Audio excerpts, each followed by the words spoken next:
form. In the organization of the limbs, however, the sensory-supersensory is most veiled. There, the forces of nature outside the human being continue to actively shape the human body. It appeared to me that between these two poles is expressed everything rhythmical, breathing, circulation, and so on. At the time, I found no one with whom I could speak of these things. When I occasionally hinted at them, it was viewed as mere philosophical theory, whereas I knew it was the result of unbiased knowledge of anatomy and physiology based on experience. I found relief from the feeling that I was living in spiritual isolation only when I read and reread the conversation between Goethe and Schiller as they left a meeting of the Society for Scientific Research in Jena. They agreed that nature should not be treated in a piecemeal way, as it had just been in the lectures by the botanist Bach. Goethe sketched for Schiller in a few strokes his archetypal plant. It represented the sensory-supersensory form of the plant in its totality, from which leaf, petal, and so on form, thus reproducing the whole within the parts. Schiller, who had not yet overcome his Kantian perspective, was able to see that whole as only an idea created by human reason by observing the details. Goethe could not accept that. He saw the whole spiritually, just as he saw its details physically, and there was no fundamental difference between the spiritual and the physical perception, only a transition from one to the other. He saw clearly that both need to be thought of as belonging to empirical reality. Schiller, however, could maintain only that the archetypal plant is not an experience, but an idea. Goethe, according to his way of thinking, replied, quote, "In that case, I saw my ideas with my eyes," end quote. I felt that I had come to understand these words of Goethe. To me, they meant inner peace after a long struggle. I saw that Goethe's view of nature was in accordance with the spirit. This led me to study Goethe's writings on natural science in detail.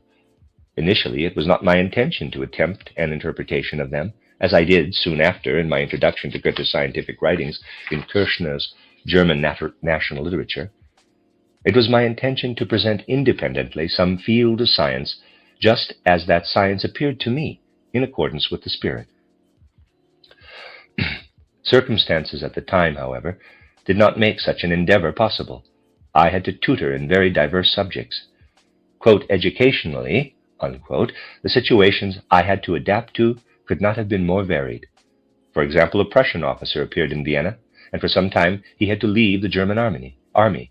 He wanted to prepare to join the Austrian army as an officer of engineers.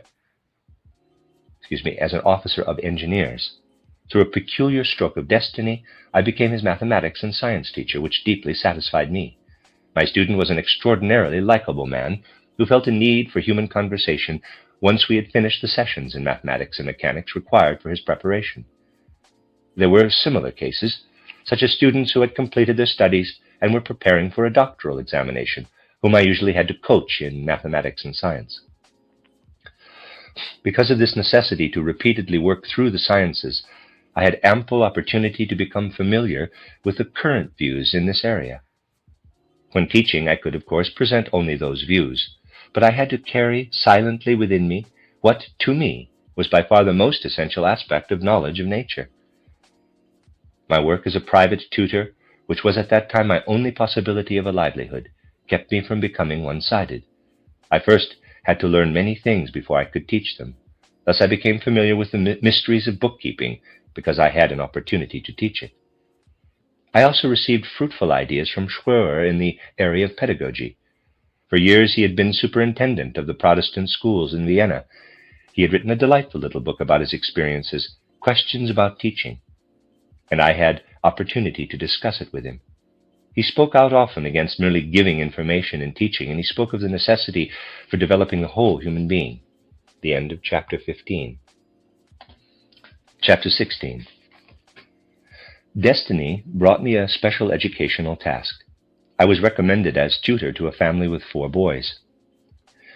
3 of them required no more than preparatory instruction for elementary school, and later additional tutoring for the middle school. But the 4th boy, who was about 10 years old, was entrusted to me for his entire education. He was a problem for his parents, particularly for his mother. When I came into the family, he had barely acquired the rudiments of reading, writing, and arithmetic.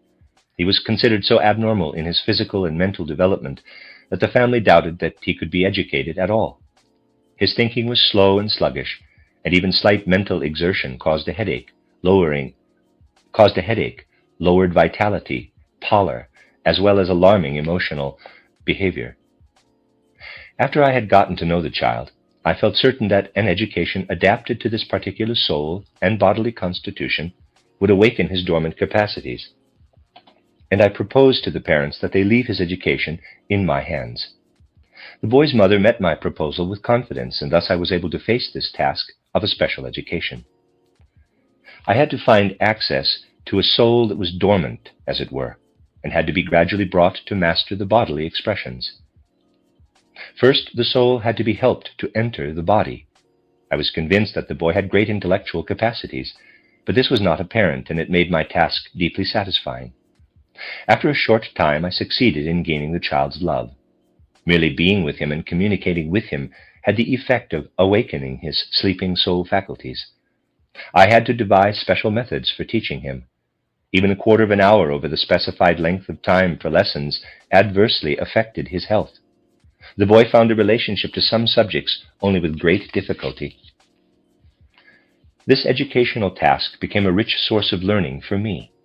The educational methods I had to adopt gave me insight into how the soul and spirit are connected with the human bodily nature. In fact, it became my training in physiology and psychology. I came to realize that education and teaching must become an art based on true knowledge of the human being. I had to adhere to a carefully planned economical program. In order to take the greatest advantage of the boy's intellectual capacities in the shortest possible time, and with the least strain on his mental and physical forces, I often had to spend as much as 2 hours preparing the material I would teach for half an hour. The sequence of the subjects I taught had to be carefully arranged, and the whole day's schedule properly determined. Within 2 years, I had the satisfaction of seeing the boy catch up with the primary school curriculum. He successfully passed the entrance examination for the gymnasium, and his health had improved considerably. His hydrocephalic condition was diminishing quickly. I was able to advise the parents to send the boy to the public school, because I thought it was essential that he grow up with other children. I remained with the family's tutor for several more years, and devoted myself particularly to this boy, whose successful progress through school depended entirely on the fact that at home his activities continued in the same spirit in which they had begun. This was the occasion to which I referred earlier when I continued my study of Greek and Latin, for I had to help this boy and one other in the family with those subjects, because they were required for the gymnasium curriculum. I am grateful that destiny brought me such a circumstance in life. I gained an understanding of human nature in a living, practical way that otherwise would have been barely possible. The family accepted me with exceptional kindness. We came to share a beautiful life together. The boy's father was an agent for Indian and American cotton, and I was able to gain some understanding of the operation of that business and much that was related to it. This was again a great source of learning for me. I looked into the activities of a very interesting branch of the importation business, and could observe transactions between business associates and the connections between various commercial and industrial activities. My charge was successfully helped through gymnasium. I remained with him until the 8th year. By then he had progressed to the degree that he no longer needed my help. After graduating from gymnasium, he entered a school of medicine and became a physician. Serving in that capacity, he was killed in the First World War. The mother, who became a close friend through my work with her son and who always clung to this quote-unquote problem child, was, with deep love, died soon after he did. The father had died earlier. Much of my life as a young man was related to this task. For several years each summer I went with the family to Attersee in Salzkammergut, where I became familiar with the wonderful alpine nature of Upper Austria. I had continued to give private lessons after assuming this educational task, but was gradually able to pass them on to others, thus allowing me time to pursue my own studies. Before I came to this family, my opportunities to participate in children's games had been limited. Consequently, finally, during my 20s, I had time to play, since I had to learn how to play and direct the games. I did this with great satisfaction. I think that during my life I have played as much as anyone, but it was not until I was between 22 and 28 that I did what is usually accomplished before the age of 10. During this period, I was occupied with the philosophy of Edward von Hartmann. I studied his title, Theory of Knowledge, which continually stirred me to opposition. I was deeply averse to the opinion that the real being of phenomena is beyond the reach of conscious experience, which is alleged to be no more than unreal, image-like reflections of reality. I argued that our conscious experience can reach the true reality through inwardly strengthening the soul life. It was clear to me that the divine spiritual reveals itself in human beings when they make such revelation possible through their inner life. To me, Edward von Hartmann's pessimism seemed to result from asking the wrong questions about human life. I viewed humankind as beings whose goal is to bring what gives their life a satisfactory fulfillment from the wellspring of their own inner nature. I maintained that if the world had been arranged to give us the best possible life to begin with, how could we make this wellspring of creativity flow within us? Good and bad are attributed to external phenomena at a certain stage of world evolution. Only then do human beings awaken to self-awareness and promote evolution, which now attains its freely adopted course, not from created phenomena and facts, but solely from the wellspring of existence itself. To me, even raising the question of pessimism or optimism seemed to be an offense against human freedom. I asked myself, how can human beings freely create their greatest happiness if the external world order provides an allotment of happiness? I felt drawn, nevertheless, to Hartmann's title, Phenomenology of Moral Consciousness. There, Hartmann traces humanity's moral development on the basis of empirical observation.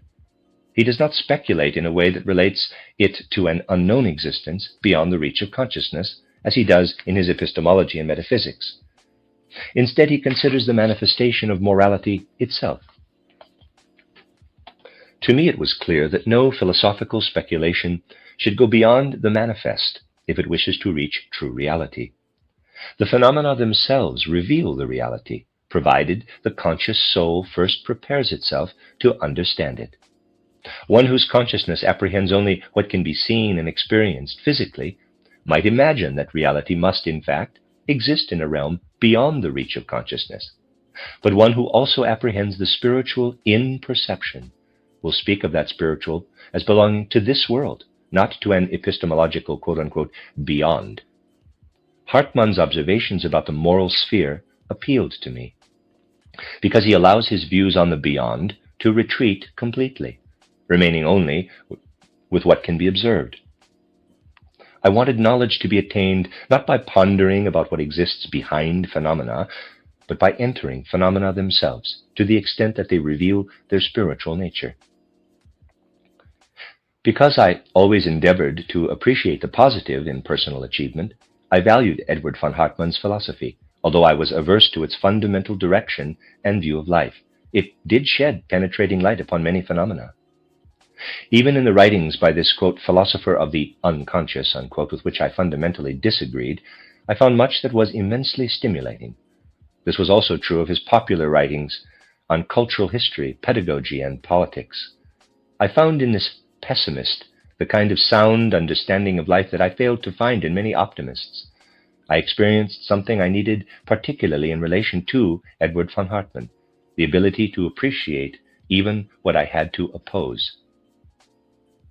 I spent many late nights in Attersee when my boys could be left on their own, and I had admired the starry sky from the balcony, studying title Phenomenology of Moral Consciousness and title The Religious Consciousness of Humankind in its Gradual Development. As I read those works, I gained more and more certainty of my own epistemological views. The end of chapter 16. Chapter 17. On Schröer's recommendation, I was invited by Joseph Kirschner in 1882 to edit Goethe's writings on natural science, with introductions and explanatory notes. It was to be part of the edition of German national literature. Schröer had been responsible for Goethe's dramas in this great collection, and would write a foreword to the first volume assigned to me. There he defined Goethe's position as poet and thinker in modern culture. Schroer saw a descent from Goethe's spiritual height in the worldview of the scientific age that followed him. His foreword comprehensively characterized my assigned task in editing Goethe's writings on science. For me, this task meant that I had to come to terms with both natural science and Goethe's worldview. As it would be presented to the public, I also had to reach a certain conclusion about what I had attained at that point as my own worldview. Before then, I had written only a few newspaper articles. I did not find it easy to write about what lived in my soul in such a way that I considered it worth publishing. I always felt that whatever had been attained by inner work was largely lost when presented in a finished form. Consequently, all my literary attempts had continued to dissatisfy me inwardly.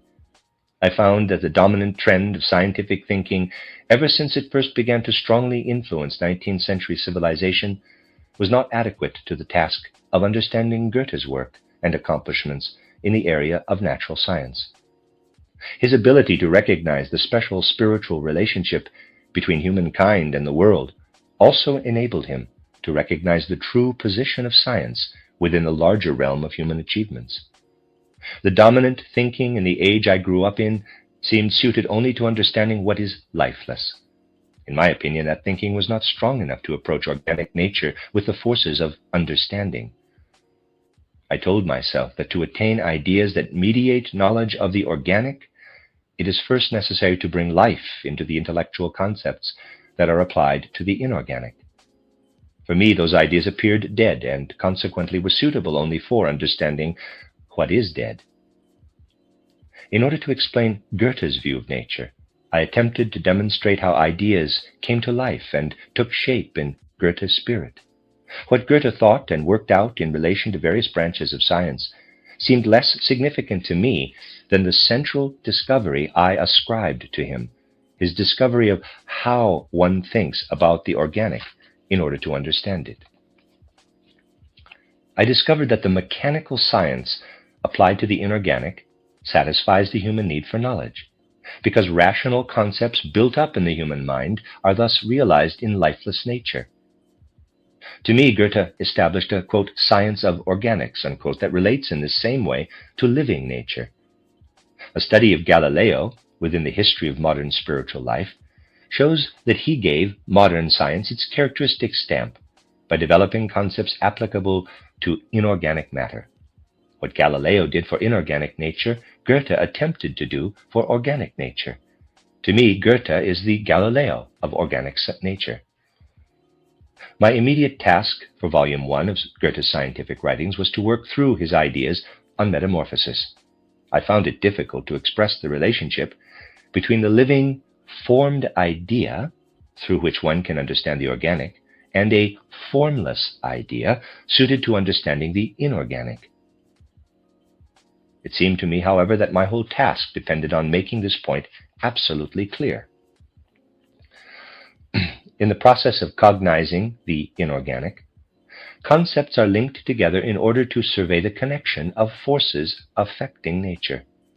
When cognizing the organic, one concept must be allowed to grow out of the other, so that in the progressing, living transformation of concepts, images arise that display the being formed in nature. Goethe worked toward this by trying to hold in his mind a pictorial idea of the plant leaf, not a static, lifeless concept, but a concept capable of assuming the most diverse forms. When those forms are allowed to grow from one another, the whole plant could be constructed. Within the soul, one produces as an idea nature's creative, formative process in the actual plant. When attempting to understand the plant in this way, one comes much closer in spirit to natural activity than one can by understanding the inorganic through formless concepts. What one retains from the inorganic is void of spirit and merely a spiritual illusion of what is present in nature. But something lives in the plant's growth that vaguely resembles the image of the plant that arises in the human spirit. One becomes aware that in producing the organic, nature brings about in itself being that corresponds to spirit. In my introduction to Goethe's botanical writings, I wanted to demonstrate that in his theory of metamorphosis, Goethe takes the position that we must think of the activity in organic nature as corresponding to the spirit. And it was Goethe's view that the activity in animals and in the physical foundation of the human being corresponds even more to spirit. Goethe's starting point concerning animals and human beings was his understanding of an error of his contemporaries that he had noticed. By looking for fundamental differences between the human being and the animals, they wanted to assign a special position in nature to the organic foundation of the human being. They believed they had found that difference in the formation of the intermaxillary bone containing the upper incisors in the animal. The human being was thought to lack this special intermediary bone in the upper jaw, which was said to consist of a single part. Goethe felt this was an error. He viewed the human form as a transformation of the animal form to a higher level. Everything that appears in the animal must also be present in the human, but in a higher form that allows the human organism to bear a self-aware spirit. To Goethe, the difference between the human being and the animal is the human's higher form as a whole, not in any particular feature. Ascending in our observations from plant nature to the various animal forms, organic creative forces can be seen as progressively more similar to the spirit. In the organic form of the human being, spiritual formative forces are active that bring the animal form to its highest metamorphosis. These forces are active in the manifestation and growing of the human organism, and are finally expressed as human spirit after they have shaped a vessel in a natural foundation in which they can live free of nature. It seemed to me that this Goethean view of the human organism anticipated everything that was warranted in later assertions of Darwinism concerning the human relationship to animals. But it also seemed to reject everything unwarranted. A materialistic interpretation of Darwin's discoveries led to ideas based on the relationship between human and animal that denied spirit, precisely where it appears in its highest form, in earthly existence, in the human being. An interpretation based on Goethe's view sees the animal structure as a creation of the spirit, but one that has not yet reached the point where spirit as such can live. What lives as spirit in the human creates in the animal form at a preliminary stage. In the human being, this is transformed to the degree that spirit not only manifests as creative, but also as self-experience. In this light, one sees that a Goethean observation of nature, tracing the development from the inorganic to the organic, is a science of nature that leads to a science of spirit. This, above all, is what I wanted to convey when I edited the first volume of Goethe's natural scientific writings. I ended my introduction by showing that Darwinism, colored by materialism, establishes a one-sided view that must be completed by a Goethean way of thinking. In discussing Goethe's organic science, I wanted to demonstrate the way one must cognize in order to understand the phenomena of life. I soon felt that my discussion needed a foundation. The act of cognition, as interpreted by my contemporaries, would never lead to an understanding of Goethe's view. Those epistemologists were influenced by contemporary science. What the sciences had to say about cognition, however, was true only in relation to inorganic nature. There was no agreement between what I had to say of Goethe's way of knowing and the usual contemporary epistemologies. What I said about Goethe's organic science again drove me to the problem of epistemology. I confronted views like those of Otto Liebmann. Liebmann's views in various ways expressed the opinion that human consciousness can never go beyond itself, but must remain content to live in whatever reality sends to the human soul, and whatever presents itself spiritually within. This interpretation makes it impossible to say, as Goethe did, that something related to spirit can be found in organic nature. Spirit is thus seen only within human consciousness. Any consideration of nature in terms of spirit is inadmissible. I found that no epistemology for a Goethean knowledge existed. This discovery made me at least attempt to outline such an epistemology, titled My Theory of Knowledge Implicit in Goethe's World Conception, was written because of an inner need, before I began my work on further volumes of Goethe's natural scientific writings. This book was completed in 1886. The end of Chapter 17. Chapter 18. While I was working on title A Theory of Knowledge Implicit in Goethe's World Conception, destiny led me to a family in whose circle I was privileged to spend many delightful hours and a happy chapter of my life. One of my friends of long standing was a young man whom I found particularly congenial because of his fresh, sunny disposition, his unerring comments on life and human beings, and above all his loyalty and straightforwardness. I was invited to his home along with other mutual friends. There we met his sisters, the two daughters of the family, and a young man soon to be engaged to the oldest daughter. Behind the scenes of this family, one sensed the presence of something unknown to us, the father of the siblings. He was there and yet not there. We heard about the unknown one in the most varied ways.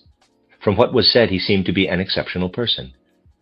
Initially, the brother and sisters never spoke of their father, though he must have been in the next room. Finally, they made various remarks about him. Every word was spoken with true reverence. One felt that they honored their father as a significant person, yet that they also felt anxious that we might see him. We usually discussed literature in the circle of that family, and many books were retrieved from their father's library. Thus I gradually became acquainted with much of what the man in the next room read, though I never met the man himself. Finally, I could not help asking numerous questions about the unknown one. Things that the brother and sister said with reserve were nevertheless revealing. Gradually a picture arose within me of this peculiar person. I loved the man, who also seemed significant to me. I came to respect him as one whom the destiny of hard experiences had led to occupy himself inwardly with the world, and as well as to avoid all contact with others. One day we were told he was ill, and soon after that he died. The brother and sister entrusted the funeral address to me. In it I said what my heart prompted me to say about this man whom I knew only in the way I described. No one was present at the funeral except the family, the fiancé of the elder daughter, and my friends. The brother and sister said that I gave a true picture of their father in the funeral address. Their words and tears told me that they really meant it. Indeed, I knew that the man was as close to me in spirit as if I'd had extensive contact with him. A beautiful friendship gradually developed between the younger daughter and myself. This young woman was somewhat the archetypal German maiden. There was no artifice in her. There was a simple, sweet naturalness combined with inner reserve. Her reserve called up a similar reserve in me. We loved each other, and both of us knew this. Neither of us, however, could overcome our shyness in order to say that we loved each other. Consequently, our love lived in between our spoken words, but never in them. I felt our relation as a very intimate friendship of soul, but I found it impossible to reach out beyond that soul realm. I was happy in this friendship. She was like a ray of sunshine in my life. Yet this very life later parted us. Happy hours spent together gave place to a short-lived correspondence, after which only the sad memory of a beautiful chapter remained, a memory that has risen ever since, again and again, from the depths of my soul. Meanwhile, during a visit to Schröer, I found him totally inspired by an impression he had just received. He had become acquainted with the writings of Marie Eugenie delle Grazie. She had published a small volume of poems, an epic titled Hermann, a drama titled Saul, and a story, quote, The Gypsy, unquote. Schröer spoke about them with enthusiasm. He had said, quote, they were written by a young person not yet 16 years of age, unquote, and added that Robert Zimmermann had declared her to be the only real genius he had ever met. Schröer's enthusiasm immediately led me to read, all at once, everything she had written. Later I wrote an article about that poet, which resulted in the great pleasure of meeting her. I have often recalled our conversation at that time. She had embarked upon a major task, her epic titled Robespierre. She spoke of the basic ideas of this poem. Even then, a fundamentally pessimistic mood sounded through her words. It seemed to me that her disposition made her wish to represent in a figure such as Robespierre the tragedy of all idealism. To her, the ideals that arise in the human heart are powerless against the senseless, cruel, and destructive effect of nature, a nature that cries out mercilessly to all idealism. Quote, "You are merely an illusion, a creature of my own fantasy, which again and again I hurl back into nothingness." Unquote. This was Della Grazi's conviction, and she spoke to me about another poetic work titled Satanide. She wanted to portray the opposite image of God, a primordial being and power revealed to human beings in cruel, senseless, crushing nature. She spoke with true brilliance about this power, who from the abyss of existence dominates all existence. I left her deeply shaken. The greatness with which she had spoken remained with me. The substance of her ideas was the antithesis of everything that presented itself to my spirit as a worldview. I was never inclined, however, to hold back my admiration and interest from whatever I considered great, even when I absolutely opposed it. Indeed, I felt that such contrasts in the world are certainly reconciled somewhere, and this feeling enabled me to enter with understanding whatever I opposed, as if it were congenial to my own views. Soon afterward, I was invited to Della Grazi's. She was to read from title Robespierre to a number of people, including Schröer, his wife, and a woman friend of the couple. We listened to scenes described with great poetic ardor, but fundamentally pessimistic and richly colored by naturalism. It depicted life in its most shattering aspects. Great men, utterly deceived by fate, rose before our imagination and sank away in deeply stirring tragedy. This was my impression. Schröer was indignant. In his view, art should not delve into such a, quote, bottomless abyss of horror, unquote. The ladies withdrew. They were in a state of inner turmoil. But I could not agree with Schröer. To me, he seemed swayed by his feeling that poetry should not describe the terrible tragedies a human soul may experience, even though the terror be real. Soon after, a poem by Della Grazi appeared, extolling nature as the highest power, but a nature scornful of every ideal she herself invokes for the sole purpose of deluding the human being, and which she once again throws back into nothingness once the delusion has succeeded. With this poem in mind, I wrote an article, quote, "Nature and Our Ideals," unquote. Although I did not publish it, I did have a limited number of copies printed. I wrote in that article about the apparent justification of Della Grazi's view. I said that, in my opinion, a view that does not deny nature's inherent enmity against human ideals is higher than shallow optimism that fails to acknowledge the abysses of existence. I mentioned also, however, the free inner human being that creates out of itself meaning and substance for life, and that would not develop if outer nature extravagantly provided externally what should be created from within. This article brought me a great sorrow. When Schröer received it, he wrote to me that if this was my view of pessimism, we had never understood each other. He said that one who could speak of nature as I did in my article proved he was unable to consider seriously enough Goethe's words, quote, "Know yourself and live at peace with the world," unquote. These words, from the very person with whom I felt so strong a kinship, hurt deeply. Schröer could be passionately agitated when he sensed a sin against the harmonious beauty of art. He turned away from Della Grazi because he believed he saw this error in her, and he viewed my admiration for the poet as a withdrawal from him as well as from Goethe. He failed to recognize what I said in my article about the human spirit overcoming the hindrances of nature from within. He was hurt because I maintained that the external world could not create true inner satisfaction for the human being. I wanted to demonstrate the meaninglessness of pessimism despite its justification within certain limits. But Schröer saw in every inclination toward pessimism what he called, quote, "the mere slag of burned-out genius," unquote. The end of chapter 18, and the end of this section of the reading. Chapter 19 of the autobiography of Rudolf Steiner, entitled Chapters in the Course of My Life, 1861 to 1907. I spent very enjoyable hours of my life at the house of Marie Eugenie Della Grazi. She received visitors every Saturday evening. People with the most varied spiritual views went there. The poet was at the center. She read from her poems and spoke in the spirit of her worldview with assured emphasis, and she illuminated life with those ideas. It was not the illumination of the sun. Indeed, it was always somber moonlight with threatening overcast skies. But in that dusky gloom, flames arose from human hopes, carrying high the passions and illusions that consume humanity.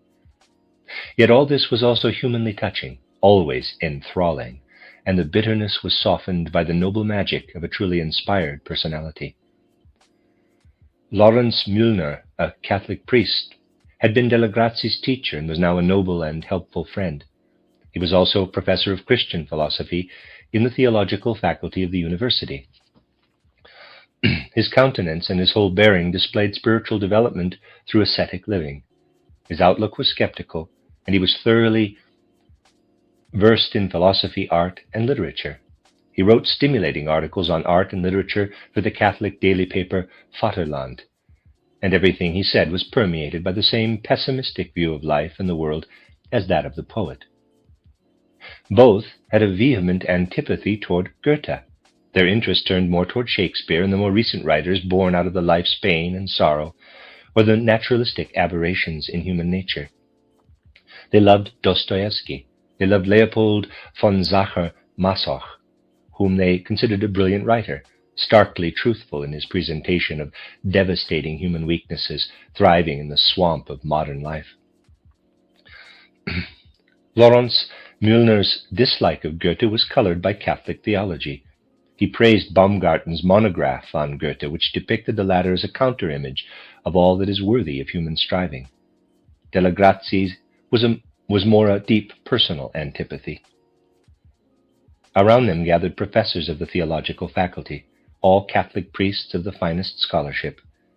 Invariably, the most stimulating of them was the priest of the Cistercian order of the Holy Cross, Wilhelm Neumann.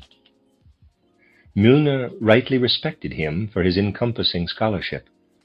Once, when in Neumann's absence I spoke with great admiration of his comprehensive knowledge, Mühlner said, quote, "Yes, Professor Neumann knows the whole world, plus 3 villages." Unquote. I liked accompanying that learned scholar when after a visit we left Della Grazi. Consequently, I had many talks with this ideal learned person, who was also a true son of his church. I would like to mention here just 2 instances. One concerned the being of Christ. I expressed my view that Jesus of Nazareth, through an extra-earthly influence, received the Christ into himself, and that Christ, as a spiritual being, lives with human evolution since the mystery of Golgotha. This conversation remains deeply engraved in my soul. It was deeply significant to me and has often surfaced in my memory. The conversation really took place between 3 individuals, Professor Neumann, me, and an invisible third, the personification of Catholic dogmatism, who appeared to the spiritual eye behind Neumann. It accompanied him reprovingly, tapping his shoulder whenever the scholar's subtle logic led him to agree with me too much. It was remarkable how often the second half of what he was saying would be directly the opposite of the first half. I was face to face with Catholicism as expressed in one of its finest representatives. Through him I learned to respect it, but also to thoroughly recognize it for what it is. On another occasion, we talked about repeated earthly lives. The professor listened and spoke of all kinds of literature that discusses this subject. He quietly shook his head several times, but seemed to have no intention of going into the details of what to him seemed a strange topic. Nevertheless, this conversation also became important for me. Neumann's discomfort at not expressing his opinions about my statements has remained deeply inscribed in my memory. At that time, the visitors on Saturdays included church historians and theologians. Occasionally one could meet the philosopher Adolf Stöhr, Maria Goswine von Berlepsch, the sensitive storyteller Emily Mataya, whose pen name was Emil Marriott, the poet and writer Fritz Lemmermeyer, and the composer Alfred Strauss. I first met Fritz Lemmermeyer, who later became a close friend, at Della Grazi's afternoon gatherings.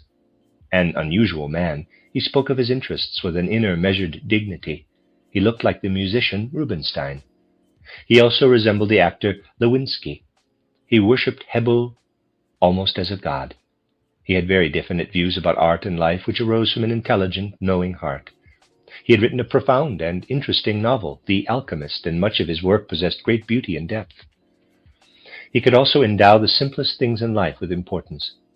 I remember when I visited him with other friends in his charming little room in a side street of Vienna. He had just prepared his meal, 2 soft-boiled eggs with bread. While the water was boiling to cook eggs for us, he said emphatically, "This will be delicious." I will say more about him later. The composer, Alfred Strauss, was somewhat of a genius, but his disposition was deeply melancholic. When he played his etudes at Della Grazie's, one felt that the music of Anton Bruckner evaporated in these tones, seeking escape from earthly existence. Strauss was not well understood, but Fritz Lemmermeyer's admiration for him knew no bounds. Lemmermeyer and Strauss were both close friends of Robert Hamerling.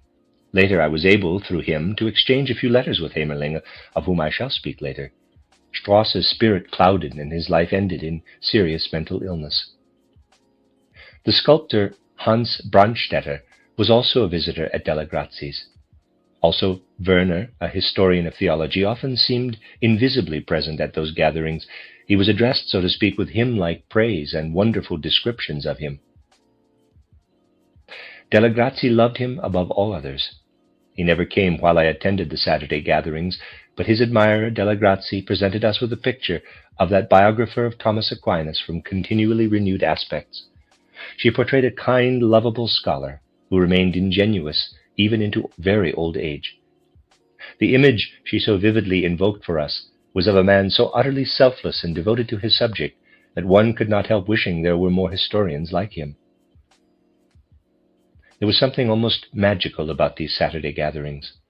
After dark, the red shade of the ceiling lamp spread a festive light over everyone, and particularly when the less close acquaintances had gone, Della Grazie would have much to say, much that sounded like sighs, echoing the experience of bygone days of tragic fate. But much of a humorous nature was also expressed, concerning life's folly in tones of indignation over corruption in the press and elsewhere. Mixed with this was Mühlner's sarcastic, often caustic remarks about all kinds of philosophy, art, and other topics. Della Grazie's house was a place where pessimism revealed itself with the direct force of life. It was a place of anti-Goetheanism. When I spoke of Goethe, they listened, but Laurence Mühlner thought that what I attributed to Goethe had fundamentally very little to do with the actual minister of Grand Duke Karl August. Nevertheless, for me, every visit to his home, where I knew I was welcome, was immensely fruitful. I truly benefited from the cultural atmosphere. Agreement in ideas was not at all necessary for me, but rather human beings whose efforts were genuine and receptive to the spirit. I was now divided between this house, which I so much liked to visit, and my teacher and fatherly friend Carl Julius Schröer, who, after the first visit, never again appeared at Della Grazie's. My feelings were torn. I was drawn in both directions by sincere love and esteem. However, it was at just that time that the initial ideas began to mature for my intuitive thinking as a spiritual path, a philosophy of freedom. That's the title. The article sent to Della Grazie, quote, "Nature and Our Ideals," contains the germinal idea for that book in this passage, long quote. Our ideals are no longer so shallow that they are satisfied by the all too frequently superficial and empty external reality. Nevertheless, I cannot believe that it is impossible to rise above the deep pessimism this insight can bring. And I find the means to rise above it when I look into our inner world, that is, when I approach the actual nature of our world of ideas. It is a sphere enclosed and complete in itself. It neither gains nor loses through the transient nature of external phenomena. Are not our ideals, when they are truly living individualities, entities in their own right and independent of the favors or disfavors of external nature? If the lovely rose is shattered by heartless gusts of wind, it has fulfilled its mission, nevertheless, because it has delighted hundreds of human eyes. If tomorrow it pleases murderous nature to destroy the whole starry sky, nevertheless, for thousands of years people have reverently looked up to the stars, and that is enough. It is not their temporal existence, but their inner being that makes things perfect and complete. Our ideals are a world of their own, with a life of their own, that gains nothing through the cooperation of a well-disposed nature. What pitiable creatures human beings would be if they were unable to find fulfillment within their own world of ideals. but instead needed help from outer nature. Where would our divine freedom exist if external nature nursed and protected us and led us by the hand like helpless children? No, external nature must deny us everything so that the happiness we achieve is fully the product of our own free self. May nature daily destroy what we have built up so that daily we may rejoice in creating anew. We wish to owe nature nothing, but ourselves everything. One might say that such freedom is merely a dream. While believing ourselves to be independent, we simply obey the iron necessity of natural laws. Our noblest thoughts are merely the result of nature working blindly within us. Oh, we must finally admit that a being who has attained self-knowledge cannot be unfree. We see the web of laws ruling over phenomena, and it gives rise to necessity. But in our cognition, we have the power to detach those laws from nature, and despite that, we are supposed to be involuntary slaves of nature's laws? End quote. I did not expand these thoughts in the spirit of controversy. I was impelled to present what my spiritual perception revealed, to confront a worldview that I saw as the very opposite of my own. Nevertheless, I respected this opposing view immensely, because I recognized it as the conviction of truly striving souls. The end of chapter 19. Chapter 20. During the period when I received so much that was stimulating at Della Grazie's, I also frequented a circle of young Austrian poets. We met each week for discussion and to share the work of one or another. A wide variety of people came to those gatherings. Every view of life and every frame of mind was represented, from the most naive optimism to the darkest pessimism. Fritz Lemmermeyer was the soul of that circle. There one could feel the storm raging against the culturally obsolete. It started, quote, across the border, unquote, in Germany, unleashed by, among others, the Hart brothers and Karl Henkel. However, here it was saturated with the amiability of the Austrians. Much was said about it being time for a new wind to blow through every sphere of life, but expressed with the Austrian typical aversion to radicalism. One of the youngest of this circle was Josef Kitter. Stimulated by Martin Greif, he aspired to a certain form of lyric. He tried to avoid any expression of subjective feelings by presenting an event or situation objectively, as though observed not by the senses but by the feelings. He did not, for example, want to say that he was delighted, but would describe the delightful event vividly. Delight would then arise in the listener or reader without being expressed overtly by the poet. Kitter produced very beautiful things in this way. He was a naive person. He attached himself rather closely to me for a short while. Within this circle, I heard a German-Austrian poet discussed with great enthusiasm, and I read some of his poems. They impressed me deeply, and I endeavored to meet him. Fritz Lemmermeyer knew him well, so I asked him, as well as a few others, whether the poet could be invited to our gatherings. I was told that wild horses could not drag him there. It seemed that he was an odd recluse, but I was very eager to meet him. One evening, the whole company went strolling toward the place where those, quote, in the know, unquote, could find him. It turned out to be a little wine bar in the lane parallel to the Kartnerstrasse. He sat in a corner with a sizable glass of red wine. He sat as though he had always sat there and would sit there forever. He was very elderly, but had youthful, sparkling eyes in an expressive face, whose delicate features revealed a poet and idealist. He had not seen us enter. One could see in that noble head a poem taking shape. Fritz Lemmermeyer had to touch his arm. He turned to look at us. He had been disturbed, and his surprised look could not conceal that. Nevertheless, he was charming about it. We gathered round him, though there were not enough seats for so many in the narrow room. It was remarkable how, after a short while, this odd recluse became talkative and spirited. We all felt that because of what was going on between our souls in this conversation, we could not remain in the stifling little room. It did not take much to persuade him to come with us to another place. We were all young, except for him and his friend who had belonged to our circle for some time, but it was soon evident that we had never been so young as on that evening with the old gentleman in our midst, for he was really the youngest of all. I was deeply touched by the magic of this personality. It was immediately clear to me that he must have produced works far more significant than those he had published, and I boldly asked him about it. He answered almost shyly, quote, "Yes, at home I have a few, quote-unquote, cosmic things," unquote.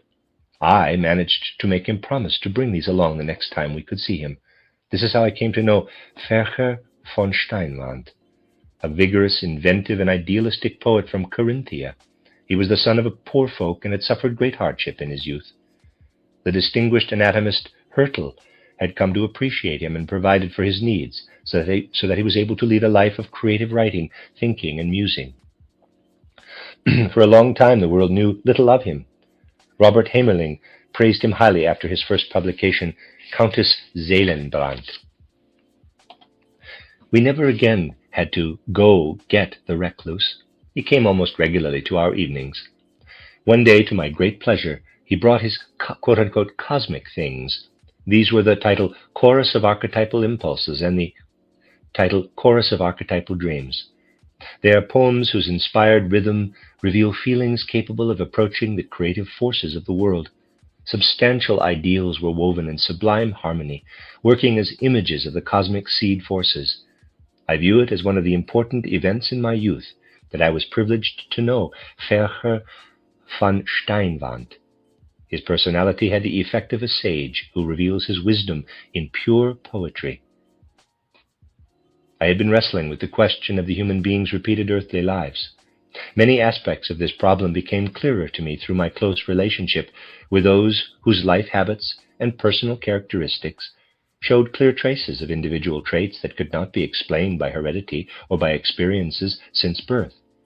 In Fercher's case, his facial expressions and every gesture revealed to me a soul being who could only have been molded at the time of Greek paganism and its influence on the development of Christianity at the beginning of the Christian era. Such insight cannot be gained by contemplating a person's immediately obvious expressions, but arise through a study of the traits that seem to accompany such expressions and, in fact, deepen endlessly through intuition. Nor is it useful to try to gain such insight while with that person. Once a strong impression reverberates and becomes like a vivid memory, what is ordinarily considered significant dissolves, and what seems insignificant begins to speak a clear language.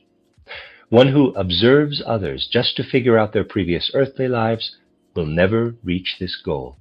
Indeed, one must experience this as an offense against the one being observed.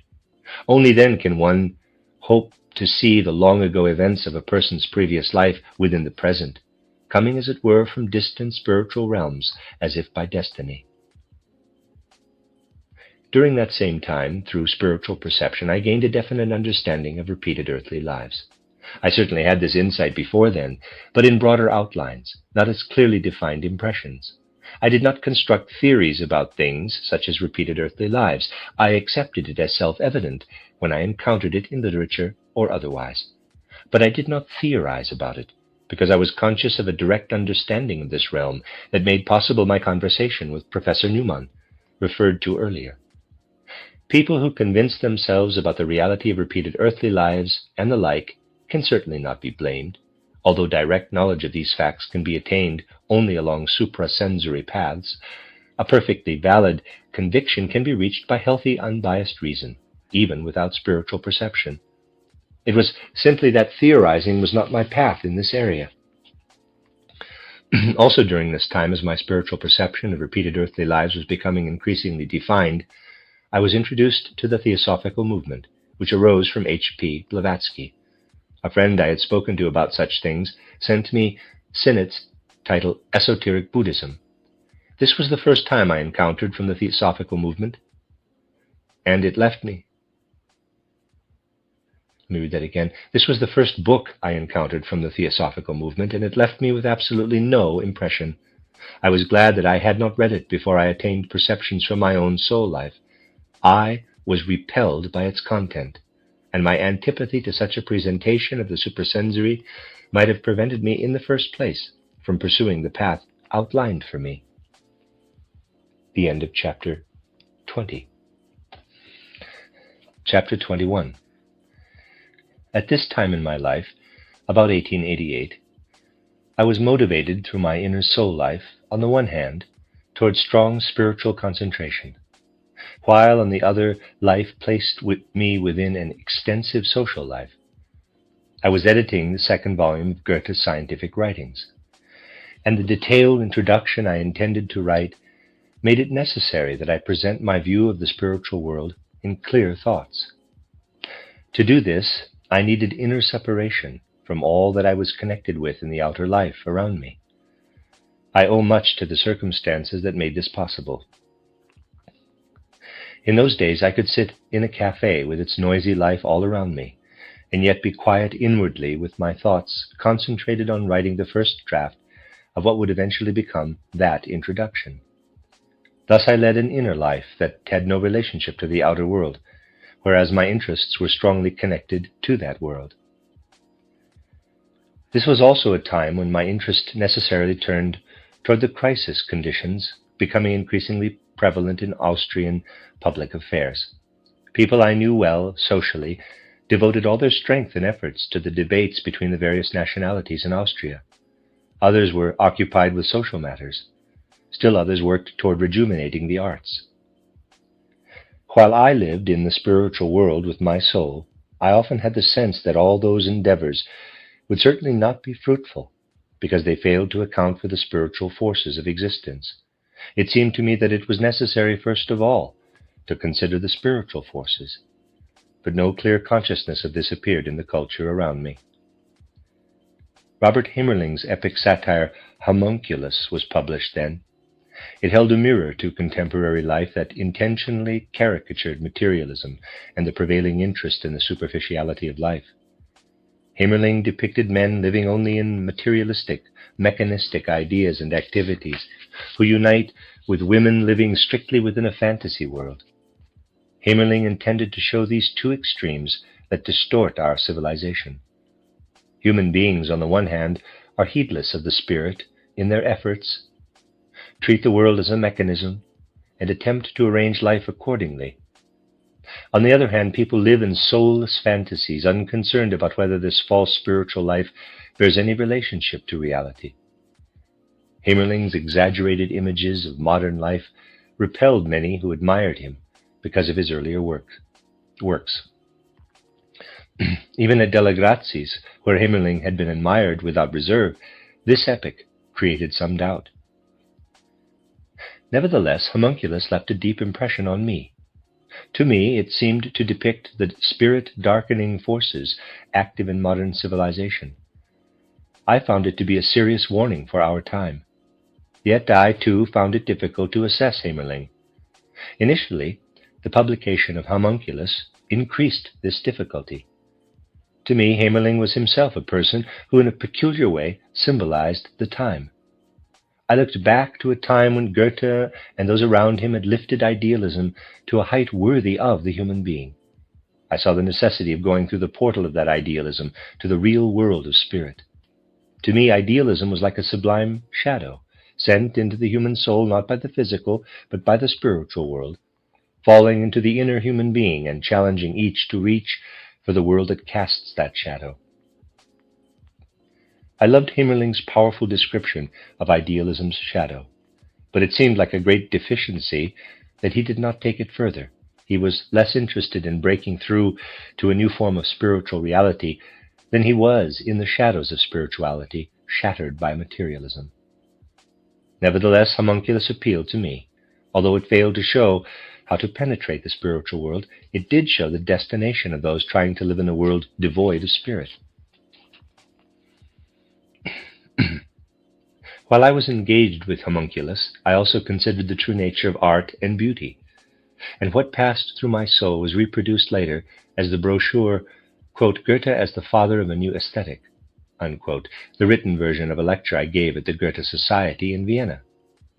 I wanted to discover what was preventing the idealism so urgently conveyed in the philosophies of Fichte and Hegel from understanding living spirit. In my search for the cause, I reflected on the errors of the purely idealistic philosophy of aesthetics. The opinion of Hegel and the Hegelians was that the meaning of art is found in the ideas presented to the senses. In other words, embodied in a physical medium, an idea manifests as beauty. But the age following that of idealism no longer wished to acknowledge the reality of ideas. Because the idea, as it lived in idealistic philosophy, could not point to a spiritual world, the succeeding age was unable to maintain the intrinsic reality of ideas. This led to a quote-unquote realistic aesthetic that in terms of art was unconcerned with the idea embodied by physical form. It concerned itself only with the physical image itself, which, because of the needs of human nature, assumed an unreal form in art. In my view, the sensory aspect should be the important aspect in a work of art. Nevertheless, I recognize that the path of the true artist is a path to the true spirit. One begins with what is physically perceptible, but then transforms it. And what guides the artist is not a mere subjective impulse. Rather, one tries to impart to the senses a form that appears as though the spirit itself were visible. I told myself that beauty is not an idea that is given sensory form, but a presentation to the senses in the form of spirit.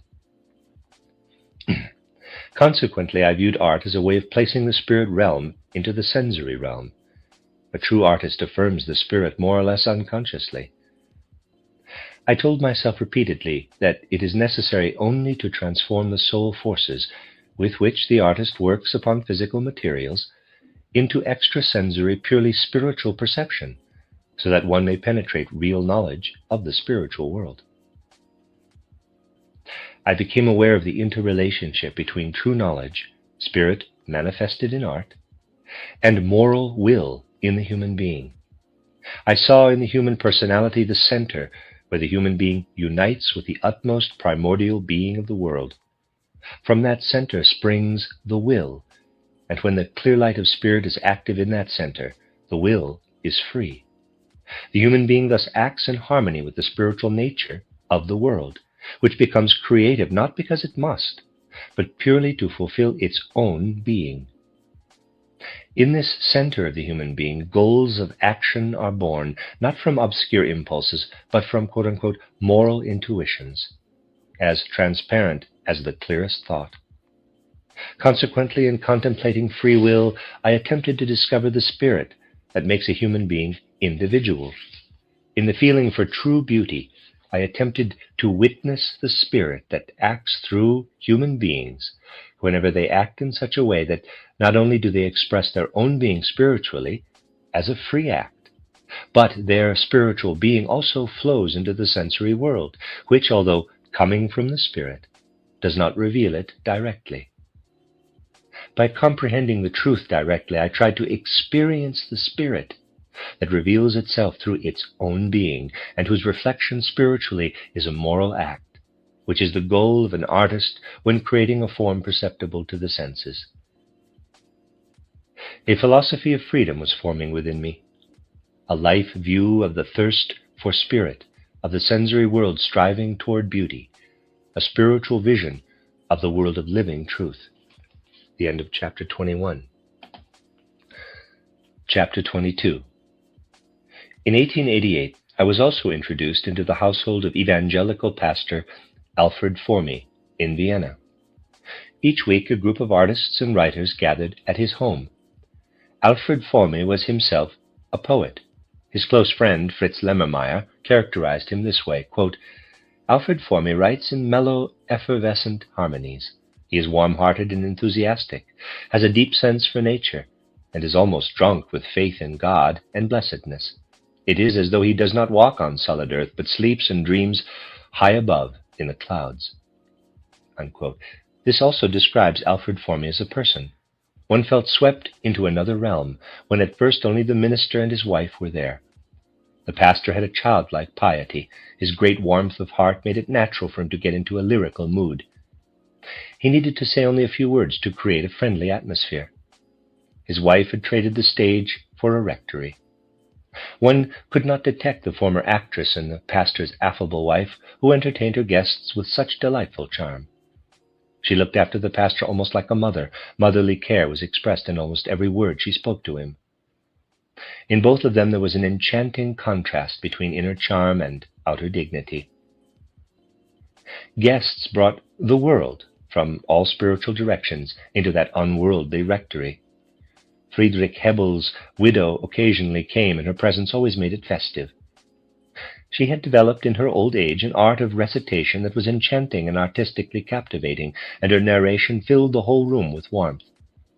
At these formy evenings, I also became acquainted with the actress Frau Wilborn, an interesting person with a wonderful voice for recitation. It was always a pleasure to hear her render Lanau's Three Gypsies. Soon the Formy group began to meet occasionally at Frau Wilborn's as well, and what a difference! Those who were always serious at the rectory, even when the Viennese folk poet Friedrich Schlegel read his amusing quips, would joke, filled with joie de vivre. For example, when cremation had been introduced recently in Vienna, Schlegel wrote a short literary composition about a man who loved his wife in a somewhat coarse way, and whenever something displeased him, he always shouted at her, quote, "Get burned, old woman," unquote. At Formies, such instances evoked comments that were a kind of comment on the cultural history of Vienna, whereas at Frau Wilborn's, people laughed until the chairs shook. At Frau Wilborn's, Formy gave the impression of being worldly. At Formies, Frau Wilborn gave the impression of an abbess. One could study human transformation in detail, even the changes in facial expression. One of those who usually came to Formies was Emily Mattia, who, under the pen name of Emile Marriott, wrote novels that were penetrating observations of life. She was a fascinating person, who through her way of life revealed the hardships of human existence in a vivid, original, and often provocative style. She was an artist who understood how to portray life where it casts its mystery into everyday life, where it flings crushing blows of destiny on human beings. Often at Formies, we were able to hear the artists of the Austrian Czempos women's quartet, and we repeatedly heard Fritz Lemmermeyer recite Hebbel's Heidekneben melodramatically to fiery piano accompaniment by Alfred Strauss. I loved that rectory, where one could find so much warmth. The effect there was of the noblest in humanity. Also during that time, I had to concern myself with the details of Austrian public affairs. This came about when for a short time in 1888 I was editor of the German Weekly Review. It had been established by Heinrich Friedjung, an historian. My brief term as editor coincided with a time when the conflict between the various peoples of Austria was becoming especially vehement, and I found it difficult to write articles every week on public events. Essentially, I kept as far as possible from partisan politics. What interested me was the evolution of culture in humanity's development. I had to present responses to this so that, while doing it full justice, my articles did not seem to be written by an unworldly idealist. In addition to this, I recognized a particular obstacle to cultural interests in the education reform introduced in Austria by Minister Gauch. At one point, my comments caused some doubts even in Schröer, who was always sympathetic to partisan concerns. In contrast to the pedagogically unsound measures of Gauch, I praised the more appropriate measures introduced into the Austrian gymnasium curriculum in the 1850s by the Catholic clerical secretary Leo Thun. When Schröer read my article, he said, quote, "Do you then want to return to church-controlled education in Austria?" Unquote. My brief stint as editor was nonetheless very significant to me. It directed my attention toward the current way of dealing with Austrian public affairs, though I was strongly averse to this style. I wanted to introduce something into the discussion of public affairs that had an impulse toward the great spiritual goals of humanity. I searched in vain for it in contemporary journalism.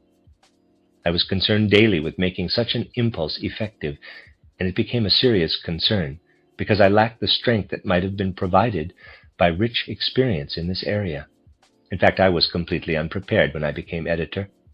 I believed I would be able to recognize the necessary course in the various areas, but I lacked any sense of how to formulate such things clearly for my readers. Consequently, it was a real struggle for me to come out with a new issue each week. It felt as though a huge burden had been lifted when this work ended, because the paper's owner became involved in a controversy over the purchase price with its founder. This work, however, did allow me rather close contact with those who were active in a wide variety of branches of public life.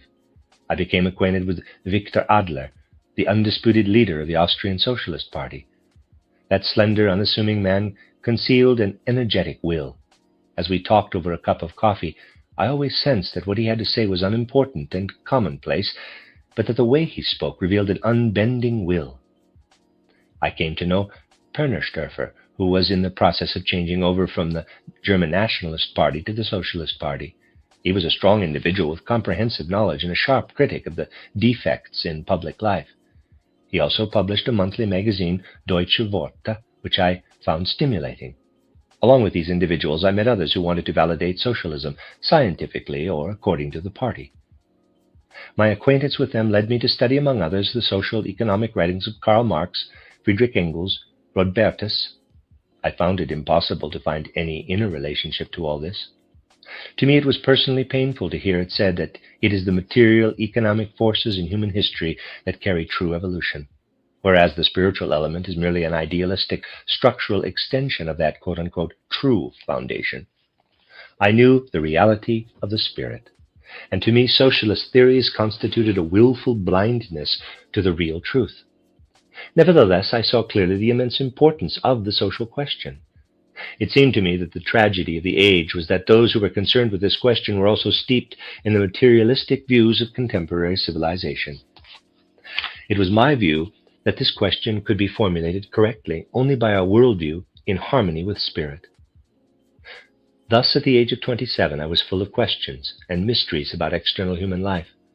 At the same time, the nature of the human soul and its relation to the spiritual world confronted my inner perception in an increasingly definite and self-contained way. I was able to work spiritually only through such perception, and a few years later this work led me more and more to write my title Intuitive Thinking as a Spiritual Path, a Philosophy of Freedom, German title Die Philosophie der Freiheit. The end of chapter 22 and the end of this section of the reading.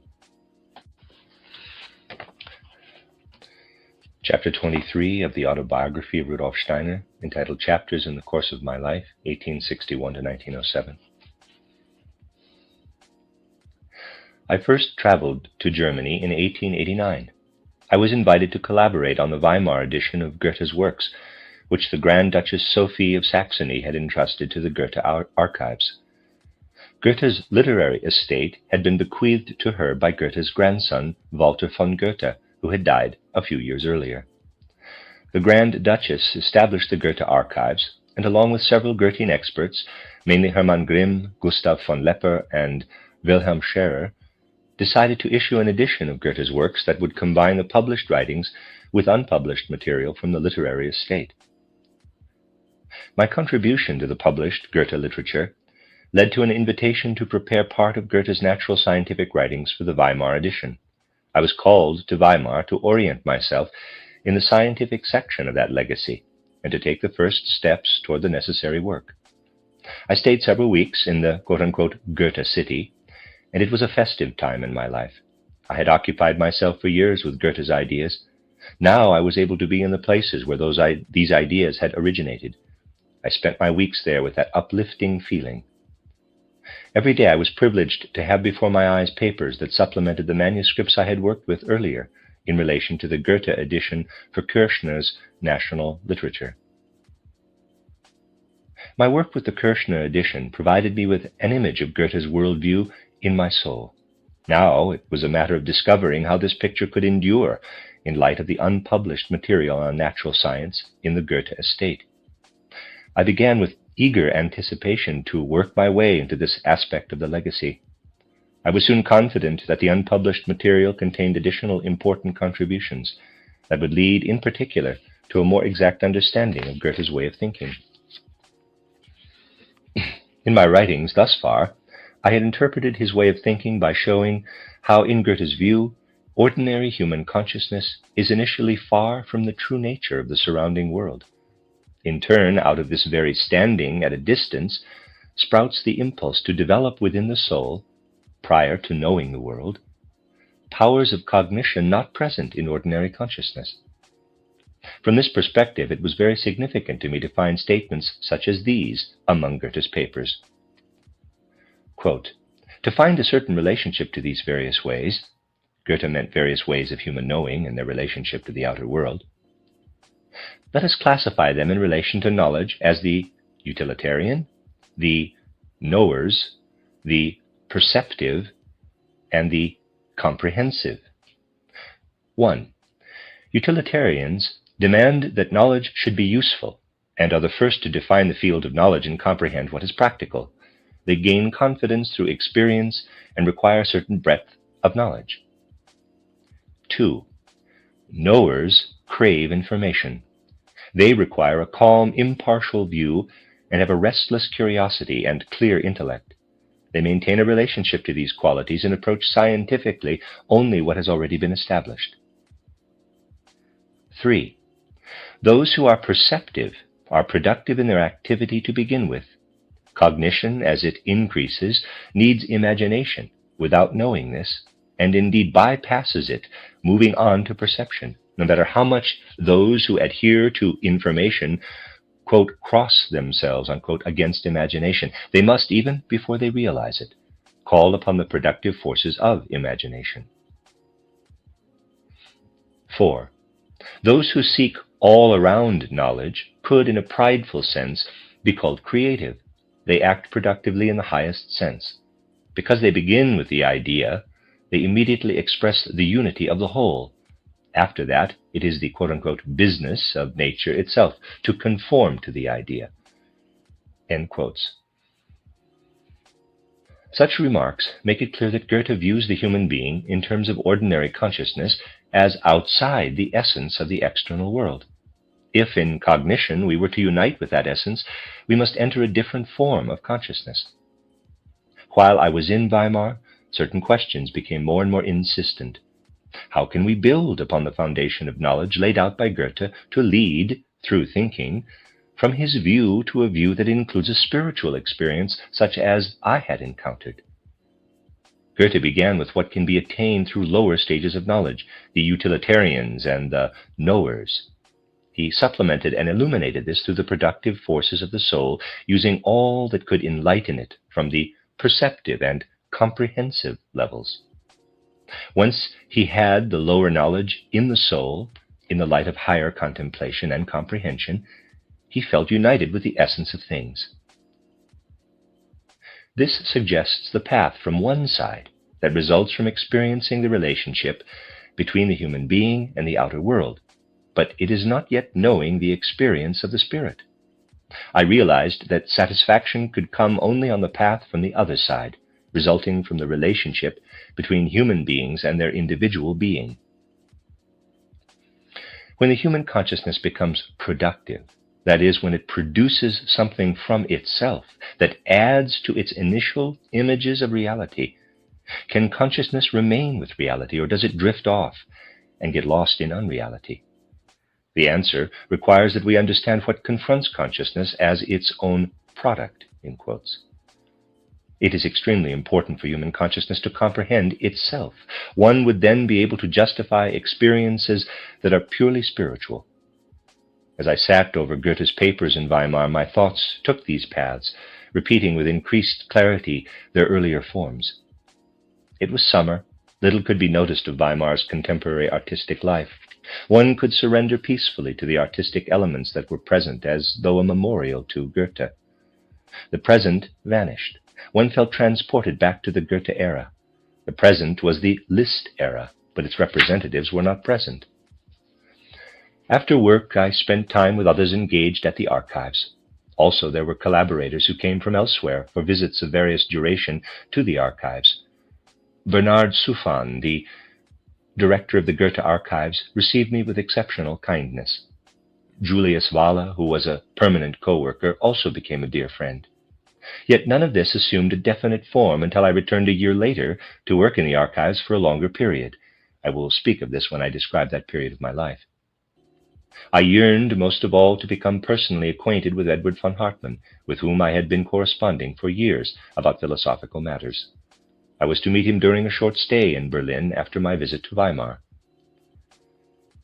I was privileged to have a long conversation with the philosopher. He sat with his upper body upright and his legs stretched out on a sofa. He spent most of his life, after a knee ailment, in this position. His forehead gave the impression of a clear, acute intellect, and his eyes showed a deeply felt confidence in his understanding. His face was framed by an enormous beard. He spoke with a positive assurance that indicated how he had cast several essential thoughts over the whole world view and thus illumined it. But these very thoughts also smothered, with instant criticism, everything presented from a different point of view. So I sat facing him while he judged me sharply, but he really did not listen inwardly to what I said. It was his opinion that the real being of things exists in the unconscious and must remain hidden forever to human consciousness. For me, on the other hand, anything unconscious can be lifted increasingly into consciousness through the soul's inner effort. During our conversation, it occurred to me to say that we really should not assume that our mental pictures are separated from reality and merely represent something without reality.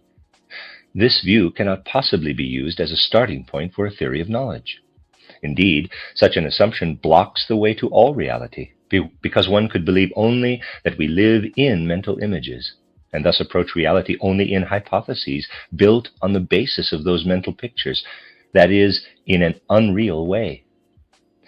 Rather, one must assess whether the mental picture is valid or arises from a preconceived notion.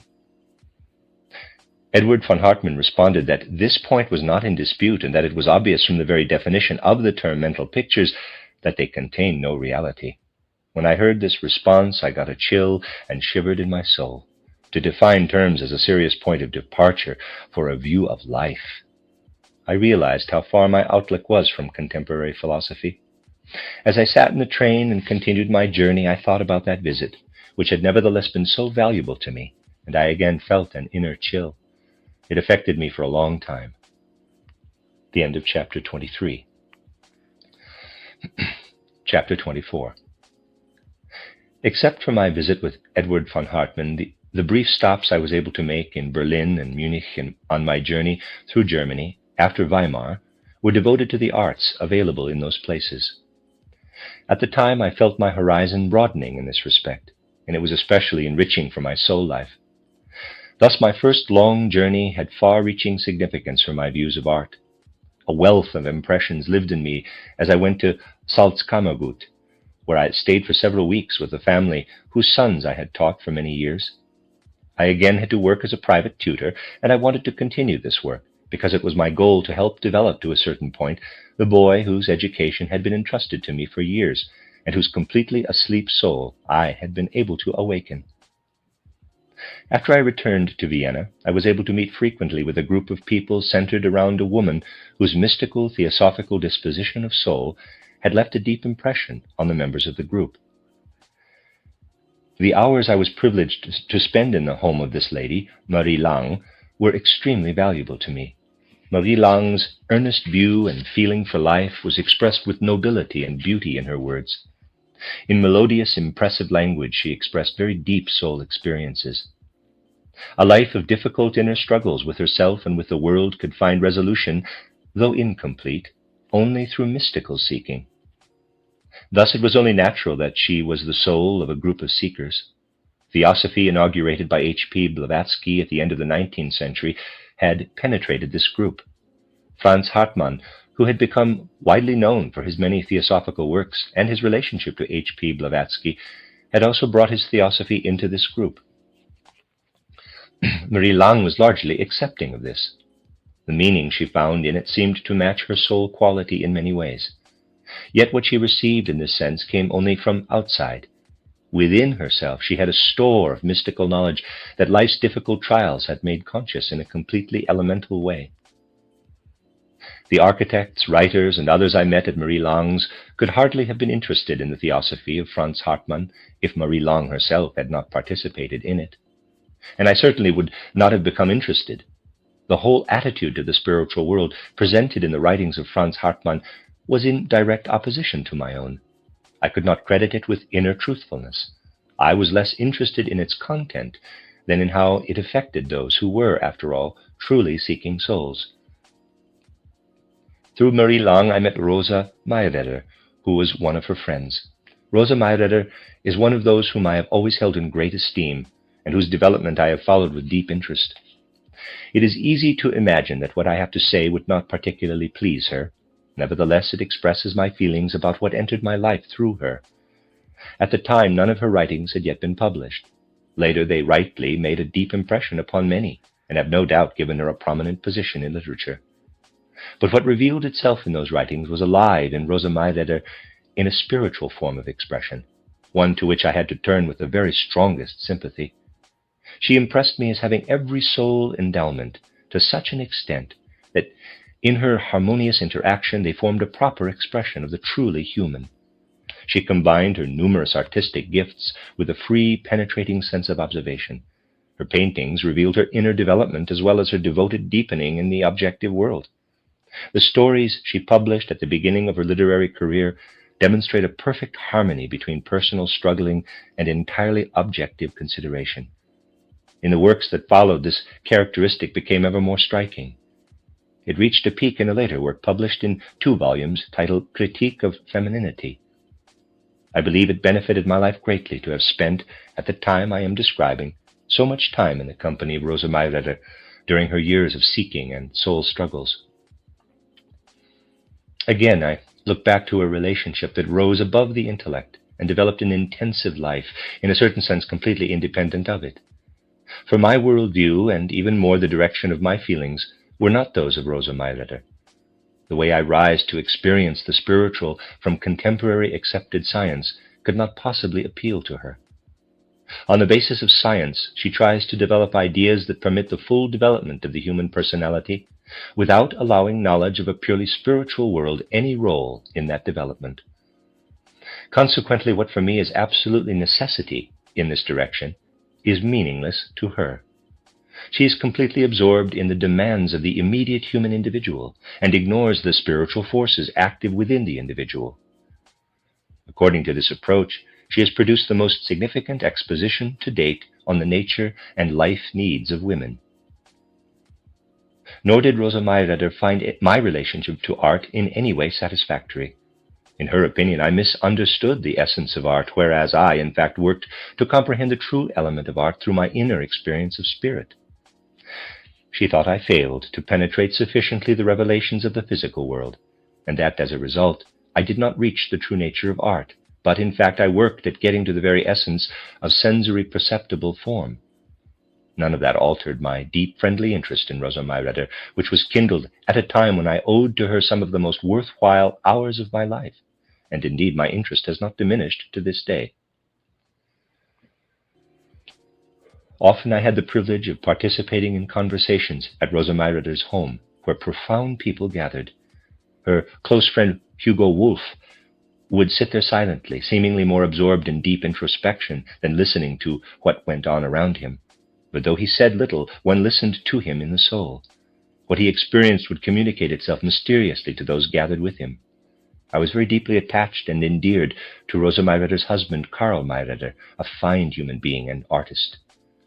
This was also true of his brother, Julius Mayreder, an art enthusiast.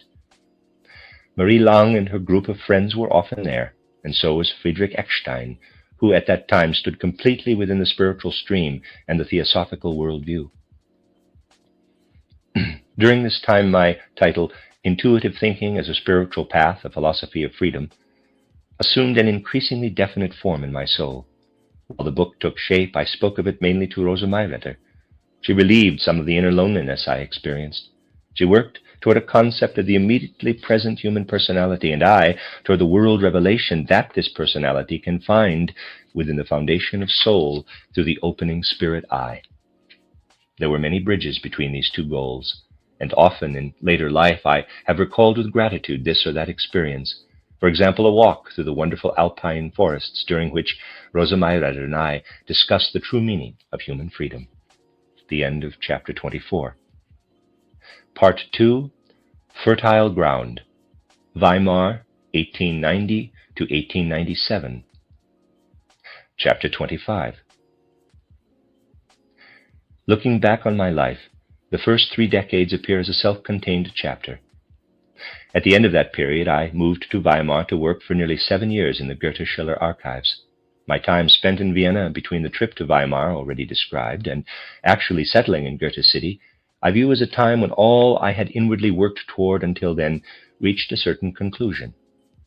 The efforts toward title Intuitive Thinking as a Spiritual Path lived on from that conclusion. The ideas I used to express my views were substantially related to the fact that to me the sensory world was not true reality as such. In the articles and essays I published during that period, I constantly stressed that the human soul manifests as a true reality when engaged not in thinking drawn from the sensory world, but in the free activity of thinking that goes beyond sensory perceptions. I presented such sense-free thinking as what the human soul utilizes to stand within the spiritual being of the world. But I strongly asserted that while living in such sense-free thinking, human beings in fact find themselves consciously within the spiritual foundations of existence. To me, it made no sense to speak about limits of knowledge. To know was to rediscover the spiritual meaning experienced through the soul in the perceived world. Speaking of any limit to knowledge seemed to me a confession that true reality is not experienced spiritually in the soul, and consequently is unavailable to being rediscovered in the world perceived externally. My primary concern in bringing forth my own insights was to refute the theory that there are limits to knowledge. I wanted to reject the path of knowledge that looks at the sensory world and then wants to go outward through the sensory world to break through to true reality. I wanted to show that true reality must be sought by going more deeply into the inner human being, not by attempting to break through toward the outer. Those who want to break through toward the outer and then find it cannot be done speak of limits of knowledge. It is not that it cannot be done because the human capacity for knowledge is limited, but because one is looking for the impossible, as is shown by proper self-reflection. By attempting to penetrate further into the sensory world merely continues the physical, so to speak, behind the sensory. It is as though someone living in illusion attempted to find the cause of the illusion in more illusions. The sense of my presentation is this. Human beings confront the world with the power of cognition, which they develop in earthly life from birth on. First, they gain a concept of the physical realm, but this is merely an outpost of knowing. This ideation does not yet reveal everything contained in the world. The world has an inner living reality, but human beings do not immediately reach that living reality, remaining closed to it. Because they have not yet faced the world with their own being, they form a picture of the world without being. The world image they form is in fact an illusion. When we experience the world through our senses, we see an illusion. But when we add thinking that is free of the senses from our own inner being to sense perception, illusion is permeated with reality and ceases to be illusion. The human spirit then experiences itself within us and meets the spirit in the world, which is no longer hidden behind the physical world, but weaves and lives within it. I thought that discovering the spirit in the world was not a matter of logical reasoning or a continuation of physical perception, but that it comes about when we move from sense perception to the experience of sense-free thinking. In 1888, I wrote for the second volume of my edition of Goethe's Natural Scientific Writings. It is permeated entirely with these views. Quote, if one grants to thinking an ability to perceive beyond the senses, one must also acknowledge that the objects exist beyond physical reality. Those objects, however, are the ideas. As soon as thinking takes hold of an idea, it merges with a primordial foundation of existence. What has effect outwardly enters the human spirit. The human being becomes one with objective reality in its highest potency. Becoming aware of the idea within the reality is the true communion of the human being. Thinking has the same relationship to ideas that the eye has to light and the ear to sound. It is the organ for apprehending. End quote. At that time, it was really my intention to show that the being in the sensory world is spirit, rather than to describe the spiritual world as it appears when sense-free thinking goes beyond the experience of itself to perceive spirit. My intention was to state that nature is in fact spiritual. This was because destiny led me to wrestle with contemporary epistemological theories. They assume that nature is void of spirit, and thus see a need to demonstrate the extent to which human beings are justified in formulating in their spirit a spiritual image of nature. I wanted to use a very different theory of knowledge in order to oppose that view. It was my intention to show that in thinking one does not form images about the world, as though outside it, but that cognizing is experience.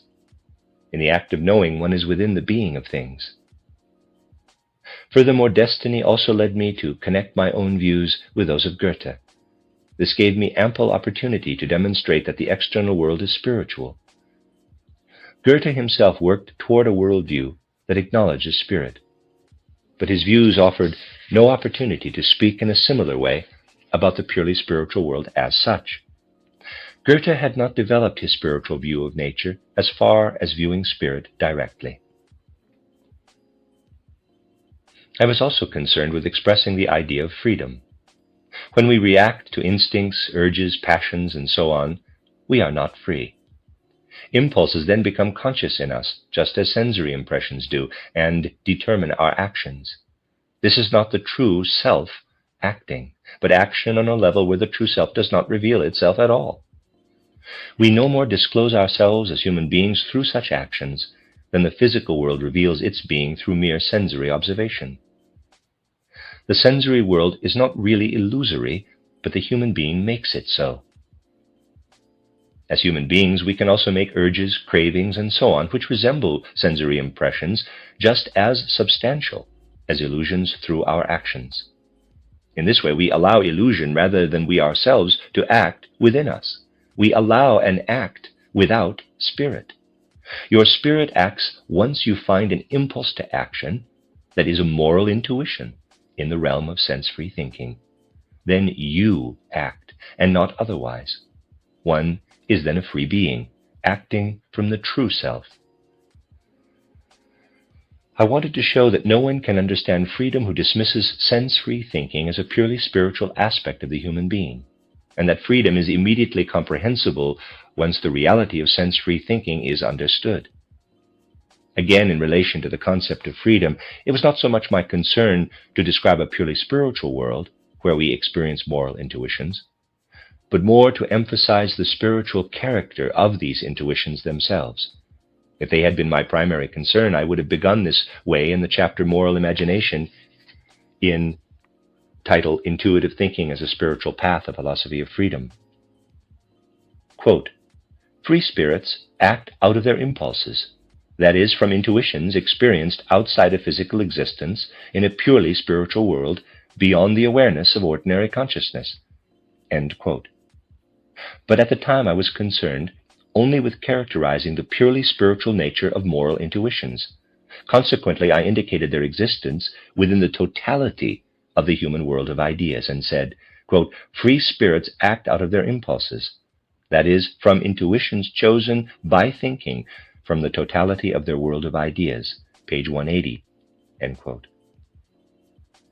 One does not look to a purely spiritual world and could not write that first sentence. Let me read that again.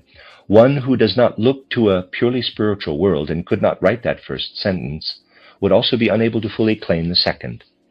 But there are plenty of passages in title Intuitive Thinking as a Spiritual Path that point to the first sentence. For example, quote, "The highest stage of individual life is conceptual thinking without reference to a specific perceptual content.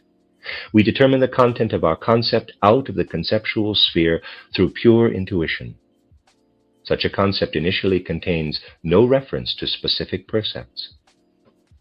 End quote. That was on page 143. This refers to sensory perceptions. If at the time I had intended to describe the spiritual world and not merely the spiritual nature of moral intuitions, I would have considered the contrast between physical and spiritual perceptions. But my only concern was to emphasize the non-physical nature of moral intuitions. This was the orientation of my world of ideas in my 30th year, as the first chapter of my life came to an end, and I left Vienna for Weimar. The end of chapter 25. Chapter 26.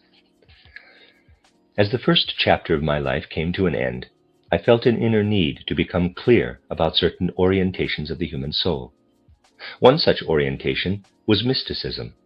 I found through my specified disposition that it was difficult to find any relationship to mysticism as it appeared to my soul's eye through the various eras of human spiritual development: Eastern wisdom, Neoplatonism, Christianity during the Middle Ages, and Kabbalism. It seemed to me that the mystics failed to come to terms with the world of ideas, in which to me the spirit manifests. There seemed to be no real spirituality in a desire for inner fulfillment that plunges the life of ideas into a soul life that is void of ideas. In such a path I could not see a pathway to the light, but only to spiritual darkness. To run from ideas in an attempt to attain spiritual reality seemed like a deficiency in cognition, because even though spiritual reality does not actually weave within them directly, it is only through ideas that one can experience such a reality. Nevertheless, I was drawn to one aspect of mystical endeavor, the nature of inner mystical experience. Mystics wish to unite inwardly with the source of human existence, not merely theorize about it as though it were an external thing. I saw clearly, however, that this same quality of inner experience can be attained by plunging into the soul's depths, accompanied by the full, clear content of ideas, rather than by stripping off that content through meditation. I wanted to carry the light of the idea realm into the warmth of the inner experience. Mystics seemed to be those who cannot see spirit in ideas and are thus inwardly chilled by ideas. The coldness that mystics experience in ideas causes them to try to warm the soul by escaping ideas. I experienced just the opposite. Warmth flooded my inner life as I formulated my initially indefinite experience of the spiritual world into clearly defined ideas. Often I thought of how the mystics completely fail to grasp the warmth and intimacy of soul experienced by uniting inwardly with ideas permeated by spirit. To me, this union had always been like a personal association with the spiritual world. Mysticism seemed to strengthen rather than weaken the position of a materialistically inclined observation of nature. Materialists reject the spiritual world either because they do not recognize its existence or because they view human knowledge as suitable only to what is sensory perceptible. Where the senses reach their limit, materialists set up the boundary of knowledge. A typical mystic and a materialist have the same concepts of human knowledge gained through ideas. Mystics maintain that ideas do not reach spirit, and consequently human knowledge gained through ideas always leaves one outside the spiritual realm. Since mystics still want to attain the spirit, they turn toward inner experience empty of ideas. Consequently, they agree with materialists that knowledge gained through ideas is limited to what is physical. To enter the inner being of soul without ideas is to enter a realm of feeling only. Then one would say that what we usually mean by a path of knowledge cannot lead to the spirit. That to reach spirit, one must leave the sphere of knowledge and immerse oneself in that of feeling. And materialists can agree with a view such as this, as long as they do not view everything said about spirit as meaningless, fantastic wordplay. They consider ideas about physical phenomena to be the only justifiable basis for knowledge, and consider a mystical relationship to spirit to be entirely personal. It is thought to be something one may or may not be inclined toward, depending on one's disposition, and it is certainly something that cannot be spoken about as one does of sound knowledge. It is their view that the human relationship to spirit is all a matter of subjective feeling. The forces in my soul opposed mysticism with even greater strength as I placed this before my soul's vision. To me, perception of spirit within the soul was far more credible than what we perceive with the senses. To place limits on knowledge, despite such soul experience, was impossible for me. I resolutely rejected the path to spirit based only on feeling. Nevertheless, I still sensed a remote kinship to my own relationship to the spiritual realm in the nature of mystical experiences. I sought union with the spirit through ideas irradiated by spirit, just as the mystic sought union with something void of ideas. I could also say that my spiritual perception was based on a mystical experience of ideas. It was not very difficult for me to become clear and overcome this inner conflict.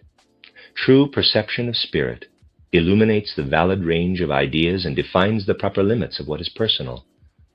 Any observer of the spiritual realm knows that the personal is no longer effective once soul being becomes an organ for perceiving spirit.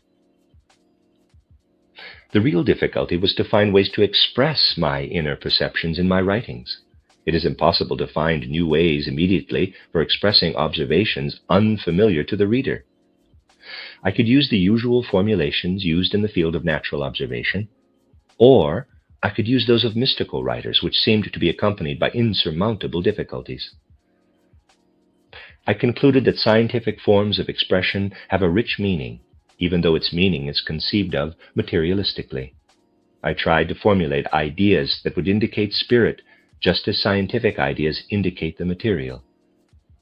This would enable me to retain the character of the idea I wanted to convey, which seemed impossible with mystical formulations, which do not indicate an objective reality beyond the human, but describe only subjective experiences in the human. I wanted to avoid describing human experiences and show how a spiritual world is revealed through spiritual organs of perception within the human being. From these foundations, the ideas formed that led to my title, Intuitive Thinking as a Spiritual Path, a Philosophy of Freedom. When I formulated these ideas, I did not want a mystical impulse to rule me, but it was clear that the ultimate experience of what needed to be revealed through ideas must bear the same character in the essence of the soul as it does in the inner perception of the mystic. Nevertheless, there is still a difference. On the path I describe, human beings surrender themselves and express the outer spiritual world objectively within themselves, whereas mystics enhance the life of their own inner being, thus extinguishing the true form of objective spirit. The end of chapter 26. Chapter 27. It took me a long time to present Goethe's scientific ideas in the introduction to Kirchner's German national literature. I had begun in the early 80s and had not completed it when I moved from Vienna to Weimar to begin the second chapter of my life. This was because of the difficulty I described in relation to scientific and mystical forms of expression. While I was looking for the proper conceptual form to express Goethe's stance in relation to natural science, I also had to make headway in conceptualizing my own spiritual experiences as I contemplated natural processes. As a result, I was pushed continually from Goethe toward presenting my own worldview, and then back again, so that I could better interpret his thoughts through my own. I felt that the essential aspect of Goethe's approach was his rejection of merely theoretical, easily surveyable thought in the face of knowing the boundless wealth of living reality. Goethe becomes rationalistic when describing the manifold forms of plants and animals. In order to understand meteorological phenomena or the geological structure of the earth, he tried to find ideas that manifest the activity of nature's becoming. But his ideas were not abstract. They were images that lived in his soul like thoughts. When I considered what Goethe presented as such images in his natural scientific works, I was faced with something that satisfied me deep in my soul. I believed that I could see nature's processes, as reflected in the human spirit, accurately represented in the content of those idea images, if they were developed further. It was clear to me that the predominant thinking in modern science must be elevated to this Goethean way of thinking. However, in view of Goethe's understanding of nature, how were his idea images related to spiritual reality itself? The idea images are valid only when they point to just such a spiritual reality behind the physical world. But in his awe before the boundless riches of reality, Goethe refrains from trying to describe the spiritual world once he has brought the sensory realm into his soul in the form of images, in keeping with spirit. Thus I had to show that although Goethe could indeed live inwardly by advancing from knowledge of the physical to that of the spiritual, no one else could fully understand Goethe's soul life without going farther than he did, taking cognition to the degree that the ideas led to a concept of the spiritual world itself. Goethe was within the spirit as he spoke of nature. He was afraid of becoming abstract if he went from lively participation in the spirit to a life of thoughts about being within it. He wanted to sense himself within spirit, but did not want to think himself within spirit. I often felt untrue to Goethe's way of thinking and presenting thoughts about his view of the world. In nearly every detail I had to interpret concerning Goethe's view, I had to master ever again the method of speaking about Goethe in Goethe's own way. Through my own thinking, I struggled for a year to present Goethe's ideas by continually developing a better understanding of him. Looking back, I realized that I owe much to that struggle for the development of my spiritual experiences of cognition. Because my destiny brought me the Goethe task as part of my life, this development was slowed considerably. Otherwise, I would have pursued my spiritual experiences and described them exactly as they presented themselves to me. My consciousness would have widened into the spiritual world more rapidly, but I would have felt no need to work hard at penetrating my inner being. Thus, the Goethe task led me to experience the difference between a soul state in which the spiritual world reveals itself by grace, and one in which step by step the soul develops an affinity with the spirit in order to stand within the spiritual of the world once it has experienced itself as spirit. Only in this actual participation does one experience how intimately the human spirit and the world's spirituality can grow together in the human soul.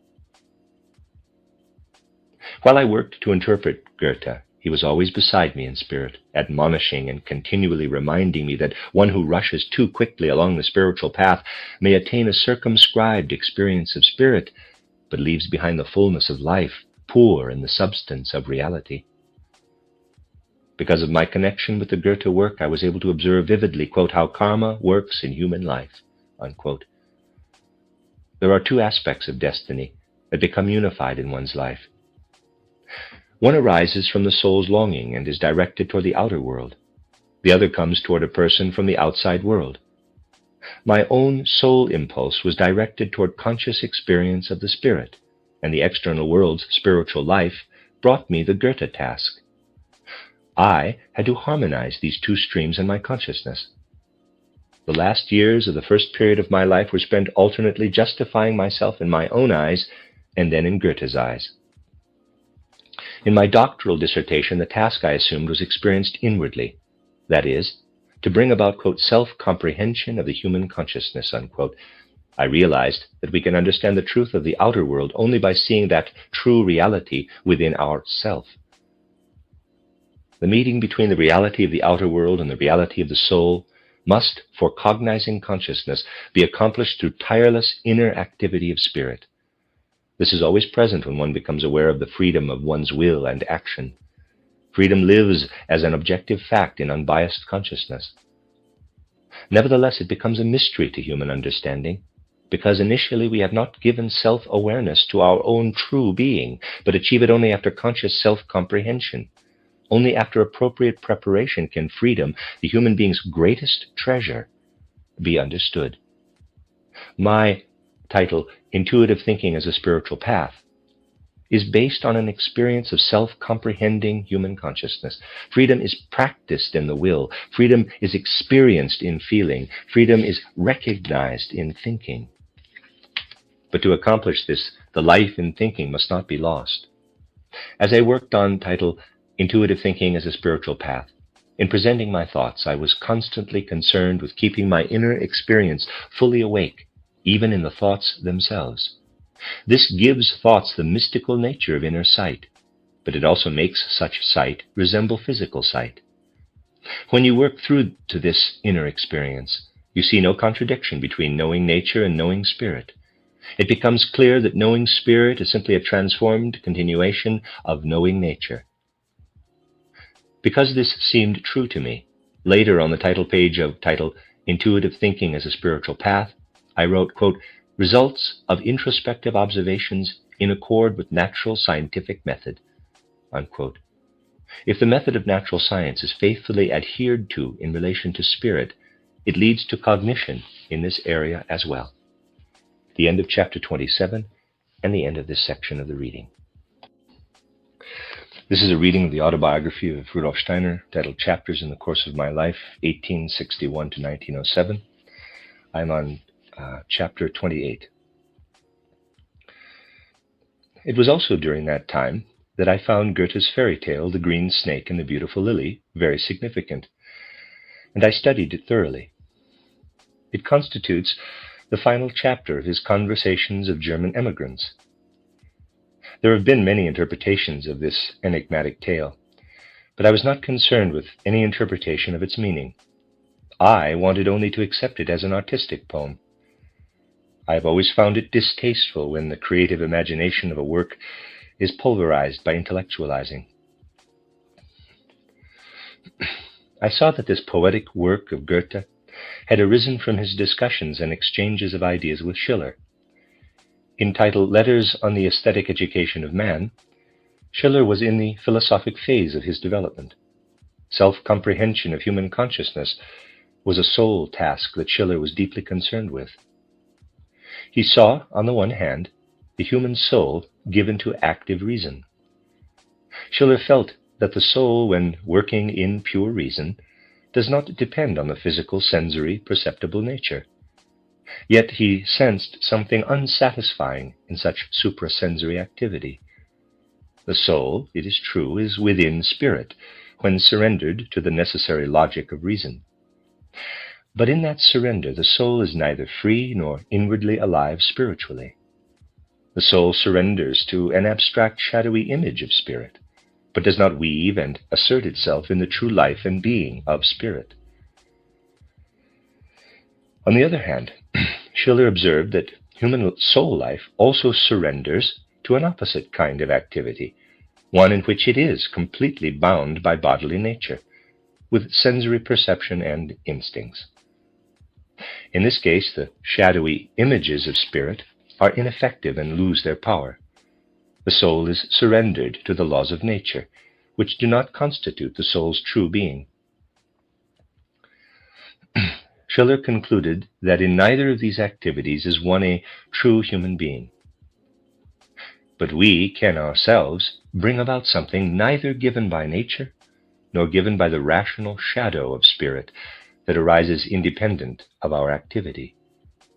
We can bring reason into our physical activity, lifting the physical to a higher level of consciousness, so that it acts like spirit. Thus we develop an inner disposition that is midway between logic and natural necessity. To Schiller, this is our character when we live in the artistic element.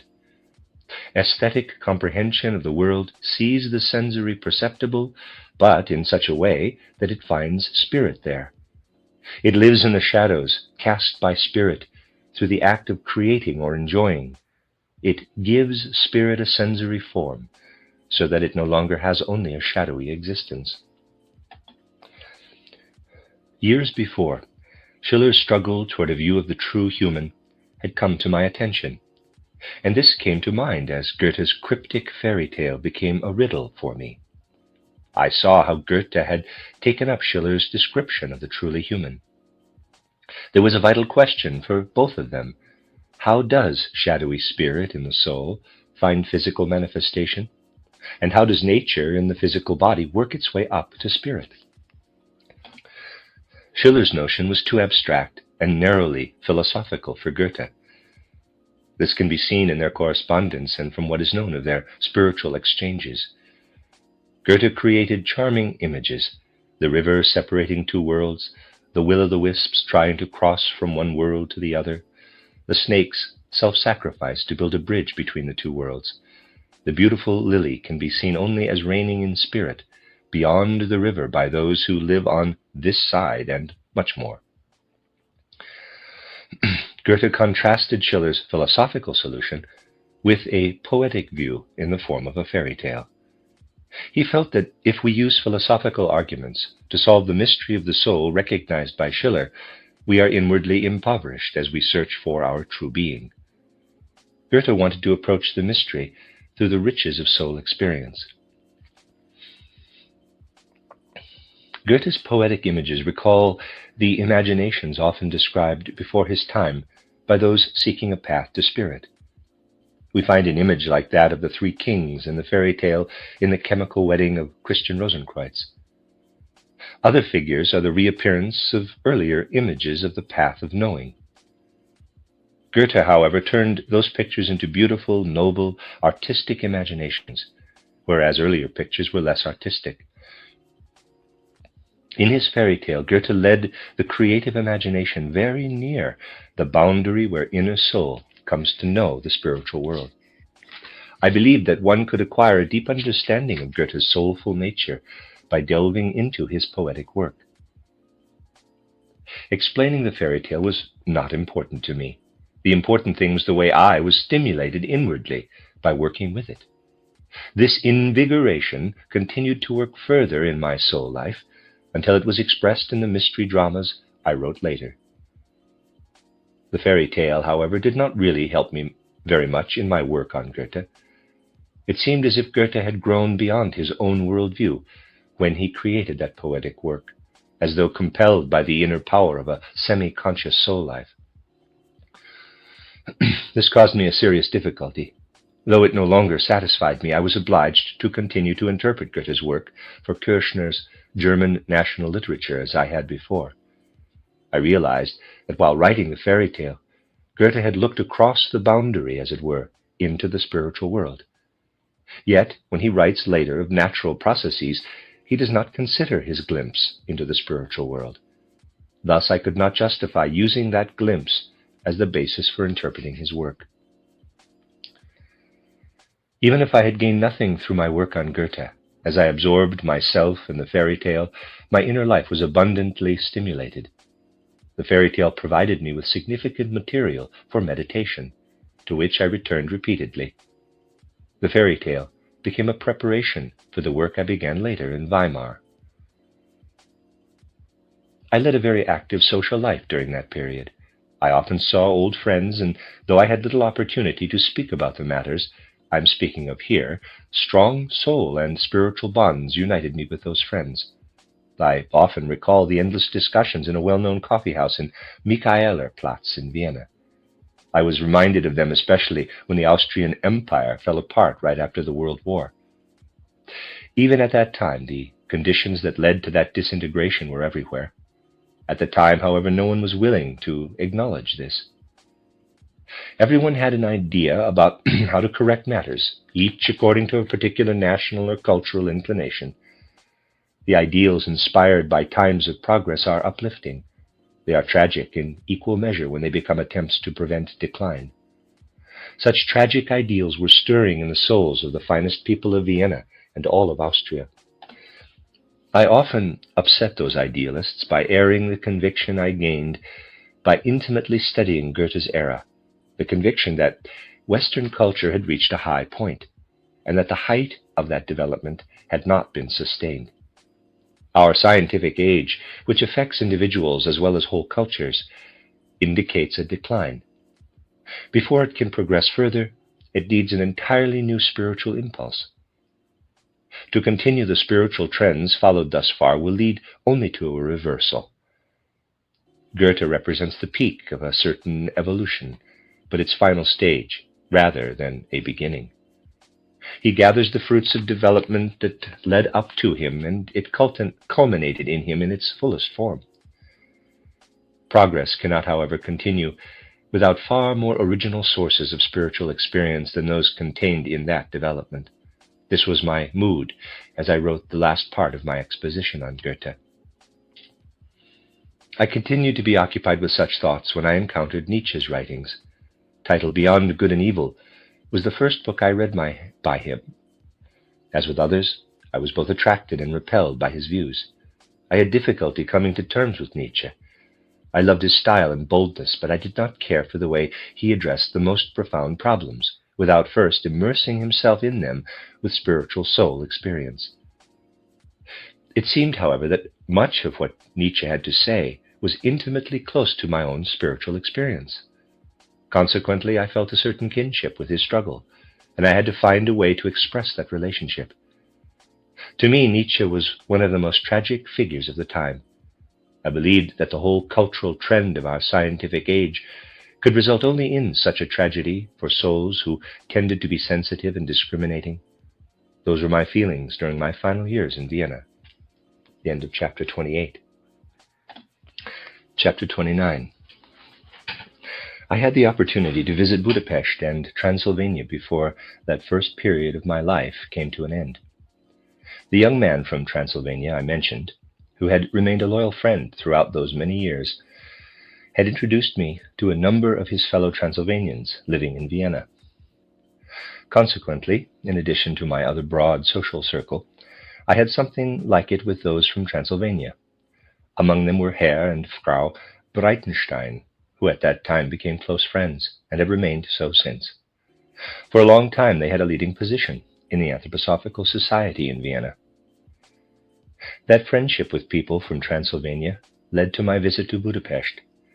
The capital of Hungary, so very different from Vienna, made a deep impression on me. The journey from Vienna to Budapest was distinguished by charming scenery, temperamental, lively people, and stirring music.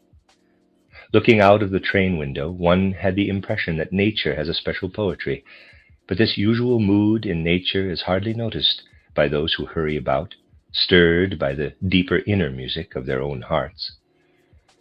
Entering Budapest, one also enters a world that stimulates the interest of other Europeans, although it is a world they will never fully understand. It is a dark foundation beneath a colorful play of light. For me, all this was summed up in the statue of Franz Dieck. A rough, proud, courageous will was expressed in the head of that man who created the Hungary of 1867 to 1918. It was without cunning, but had an elemental relentlessness.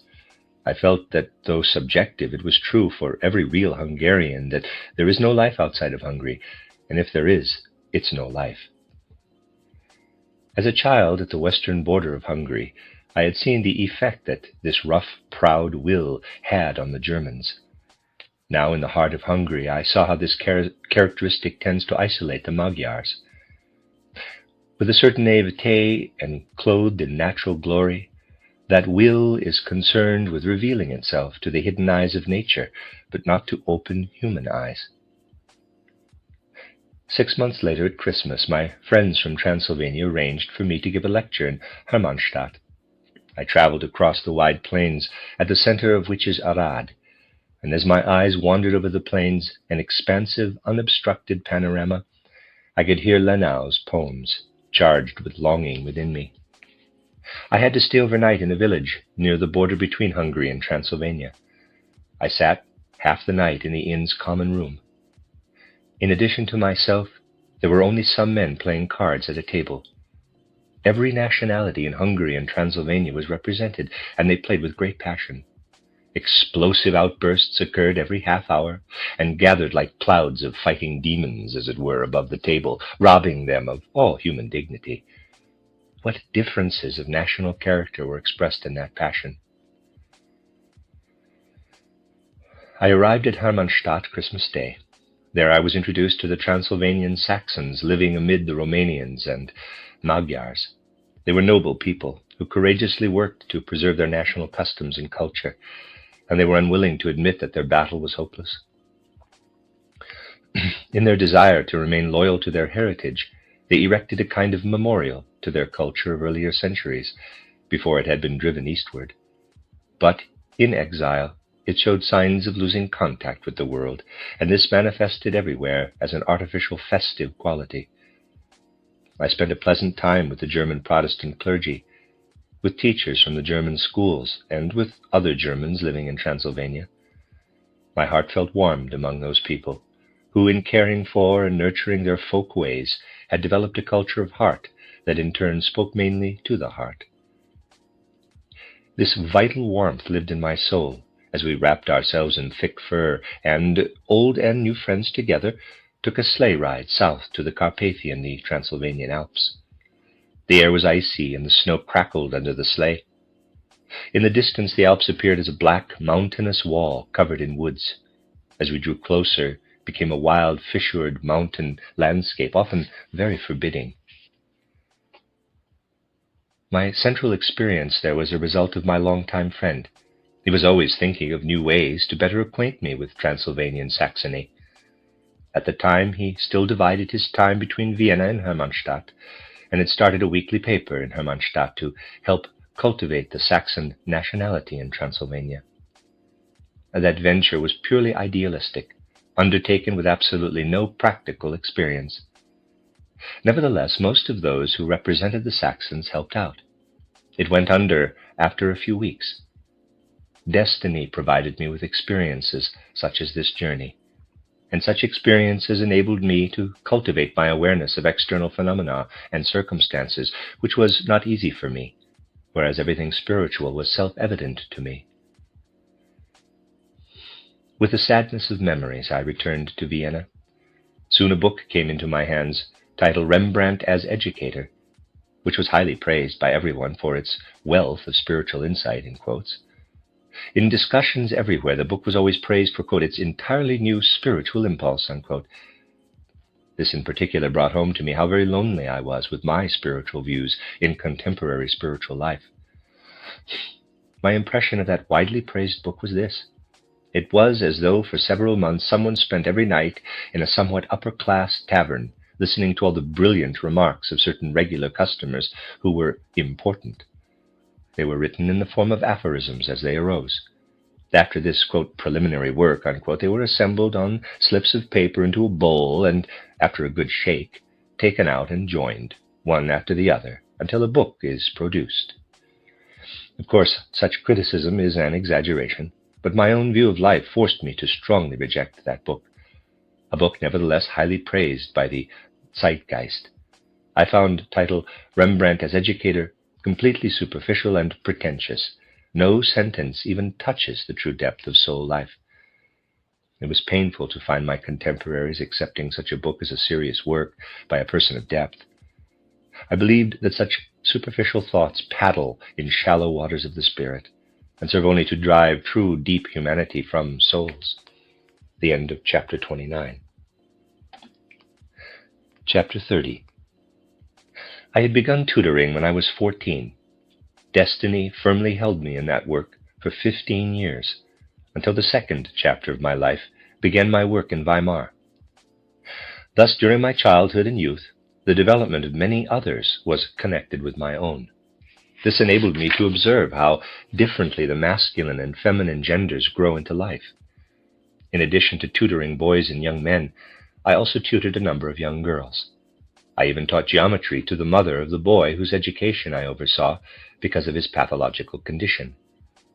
Another time I tutored her and her sister in aesthetics. For several years that boy's family became a kind of home. From there I visited other families as tutor and instructor. Through my friendship with the boy's mother, I shared all the joys and sorrows of the family. That woman appeared to me as an exceptionally beautiful human soul. She was completely devoted to the unfolding destiny of her 4 sons.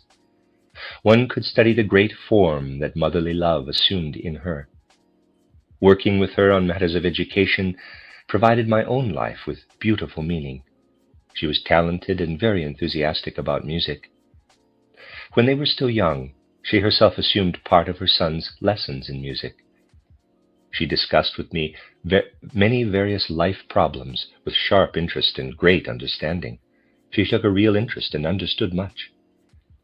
She was also very interested in my scientific and other work. That was a time when I felt the need most deeply to discuss with her all that deeply concerned me. When I spoke of my spiritual experiences, she listened in an unusual way. That subject appealed to her reason, which nevertheless remained somewhat reserved, but her soul accepted it all. Her view of human nature was colored somewhat by naturalism. She viewed the soul's moral disposition as entirely related to a healthy or unhealthy physical constitution. In other words, her medical view of the human being was instinctive and was consequently somewhat naturalistic. I found it quite invigorating to discuss such things with her.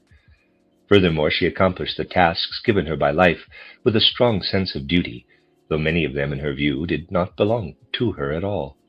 She felt many aspects of her destiny as a burden, but she demanded nothing from life and accepted what life brought, provided it did not affect her sons. She experienced all that concerned them with very strong emotions. Thus I shared a mother's beautiful devotion to her sons, her inner work, and the daily life of a family with a large circle of relatives and friends. Nevertheless, it had its difficulties. The family was Jewish. It was their view that they were quite free of sectarian or racial limitations. But the father, to whom I was very attached, was extremely sensitive to any remark by a non-Jew about Jews. This was the result of anti-Semitic feelings flaring up at the time. At that time, I became very interested in the Germans' struggle for national existence in Austria, and this interest led me to look at the historical and social situations of the Jews. I was busy with this in particular when Hammerling's Homunculus was published. It caused that eminent German author to be seen among journalists as anti-Semitic. Indeed, German anti-Semites claimed him as one of their own. This did not concern me, but I wrote an article about Homunculus in which I thought I expressed myself quite objectively about the position of Judaism. But the man who was my friend and in whose house I was living saw my article as a certain kind of anti-Semitism. His feelings of friendship were not lessened because of it, but he was deeply hurt. After reading the article, he turned to me, filled with pain, and said, quote, "What you have written here cannot be interpreted as friendly, but the thing that really troubles me is that it was your close relationship with us and our friends that provided you with the experiences that allowed you to write about Jews this way." Unquote. He was wrong, however. My article was based solely on a survey of cultural history. There was nothing personal in my judgments, but he was unable to see this. His response to my explanation was, quote, "No, according to this article, the man who is teaching my children is no friend of the Jews." Unquote. Nothing could convince him otherwise. Nevertheless, he would not consider for a moment that my relationship to the family should change. He viewed it as a necessity.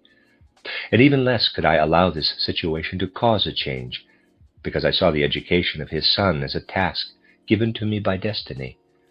Neither of us could avoid feeling that something tragic had entered our relationship. And there was something else that aggravated the situation. The national struggle had caused the views of many of my friends to be colored with anti-Semitism.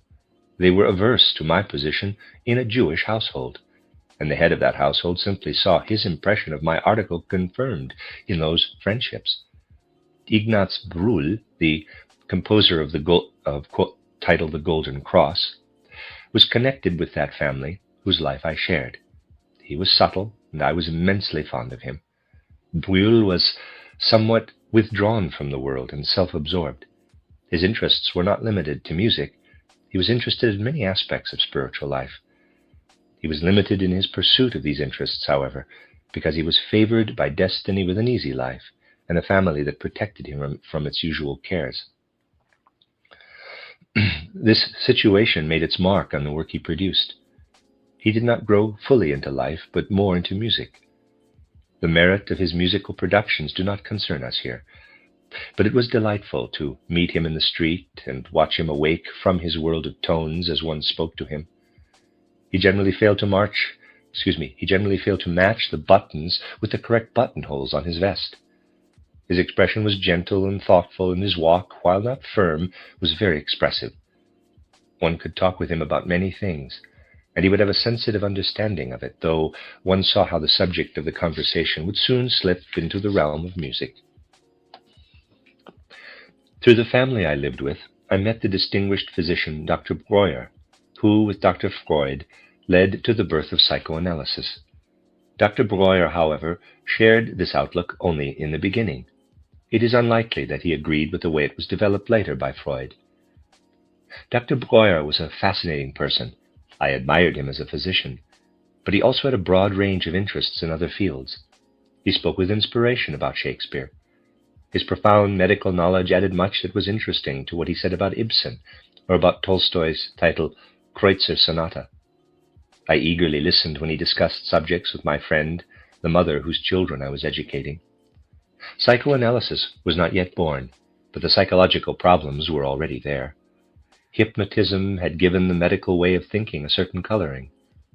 My friend and Dr. Breuer had been friends since her youth. One fact gave me much to think about. In certain respects, her understanding of medicine was deeper than that of the distinguished physician. Once they discussed the case of a morphine addict Dr. Breuer was treating. Referring to the conversation, she said to me, quote, "Just imagine what Dr. Breuer did. He made the morphine addict promise on his word of honor not to touch morphine again. Dr. Breuer actually expected results in this way and became indignant when the patient failed to keep his word. He said, "How can I treat someone who will not keep a promise?" Can you believe such a distinguished doctor would be that naive? How can anyone think that something so deeply rooted in the man's nature could be cured by a promise? Unquote. Nevertheless, my friend may not have been entirely correct.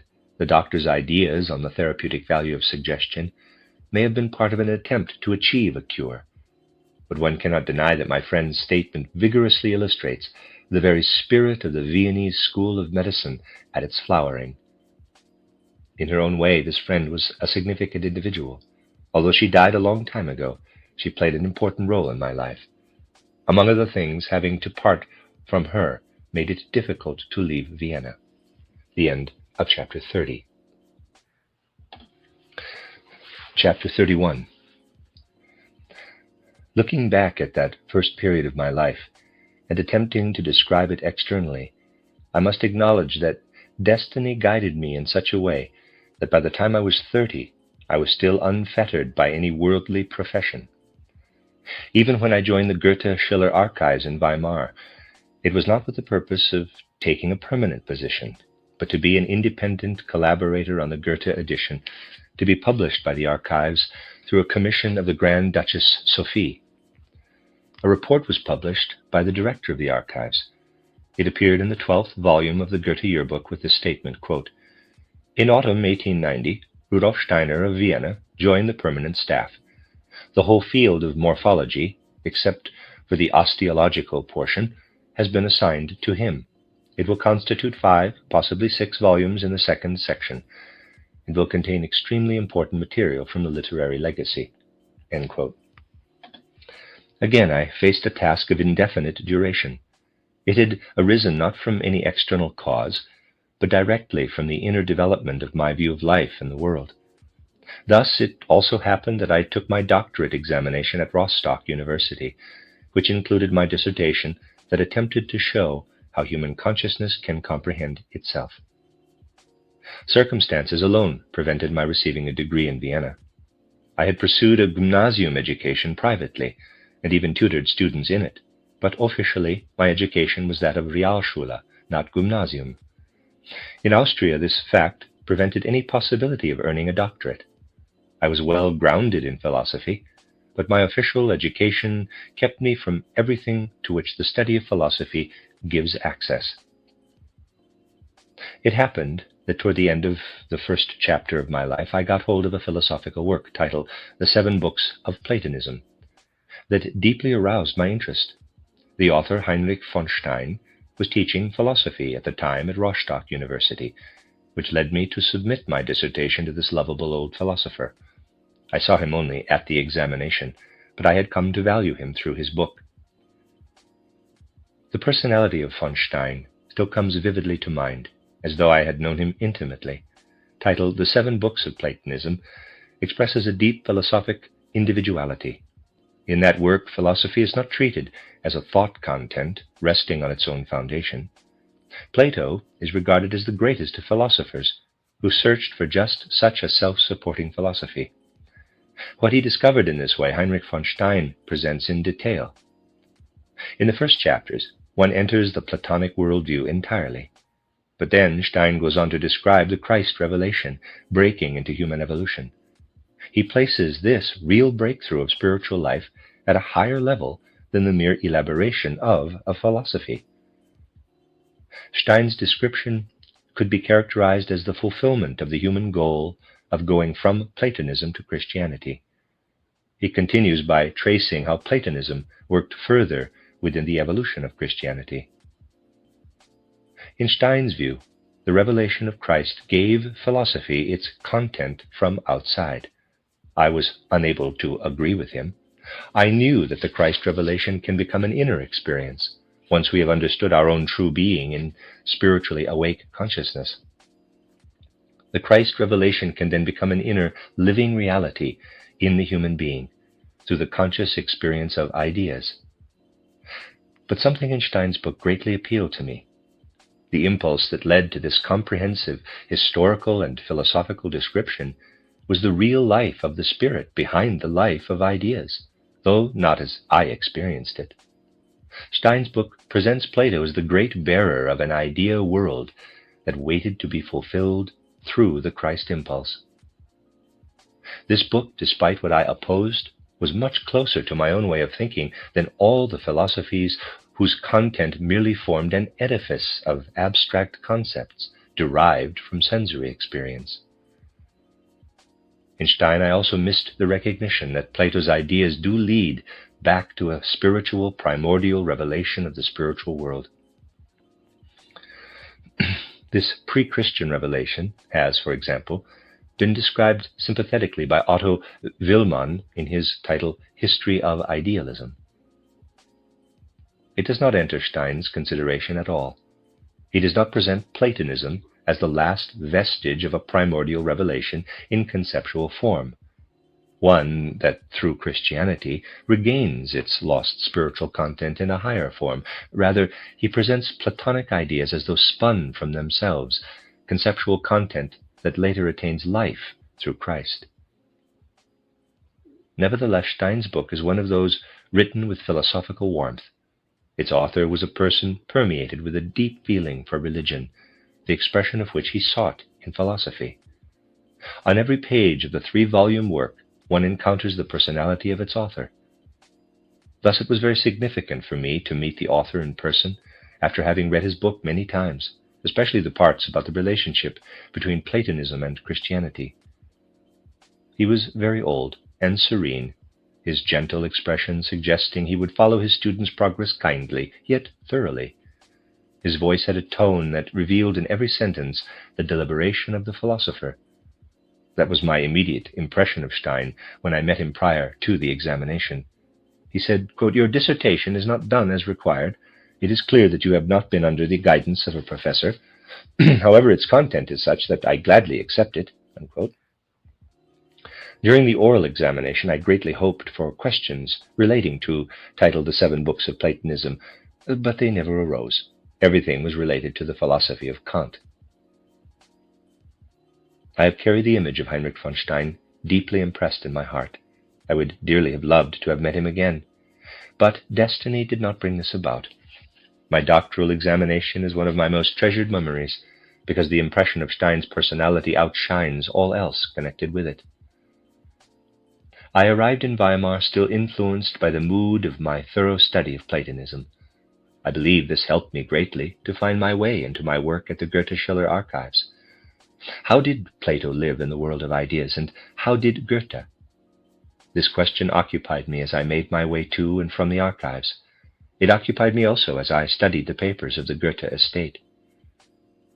This question was at the back of my mind early in 1891, when I expressed my impressions of Goethe's knowledge of nature in these words, quote, "Most people find it impossible to imagine that someone requiring totally subjective conditions in order to manifest can nevertheless have a validity that is objective and substantial. The quote-unquote archetypal plant, Urpflanze, is in this very category. It is the objective essence of plant, contained in all plants.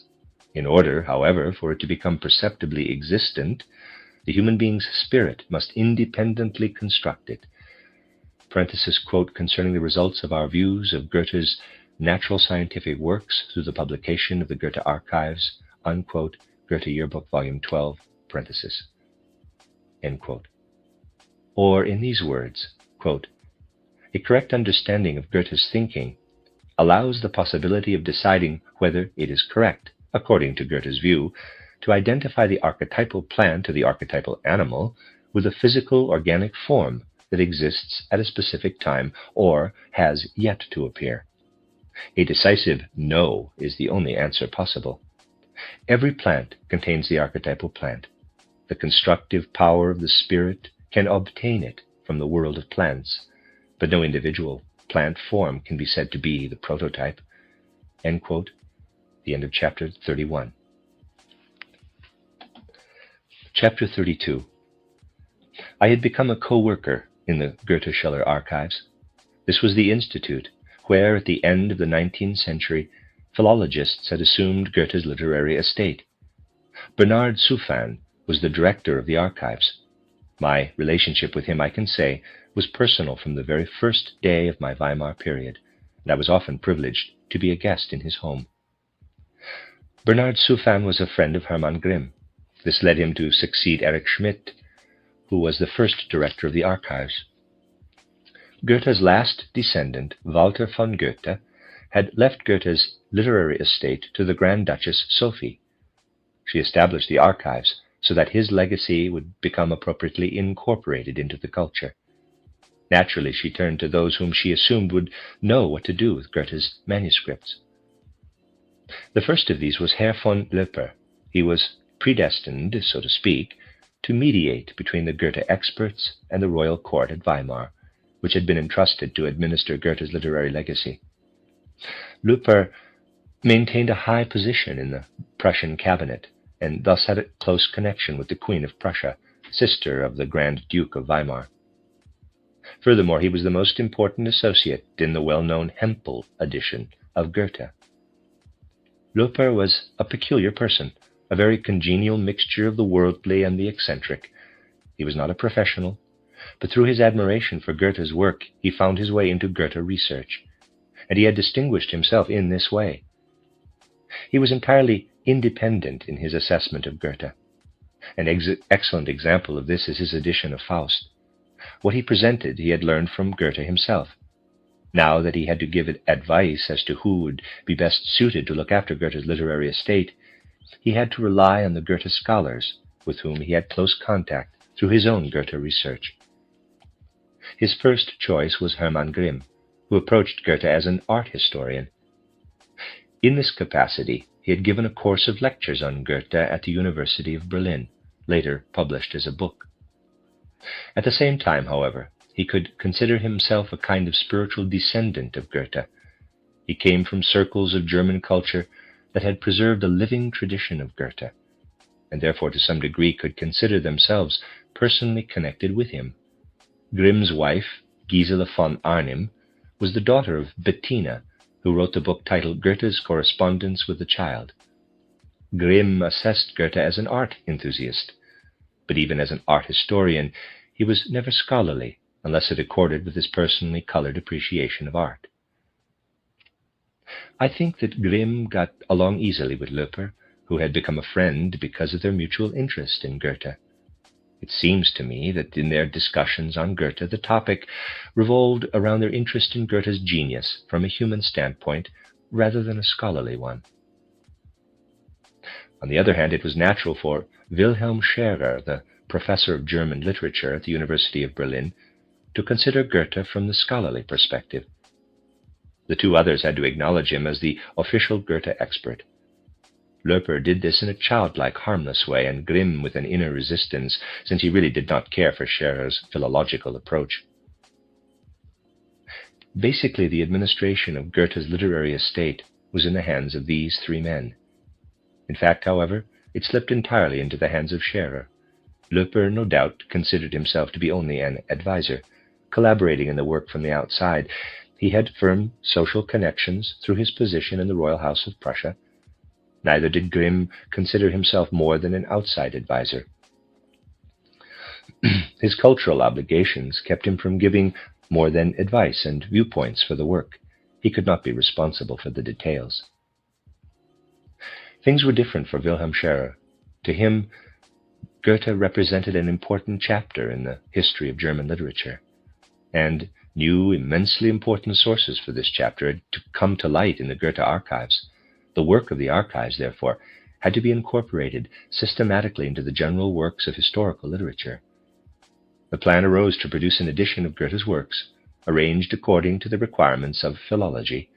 Scherer assumed the spiritual supervision, and Erich Schmidt, his follower, who occupied the chair of modern German history of literature at Vienna, was entrusted to administer the archives.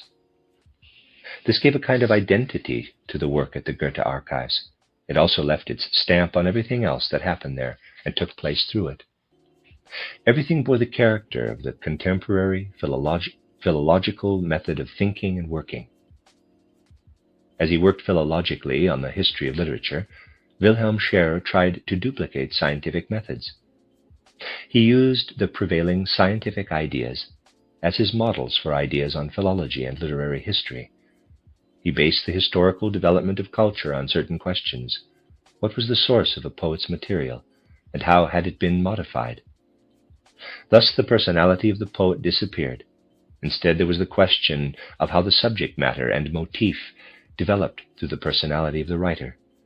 Erich Schmidt's long monograph on Lessing is a classic example of this approach at its zenith. The main interest is not the personality of Lessing, but a detailed consideration of motifs such as those of Mina von Barnhelm, or titled Nathan. I think Mina von Barnhelm is a title as well. Scherer died young, soon after the Goethe Archives was established. He had many students. Erich Schmidt was called from the Goethe Archives to take over Scherer's work in Berlin. Hermann Grimm made certain that the leadership of the archives was passed on to Bernhard Suffan rather than one of Scherer's many students.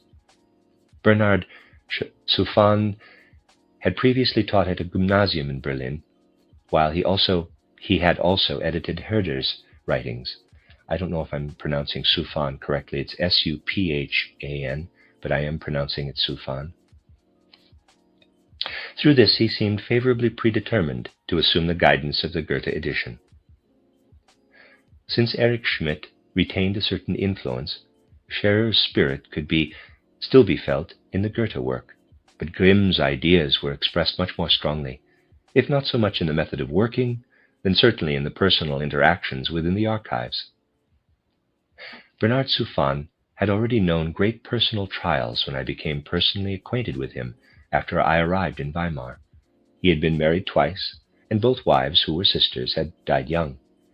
He now lived in Weimar with his two sons, mourning those he had lost, unhappy with life. The only brightness in his existence was the kindness of the Grand Duchess Sophie toward him. Suffan honored the Grand Duchess. There was nothing servile in his respect for her, for he loved and admired her purely as a person. He was greatly attached to Hermann Grimm. Earlier in Berlin, Suffan had enjoyed the cultural atmosphere of the Grimm's household, where he was seen as one of the family. But there was something in Suffan's makeup that kept him from coming to terms with life. Indeed, it was possible to discuss with him the most sublime spiritual matters, but it easily happened that something sour arising from his feeling would enter the conversation. That sour quality dominated his inner soul life. He sought relief from it by means of a dry humor, which prevented any warmth from entering one's relationship with him. He could express with complete sympathy some exalted subject, and in the same breath, without warning, fall to something petty and trivial. He always showed goodwill toward me, but he did not share the spiritual interests that stirred me so deeply, and often made them a topic of his dry humor. Nevertheless, he took a warm interest in my work at the archives, and in my personal life.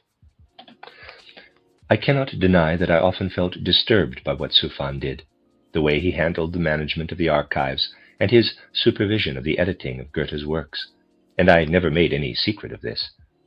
But when I look back at the years spent with him, a strong feeling of sympathy with his personal destiny, so severely tested by life, outweighs all else. He suffered through life, and he suffered through himself. I witnessed how, with all the good sides of his character and his abilities, he sank more and more into a bottomless pit of meaningless brooding that arose in his soul. When the Goethe-Schiller archives were moved to a new building erected on the Ilm, Suffan said that he felt like a human sacrifice in relation to opening that building, something like those walled up at the entrance to sacred buildings in ancient times to bless the activities within. And in fact, he gradually came to fantasize that he was being sacrificed for a cause with which he felt no real connection. He felt like a beast of burden under the Goethe work, with no pleasure in a task that others might have shouldered with the greatest enthusiasm. After I had left Weimar, I always found him in this mood whenever I met him. He ended his life by suicide in a darkened mental condition. The end of chapter 32 and the end of this reading of the autobiography, this section of the biography. This is a reading of the autobiography of Rudolf Steiner. entitled Chapters in the Course of My Life, 1861 to 1907. And this is the beginning of chapter 33. When I entered the Goethe-Schiller archives, Julius Wahler was engaged there in addition to Bernard Suffan. He was appointed by Erich Schmidt. We had become acquainted during my first stay at Weimar, and now a warm friendship developed. He was editing Goethe's diaries. Edward von der Hellen was archivist. He was also concerned with editing Goethe's letters. A large portion of the world of German philologists labored on Goethe's works. There was a constant turnover of professors and philology instructors from the university. During their various lengths of stay, we saw much of those visitors, not only at the archives, but also during our time off. Thus it was possible to share intimately in their various interests. Apart from those collaborators on the Goethe edition, many people visited the archives. They were interested in one or another of the rich collections of manuscripts of German poets. The archives gradually became the place where the literary estates of many poets were preserved. People also came who were not primarily interested in the manuscripts, but wanted to study in the library of the archives. There were also many who simply wanted to see the treasures that the archives collected there.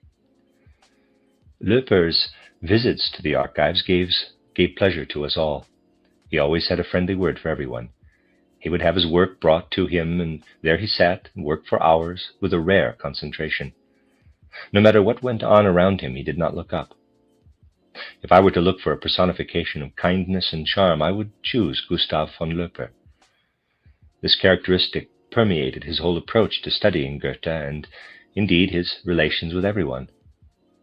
In particular, it revealed itself in the imprint assumed by his whole soul life as a result of the fact that he almost always thought about how one might bring a proper understanding of Goethe to the world. I sat next to him once in a theater at a performance of Faust. I began to speak of the production and acting. He did not hear what I said, but he replied, quote, "Yes, those actors often speak words and phrases that are not quite right in Goethe's sense," unquote. There was something particularly charming about Löper's absent-mindedness. During the intermission, I mentioned something that involved determining a duration of time. Löper said, quote, "Let me see, 100 minutes to the hour, 100 seconds to the minute," unquote. I looked at him and said, "Your Excellency, 60. He took out his watch, tested it, smiled heartily, counted it, said, "Yes, of course, 60 minutes, 60 seconds. I encountered many such examples of his quote-unquote absent-mindedness. But I did not feel inclined to smile at such peculiarities of Löper's soul disposition. One felt they were a necessary and rather charming byproduct of his unpretentious, unsentimental, I would even say graceful earnestness. He spoke almost without intonation. The sentences gushed out over one another, but one heard the strong articulation of his thoughts through that colorless speech. Cultured refinement entered the archives with Hermann Grimm. Ever since I had read his book on Goethe, while I was still in Vienna, I felt strongly drawn to the nature of his mind and spirit. By the time I had the privilege of meeting him at the archives, I had read almost everything he had published so far. Soon, through Suffan, I became better acquainted with him. Once, when Suffan was not in Weimar, Grimm came to visit the archives and invited me to lunch at his hotel. There was no one else present. He seemed pleased with the way I was able to enter his way of looking at life and the world. He became communicative.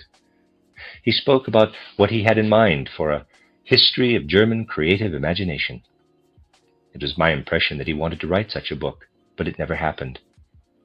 However, he explained to me in detail that the impulse for the continuous stream of historical evolution is in the creative folk imagination, which he thought of as a living, active, suprasensory genius.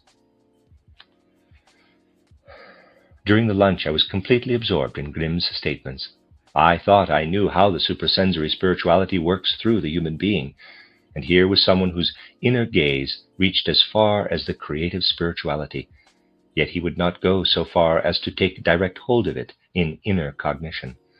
He remained in the region where the spirituality expresses itself in the human being as imagination. Grimm had a particular gift for surveying various historical eras and presenting his surveys in a precise epigrammatic style. Whenever he described individual personalities, such as Michelangelo, Raphael, Goethe, or Homer, his presentation always had such a survey as background. I have repeatedly read the essays in which he gave such striking surveys of the cultural life of Greece, Rome, and the Middle Ages. This consistent style was expressed in all that he did. When he spoke in beautifully formulated sentences, I felt that it could just as well be in one of his essays.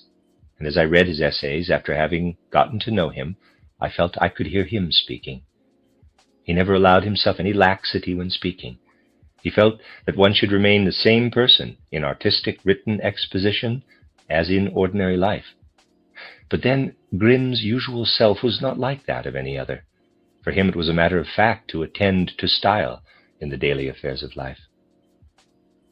When Grimm came to Weimar and to the archives, one felt that hidden spiritual threads connected Goethe with the place of his literary legacy. Not so when Erich Schmidt came. What connected him with the papers, preserved in the archives, was not ideas, but the method of historical philology. I was unable to gain any human relationship with Schmidt, and so I had little interest in the great veneration shown him by the Scherer philologists at the archives.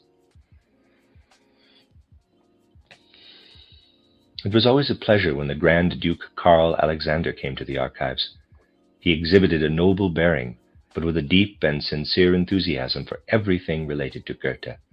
His personal charm, his age, and his long connection with the best in German culture all made a pleasant impression. It was good to know that he was the protector of the Goethe work in the archives. The Grand Duchess Sophie, owner of the archives, came only on special festive occasions. If she had something to communicate, she would summon Souffan to her. The visiting collaborators were taken to her to be presented, yet she had extraordinary concern for the archives. At that time she personally made all the preparations that would ensure the building of a public place worthy of housing the literary legacies. Grand Duke apparent Karl August, who died before becoming Grand Duke, often came to the archives. His interest in the work was not as deep, but he liked to talk with his collaborators. He regarded it more as his duty to take an interest in anything pertaining to culture, but Grand Duchess apparent Pauline showed a warm interest. I was able to have many conversations with her about Goethe, literature, and so on. Socially, the archive was a gathering place for, on the one hand, people concerned with learning and art, and on the other, those who belonged to the court at Weimar. It received from each side a particular social coloring. The door had hardly closed behind some learned scholar when it opened again for some titled person visiting the court. Many from all social positions participated in the life of the archives. It was really a stirring and in many ways stimulating life. The Weimar library was in the immediate vicinity of the archives. Reinhold Köhler, the head librarian, was a childlike man of inexhaustible literary knowledge. The collaborators at the archives frequently visited the library. What the archives offered as literary assistance in their work could be greatly supplemented there. Köhler had an exceptionally broad knowledge of myths, fairy tales, and sagas. His linguistic knowledge was admirably universal. He could track down the most obscure document. Nevertheless, he was also touchingly modest, kind, and helpful, but always get the books from their shelves himself and bring them to the reading room where one worked. Once I came in and asked to see a book Goethe had used in his botanical studies. Köhler went to get the old book, which presumably had been lying on some high shelf unused for decades. A long time passed and he had not returned. Someone went to look for him. He had fallen from the ladder he had climbed to retrieve the book and had broken his hip. This lovable, noble person was unable to recover from the effect of that accident, and after a lingering illness the widely respected man died. I suffered with the painful thought that the accident had occurred while he searched for a book on my behalf. The end of Chapter 33. Chapter 34. I have significant memories that are connected with 2 lectures I gave at the beginning of my time in Weimar. One of them quote, imagination as creator of culture, unquote, was presented in Weimar before I had spoken with Hermann Grimm about his views on the evolution of imagination. Before the lecture, I summarized what I could say from my spiritual experience about the real spiritual world unconsciously flowing into human imagination. To me, what lives in imagination seemed to be stimulated through sensory experience only in relation to its subject matter. I experienced the truly creative element in the images produced by true imagination as a reflection of the spiritual world external to the human being. I wanted to show that imagination is a doorway through which spiritual beings creatively influence cultural development indirectly through the human being. Because I had aimed for such a goal in a lecture, Grimm's exposition made a deep impression on me. He felt no need to search for the suprasensory spiritual sources of imagination. He simply accepted as a fact what appeared in the human soul as imagination and wanted to study its evolution. In my lecture, I first described one pole of imagination, the life of dreams. I showed that outer sensory impressions are experienced through the subdued consciousness of dreams, not as in waking life, but transformed into symbolic images. Likewise, inner physical processes are experienced in such symbolic images. And I showed that dream experiences do not rise into consciousness as dry, matter-of-fact memories. They indicate the powerful activity of the soul's deep experiences. Consciousness is subdued in dreams.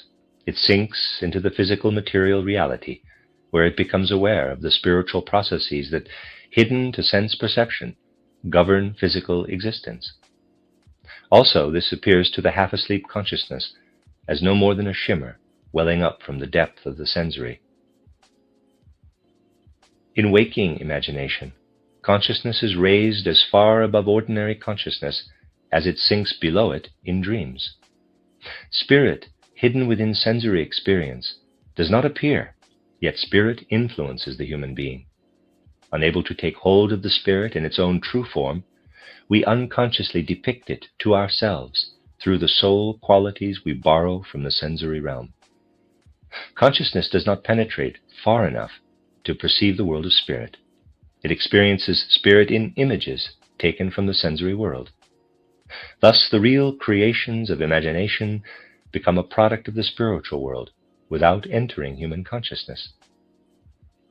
In my lecture, I wanted to indicate one of the ways spirit beings affect the evolution of life. Consequently, I looked for ways to portray the spiritual world I experienced in a form that linked what I said with things familiar to ordinary consciousness. I was convinced that one must speak of spirit, but have consideration for the customary forms of expression in this scientific age. The second lecture took place in Vienna at the invitation of the Scientific Club. In that lecture, I showed that a monistic worldview can be consistent with true spiritual insight. I illustrated how we apprehend the physical aspect of reality from outside through sensory perception, and how through spiritual perception we take hold of the spiritual aspect from within. Therefore, human experiences, taken as a totality, are a unity, wherein the physical mirrors the spirit, and spirit reveals itself creating in the physical. At that time, Haeckel was presenting his monistic worldview in a lecture titled Monism as a Link Between Religion and Science. Haeckel knew I was in Weimar, and he sent me a copy of his lecture. I reciprocated his courtesy by sending him a copy of the periodical in which my Vienna lecture was printed. Anyone who reads this lecture cannot fail to see how strongly I rejected the monism advanced by Haeckel, which was a matter of comparing his monism with what can be gained by direct perception into the spiritual world. But I had another reason for occupying myself with monism as colored by Haeckel's outlook. He appeared to be an artifact of the scientific age. Philosophers themselves viewed Haeckel as an amateur. His knowledge was limited to organic structures, to which he applied Darwinian ideas as he interpreted them, boldly declaring that a worldview should be based solely on what natural scientists well versed in Darwinian theory present. To scientists, Haeckel was a fanciful dreamer who drew arbitrary conclusions from scientific observations. In my work, I had to describe the views of the world and the human being, as well as nature and spirit, that were current when Goethe formed his scientific ideas a century earlier in Jena. Haeckel demonstrated the thinking of my own contemporaries. My work required that I present in detail to the soul's eye the relationship between Goethe and what was then the prevailing thinking about nature. Claiming that knowledge of nature is decisive for establishing a worldview, Haeckel worked a century later at the place in Jena where Goethe received such a strong impetus for developing his ideas about the phenomena and beings of nature. It also happened that at one of the first meetings of the Goethe Society in which I participated while in Weimar, Helmholtz presented a lecture entitled, quote, Goethe's Predictions of Coming Scientific Ideas, unquote. Much was pointed out to me that Goethe, owing to fortunate inspiration, had anticipated in terms of later scientific ideas. The lecture also suggested, however, that Goethe's theory of color demonstrates his errors in this area. Haeckel's approach always made me want to look inwardly at Goethe's own judgment of the scientific view of nature that developed during the century following his own.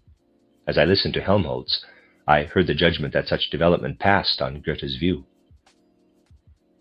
Nevertheless, I had to admit that if physical reality is approached with the kind of thoughts then prevalent, the consequences must eventually be what Haeckel presents with such naive simplicity. It was plainly obvious that those who refuted him had no desire to use the powers inherent in thinking to venture beyond sensory experience. Initially, I did not particularly want to meet Haeckel, to whom I was forced to devote much consideration. But then the event of his 60th birthday arose.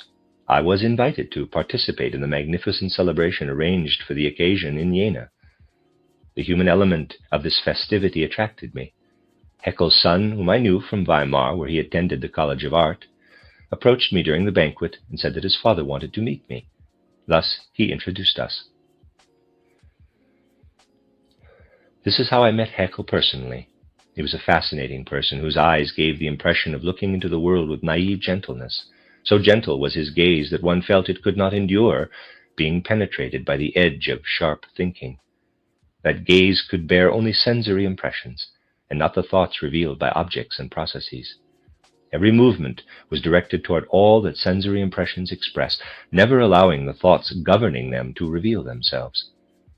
I understood why Haeckel liked to paint. He absorbed himself in the senses. It was Haeckel's true nature that, just when he should begin to think, he ceased to unfold any soul activity, preferring to use his brush to hold what he had seen. If he had developed only this one aspect, he could have revealed something profoundly human and interesting. But in a corner of Haeckel's soul, there were certain insistent, assertive, and stubborn ideas. Those ideas arose from something very different from his sense of nature, an interest pursued in a former earthly life, with a fanatic tendency directed away from any connection with nature, struggled violently for expression. Religious politics came to life again out of the deeper strata of Haeckel's soul, using ideas about nature as the vehicle of expression. These two opposite natures lived in Haeckel's soul, one with a gentle, deep love of nature, and behind that, something like a ghostly shadow with limited ideas that never matured but breathed fanaticism. When Haeckel spoke, his mild disposition prevented the fanaticism from asserting itself, as if his natural gentleness blunted a hidden demonic force within. It was a human mystery that one could love when seeing the person, but one could become angry when assessing him. This is how I experienced Haeckel in the 1890s, as he prepared what would lead to such fierce intellectual battles at the turn of the century because of his views. The end of chapter 34.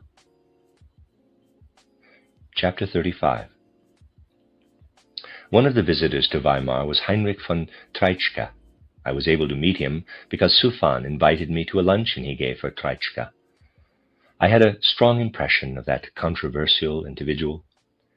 Treitschke was completely without hearing, One communicated with him by writing on slips of paper he handed out.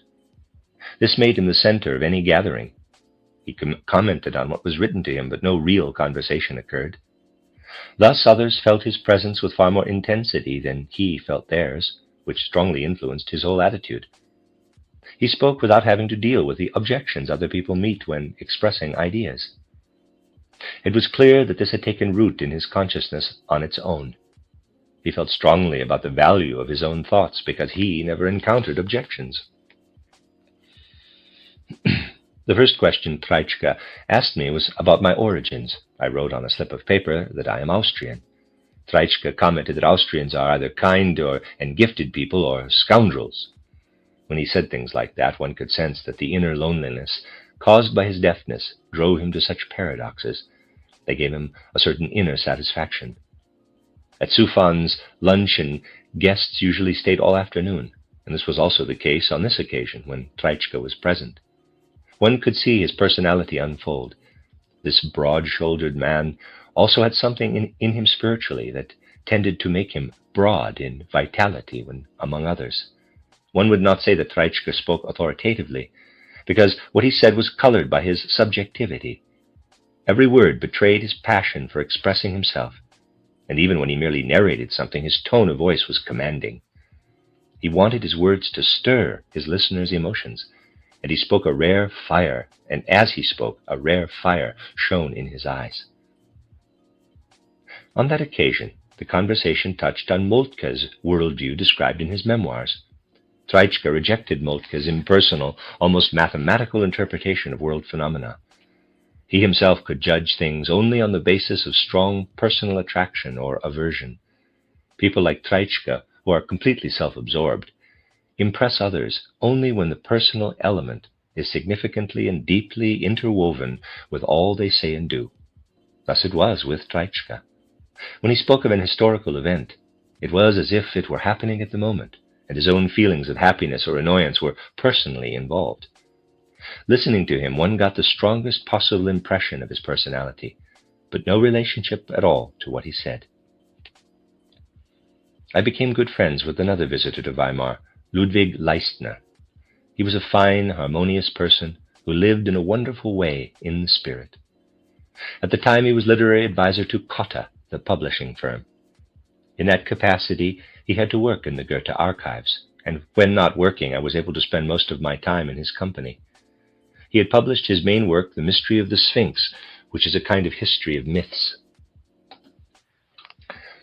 His approach to the interpretation of myths was original, and our talks often turned to the subject he dealt with in this important book.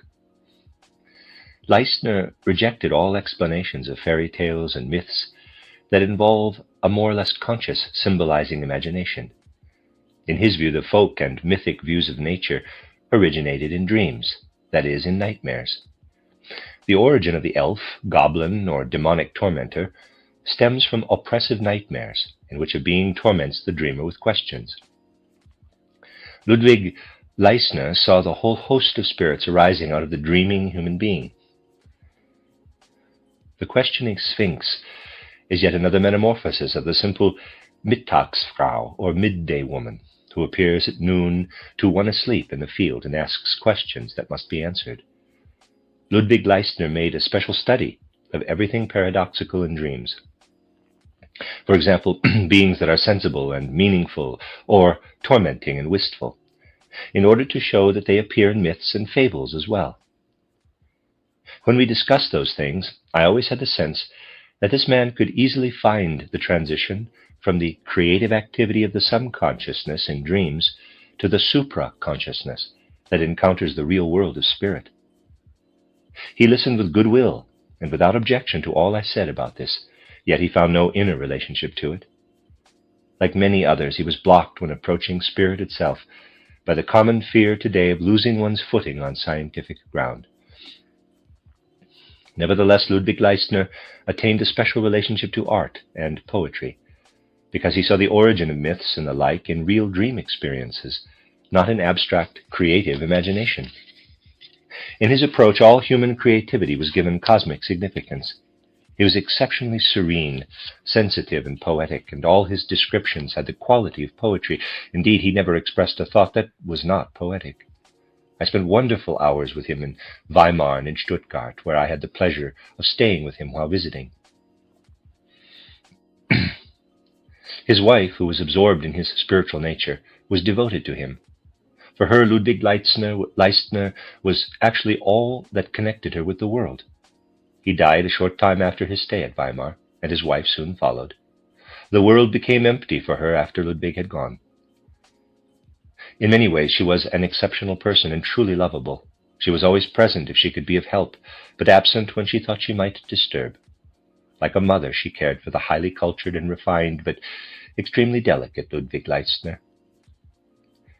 Except for Ludwig Leistner, there were few with whom I could discuss the idealism of the German philosophers Fichte, Hegel, and Schelling. Leistner had a clear sense of the actuality of the ideal as it lived in those philosophers. Once when I expressed my concern about the one-sidedness of the natural scientific worldview, he said, quote, "People do not even have an inkling of the true significance of the creative force in the human soul. They do not realize that in human creativity there is cosmic meaning, just as there is in natural phenomena." Unquote. Leistner's tremendous interest in literature and art did not interfere with his connection to the truly human. He was extremely modest, but if one were sensitive to such things, the significance of his personality was soon felt. Established mythologists disputed his views and barely acknowledged them. Consequently, one whose rightful place was at the forefront of cultural life remained virtually unnoticed. His book, titled The Mystery of the Sphinx, could have provided the science of mythology with a completely new impulse, but remained almost totally ineffective. Ludwig Leistner was then responsible for editing the complete works of Schopenhauer and selected works of Jean-Paul to be included in the Cotta Library of World Literature. He entrusted both tasks to me. Thus, in addition to my Weimar task, I had to work through the works of the pessimist Schopenhauer in detail. I also had to deal with the ingenious paradox Jean-Paul. I assumed both these tasks with great interest, because I enjoyed transporting myself into viewpoints that contrasted strongly with my own. Ludwig Leistner had no practical motive for appointing me editor of Schopenhauer and Jean-Paul. I was given the commission only because of conversations we had about them. In fact, the notion of transferring those tasks to me occurred to him during one of our conversations. The end of chapter 35. Chapter 36. Hans Olden and his wife Greta lived in Weimar at the time. They had attracted a sociable circle of people who wished, quote, to live in the here and now, unquote, in contrast to all those who considered the very center of culture to be a continuation of the past, such as those at the Goethe Archives and the Goethe Society. I was admitted into that group, and I look back with much pleasure on all that I experienced there. Irrespective of how rigid one's ideas had become through participating in the philological methods at the archives, they had to be free and flowing at Olden's, where everyone who thought that new ways of thinking had to take hold of humankind was deemed interesting. But so were those who searched diligently for future ideals, and who were pained by the fact that so many obsolete prejudices still affected culture. Olden was known to the world as the author of short, light-hearted plays, such as titled The Official Wife. But his circle of friends in Weimar saw a different side of him. His heart was open to the highest concerns in contemporary culture. There were endless but always stimulating discussions in his house about what was vital about Ibsen's plays or what rumbled in Nietzsche's soul. Gabriele Reuter joined the Olden group. She was working on her novel titled From a Good Family, which won her place in literature overnight. She brought up all the serious issues concerning the life of women, a topic much in discussion at the time. Olden could be charming when, with a slightly skeptical remark, he put an immediate stop to a conversation that threatened to get lost in sentimentality. Yet he himself could be sentimental when others became easygoing. The circle tried to cultivate a deeper understanding for everything human, yet when something about the human being was unpleasant, criticism was unsparing. Olden was thoroughly convinced that the only sensible thing people could do was to devote themselves, through art and literature, to the great ideals discussed so much in his group. He, however, was too much the curmudgeon to put his own ideals into what he produced. In his opinion, one could nurture ideals in the small select group, but he considered it childish to believe such ideals could be communicated to the general public. At that time, he was attempting to realize broader artistic interests with a play titled Clever Kate. The play was only moderately successful in Weimar, and this reinforced his opinion that one should give the public only what it demands and reserve higher ideals for a small group who can appreciate them. Greta Olden was even more emphatic than her husband on this point. She was a pure skeptic when it came to judging the general public's capacity for the spiritual. It was obvious that her writings were prompted by the bona fide genius of a misanthrope. What Hans and Greta Olden offered that circle from Soul Mood had an atmosphere of aesthetic, cosmic feeling. It could discuss the most serious topics, though serious matters were often dismissed with light humor. I must say that some of the most beautiful hours of my life were those I experienced with Gabriele Reuter, to whom I grew closer as a result of the Olden group. She felt very deeply about social issues, which she tackled with a somewhat radical heart and mind. Her particular concern had to do with the apparent contradiction between essential human needs and conventional prejudices. She focused on women who through life and education are caught by traditional prejudices outwardly, and who suffer and sorrow the truth wanting to arise from the depth of soul and enter life. Gabriele Reuter revealed her inner greatness in the way she gave voice to her strong, radical heart in a peaceful, intelligent way, permeated with an artistic sensibility of penetrating, forceful constitution. One enjoyed many stimulating discussions with her while she was working on her book titled From a Good Family. I recall one time when we stood on a street corner in the blazing sun for more than an hour and debated issues that roused her. Never for a moment did Gabriele lose her inner calm when discussing things that would quickly upset others. The feelings she contained were truly those that, quote, rejoiced to heaven and grieved even unto death, unquote. But they remained beneath the surface of her soul and were never exposed by her words. She emphasized her point strongly, but not audibly, but inwardly. I believe that this quality was unique to her, the art of retaining her emphasis completely within the soul through an even flow of words. It seems to me that in her writing she had very much developed this charming and characteristic style. It was beautiful to see the admiration for Gabriele Reuter among the Olden group. Hans Olden would often say dolefully to me, "This woman is terrific." Then he would add, "I wish I could present the deepest concerns of my soul with courage such as hers." This group participated in a unique way in the Goethe meetings arranged in Weimar. Quote, the present, unquote, passed judgment, unquote, the past, unquote, in a spirit of irony, not in a frivolous or joking way, but with aesthetic indignation. Olden would sit at the typewriter for days after a Goethe meeting, writing reports that, in his opinion, gave a worldly assessment of the Goethean prophets. Another worldly individual, Otto Erich Hartleben, soon adopted a similar tone of irony. He rarely missed a Goethe meeting in Weimar. At first, however, I could not quite understand why he bothered to come. I first met him among the journalists, actors, and writers who gathered in the Hotel Chemnitius, apart from the learned celebrities, on the evenings of the Goethe festivals. It was easy to understand why Hartleben was at this gathering. The type of conversation was exactly his element, and he always stayed late. Indeed, he could not tear himself away. I was present on one such occasion. The next morning the rest of us were at the Goethe meeting as duty required, but Hartleben was absent. I had come to like him and was concerned. After the meeting I went to his hotel, looking for him. He was still asleep. I woke him and told him that we had already held the principal meeting of the Goethe Society. I could not understand why he should wish to participate in the Goethe festival in this way.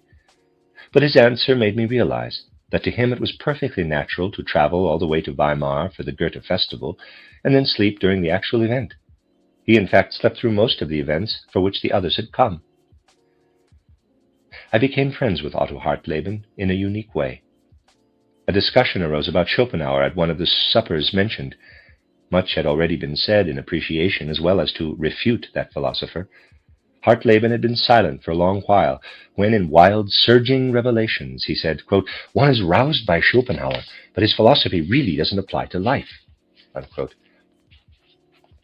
In a helpless, childlike way, he looked at me questioningly, hoping I would say something.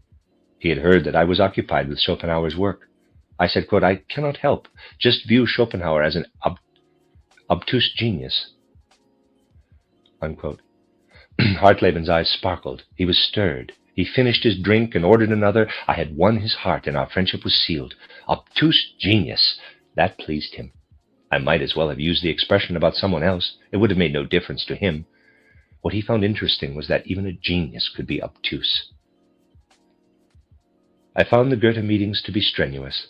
Most of the people in Weimar attended them, and depending on their interests, they either attended the circle of lecturing or banqueting philologists, or that of the olden Hartleben stripe. I had to attend both. My interests took me in both directions. I was able to do so because one group assembled during the day, the other at night. But I could not adopt Otto Erich's way of life and sleep away the day sessions. I love the multifaceted nature of life. I was equally happy at noon among the archive circle around Sufan, who had no inclination to meet Hartleben, and in the evening with Hartleben and others of like mind.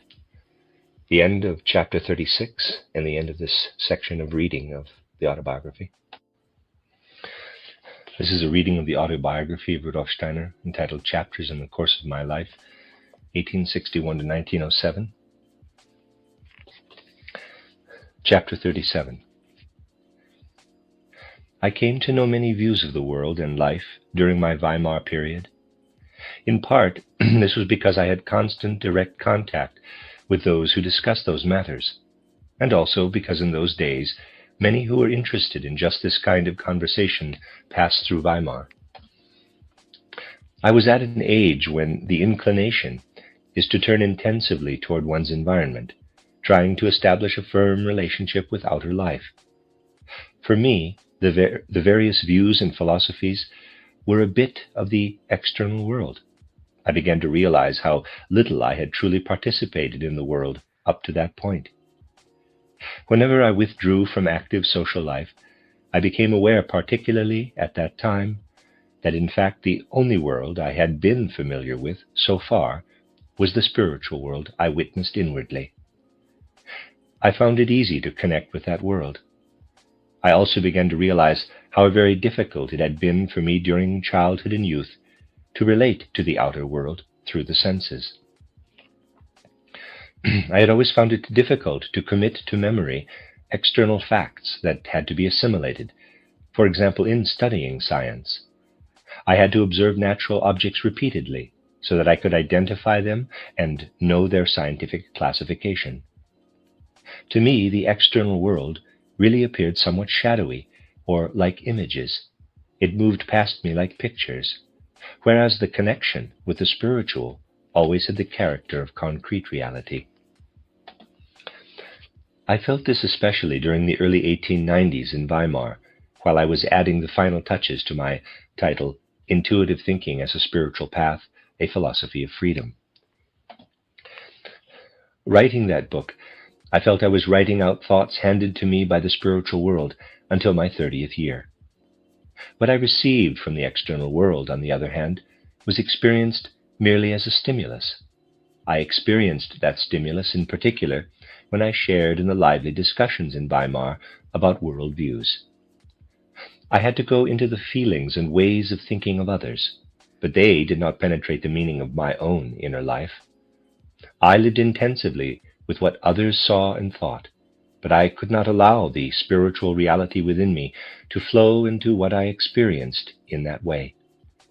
My core being had to remain always within myself. My inner world was truly separated from the outer world, as if by a thin wall. Thus I lived inwardly in a world that bordered the outer world, but I always had to cross a threshold when I wanted to interact with the outer world. I took part in the liveliest discussions, but each time I had to enter them through a door, so to speak. As a result, I felt as though I was merely visiting whenever I participated in the outer world. But that did not prevent me from devoting my interest to whomever or whatever I was visiting. Indeed, I felt very much at home while on such visits. I experienced both people and worldviews in this way. I enjoyed, quote-unquote, visiting Sufan and Hartleben. Sufan never went to Hartleben, nor Hartleben to Sufan. Neither could go into the thoughts and feelings of the other, but I felt immediately at home with either. But neither Sufan nor Hartleben ever visited me. When they came, they remained in their own worlds. I never experienced visits in my spiritual world. My soul witnessed many various worldviews, those based on science as well as those based on idealism, and many shades between. I felt a need to enter them all, to be oriented in them. They did not really illuminate my spiritual world, but were phenomena I encountered, not realities that I could grow into. This was the condition of my soul as I came into direct contact with worldviews such as those of Haeckel and Nietzsche. I sensed their relative justification. Because of my soul mood, it was impossible for me to say that one is right or the other wrong. I would have had to sense that what lived in them was alien to me. But one did not feel more alien than the other. While I could feel at home in any worldview, I was truly at home only in the spiritual world I directly perceived. When described in this way, it may seem as if everything was essentially a matter of indifference to me, but that was not the case at all. I experienced something entirely different. The reason I could participate fully in the views of others was that I did not alienate myself from them by judging them immediately in terms of my own views and feelings. For example, I had countless conversations with Otto Harnack, the gifted author of title Goethe at the Height of His Development. At the time, he frequented Weimar because he was working on Goethe's writings on art. I liked that man, who later in life encountered a shattering tragedy. When I spoke with him, I was able to become completely Otto Harnack. I entered his thoughts and felt that I was on a visit as I described. Nevertheless, I felt as though I was at home. It never occurred to me to invite him to visit me. I saw that he could live only within his own thoughts. He was so enmeshed in his own thoughts that he experienced any thoughts that were not his own as alien. He would have been able to approach my inner world only in a Kantian sense, as the, quote, thing as such, beyond consciousness, unquote. I felt it was my spiritual duty not to treat his world in the Kantian sense, but to lead consciousness into it. Obviously, I did not live without spiritual dangers and difficulties. Those who dismiss whatever fails to accord with their own personal thinking feel no need to bother with a relative justification of the many various worldviews. They can, without reservation, allow themselves to be enchanted by whatever is thought out in a particular way. This charm of the intellect is very widespread, and people quickly dispense with those thoughts that differ from their own. But those who experience the spiritual world through direct perception, as it must be, can see the validity even in widely differing perspectives. They always avoid becoming too inclined toward one or the other. When, however, one can focus with loving interest on the external world, one soon becomes conscious of its true nature, although one must always return to the inner world of the spirit. This also teaches one to live truly in the spirit. The various intellectual perspectives reject one another, but spiritual perception sees them merely as standpoints, each of which provide a different view of the world. It is like photographing a house from various sides. The images are different, but the house is the same. When one walks around the actual house, a complete impression is obtained. If one stands truly within the spiritual world, one accepts the validity of whatever is correct in any standpoint. One regards a photograph as something correct from one perspective and then considers the validity and significance of that standpoint. I had to approach both Nietzsche and Haeckel this way. I felt that Nietzsche had photographed the world from the perspective he was forced into as a late 19th century person of great depth, as one living only in the spiritual nature of that age, one for whom spiritual perception did not wish to become conscious, and whose subconscious will nevertheless pressed toward the spirit with immense forces. This image of Nietzsche lived in my soul. It showed me one who did not see spirit, but one in whom the spirit subconsciously battled the unspiritual nature of the time. The end of chapter 37. Chapter 38. A branch of the Society for Ethical Culture, which had been founded in America, was being established in Germany at that time. It seems natural that in our materialistic age, such an impulse to deepen ethical life would be welcomed, but its fundamental philosophy aroused serious doubts in me. The movement's leaders claimed that in our time we face many contradictory views of life and the world, as well as of knowledge, religion, and social feelings. It is impossible for people to agree on such matters, and it is wrong when the moral feelings we should have toward one another are drawn into the realm of those opposing views. It does no good when people let differences of opinion over religion, social issues, and philosophy influence their moral behavior toward those who think and feel differently. We must find principles that are fundamental to a pure human ethics, fully independent of all worldviews and acceptable to everyone, irrespective of the ideas people have about the various aspects of life. The Society for Ethical Culture made a deep impression on me and touched my most important views. I saw an abyss in modern thinking between natural phenomena and spiritual and morally universal meaning. People view nature in such a way that they must depict world evolution without spiritual and moral meaning. Their thinking is hypothetical, picturing a purely material, primordial state of the universe. They try to discover laws to explain how beings endowed with life, soul, and spirit gradually evolved to their present condition from that primordial state. I saw clearly that if this trend of thinking is carried to its logical consequence, the spiritual and moral element will be seen as no more than the product of natural processes. This would mean that natural phenomena, though indifferent to spirit and morality, actually create morality as a kind of byproduct of evolution, and ultimately bury it again under moral indifference. I realized, however, that careful thinkers would not reach this conclusion. They had simply accepted what natural phenomena seemed to say and reserved judgment concerning the significance of spiritual morality within the larger scheme of things. But this was beside the point. It seemed unimportant to say that in terms of natural phenomena, one must maintain an indifference toward morality, and that to think along these lines is, in any case, merely to theorize. Each of us must form our own thinking about morality. To me, the most important point was this. It is impossible to attribute self-dependent, self-sustaining reality to spiritual morality, while nature, right down to the smallest detail, is viewed in such a conventional way.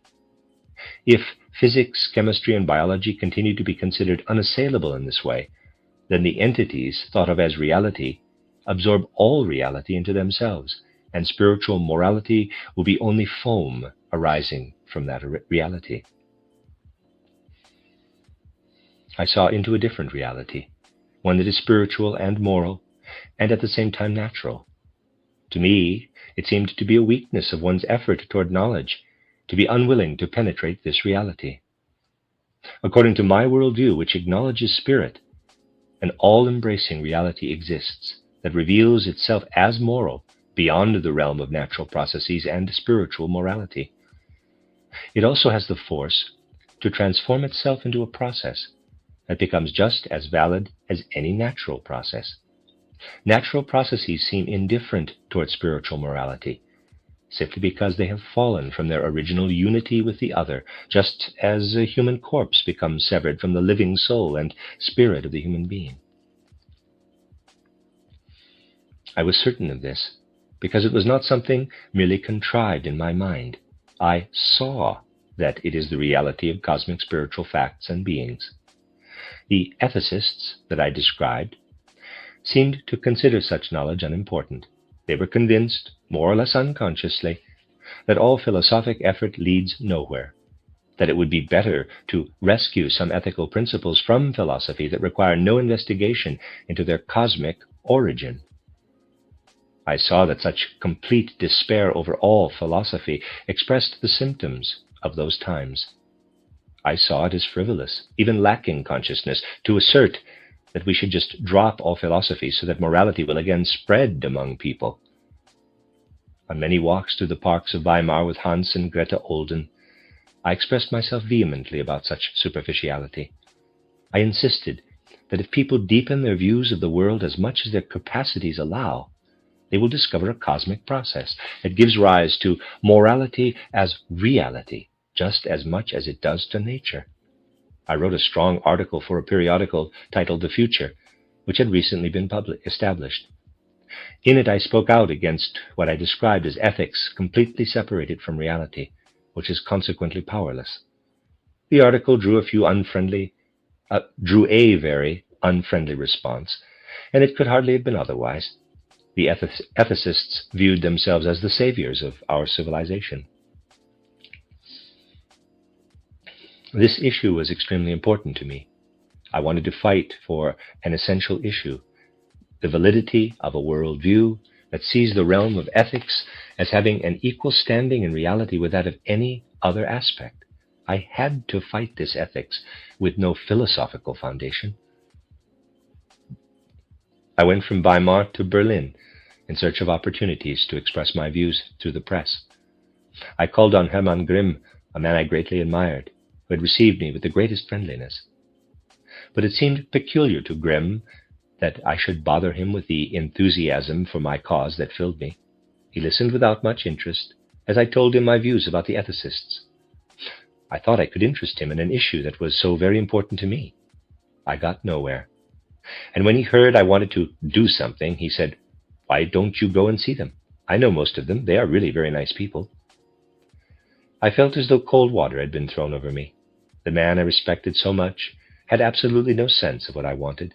He thought I would think more sensibly about the matter if I could be reassured by meeting those ethicists and see that they were all nice people. I found no more interest in others than I had in Grimm. This is the way it was for me in those days. I had to come to terms entirely on my own with everything related to my spiritual perception. I lived in the spiritual world. Not one of all those I knew followed me there. My social interactions involved visits to the world of others. Nevertheless, I loved those excursions. My respect for Grimm was not harmed in the least. I received a good training in the art of lovingly entering with understanding whatever interested others, who nevertheless did not attempt to understand what deeply concerned me. This was the nature of my loneliness in Weimar, where I led an active social life. I did not hold it against others that they sentenced me in this way to loneliness. In fact, I saw that many of them felt a deep unconscious need for a philosophy that could get to the roots of existence. I sensed that many of them were troubled by conventional thinking, which appeared reliable merely because it was concerned only with the obvious. To such thinking, nature is the whole world, and it believed that there was no other option and that one had to view this as the correct way of thinking. And consequently, any feelings that might arise in the soul to suggest otherwise were suppressed.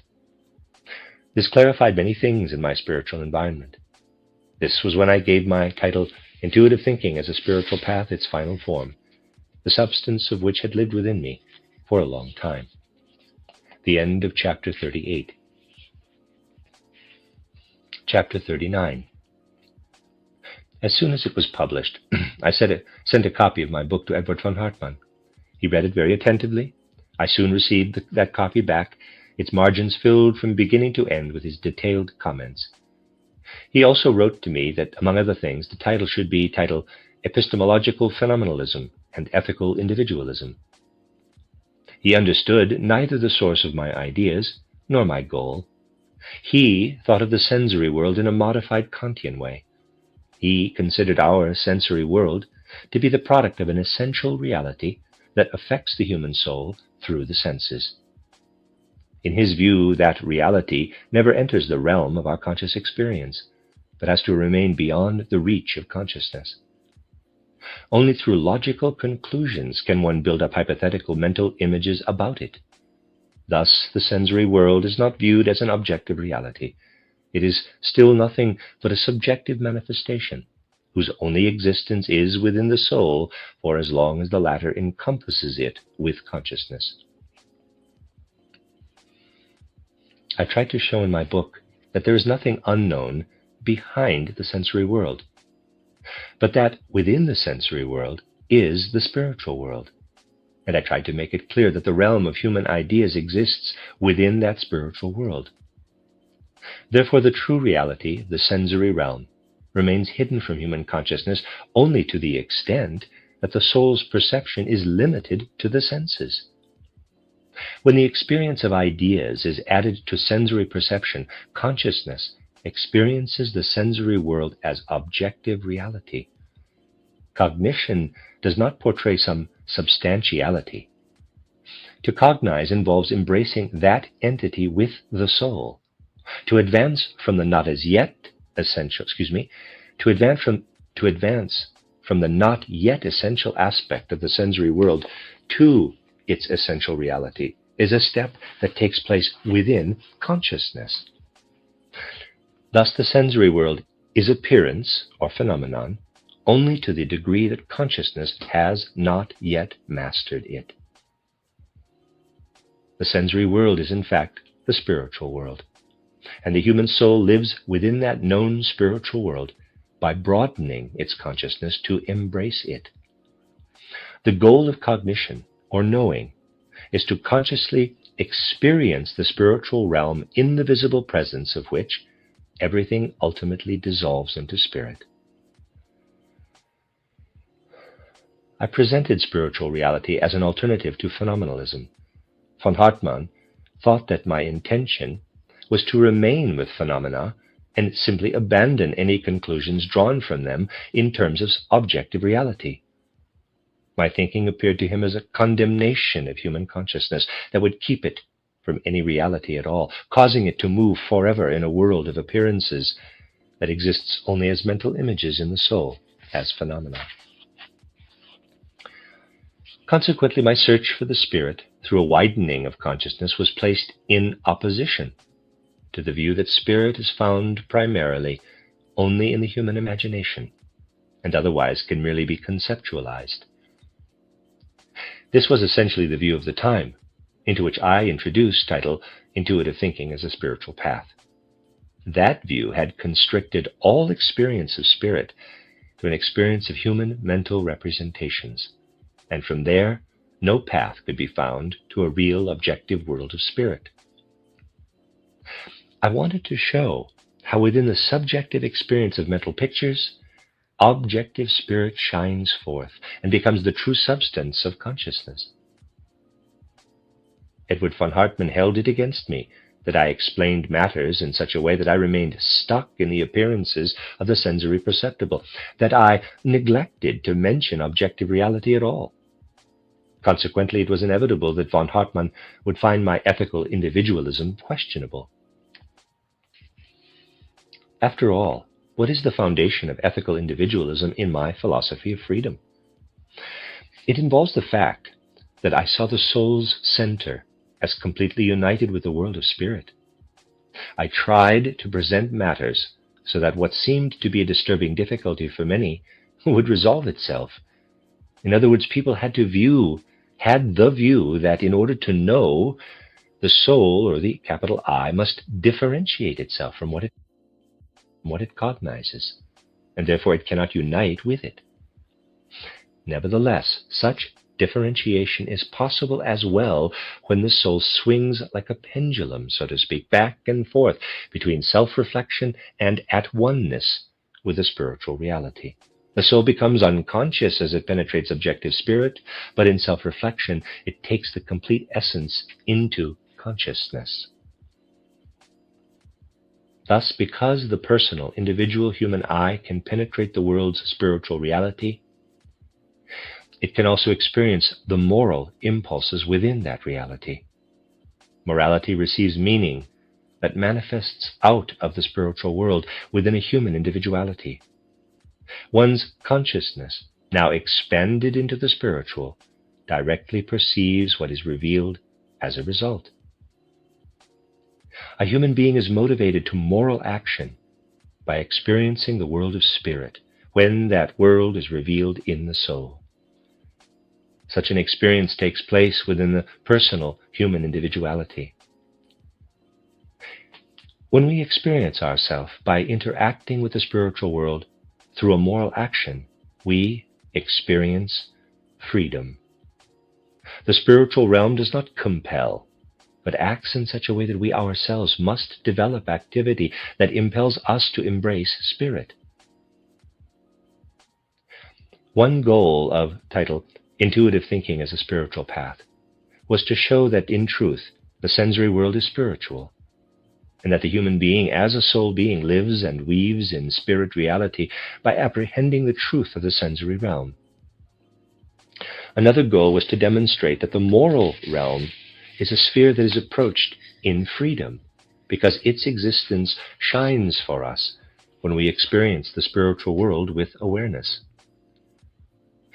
Consequently, human moral nature must be sought through an entirely individual and conscious union with the ethical impulses of the spiritual world. I experienced both parts of titled Intuitive Thinking as a Spiritual Path as a spiritual organism, as a true unity, whereas Edward von Hartmann saw one as epistemological phenomenalism and labeled the other ethical individualism. My soul mood at the time determined the form of the book's ideas. Through direct experience and perception of the spiritual world, the sensory world was revealed to me as spiritual, and I wanted to create a natural science that acknowledges spirit. Through direct perception of self-knowledge of the human soul, the moral world lights up within the soul as completely individual experience. Spiritual experience is the source of the way I formed the ideas of my book. The book represents primarily an anthroposophy oriented toward nature and toward human beings within nature as entirely individual moral beings.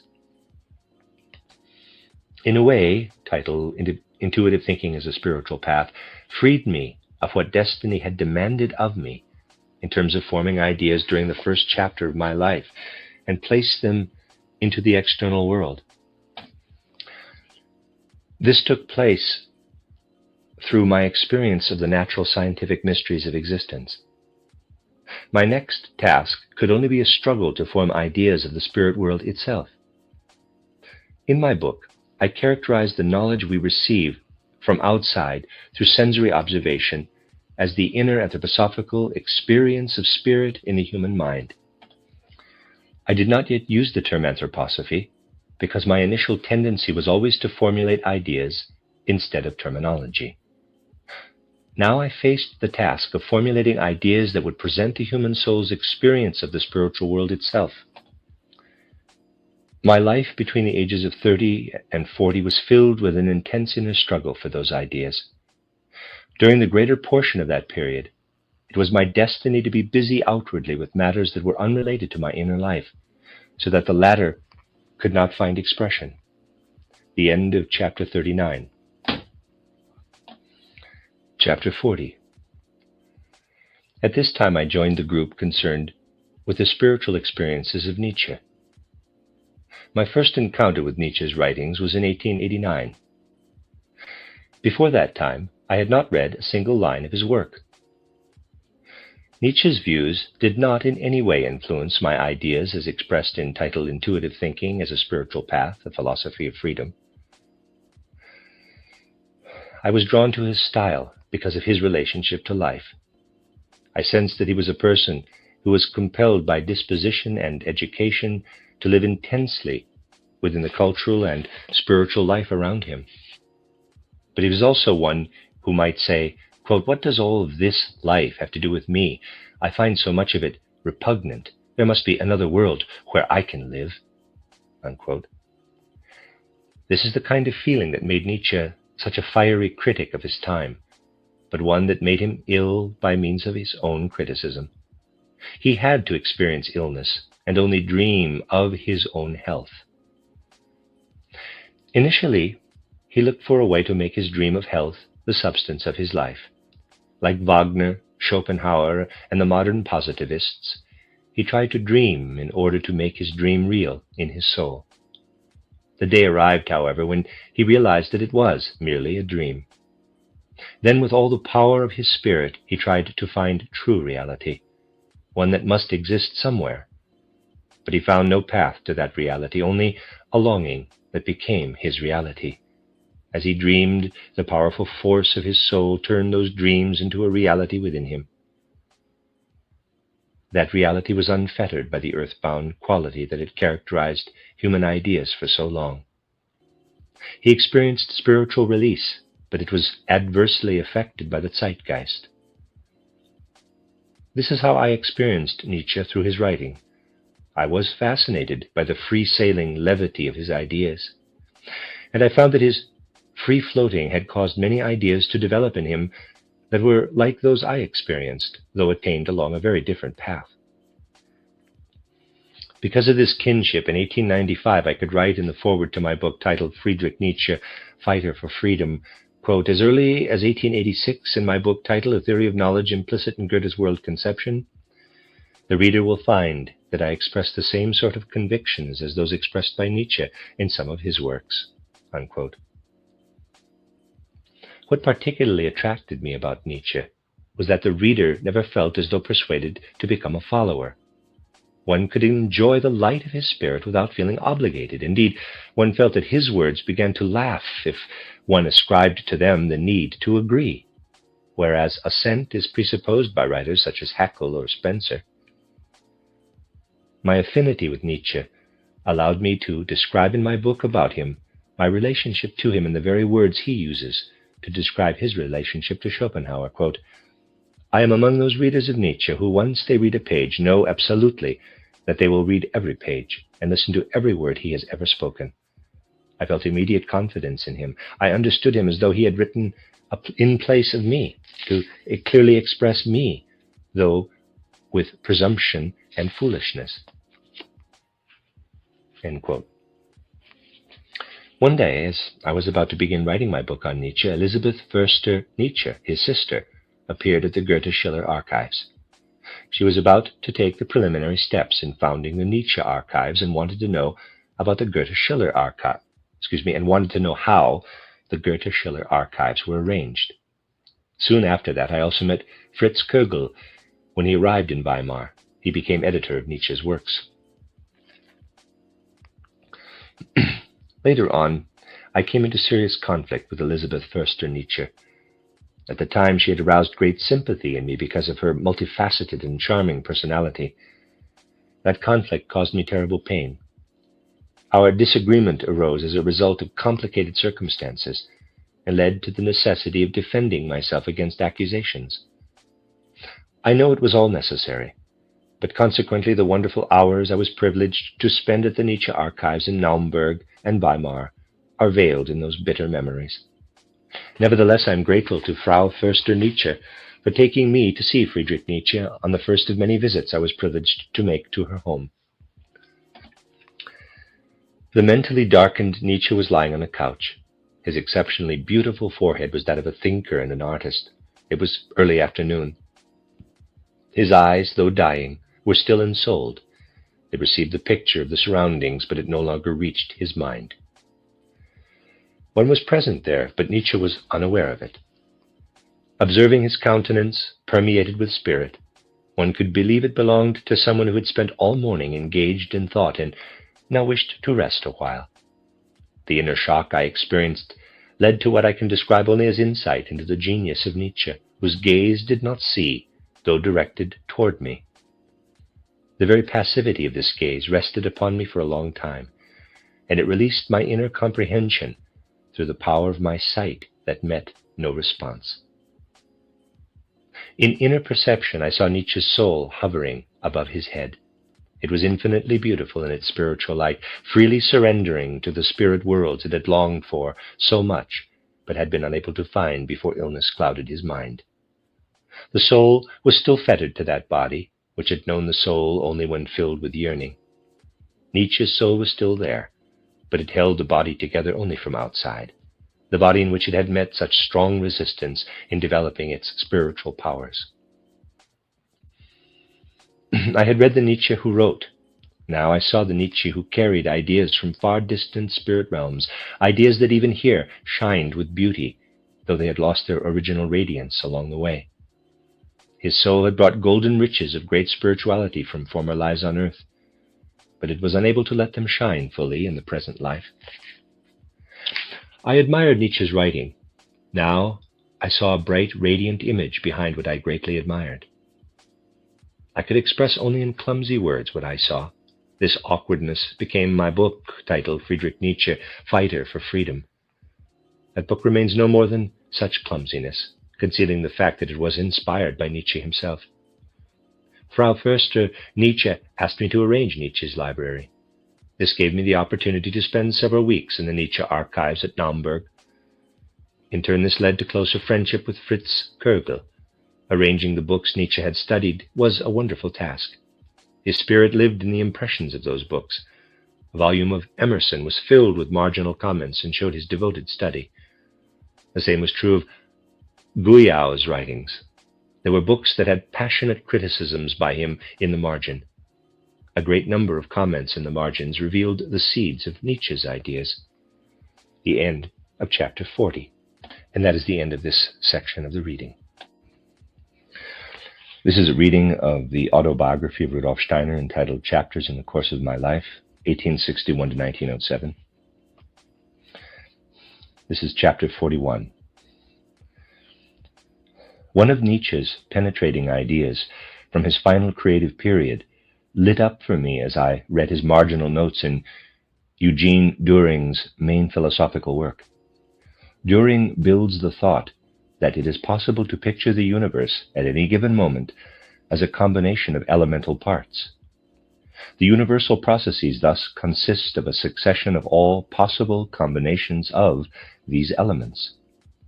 When every possibility has been exhausted, the first combination would necessarily recur, followed by a repetition of the whole course. If one takes this thought as representing the truth, that process must have recurred innumerable times in the past, and will continue innumerable times in the future. From this arises the idea of the quote-unquote eternal return, of the identical condition of the universe. Düring rejects this thought as untenable. Nietzsche reads this, it impresses his thinking and continues to affect the deeper strata of his soul until it becomes his own concept of the, quote, return of the same, unquote. Together with his idea of the superior human, this dominated his final creative period. I was deeply moved, even shattered by the impression I received while going through Nietzsche's library. I could see the contrast between Nietzsche's spirit and that of his contemporaries. Düring, the extreme positivist, who rejects everything not derived from an objective mathematical construct, considers the idea of, quote, eternal return of the same, unquote, to be absurd. He constructed it only to demonstrate its impossibility. Nietzsche, however, is compelled to take up that idea as though it were an intuition from the depth of his own soul, his own solution to the universal mystery. Nietzsche's position was completely the opposite of much of the current ideas and feelings that assaulted him. Those assaults caused him unimaginable pain, yet through that pain and suffering he created the substance of his own soul. This was the tragedy of Nietzsche.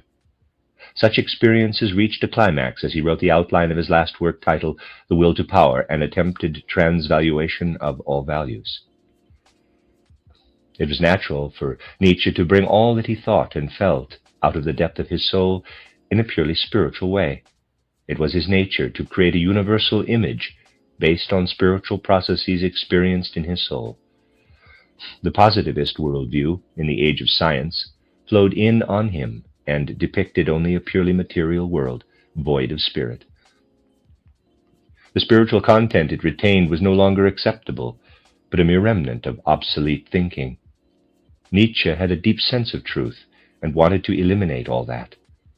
As a result, he took positivism to extremes and considered it a lie to speak of a spiritual world behind the material realm.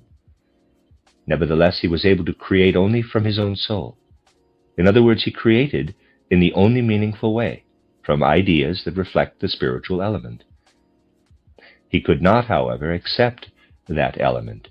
The image of the material world, seen through the eyes of modern science, had taken hold of him to the degree that he tried to create from that view as though it contained spirit. Lyrically, with his soul soaring high on Dionysian wings, Nietzsche wrote titled Zarathustra. His spirit is wonderfully expressed there, but it dreams in wonder of phenomenal reality. The spirit dissolves in its unfolding because it cannot find itself. It finds only the experience of a dreamed reflection of material appearances. During that period in Weimar, I often contemplated Nietzsche's approach to spirit. Nietzsche's spirituality had its place in my own spiritual experiences. That experience of spirit could join in Nietzsche's struggle and understand his tragedy. But what does that have to do with Nietzsche's thoughts formed out of positivism? Some have called me a quote-unquote follower of Nietzsche because I was able to admire, without reservation, matters that are the very opposite of my own conviction. I was fascinated with the way spirit was expressed in Nietzsche. It was in this sense that I felt a kinship with him. In terms of his thoughts, he was unrelated to anyone. His only connection with those of his time was their common experience of ways to the spirit. For a while, I frequently saw Fritz Koegel, the editor of Nietzsche's writings, and we discussed many matters related to their publication. I never had any official position, not in the Nietzsche archives nor in connection with the publications. When Frau Förster Nietzsche wanted to offer me a real position, it caused conflict with Fritz Koegel, which made it impossible for me to have any further association with the Nietzsche archives. My connection with the Nietzsche archives was an extremely stimulating period of my life in Weimar. It pained me deeply when it ended with the breakup of that relationship. My intensive occupation with Nietzsche gave me a deep impression of his personality. Tragically destined to participate in the scientific age of the late 19th century and to be shattered by its impact. He looked for spirit in that age, but found nothing. My experience of Nietzsche confirmed my conviction that one will not find reality in the results of scientific research, but through them in the world of spirit. Thus, Nietzsche's writings again presented to me the problem of natural science, but in a new form. I had Goethe and Nietzsche in my vista. Goethe's energetic sense of truth was directed toward natural phenomena and processes. He intended to stay with nature and confined himself to strictly observing the forms of plant, animal, and human. His intimate contemplation of those forms always led him to the spirit. He found the spirit active in matter. He did not wish to go so far as directly perceiving spirit, living and ruling in itself, but his view of nature acknowledged spirit. He stopped short of pure knowledge of spirit for fear of losing reality. Nietzsche, on the other hand, started by contemplating spirit in the form of myths, Apollo and Dionysus experienced as spiritual forms. He saw human spiritual history as either cooperation or struggle between Apollo and Dionysus. But he stopped with mythical imagination of those spiritual beings. He never went as far as directly perceiving real spiritual being. He went from contemplating the spirit of myths to nature. Apollo represented the matter of science, Dionysus the forces of nature. But natural laws dimmed the beauty of Apollo and halted the cosmic forces of Dionysus. Whereas Goethe found spirit in the reality of nature, Nietzsche lost the spirit of myths in his dream of nature.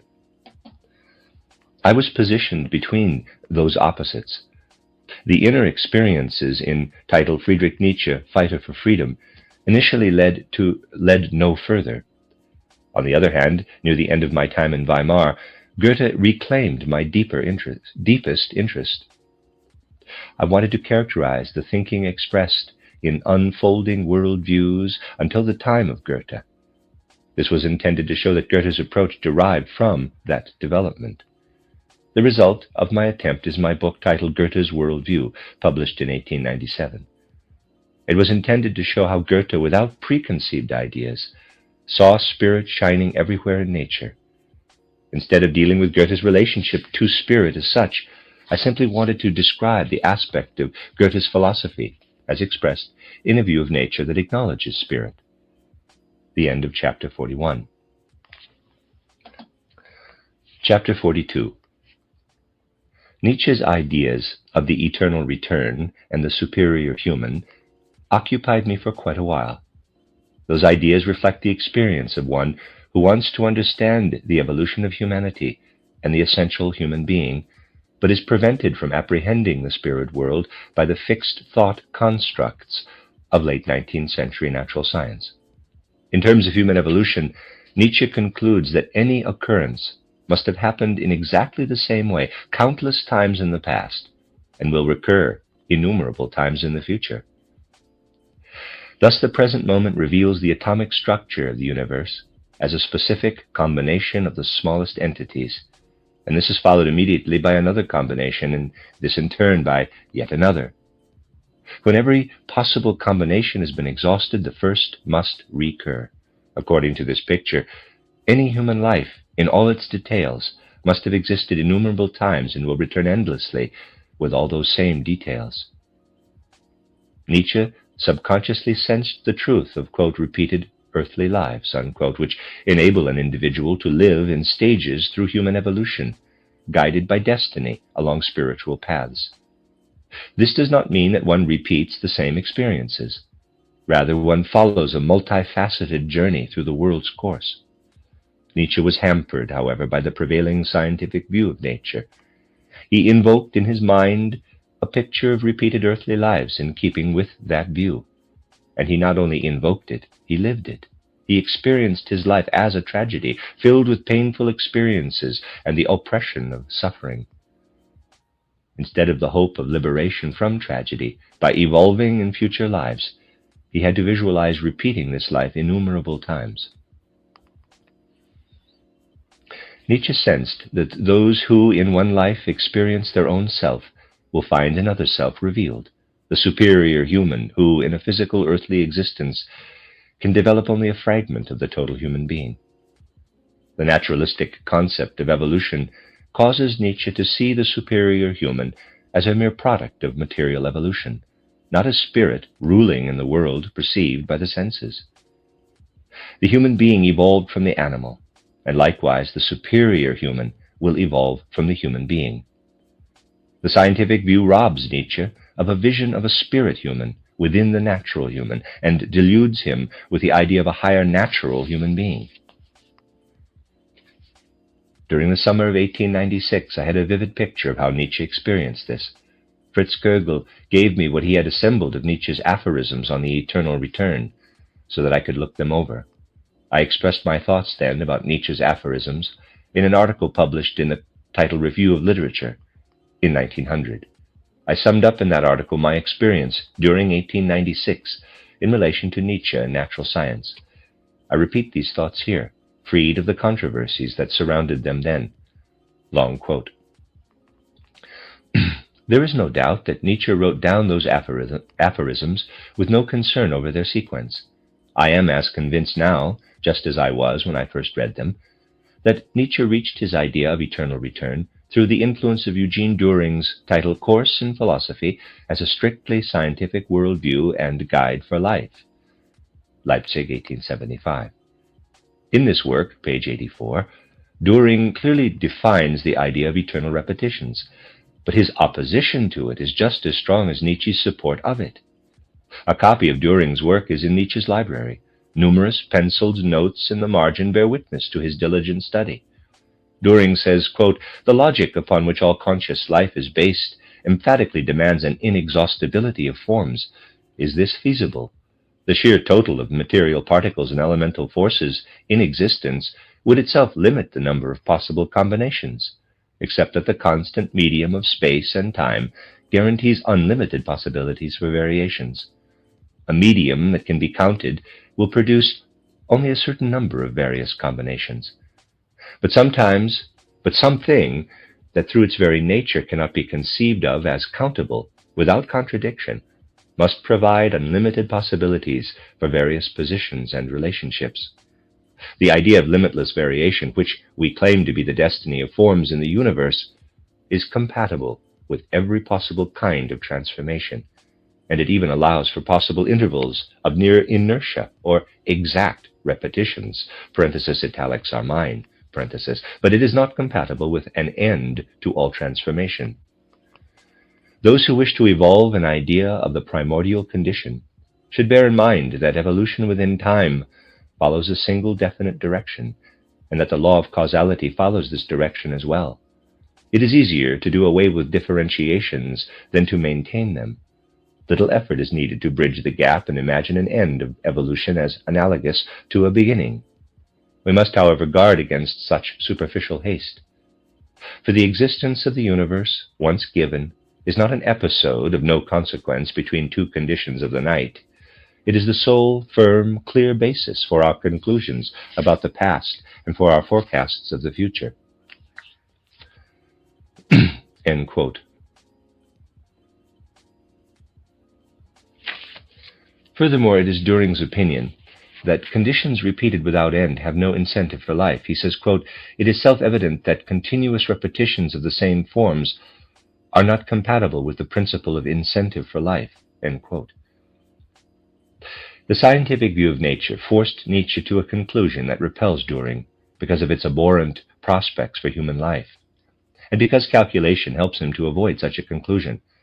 I went on to say, long quote, "If we assume the possibility of a finite number of combinations of material particles and elementary forces, we arrive at Nietzsche's idea of the return of the same." In aphorism 203, Nietzsche defends this idea from Düring, but in its opposite form. Subquote, "The quantity of universal force is fixed, not endless. Let us beware of such an aberration of concept. It follows that the number of positions, modifications, combinations, and developments of this force, although vast and virtually immeasurable, is nevertheless finite and not endless. This means that the force is eternally the same and eternally active. At this very moment, an infinity has passed, which means that every possible development must already have existed. It follows that the present stage must be a repetition, and likewise the one from which it arose, and the one that will arise from it, and so on forward and backward. Everything has existed innumerable times insofar as the whole arrangement of all forces always returns." End subquote. Continue. Nietzsche's feeling about this idea is just the opposite of Düring's. According to Nietzsche, this idea represents the strongest affirmation of life. In aphorism 43, he says, subquote, "In future history, this thought will gain ground more and more, and those who do not believe it will of necessity, according to their nature, die out in the course of time. Only those who consider their existence capable of infinite repetition will remain. Among those repetitions, a condition is possible that was never dreamt of by any utopian." End subquote. Continue. It can be shown that many of Nietzsche's ideas originated in ways similar to this one of eternal repetitions. Any existing idea that occupied Nietzsche led him to formulate its opposite. This tendency finally led him to write his main work titled The Will to Power. End long quote. It was clear to me that in terms of certain ideas by which he worked toward the spiritual world, Nietzsche was a prisoner of natural scientific thinking. That was why I emphatically rejected all mystical interpretations of his ideas about repetition. I agreed with Peter Gast in his edition of Nietzsche's works, quote, "The theory of exhaustibility, in other words, repetition of the combinations of cosmic molecules, is intended to be understood in a purely mechanical way," end quote. Nietzsche believed he could extract his lofty ideal only from the foundation of natural science. This was his suffering, caused by the age he was born into. Thus in 1896, through my spiritual perception of Nietzsche's soul, I came to understand the suffering of one who sought the spirit. That suffering was caused by the predominant thinking of the late 19th century. The end of chapter 42. Chapter 43. I felt isolated in relation to the worldview I carried silently within me, while occupied with Goethe on the one hand and with Nietzsche on the other. I also experienced this in my relationships with many who were close friends yet emphatically rejected my spiritual life. I had a friend who had remained true and loyal. This was the friend I gained in my youth when our views had clashed, the one to whom I said, quote, "If what you think about life is true, then I would rather be the floor I stand upon than be a human being," unquote. His warm letters from Vienna always transported me back to that place so dear to me, especially because of the many friendships I had been privileged to enjoy there. But when that friend discussed my spiritual life in his letters, an abyss opened between us. He often wrote that I alienated myself from the essential human, that I, quote, "rationalized my soul impulses," unquote. He had the impression that my feeling life was transformed into pure thought life, and he experienced this as coldness from me. Nothing I said could convince him otherwise. I even noticed that at times his friendship cooled, because he could not dispel the belief that I must be cold of heart, spending my soul life in the realm of thought. He could not understand that not only was my thought life not cold, but that in fact I had to carry all the essential human forces of soul into that life of thought, in order to take hold of spiritual reality in full consciousness. And he could not see that essential humanity is not lost by penetrating the realm of spirit, nor that one can experience life in the realm of thinking. He assumed that one can only think in that sphere, that one could only lose oneself in that cold, abstract region. My friend considered me a, quote, "rationalist," unquote. I felt this to be the greatest misunderstanding of my spiritual path. Thinking that leads away from reality and gets lost in abstractions repelled me. When investigating physical phenomena, my whole inclination was to pursue thoughts only to the point where they threatened to become abstract. At that moment, it seemed to me, they should take hold of the spiritual. My friend was aware that I followed thoughts beyond physical reality, but he was unaware that at the very moment of doing so, I entered the spirit. When I spoke of spiritual facts, it seemed to him that I spoke of something unreal. To him, my words were merely a web of abstract concepts. I suffered greatly because, as far as my friend was concerned, I spoke of something non-existent by speaking of what I considered the most important matters. This was also true of many others. In my approach to the knowledge of nature, I met a similar misunderstanding. To me, the only proper method of research in nature was to explain the objective relationships among sensory perceptible phenomena by means of thoughts. I could not agree, however, when thoughts are taken beyond what is perceived by the senses to build hypotheses, which are then supposed to refer to extrasensory reality, when in fact they are merely a web of abstract thoughts. When physical phenomena have been studied in every detail, and when thoughts have successfully established every interrelationship based on the phenomena themselves, one should not then continue by building hypotheses, but go on to direct perception and experience of the living spiritual reality that in fact exists within the perceived world, not behind the sensory perceptible. At that time, the middle 90s of the last century, this insight into cognition became an intense experience that I later summed up in an essay that appeared in the Title Review of Literature in 1900 as follows, long quote, "A scientific dissection of cognition leads to the conviction that the questions we ask about nature are a result of our peculiar relationship to the external world. We are limited individuals and can therefore come to know the world a little at a time. Considered alone, each fragment is a mystery, or it presents, in other words, a question for our knowing. Yet the more details we learn, the clearer the world becomes for us. One perception explains another. The world asks no questions that cannot be answered by the very means it provides. Thus, for a truly monistic view, there is, in principle, no limits to knowledge. At times, one or another problem may remain unanswered because we cannot discover, because of obstacles in time or space, all the relevant factors. But what we fail to discover today could be found tomorrow. Such limitations are merely incidental and are overcome as one gains practical experience and power of thinking." In these cases, hypotheses can be valid, but hypotheses should not refer to something that in principle is supposed to be inaccessible to our cognition. An hypothesis concerning atoms is justified only when it can help the abstract intellect, not when it is used as an assertion about concrete entities alleged to exist beyond the range of sensory perceptible objects. An hypothesis can be an assumption only about facts that according to their nature belong to our given world, but are not accessible for some incidental reason. End of quote. I expressed my view about the use of hypotheses in order to show that whereas a so-called boundary of knowledge is indefensible, natural science cannot avoid encountering such limits. In my essay, I showed this only in relation to researching nature. This approach, however, has always allowed me to proceed by using spiritual investigation at the point where physical investigation reaches its inevitable quote-unquote boundary. The end of Chapter 43. Chapter 44. I found the arts in Weimar, through the art school, the theater, and related musical events, pleasurable and deeply satisfying. At the art school, the teachers and students of painting represented the modern trend. They attempted to break free of older traditions and reproduce nature and life more directly and faithfully. Many of those painters were truly, quote, seeking the human being, unquote.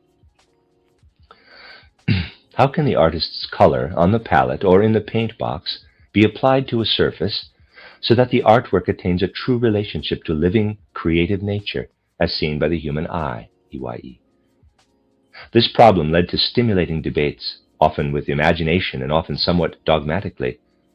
The artistic experience of this problem had stimulated many of the paintings displayed by Weimar artists in permanent exhibitions. At the time, I had advanced less in my feeling for art than I had in conscious experience of cognition. But through my stimulating social contacts with Weimar artists, I searched in the sphere of art, too, for a perspective that acknowledges spirit. My memory seems rather chaotic in terms of what I felt and thought about those modern painters. They wanted to capture faithfully the qualities of light and air on their canvas, and they revolted against those who were antiquated and informed by tradition how this or that should be approached. Many of them worked enthusiastically, out of deep inner need, to truly listen to what nature reveals. My memory is very clear and not as chaotic when I recall a young painter whose artistic approach turned out to be very much like my own in terms of artistic imagination.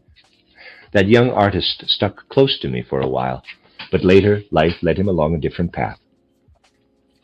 I have often recalled the hours spent with this young friend. His soul life was full of light and color, and what others expressed in ideas, he expressed through color in light, in quotes. Even the nature of his intellect did not cause him to connect the phenomena of daily life through ideas as an ordinary person would. He put together as one would colors. He put them together as one would colors.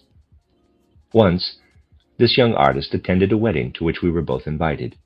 There were the usual speeches, and the subject of the minister's talk was the significance of the names of the bride and groom.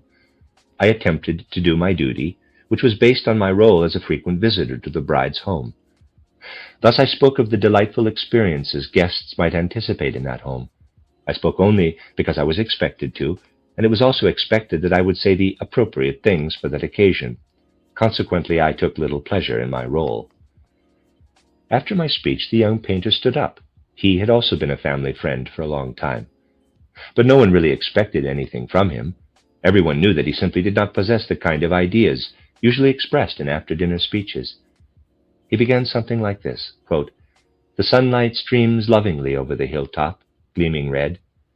Above the hill, clouds breathe in sunshine and turn their glowing red cheeks to the sun. They unite in triumphant arches of spirit colors that carry the light as it finds its way to earth. Expanses of flowers spread far and wide, and above them a golden shimmering that slips into the flowers and awakens them to life." Unquote. And he went on like that for quite some time. He had suddenly forgotten all about the wedding and had begun to paint, quote, in spirit, unquote.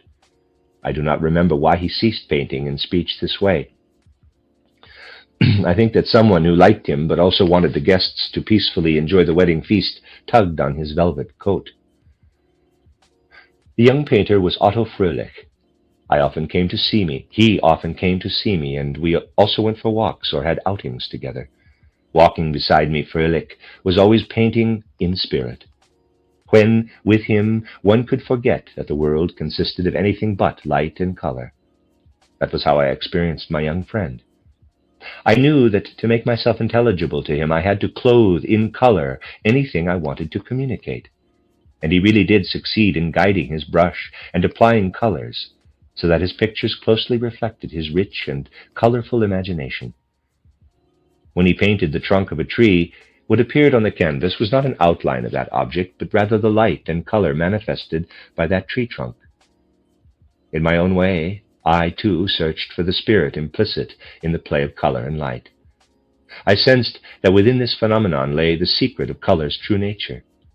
Otto Fröhlich was someone who instinctively and in a very personal way experienced inwardly what I was seeking in order to apprehend the world of color through the human soul.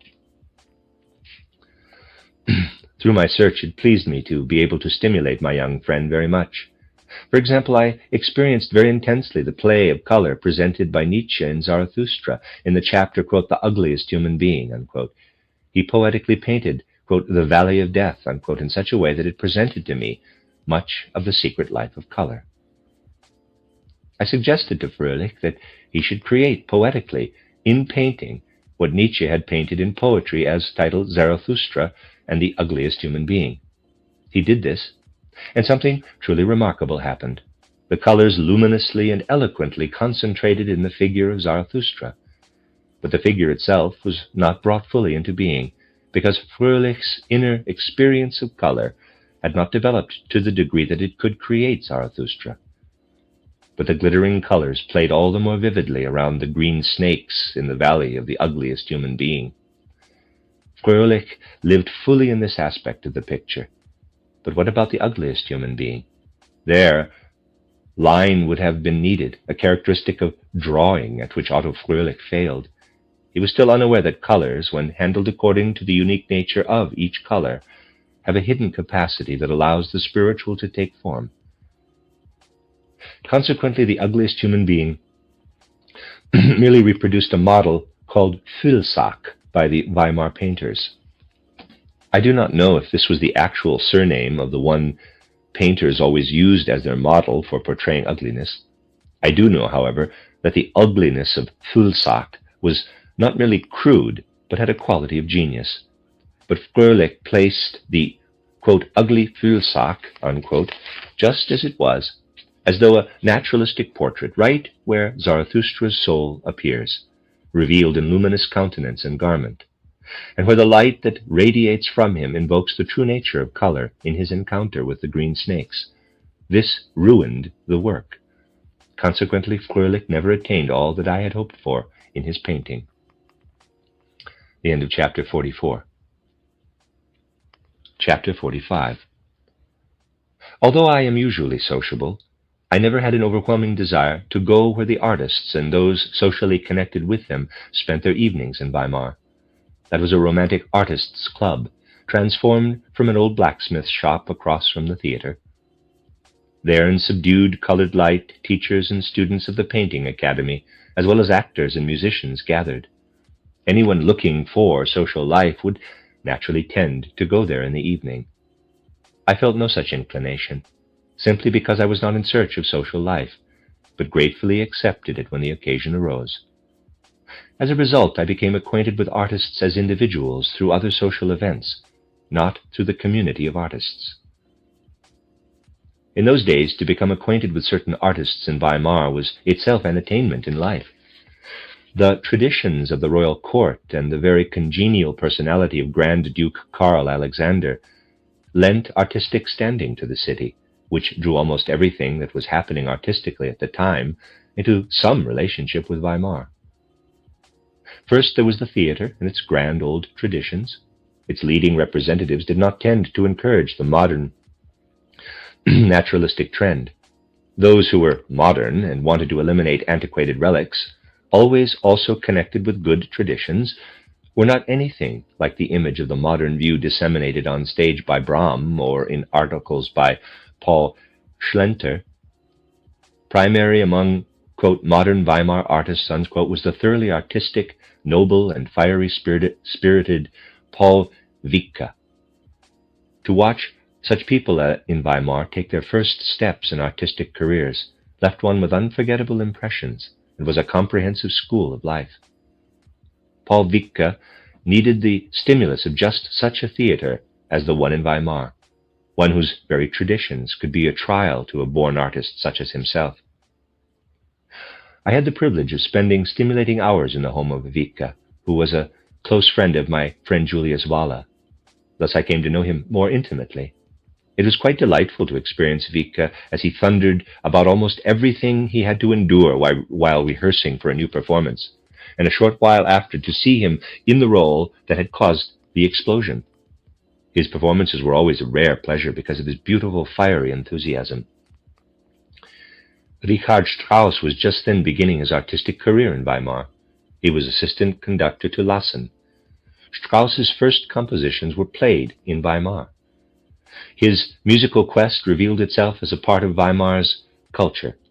Only in the Weimar of that time could something be accepted with such delight and devotion that it became an exciting artistic problem. Strauss bursts into the calmness of the traditional, solemn, dignified mood with his Zarathustra symphony, and even with his Till Eulenspiegel. Everyone awakened, shaken out of tradition, solemnity, and dignity. Nevertheless, the applause was warm and the criticism harmless, so in a beautiful way the artist was able to find a relationship to his own creation. We sat for hours and hours at the first performance of Strauss's opera Guntram. The much-loved and distinguished Heinrich Zeller played the main role and almost lost his voice singing it. That very likable person also needed Weimar in order to become the singer he was. He had an excellent natural gift for singing, but needed an environment that patiently accepted a talent who developed through experimentation. So Zeller's development could be counted as the most humanly beautiful that one can experience. And Zeller himself was such a lovable person that any time spent in his company was delightful. I seldom thought of going to the artist's social in the evening, but when I encountered Heinrich Zeller and he asked me to join him, I gladly accepted his invitation. Circumstances in Weimar also had their shadow side. The traditions and the easygoing mood there often stymied artists with a kind of apathy. Heinrich Zeller was hardly known outside Weimar. The same environment that initially enabled him to spread his wings later crippled them.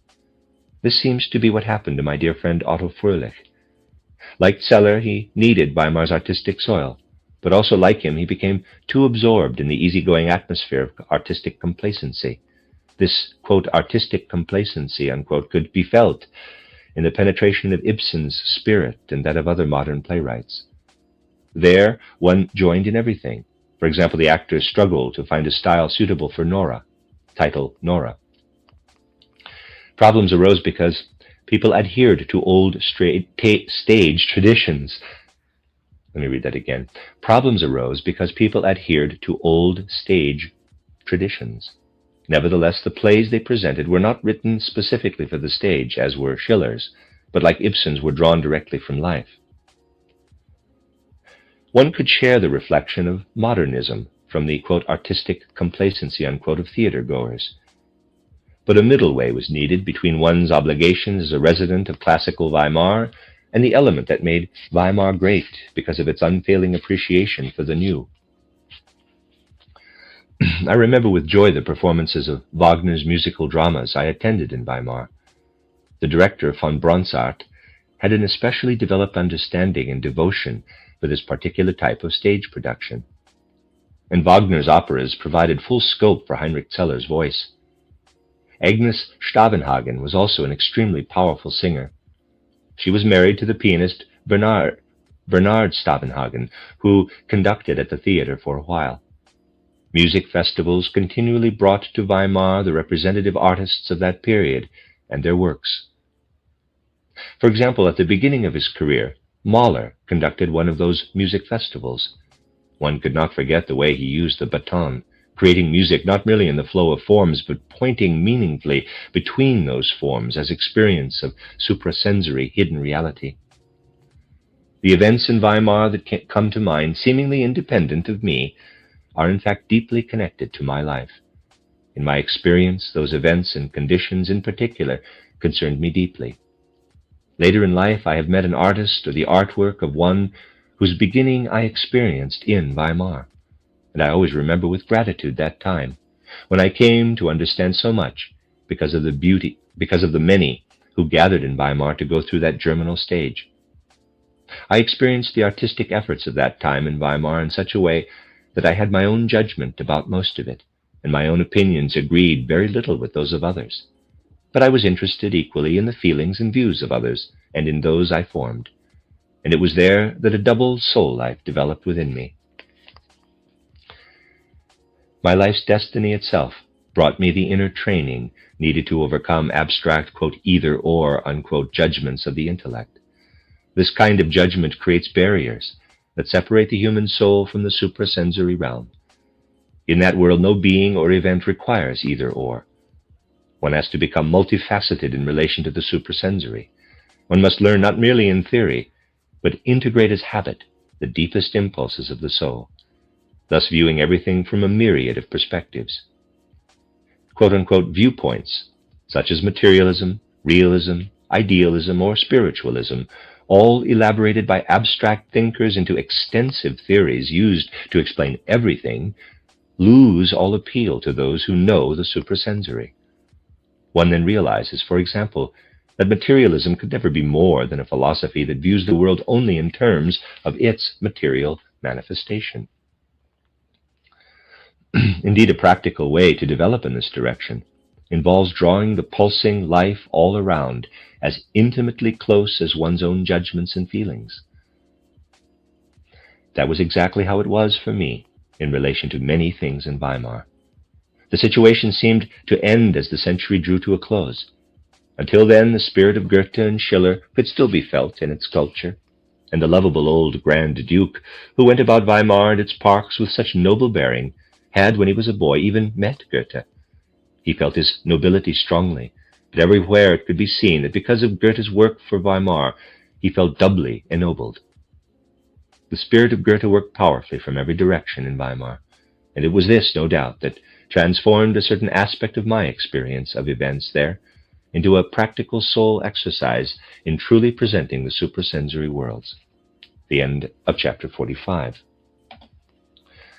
Chapter 46.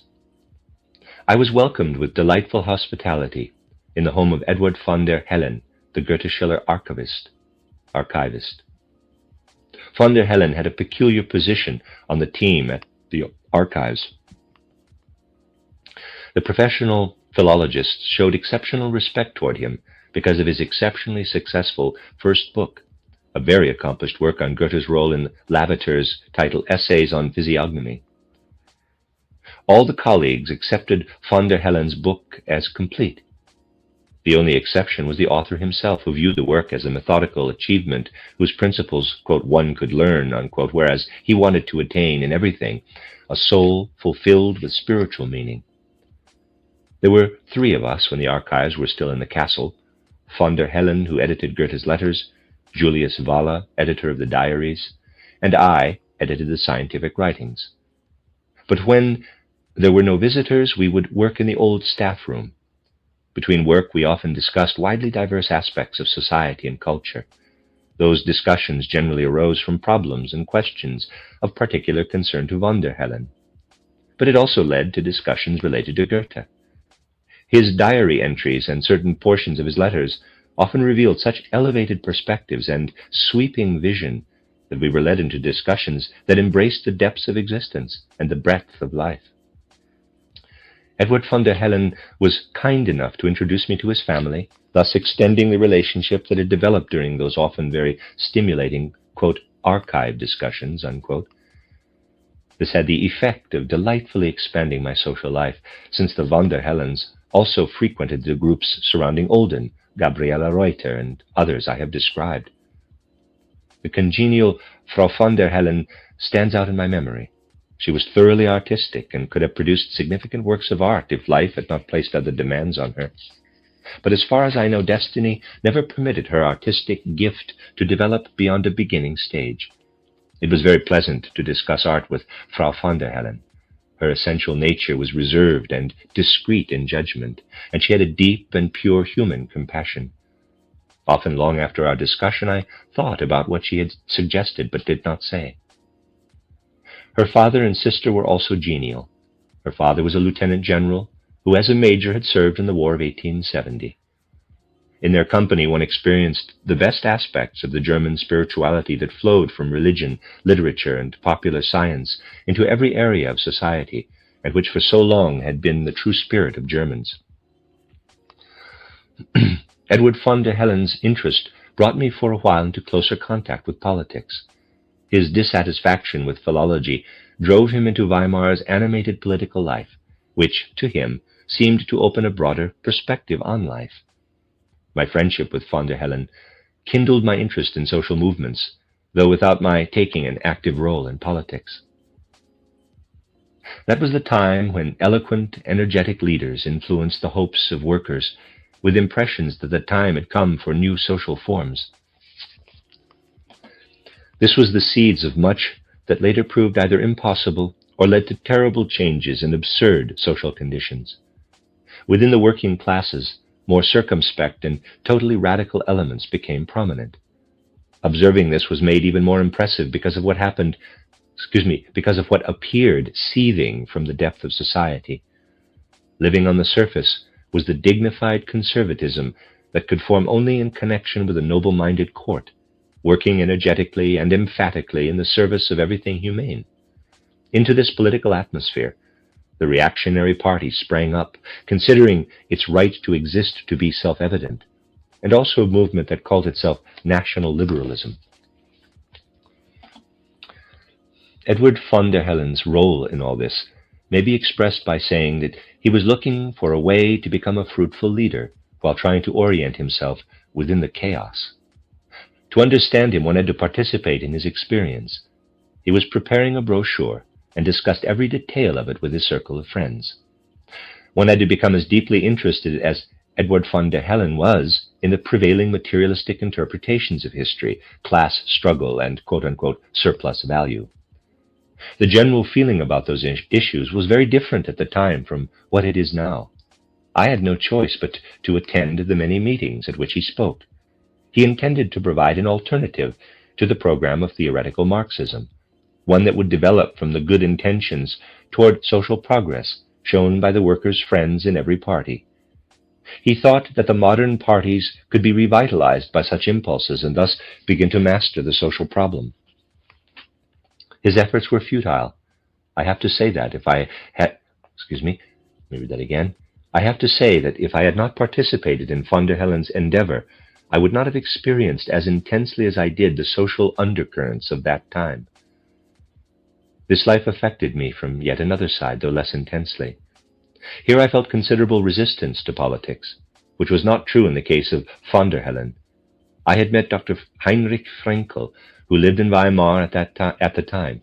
He was a liberal politician who was an adherent of Eugene Richter and politically active in the same spirit. That brief acquaintance ended because of a misunderstanding, but it was one I happily recall often. Fraenkel was extraordinarily likable in his own way.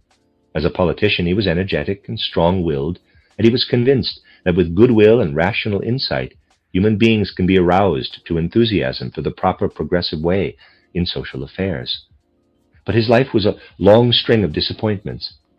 It's unfortunate that I, too, ended up disappointing him. During our acquaintance, he worked on a brochure that he hoped to distribute on a large scale. He intended to oppose, even then, the future consequences of an alliance between big industry and agriculture, which was then in an embryonic stage in Germany. In his opinion, it was guaranteed to result in disaster. The title of his brochure was, quote, "Kaiser, be firm," unquote.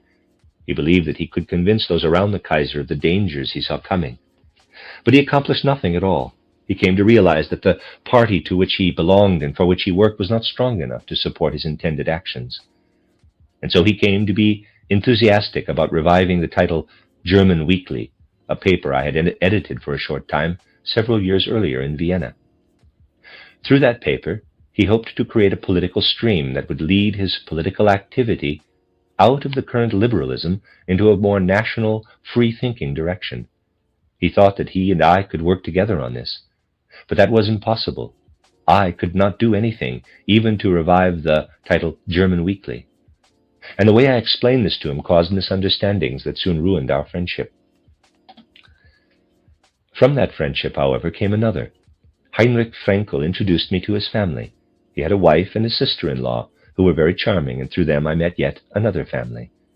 And in connection with them, something happened that was like a repetition of the remarkable relationship that destiny led me to while in Vienna, where I was on intimate terms with the family, but in a way that did not allow me to see the father. I had nevertheless come to know him spiritually, so that when he died I delivered the funeral address as though for my dearest friend. Through his family, the whole spirituality of that man was before my soul in its fullness. Indirectly, the liberal politician introduced me into a very similar relationship with the head of another family. The head of that family had died shortly before, and the widow's thoughts were directed with reverence toward her husband. I happened to move out of the place where I had been staying in Weimar and moved in with this family. There I saw the library of the deceased. He had broad spiritual interests, but had avoided contact with people, just as that other man had in Vienna. And like him, he had lived in his own spiritual world and was considered an quote-unquote odd character by others. I sensed this man, like the other, as though walking through my destiny, behind the scenes of existence, although I could not meet him in physical life. In Vienna, a beautiful bond had developed between me and the family of the one who to me was, quote, known yet unknown, unquote. And now in Weimar, an even more significant bond arose between me and the family of this other man whom I, quote-unquote, knew in the same way. The end of chapter 46 and the end of this section of the reading. This is a reading of the autobiography of Rudolf Steiner entitled Chapters in the Course of My Life, 1861 to 1907. Chapter 47. Now, when I speak about these two, quote, unknown yet known, unquote, I am aware that most people will consider what I have to say as wild fantasy.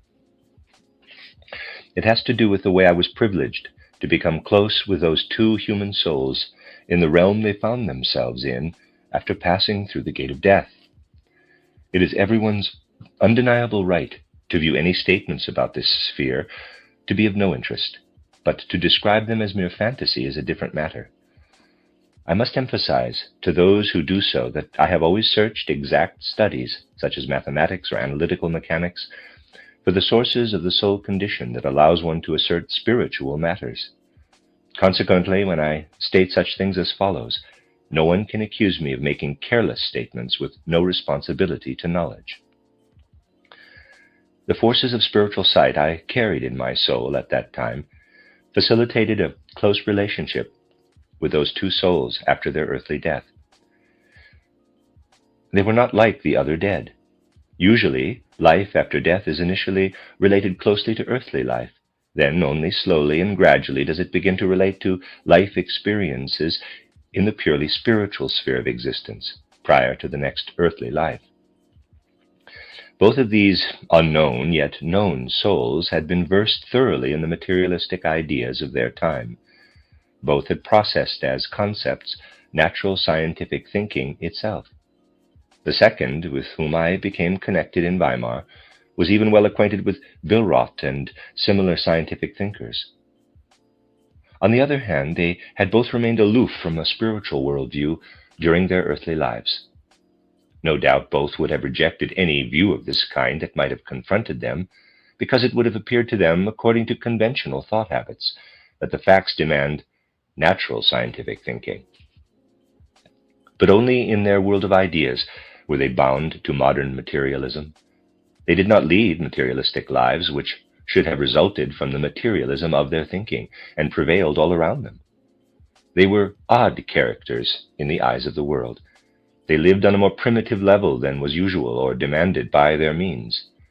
Thus they did not carry into the spiritual world a materialism that affected the life of will, but only the consequences of materialistic thinking in their individuality. Naturally, all this took place mostly in the subconsciousness of those two souls.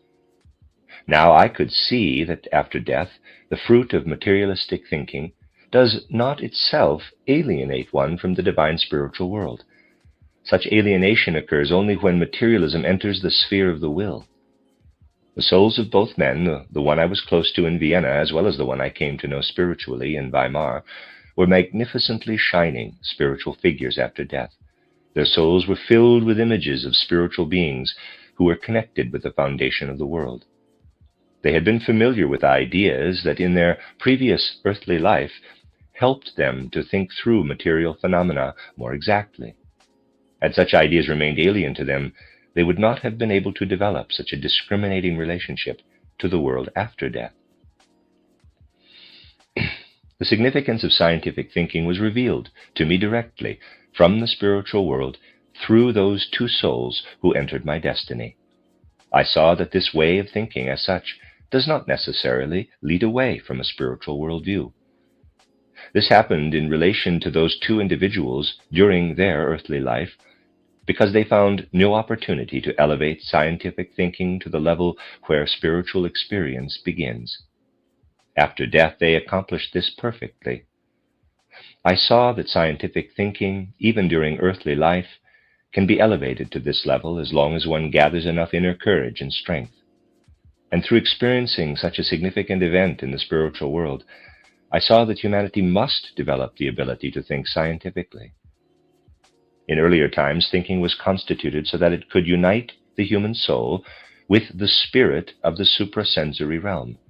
If self-knowledge is practiced at all, which is the foundation of all knowledge, it could lead people to awareness of themselves as a copy or even a member of a divine spiritual world. But it could never bring people to experience themselves as independent, self-contained, spiritual beings. Consequently, progress had to develop our capacity to apprehend a world of ideas, not kindled by the spirit itself, but those stimulated by matter, a realm of ideas that is in fact spiritual but not derived from spirit. There is no way that we can kindle within ourselves that world of ideas while we live in the spiritual world between death and a new birth. This must be done during earthly life, because only on earth do we encounter material existence. Through those two souls, I was able to experience what a person gains for life as a whole, including for the spiritual life after death, by interweaving with scientific thinking. But I saw others whose will during earthly life had taken hold of the consequences of purely scientific thinking. They had alienated themselves from the world of spirit, and in the totality of life they lived less in their humanity through scientific thinking than would have been the case without it. Those two souls had seemed odd in the eyes of the world, because they did not want to lose their humanity during earthly life. They assimilated scientific thinking completely, because they wanted to reach a stage of human spiritual development that is otherwise unattainable. Had I met those souls as physical beings in earthly life, I might not have been able to gain such understanding through them. I needed the great subtlety of spiritual sight to perceive them within the spiritual world, where their inner natures and much more could be revealed to me through them. The subtlety of spiritual sight that is needed can be lost very easily, while experiences of the physical world conceal, or at least impair, what may otherwise be experienced in a purely spiritual way. Because of the unique way both souls entered my life, I had to see that this was something determined by destiny for my path of knowledge, that there was nothing of a mediumistic quality in my relationship to souls in the spiritual world. A connection to the spiritual world had no value for me unless it was based on direct spiritual perception, which I publicly discussed later in my anthroposophic writings. Furthermore, all the members of both the family in Vienna and the family in Weimar were far too sound to have mediumistic relationships with the dead. Whenever I encountered it, I was always interested even in the kind of searching expressed in Spiritism. Spiritism today is an erroneous path to the spirit, one practiced by souls looking for spirit in a phenomenal way, even through experiments, because they have lost all feeling for any true, genuine spiritual way. One can best appraise Spiritism and its erroneous orientation and goals when one's interest is objective, with no desire to use it as a means of research. The paths of my own spiritual investigations were always well removed from any form of Spiritism. It was possible, particularly in Weimar, to have interesting discussions with Spiritists because, for a while, artists were very interested in finding a relationship with spirit in that way. Through my interaction with the two souls, Oineke was the name of the one who had lived in Weimar, I received inner strength for my title, Intuitive Thinking as a Spiritual Path, a Philosophy of Freedom. What I tried to present in that book is this. First, the result of my philosophy of thinking during the 1880s. Second, the result of my direct insight into the spiritual world in general. Third, to find new strength through my encounter with the spiritual experiences of those two souls. In them I perceive the human ascent in evolution that results from the scientific worldview. But they also revealed the fear of noble souls living into the will aspect of that worldview. Those souls trembled at the ethical consequences of that worldview. In title Intuitive Thinking as a Spiritual Path, I looked for the power that leads from the realm of the ethically neutral scientific idea into the world of moral impulses. I also tried to demonstrate how, because human beings live in ideas that no longer flow from spirit, but are stimulated in relation to material being, we can recognize ourselves as self-contained beings of spirit, and thus develop intuition for morality out of our own being. This means that morality shines from within the self-contained individual who has become free as individual ethical impulses, just as ideas do in relation to the phenomenal world. Those two souls had not advanced to such moral intuition. Thus they shrank unconsciously from life. They had seen life only in terms of natural scientific ideas that had yet to be expanded beyond the physical. At that time, I spoke of moral fantasy, imagination, as the source of morality within the human individual. I certainly did not intend to indicate that this source was not fully real, just the opposite. I wanted to characterize in fantasy, imagination, the power in all domains that enables the true spirit world to break through into individual human beings. Before the spiritual can in fact be experienced, the powers of spiritual cognition must be developed: imagination, inspiration, and intuition. But the first ray of revealed spirit within the human being, consciousness of oneself as an individual, occurs through the power of fantasy. This power is not at all fantastic, but becomes an image of spiritual reality. This method can be observed particularly in Goethe. End of chapter 47. Chapter 48. I lived with the family left behind by the Weimar unknown yet known. During most of the time I lived in that city, I had part of the house to myself. Anna Oineke, who quickly became a good friend, selflessly provided for all my needs. She attached great significance to the fact that I stood by her side in the heavy responsibility of bringing up her children. With Oineke's death, she became a widow with 4 daughters and a son. I saw the children only when an opportunity was arranged, which happened often since I was considered a member of the family. However, I had my meals, except breakfast and supper, elsewhere. I found a wonderful connection with that family. I did not feel alone, but rather happy. Some of the younger visitors who came from Berlin to the Goethe Society meetings became somewhat attached to me. Once, when they wanted to be, quote, cozy among themselves, unquote, they came to see me at Frau Oineke's house, and I have every reason to believe that they, too, felt very much at home there. Otto Erich Hartleben also liked to come to this house when he was in Weimar. We assembled, titled The Goethe Breviary, that he published there in a few days. Of my larger works I wrote, titled Intuitive Thinking as a Spiritual Path, a Philosophy of Freedom, and titled Friedrich Nietzsche, fighter for freedom, there. I think, too, that also many of my Weimar friends enjoyed visiting me for an hour or so at the Oyneke family home. I am thinking particularly of Dr. August Fresenius, with whom I was connected in a true loving friendship. After a certain point, he became a permanent associate at the archives. Previously, he had been editor of the titled German Literary Journal. His work there was universally considered to be a model of its kind. Much weighed heavily upon my heart against philology, especially as it was developed by adherents of Scherer.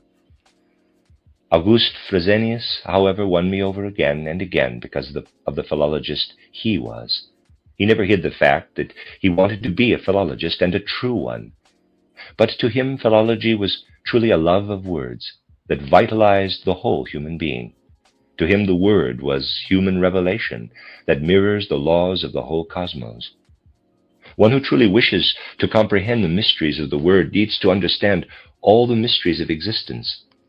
A philologist, therefore, has to develop a universal knowledge. When applied appropriately, proper methods of philology may, beginning with the very basic, powerfully illuminate, broad, significant aspects of life. Let me read that again. When applied appropriately, proper methods of philology may, beginning with the very basic, powerfully illuminate broad, significant aspects of life. Fresenius demonstrated this in an example that was very interesting to me. We discussed this example a great deal before he published a short but concentrated article about it in the Goethe Yearbook. Until this discovery by Fresenius, everyone concerned with interpreting Goethe's Faust had misunderstood a remark Goethe made 5 days before his death to Wilhelm von Humboldt. His words were, quote, "Es sind über 60 Jahre, dass die Konzeption des Faust bei mir jugendlich von vornherein klar die weitere Reihenfolge hingegen weniger ausführlich vorlag." End quote.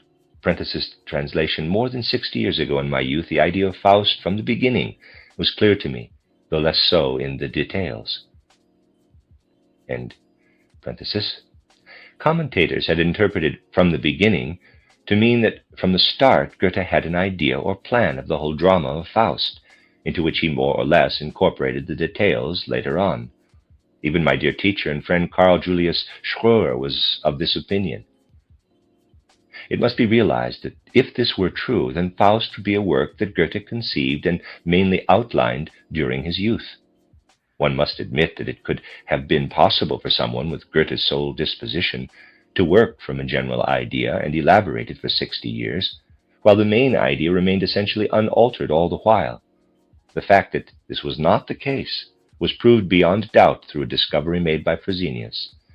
He showed that Goethe never used the expression "from the beginning" in the way his commentators had implied. He would, for instance, say that he had read a book from the beginning, but not the end. He used the expression "from the beginning" in a spatial sense only. This proved that all the commentators on Faust had made a mistake, and that Goethe had not spoken of a plan of Faust that existed from the beginning, but only that the first part was clear to him as a young man, and that only here and there had he developed some of the further details. Thus the correct use of philology shed significant light on Goethe's whole psychology. When this was published in the title Goethe Yearbook, the only thing that amazed me was that whereas this should have had far-reaching implications for understanding Goethe's spirit, it really had very little effect upon those who should have been most interested. It was not just philological matters, however, that were discussed with August Fresenius. Because we spent a great deal of time together, we had lengthy discussions about everything topical, everything interesting that was happening in Weimar and elsewhere. Our discussions on many subjects became agitated at times, but they always ended in perfect harmony, because we were convinced of the soberness of each other's conviction. It is therefore all the more painful when I recall that my friendship with August Fresenius also suffered a rift because of the misunderstanding that arose from my relationship with the Nietzsche archives and Frau Förster-Nietzsche. My friends could not understand what had happened, and I could tell them nothing that would explain matters satisfactorily for them, because in fact nothing had happened. Everything was based on misunderstood illusions established in the Nietzsche archives. What I was able to say about it in an article I wrote later for the title Review of Literature. Let me read that again. What I was able to say about it is in an article I wrote later for the title Review of Literature. I deeply regretted these misunderstandings, for my friendship with August Fresenius was true and strong. Another friendship I have often remembered is that with Franz Ferdinand Heitmüller. He too joined the archives as collaborator, but after Wahle, von der Hellen, and myself. Heitmüller was sensitive and artistic. He really decided everything based on artistic feelings. There was nothing intellectual at all in his makeup. Because of him, something artistic entered the whole tone of how one spoke in the archives. He had published subtle novels. He was certainly not a bad philologist, and his work for the archives was no worse than that of the others. But he always maintained a kind of inner opposition to what was done in the archives, especially in relation to how the work as a whole was conceived. For a time he made us very aware that in the past Weimar had been a place that was culturally alive, a center for distinguished productions, and that now we were content merely to confirm versions of manuscripts once produced, trusting every word, and at most adding interpretations. Heitmüller wrote anonymously about this in the form of a novel titled Veneta Submerged, which was published in S. Fischer's title New German Review. Much effort, then, went into guessing who had turned the once culturally flourishing Weimar into a submerged city. Heitmüller lived in Weimar with his mother, a very congenial lady. She became friends with Frau Anna Eunicke and enjoyed visiting her. Thus I had often the pleasure of seeing both of the Heitmüllers at the house where I lived. I remember another friend whom I knew from the early days of my Weimar period. We were very close friends until I left, indeed even afterward, since I occasionally returned to Weimar on visits. This was the painter Joseph Rolacek. He was a German from Bohemia, who had come to Weimar for the sake of the art school. He was a thoroughly loving person, and it was a pleasure to open one's heart to him in conversation. Rolacek was sentimental and at the same time slightly cynical. He was pessimistic. On the other hand, he tended to value life so little that it seemed to him not even worth being pessimistic about. Yet when he was there, we had to discuss a great deal about the unfairness of life. He could go on forever about the injustice that the world had done to poor Schiller, unlike Goethe, who was so favored by destiny. Although my daily social contact with such individuals meant a constant, lively exchange of ideas and opinions, while I was in Weimar, I was not inclined to speak directly about my experience of the spiritual world, even to those with whom I was otherwise intimate. I maintained the viewpoint that one must realize that the correct entry to the spiritual world first leads to consciously experiencing pure ideas. I asserted in every possible way that just as one consciously experiences color, tones, the quality of warmth, and so on, it is possible to consciously experience pure ideas that have life of their own, completely uninfluenced by all external perception. Real living spirit exists in those ideas. And I spoke of the fact that all the rest of a person's spiritual experiences must sprout in consciousness from this experience of ideas. The fact that I sought spiritual experience first in experiencing ideas led to the misunderstanding I mentioned. Even my intimate friends considered me a rationalist or an intellectualist, but they could not see the living reality in ideas. Max Kreislieb, a younger man who often came to Weimar, was the one then who most energetically comprehended the living reality of the world of ideas. This man was searching for knowledge of spirit, and at the beginning of my stay in Weimar I saw him rather often. He had completed his training to join the Protestant clergy and was just taking his doctoral examinations. He was also preparing to go to Japan as a kind of missionary, which he did soon after. This man comprehended, with enthusiasm I can say, that one lives in the spirit while living in pure ideas, and he realized that what exists before us as matter is merely appearance, illusion, that the whole external world, in order to be known, must first be revealed by the world of pure ideas. And he saw that these ideas reveal that the reality within everything physical is spirit. I was deeply satisfied to find a person with such a clear and thorough understanding of the spirit being. He understood the presence of spirit in the archetypal idea. But there, the spirit lives, of course, in such a way that the perceiver does not yet see the living, creative, spiritual individualities emerging from the general sea of ideal spiritual existence. I could not yet speak to Christ Lieb about spirit individualities. That would be asking too much of his beautiful idealism. But one could speak to him about spirit as a true being.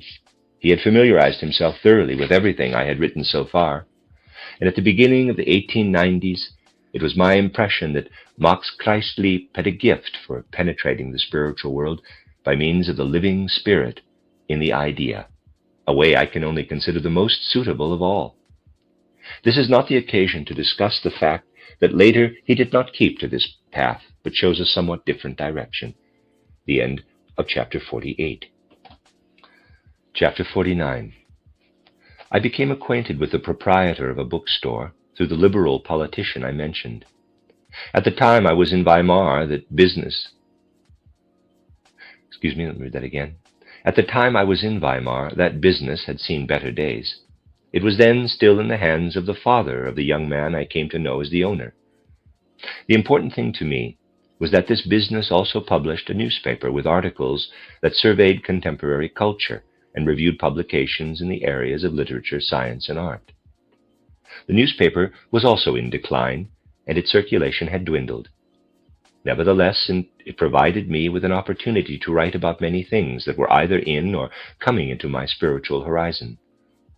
The many articles and book reviews I wrote were read by only a few, but it was pleasant to have a paper at my service that printed what I wanted to publish. This stimulus bore fruit later when I became editor of the titled Review of Literature and had to share intensively in feeling and thinking in contemporary culture. So Weimar was indeed a place that I often had reason to recall later in life. The restricted life I was compelled to lead in Vienna had widened, and I experienced much in terms of culture and human nature, the effects of which showed later. Most important of all, however, were the human relationships. When in later years I look back at my life in Weimar, a particular family of whom I was especially fond always appears to my inner vision. I became acquainted with Neufer, an actor, when he was still engaged at the theater in Weimar. What I valued, first and foremost, was his earnest, conscientious approach to his profession. In his judgment of stage art, he allowed nothing amateurish to pass. This was especially satisfying, since people are generally unaware that dramatic art must conform to definite technical rules, just like music, for instance. Neufer married the sister of pianist and composer Bernhard Stavenhagen. I was introduced into his household, which meant that one was received warmly also in the home of Frau Neufer's parents and Bernhard Stavenhagen. Frau Neufer is a woman who always radiated an atmosphere of culture into her whole environment. Her sentiments, rooted in the depths of the soul, wonderfully illuminated the natural, informal discussions in this house, and the way she expressed herself was both thoughtful and graceful. Whenever I visited, I had the feeling that Frau Neufer strives in an exceptional way for truth in every area of life. Many instances showed me that they appreciated me. I will give one example. On a Christmas Eve, Herr Neufer called on me, and since I was out, left a message that I must come to his house without fail to share Christmas gifts. This was not easy, because in Weimar I always had to participate in several such festivities, but I made it possible. Thus, next to the gifts for the children, I found a beautifully wrapped special Christmas gift for me, the value of which can be appreciated only through its story. One day I was brought to a studio of a certain sculptor who wanted me to see his work. I saw little there that interested me, but my attention was drawn to a bust lying forgotten in a corner. It was a bust of Hegel. This studio, which was part of a house that belonged to an elderly, well-respected lady in Weimar, contained all sorts of sculptural work. Sculptors always rented the room for just a short time, and the artists left behind what they did not want to take with them. Also, lying unnoticed were items that went back a very long time, like that bust of Hegel. My interest in this bust always led me to refer to it here or there in conversation, and I spoke of it once at Neufers, and I probably hinted gently to the effect that I would have liked to have it. The following Christmas Eve, I received the bust as a present from Neufer. The following day, I was invited to lunch, and Neufer told how he had procured it. He first went to the lady who owned the studio. He told her that someone had seen the bust lying in the studio, and that it would mean very much to him to obtain it. The lady replied that such things had been lying around in her house since the old days, but she did not know whether a Hegel was among them. But she was quite willing to show Neufer around to see for himself. A thorough search left no remote corner forgotten, but there was no Hegel bust anywhere. Neufer was disappointed. The thought of pleasing me with the bust had given him great satisfaction. He was at the door with the lady when the maid joined them. She heard Neufer say, "A pity we did not find the Hegel bust." "Hegel?" said the maid. "Could that be the head with the broken nose lying under my bed in the servants' quarters?" The last stage of the expedition immediately took place. Neufer was in fact able to obtain the bust, and there was just enough time to replace the missing tip of the nose before Christmas. Thus I came to have a bust of Hegel, one of the few things that have accompanied me to many places. I always liked to look to that Hegel bust by Wichmann, 1826, whenever I immersed myself in Hegel's ideas, and indeed this happened quite often. The features of that countenance, the human expression of the purest thinking, build a very effective companion through life. This is how it was with the Neufers. Nothing was too much trouble when they wanted to please someone with something that had a special relationship to them. As their children were born, Frau Neufer proved to be an ideal mother. She educated them not so much through what she did, but through what she was, through her being. I had the joy of being allowed to be godfather to one of the sons. Every visit to this house was a source of inner satisfaction to me. I was able to pay such visits even after I had left Weimar, because I occasionally returned to attend lectures. Unfortunately, this had not happened for a long time now, and so I was unable to see the Neufers during the years when a painful stroke of destiny broke in upon them. This family is one of those most severely tested by the World War. Frau Neufer's father, the elder Stavenhagen, was a charming person. Previously, he had been engaged in a practical occupation, but had retired. He now was completely absorbed in his library collection, and it was a pleasure to see the way he was absorbed in this. The affable old gentleman had become neither self-satisfied nor proud of his learning. Rather, there was in his every word a sincere quest for an expression of knowledge. The conditions in Weimar then were still such that they attracted souls who felt dissatisfied elsewhere. This was true not only of those who settled there permanently, but also those who returned again and again for visits. One could sense that for many, a visit to Weimar was different than visits to other places. I sensed this particularly in the Danish poet Rudolf Schmidt. He initially came to Weimar for the production of his play titled The Transformed King, and it was during that visit that I first met him. He usually appeared later on occasions that drew visitors to Weimar. This fine figure of a man with wavy locks was often among those visitors. Something about the way one, quote-unquote, is in Weimar attracted his soul. He was a person of intelligent character and was an adherent of the philosopher Rasmus Nielsen. Through Nielsen, who followed Hegel, Rudolf Schmidt had acquired a wonderful understanding of German idealistic philosophy, and Rudolf Schmidt's judgments were clearly imprinted equally toward the positive and toward the negative. Thus, when he spoke of Georg Brandes, who was bitingly sarcastic and totally annihilating, Thus, when he spoke of Georg Brandes, he was bitingly sarcastic and totally annihilating. He had an artistic way of revealing a whole broad realm of feelings that flowed with antipathy. Those revelations could not impress me except for an artistic one. I had read much of Georg Brandes, and I was particularly interested in his ingenious descriptions, from a broad area of observation and knowledge, of the spiritual streams of the European peoples. But what Rudolf Schmidt brought was subjectively honest, and because of the poet's character, truly captivating. I eventually came to hold him very dear in the depths of my heart and happily looked forward to his visits to Weimar. It was interesting to hear him speak of his northern homeland and to see the significance of the capacities that he had developed, precisely out of the essential source of the northern feelings. And it was equally interesting to discuss Goethe, Schiller, or Byron with him. What he had to say about them and what Brandes had to say was very different. Brandes judged everything from an international, personal, cosmopolitan perspective, whereas Schmidt always spoke as a Dane. Nevertheless, this was precisely the reason he was in many ways more interesting than Georg Brandes on many subjects. The end of chapter 49. Chapter 50. Toward the end of my stay in Weimar, I became a close friend of Konrad Ansorge and his brother-in-law von Crompton. Ansorge later became known as a brilliant artist. Here, however, I am concerned only with the significance of his delightful friendship and my impression of him at the end of the 1890s. The wives of Ansorge and von Crompton were sisters. Because of circumstances, we always met either at the von Crompton home or at a hotel. Russischer Hof. Ansorge was artistic and very energetic. He was a pianist and a composer. During our acquaintance in Weimar, he set poems by Nietzsche and Demel to music.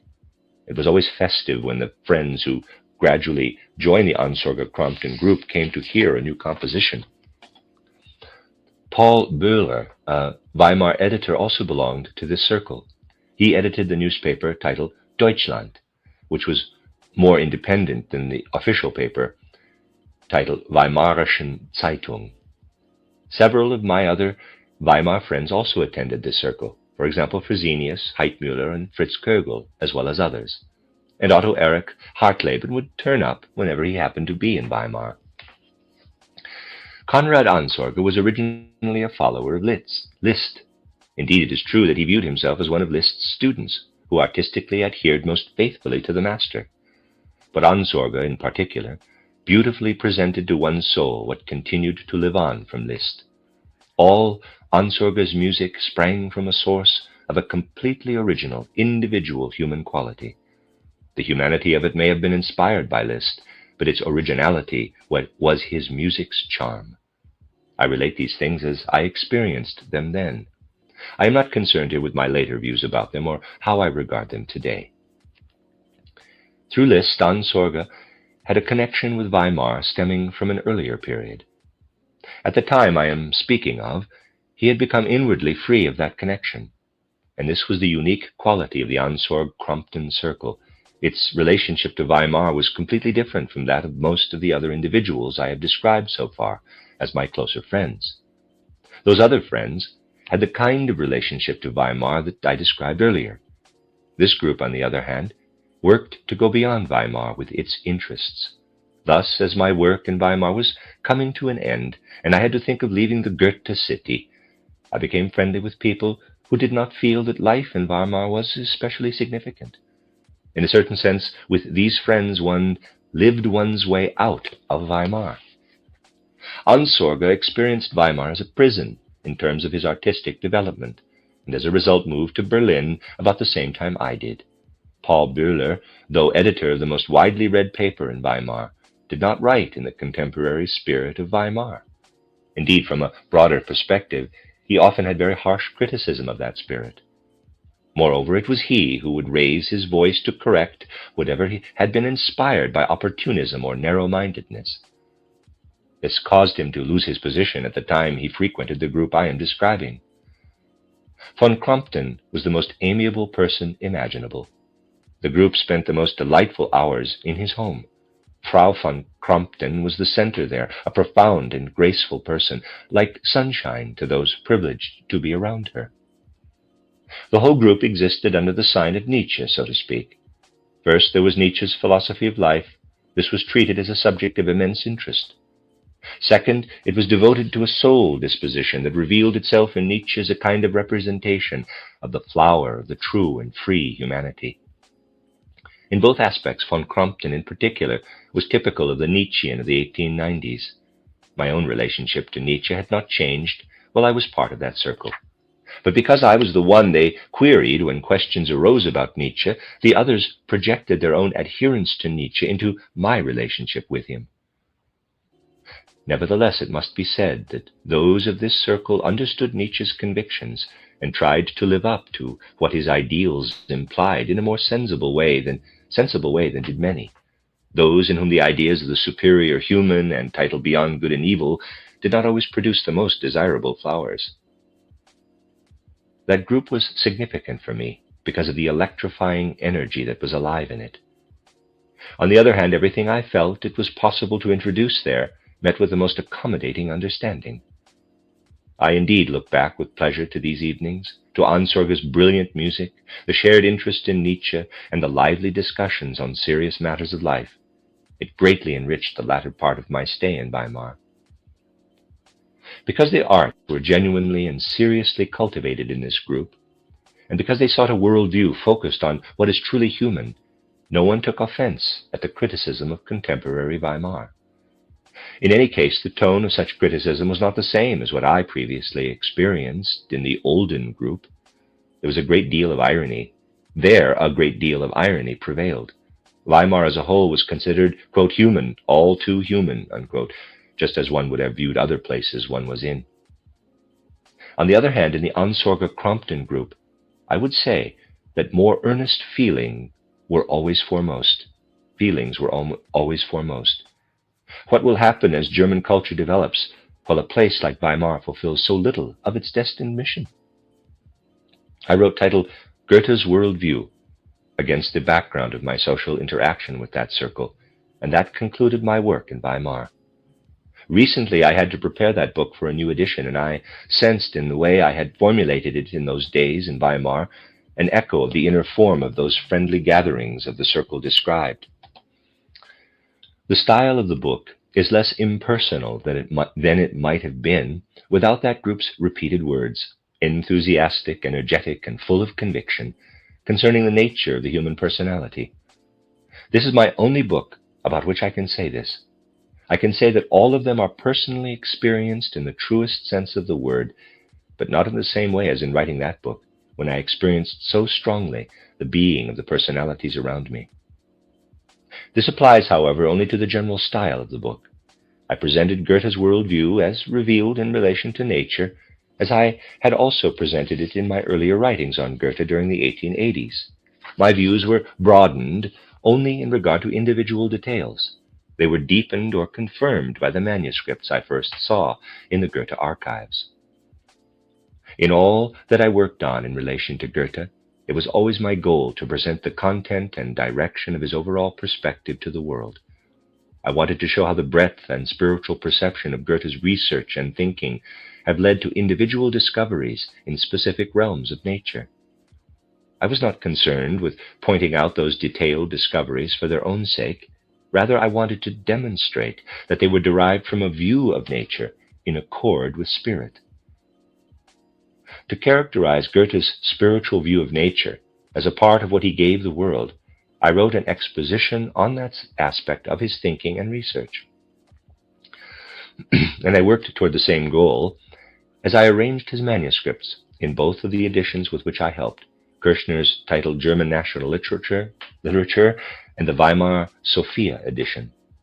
I never considered it my task to present Goethe's achievements in terms of his color theories or as a botanist, zoologist, and geologist, as they are usually considered by a scientific tribunal. I did not consider such an approach appropriate in arranging those manuscripts for the two editions. Consequently, the portion of Goethe's writings that I prepared for the Weimar edition simply documents Goethe's worldview as revealed by his nature research. It was my goal to show how his worldview illuminates the areas of botany, geology, and so on. For example, it has been suggested that if I had arranged the manuscripts on geology and mineralogy differently, the contents would show Goethe's relation to geology. It should be clear, however, that I could never have adopted the approach recommended by my critics. One needs only to read what I said about the arrangement of Goethe's writings on these subjects in my introduction to the volumes I edited for Kirchner's titled German National Literature. This was known in Weimar when the task of editing was entrusted to me. Before I was considered for this task in Weimar, my views were clearly established in what was published in the Kirchner edition. The work was entrusted to me in full knowledge of these facts. I do not at all deny that experts may consider some details in the Weimar edition erroneous. They are free to correct those. But it should not be said that the form of that edition has anything to do with my level of ability rather than the result of my fundamental principles. In particular, such criticisms should not come from those who admit an inability to understand what I presented in relation to Goethe. If it is a matter of occasional technical mistakes, I could show my critics much worse mistakes in the essays I wrote as a student in the upper classes at Realschule. I have made it very clear in this account of my life that even during childhood I lived in the spirit world, which to me was self-evident, and that I had to struggle hard to gain any knowledge of the external world. This caused me to be somewhat of a late bloomer in every area of such knowledge.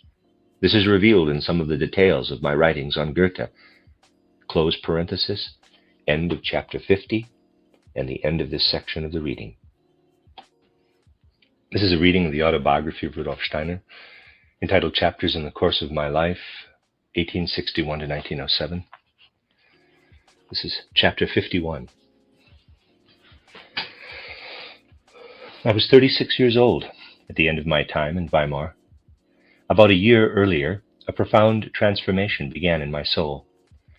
When I left Weimar, that transformation became a decisive experience. It had nothing to do with the change in my outer situation, though that was enormous. Knowledge and experience of the spiritual world had always been self-evident to me, whereas to comprehend the sensory world through physical perception caused me tremendous difficulty. It was as if my inner soul experience did not go far enough into the sensory organs to unite fully with what they perceived. This changed entirely with the beginning of my 36th year. My ability to observe physical matter, processes, and beings became more accurate and insistent. This was the situation in relation to both science and ordinary life. I had always found it easy to comprehend the broader scientific relationships that have to be understood in a purely spiritual way. It had taken tremendous effort, however, to observe material objects accurately, and especially to memorize them. This changed completely. A new attentiveness for sensory perceptible phenomena awakened within me. Details became important. I had the feeling that the sensory world could show something that only it can reveal. I considered it an ideal to become familiar with the physical world purely through what it had to say, without carrying into it any of one's own thoughts or other aspect of soul. I became aware that I was experiencing an inner transformation of soul that usually occurs at a much earlier age, and I realized that this has very definite consequences for the soul's life. I found that people come to a pure understanding of neither the spiritual world nor the physical, because they pass from the soul's involvement in the spirit world to experiencing the physical world at an early age. After that, what phenomena have to say to the senses is instinctively mixed together with what the soul experiences through the spirit, and with what is needed to form mental representation of that phenomena. This increased precision and more thorough penetration of sensory observation opened a door for me to an entirely new world. When the sensory realm is approached objectively, free of all subjectivity, it reveals something about which spiritual insight has nothing to say. This also shed light on the spiritual realm. When the true nature of the physical reveals itself purely through sensory observation, it is also possible for cognition to determine the distinct nature of the spiritual, free of any physical impressions. This experience was all the more incisive for my inner life, because its effect shows itself in human life as well. My skills of observation assumed the task of observing, with complete objectivity and purity, what a person manifests in life. I scrupulously refrained from criticizing the actions of others, or allowing affinity or aversion to influence my relationships with them. My whole endeavor was to, quote, allow human beings, just as they are, to make impressions on me, unquote. I soon discovered that this way of observing the world, in fact, leads into the spiritual world. By observing the physical world this way, one completely leaves oneself. This, in turn, enables one to return to the spiritual world with enhanced powers of spiritual observation. Consequently, at that time, the full contrast between the spiritual and physical worlds appeared to my soul. I did not feel, however, that this difference needed to be reconciled by philosophical argument, as a monism, for example. Instead, I felt that one's ability to stand fully in this contrast with the soul means that one understands life. The experience of such contrasts, when balanced out, dies and becomes lifeless. Where there is life, the disharmony of contrast is active. Life itself implies continuously overcoming and recreating opposites. Out of all this, I felt pressing in on me an extremely intense devotion to experiencing life's mysteries, and not merely grasping them in theories. In order to find a true relationship to the world through meditation, I repeatedly placed before my soul this thought: the world is full of mysteries. I can approach them with the power of cognition, but that leads one to thought content as a solution to a mystery. But, so I told myself, mysteries are not solved by thoughts. Thoughts bring the soul to the path of solution, but do not contain the solution. A mystery arises within the real world as a phenomenon. The solution arises equally in that reality. Something appears as being or process and solves the problem. I also thought, the whole world, except for the human being, is a mystery, the actual world mystery, and human beings themselves are the solution. Consequently, I could think. The human being at any moment can speak of that universal mystery, but they can never say more of the answer than they have learned about themselves as human beings. Thus, cognition also becomes a process in reality. Questions reveal themselves in the world. Answers reveal themselves as realities. Knowledge is human participation in what is revealed by the beings and processes of the spiritual and physical worlds. I had already implied this, and at times clearly stated it, in my writings before the time described. It became an extremely intense soul experience every time I looked for insight through meditation into the ground of the world. Most important, this soul experience, with all its intensity at the time, arose from an objective devotion to pure, clear sensory observation. I was given a new world through that observation. All that I had cognized inwardly up to that point, I now had to find in the soul's corresponding experience in order to create a balance with the new. Whenever the substantiality of the sensory world is merely perceived, not thought, an enigma arises in reality. And the answer to that mystery is in the human being. I was deeply enthusiastic about what I later called knowledge conforming to reality. In particular, it was clear to me that such knowledge, truly conforming to reality, does not leave the human being out of the world processes. For me, knowledge does not belong only to the human being, but to the existence and arising of the world as a whole. The root and the trunk of a tree are not complete unless they lead all the way to blossom. Likewise, the world's existence and arising do not truly exist unless they continue to live and become the essence of knowledge. This insight caused me to repeat whenever appropriate, as human beings, we are not the beings who create the essence of knowledge for ourselves. Rather, our soul provides the stage on which the world itself begins in part to experience its own becoming and existence. Without knowledge, the world would remain incomplete. In such a cognitive participating in the reality of the world, I increasingly found it possible to defend the nature of human knowledge against the view that human beings merely produce a kind of copy of the world in the mind through cognition. In my view of cognition, the human being is a co-creator, not a copier of the world. We do not merely produce something that could have been omitted from the world without leaving it incomplete. This also shed a clearer light on mysticism for me. It retrieved human experience of the universal process from indefinite mystical feelings and placed it in the light where the ideas reveal themselves. The root and trunk of a tree are initially without blossoms, and likewise the sensory world, when merely perceived in its particulars, is without ideas to begin with. And the blossom is not the fading of the plant's life, but a transformation of this existence. Similarly, the human idea world is, in relation to the sensory world, is a metamorphosis of physical existence, not an obscure mystical effect produced vaguely in the human soul world. All that lives as knowledge in the human being, in the human soul, must shine just as clear and bright as do physical phenomena in the light of the sun. For me, this insight was a crystal clear soul experience, but it was extraordinarily difficult to express it.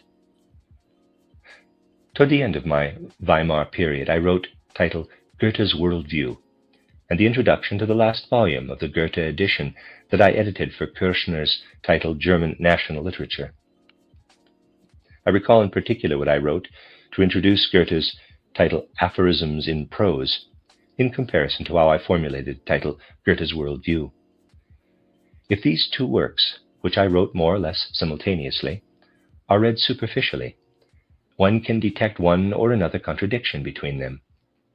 But if one looks for what is living below the surface, one will notice that what is revealed on the surface, formulations of the direct experience of the deeper areas of life, soul, and spirit, will not appear as a contradiction, but a struggle for a means of expression. It is a struggle to formulate concepts as a worldview, concepts just as I have described here as the experience of knowledge, the human relationship to the world, and the arising and solving of the mysteries of true reality. About 3.5 years later, when I wrote titled Conceptions of the World and of Life in the 19th Century, much of this had developed further within me. My experience of the process of knowing, as described here, bore fruit when I had to sketch various philosophies throughout history. In my view, those who reject writings in which the soul struggles cognitively, that is, because the cosmic struggle unfolds on the stage of the human soul, cannot with consciousness successfully penetrate true reality.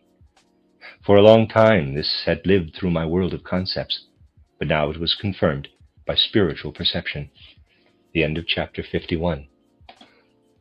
Chapter 52. Very important inner experiences were associated with the transformation in my soul life. I learned through inner experience the nature of meditation and its significance for understanding the spiritual realm.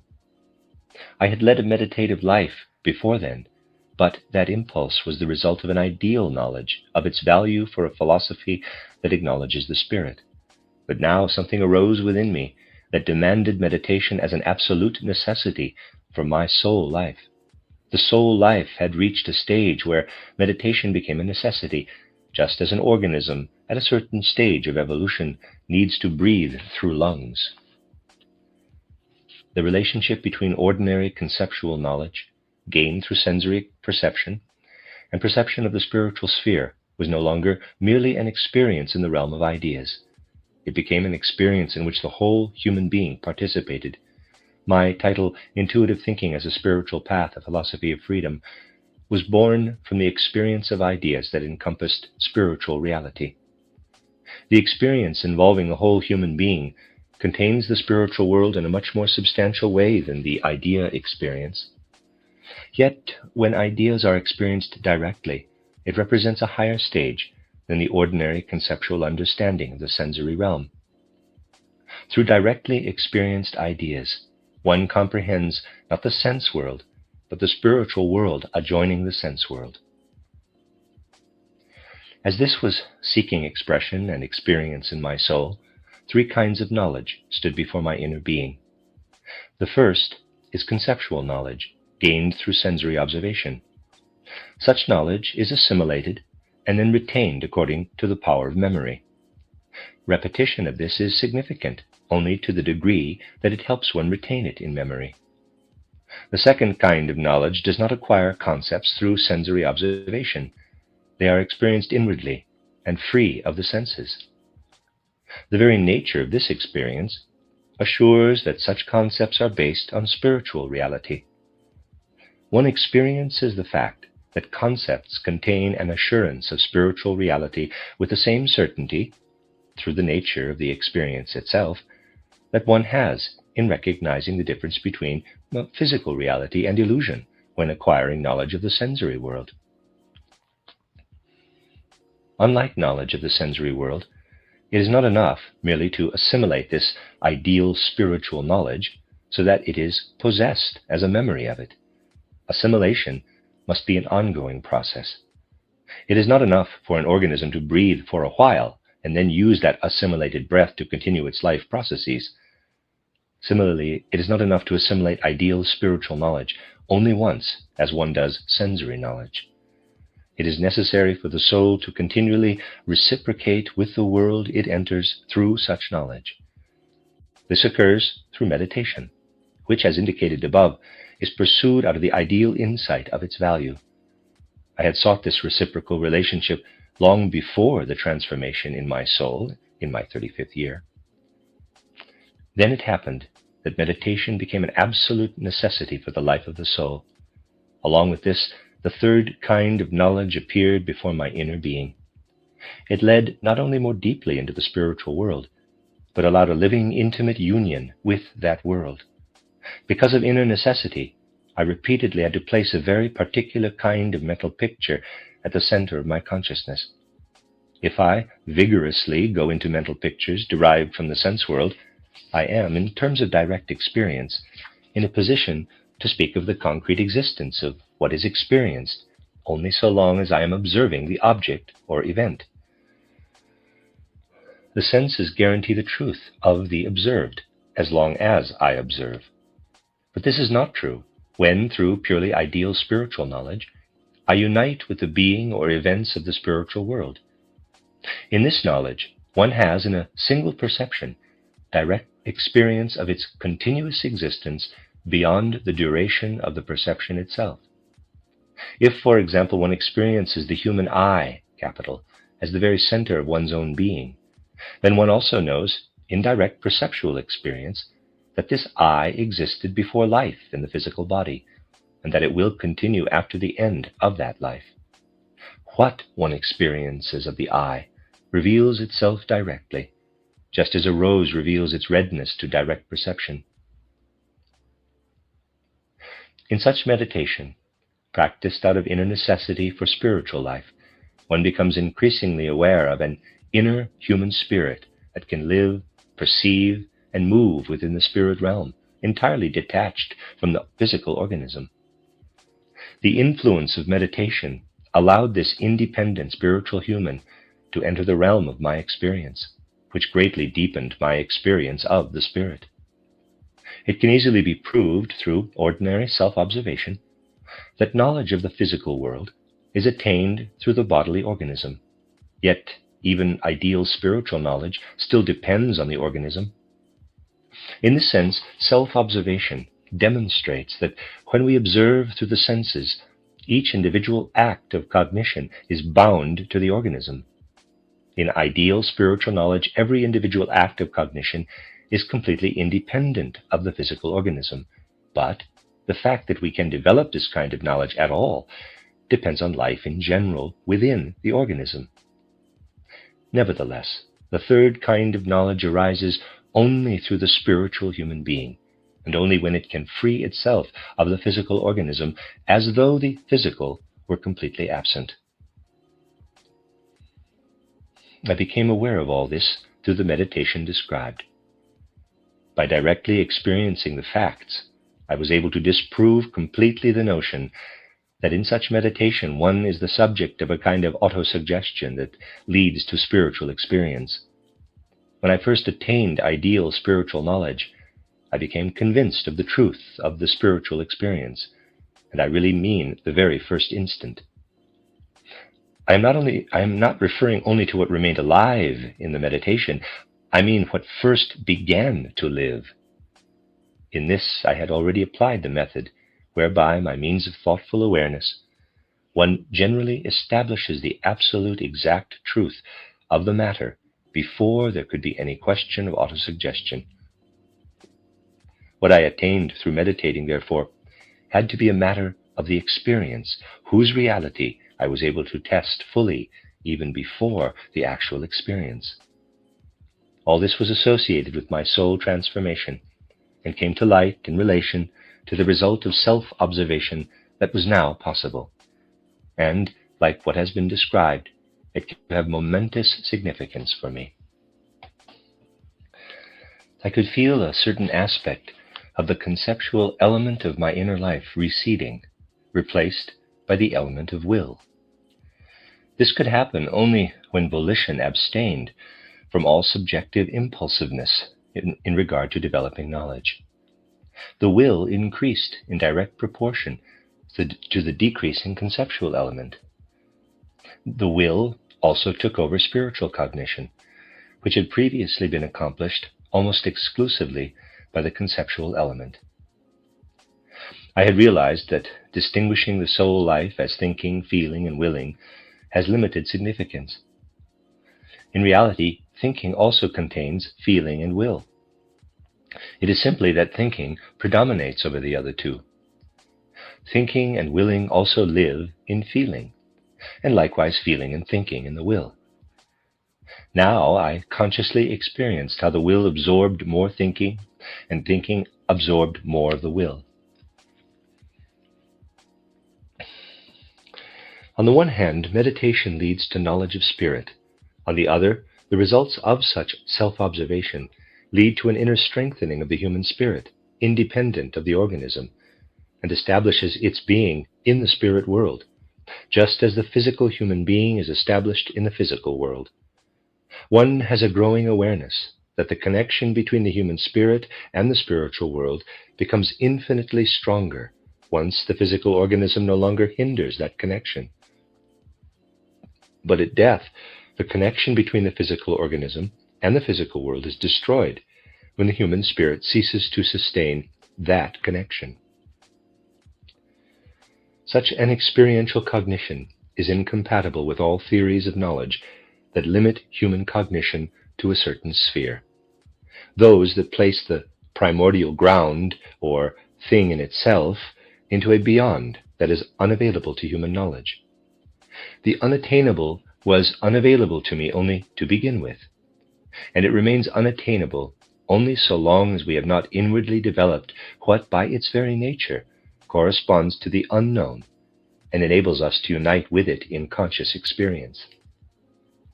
Those who want to see the true human relationship to the world in the right light must acknowledge the human ability to grow into every kind of existence. Those who cannot acknowledge this will view knowledge not as a part of the world, but merely as an insignificant copy of some part of the world. And with the cognition that merely forms copies, we cannot grasp an inner being who, as a fully conscious individuality, provides us with inner experience of our firm stance in the cosmos as a whole. It was important to me to speak of knowledge, so that the spirit was not merely acknowledged, but recognized as perceivable by human beings. To me, it seemed more important to establish that the primordial ground of existence lies within the totality of human experience, than to acknowledge theoretically some unknown spirit in some unknown beyond. Consequently, I had to reject the way of thinking that explains sensations, color, warmth, sound, and so on, merely as an unknown outer world that is evoked in the human being through sensory perception, whereas the outer world itself can be conceived only hypothetically. To my experiential cognition, the basic theories of physics and physiology appeared especially harmful. This inner experience became increasingly vivid and intense during that period of my life. Everything described in physics and physiology as, quote, that which lies behind subjective sensations, unquote, caused me inner, if I may say it in this way, cognitive discomfort. On the other hand, despite the incomplete form of their ideas, there was a trend of thinking that could become healthy when carried further, which I recognized in Lyell, Darwin, and Haeckel. For example, as it was presented, Lyell's principles seemed productive to me, that we can explain the phenomena of Earth's evolution, not available to sensory observation because they are past, by using ideas derived from observing the current evolutionary phenomena. It also seemed to me that a good basis for furthering knowledge would be to try to understand the human physical structure by deriving the human form from animal forms, as Haeckel does in such a comprehensive way in his title, Evolution of the Human Being. I thought that human beings bar themselves from the spirit world by limiting themselves to the quote-unquote thing in itself as it is supposed to exist. On the other hand, they view the sensory world in a way that allows them to see that things explain one another. For example, the present stage of Earth geologically explains the past, and animal forms explain those of the human being. Then they also become prepared to broaden this type of explanation of phenomena to include spirit. Here, too, I could say that for a long time, this had been a living experience in my conceptual world, but now it was confirmed by spiritual perception. The end of chapter 52. Chapter 53.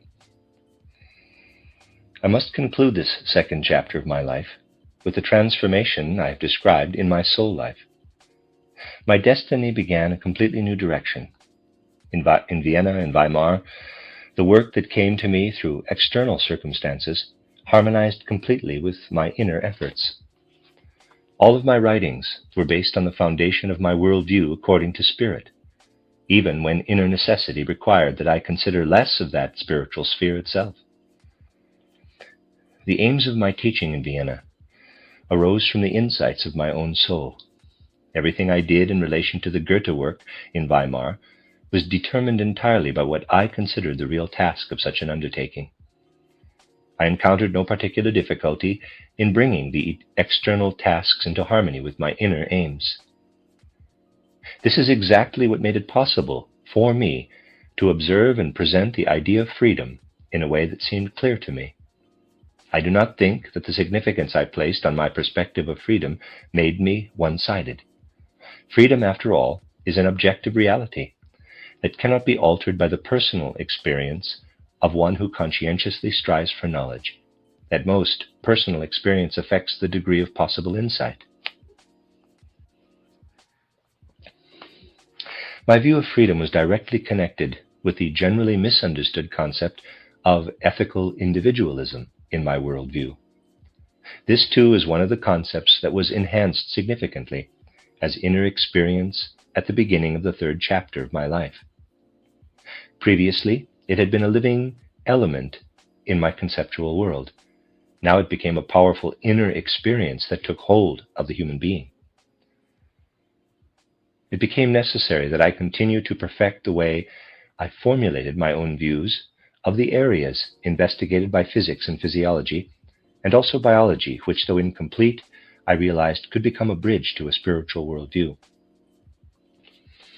I had to discover whether an impulse that stimulates the human to action can reveal itself in the external world. I found that the spiritual divine forces that ensoul the human will cannot enter the inner human from outside.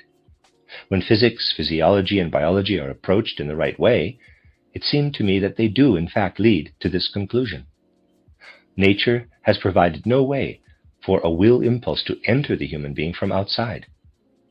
It follows that no spiritual, divine, moral impulses can penetrate from outside to the center of the soul, where human impulses of will arise. External natural forces can draw only on what is natural in the human being. In reality, then, this is not an expression of free will, but merely an extension of outer natural activity, expressed in turn through the human being. Consequently, human beings do not fully possess their own being, but remain as beings who act without freedom, stuck in all that corresponds to nature. Again and again I realized that the truly important question is not whether human will is free, but a very different question. What is the soul's path from unfree, natural will to freedom? That is, to a truly moral will. This question can be answered only by looking at the way divine spirit lives within each individual human soul. Morality arises from the individual human soul. Consequently, the moral impulse must be ignited in that holy individual being of the human soul. Moral laws, in the form of commandments and arising from our external situation, do not become moral impulses when we orient our will according to them, even those that came originally from the spiritual world. Moral impulses arise only when an individual experiences thinking as a living spiritual reality within. Freedom lives in human thinking. The will is not itself free, but thought gives that power to the will.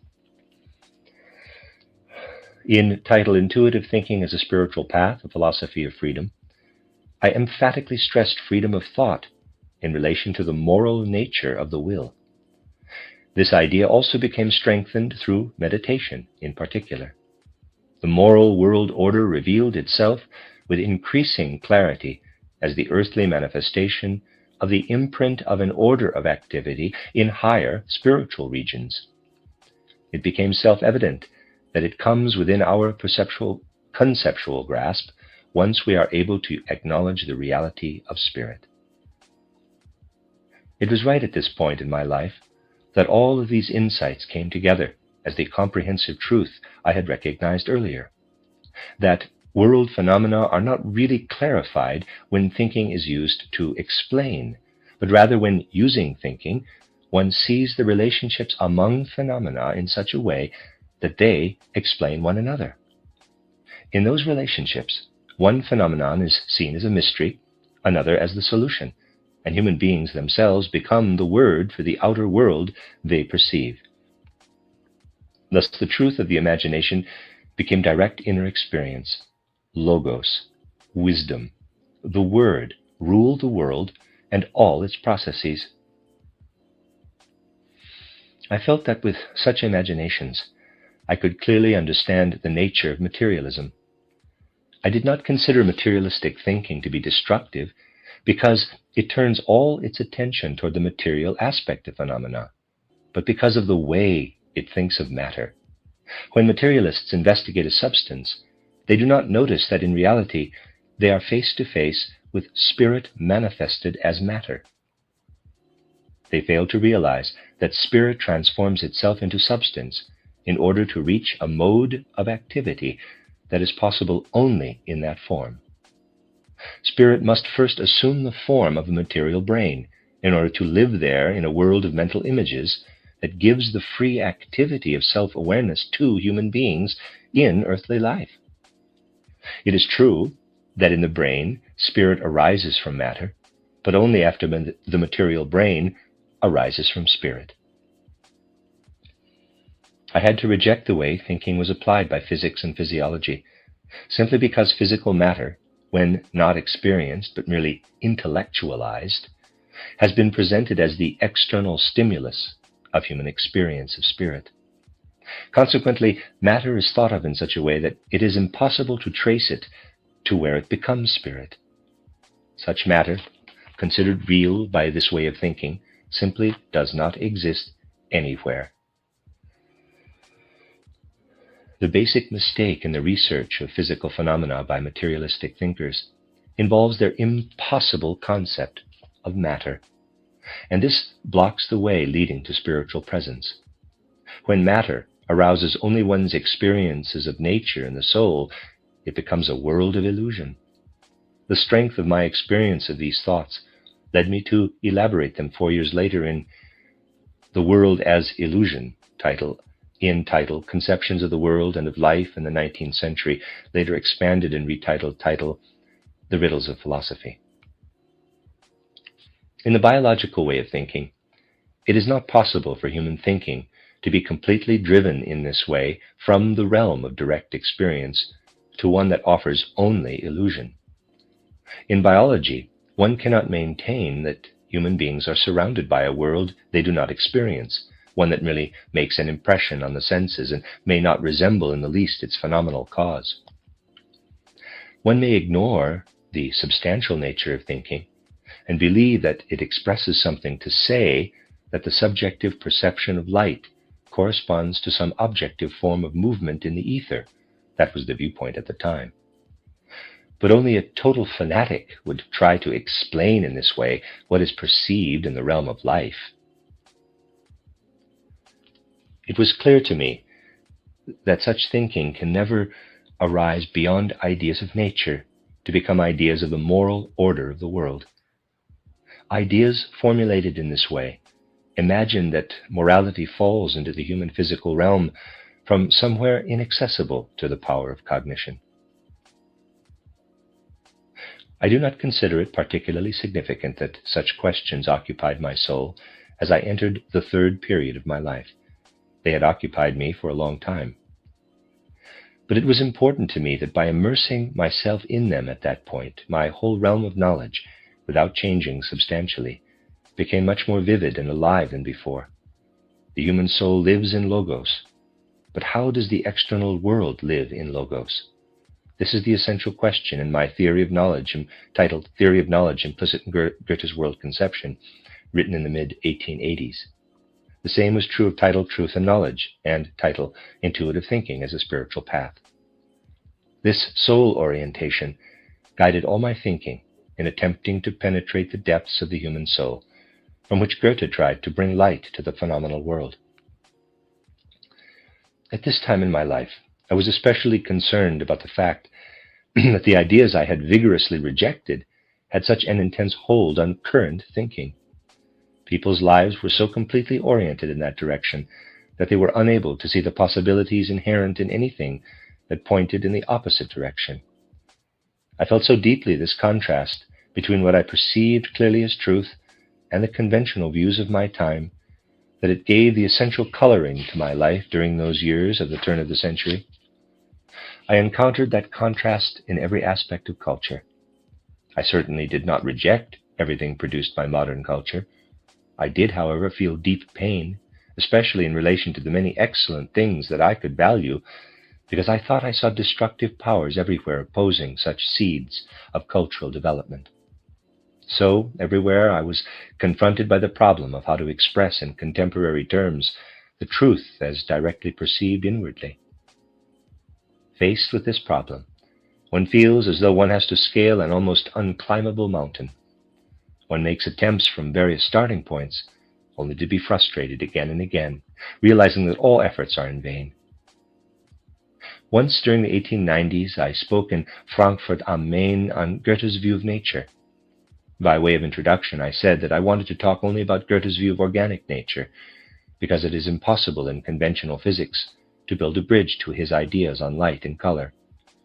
To me, however, that very impossibility was a significant symptom of the spiritual direction of the age. Some time later, I had a conversation with a physicist who was important in his field, one who had worked a great deal with Goethe's view of nature. That conversation culminated when he said, quote, "Because of the nature of Goethe's ideas on color, physics can do nothing with them," unquote. There was nothing to be said. I became silent. From all directions I seemed to hear, "Today's conventional thinking is unable to do anything with what is now most clearly true to you." The end of chapter 53 and the end of this section of the reading. This is a reading of the autobiography of Rudolf Steiner, entitled Chapters in the Course of My Life, 1861 to 1907. I am on chapter 54, and this is also part 3, entitled Must I Remain Unable to Speak? It's concerning Berlin, his time in Berlin, 1897 to 1907.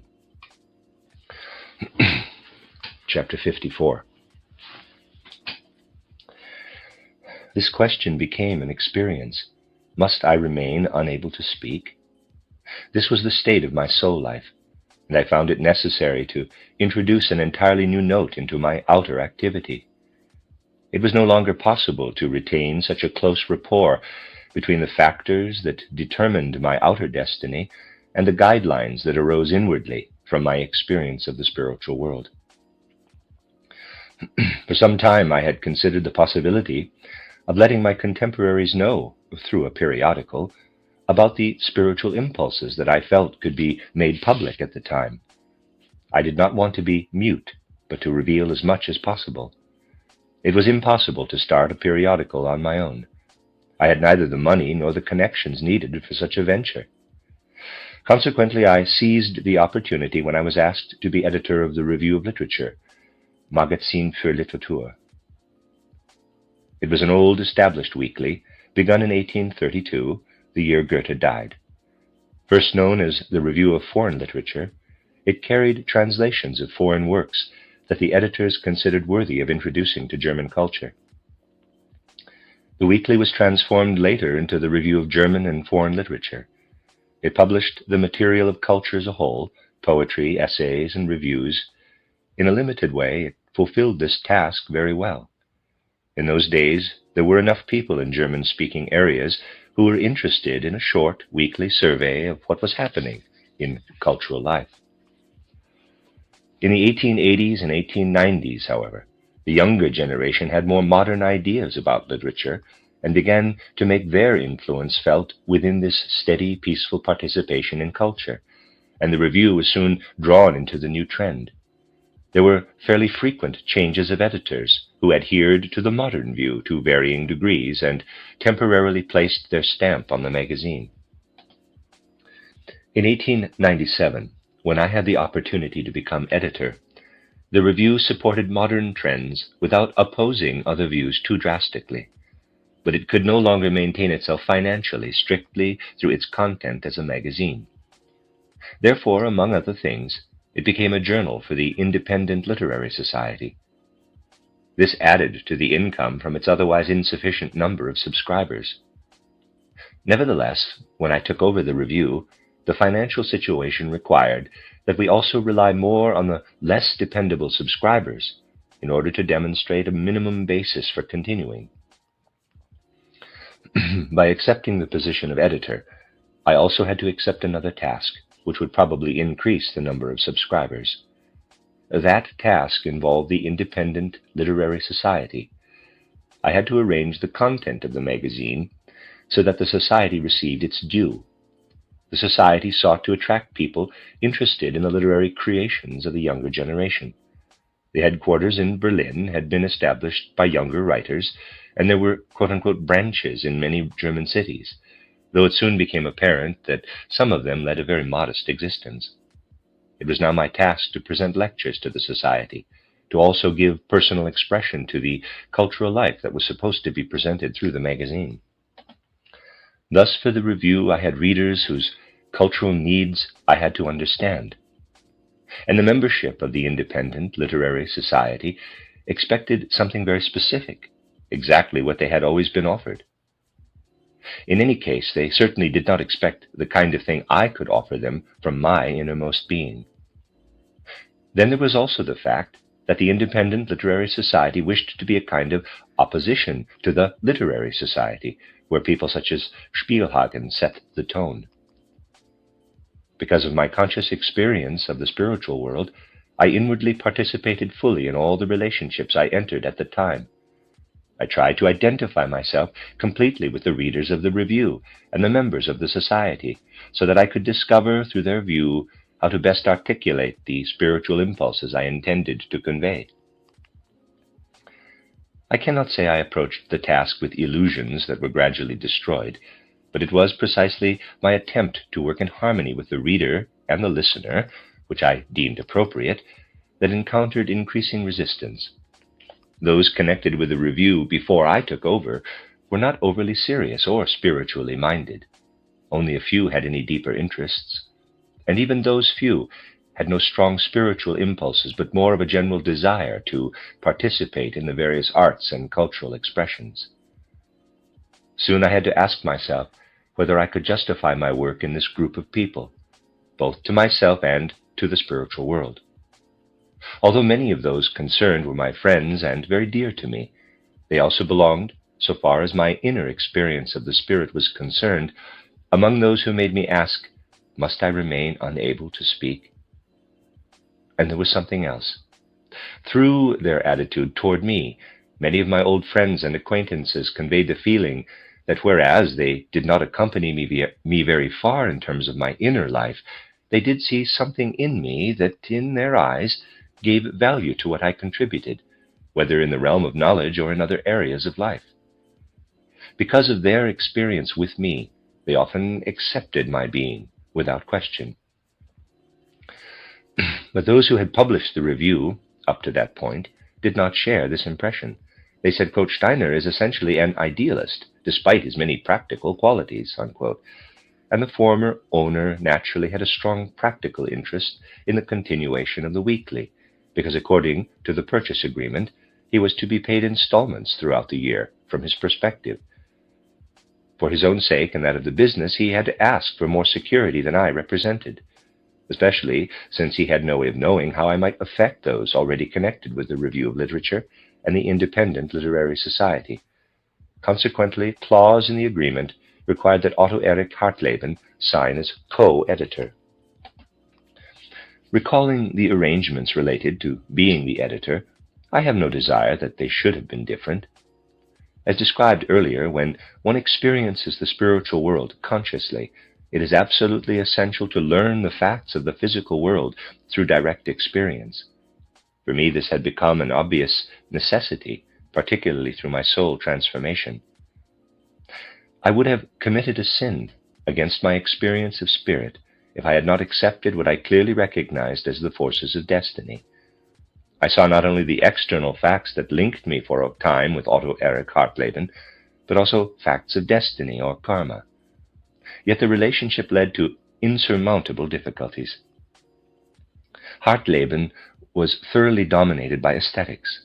I sensed a gracious quality in the expression of his completely aesthetic philosophy, and even in his gestures, despite the rather questionable milieu in which he could often be found.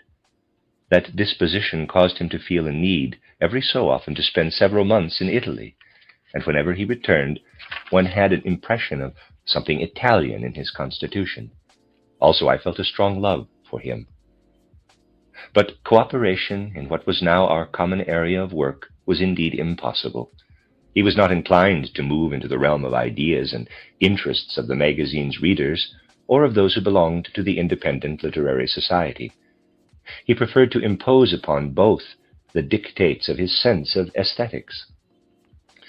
That attitude was alien to me. At times he asserted his right as co-editor, but he also went for long periods without doing so. He was also away in Italy for considerable periods. As a result, the magazine's content lacked consistency. Despite his, quote, "mature aesthetic philosophy," unquote, Otto Erich Hartleben could not overcome the student in himself. That is, the questionable side of being a student, not the wonderful vitality of student days that may be carried into later life. At the time we had to join forces, his play, titled Education for Marriage, had recently won him a larger circle of admirers. This was not at all a product of the charming aestheticism that made his company so stimulating. It was a product of the same abandon and lack of restraint that caused a certain superficiality, from which all of his decisions related to the magazine and his literary contributions arose, rather than from the deeper side of his nature. Few knew Hartleben intimately. The end of chapter 54. Chapter 55. When I first moved to Berlin to become editor of the review, I naturally associated with a group of people connected with Hartleben. After all, they were the people through whom I could get the necessary overview of everything pertaining to the weekly magazine and to the Independent Literary Society. On the one hand, that caused me great pain by preventing me from seeing and becoming better acquainted with those I knew from Weimar and with whom I already had a delightful relationship. How dear it would have been if I had been able to visit Edward von Hartmann more frequently. None of this was possible, however. That other side claimed me completely. Thus, at one stroke, a very valuable human element that I would have gladly retained was taken from me. This too I recognized as a stroke of destiny, karma. On the basis of my soul disposition, as I have described, it would have been perfectly possible for me to turn my fullest attention to the two fundamentally very different circles of people I knew from Weimar and those associated with the magazine. In the long run, however, neither of these groups would have found any joy in me had I divided my time between two groups who belonged to opposite worlds in relation to soul and spirit. Also, in such a situation, I could not have avoided continually having to explain why I devoted all my labors exclusively to the magazine, as I indeed was because of the nature of the review. It became increasingly clear that I could no longer associate with people as I was privileged to do in Vienna and Weimar, as I described. In the new circle, literary minds assembled to meet other literary minds. Even very fine people, even those of distinguished character, had an interest in literature, or painting, or sculpture, so deeply ingrained that the purely human element completely withdrew into the background. This was my experience as I sat among those people whom I nevertheless treasured. And this is exactly the reason I received a deeper impression of the spiritual background of those souls. Once I gave a lecture, and O.J. Bierbaum gave a reading in the Leipzig Independent Literary Society. Afterward, I sat with a group of people that included Frank Wedekind. I was spellbound by this truly extraordinary human form. I mean form in a purely physical sense. What hands! In a previous earthly lifetime, they must have accomplished things possible only for one who can allow the force of spirit to flow into the finest divergence of the fingers. They may well have appeared brutal because of the energy they expended, but those hands conveyed something very interesting, and his expressive head, as though shaped completely by that exceptional quality of will in his hands. His gaze and varying expressions indicated that he could be open and receptive when he so desired. The gestures of his arms in response to the sensitivity of those hands showed that he was more likely to withdraw from the world. A spirit alien to the present age spoke from his head, a spirit who placed himself beyond the hustle and bustle of modern humanity, but was unable to be clear about what past age he did belong to.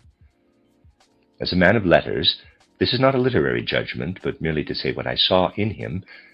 Frank Wedekind was like a chemist who completely rejects the modern views of chemistry and practices alchemy, yet somewhat cynically and with no real interest even in that. One could learn much about the spirit's effect on form by contemplating Wedekind's outer appearance with spiritual perception. This certainly cannot be done through the same means psychologists use when attempting to observe people. One must see the purely human element revealed against a spiritual background of inner spiritual occurrences of destiny, which are not looked for but come to meet one. When a person becomes aware of being analyzed, a justifiable feeling of annoyance may arise. Nevertheless, the transition from a purely human social relationship to, quote, perceiving a person's spiritual background, unquote, is also a part of a purely human relationship. It is something like the transition from a casual to a more intimate friendship. Paul Scherbart was one of the most extraordinary people in Hartleben's Berlin circle.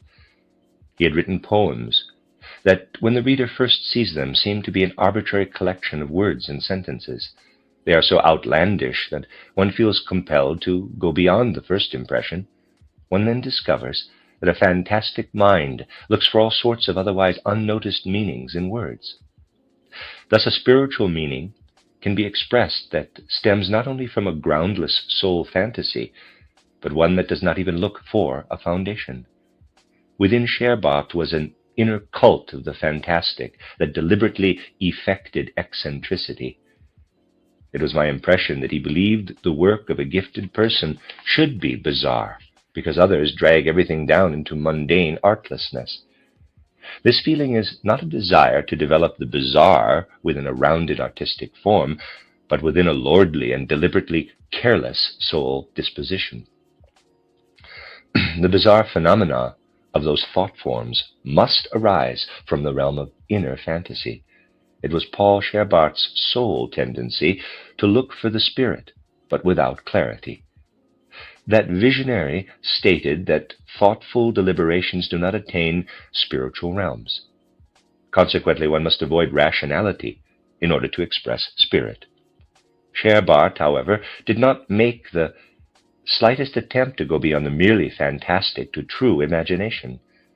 As a result, his writing was interesting, but caught in nightmarish, fantastic visions of whole cosmic worlds, like dreams within dreams of glittering and shimmering distortions of the spiritual world mixed together with equally distorted depictions of human experience. An example of this is his poem, quote, titled Tarub, Baghdad's famous cook, unquote. A very different impression of him arose once one got to know him personally. He struck a person as a somewhat cultivated bureaucrat.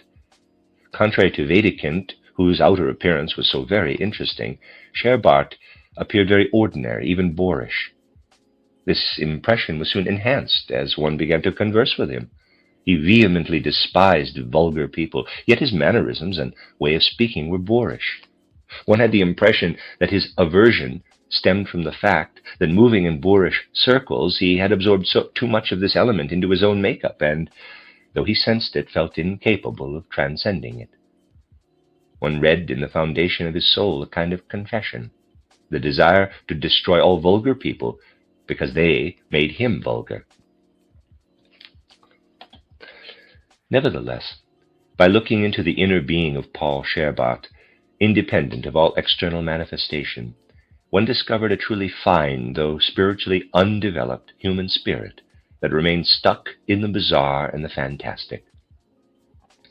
Then from his intelligence and golden heart, one could experience his stance in the spirit realm. One realized the potential of his strong personality, able to penetrate the spirit realm with true vision, as if he had only managed to carry his spiritual development, if he had only managed to carry his spiritual development a little further.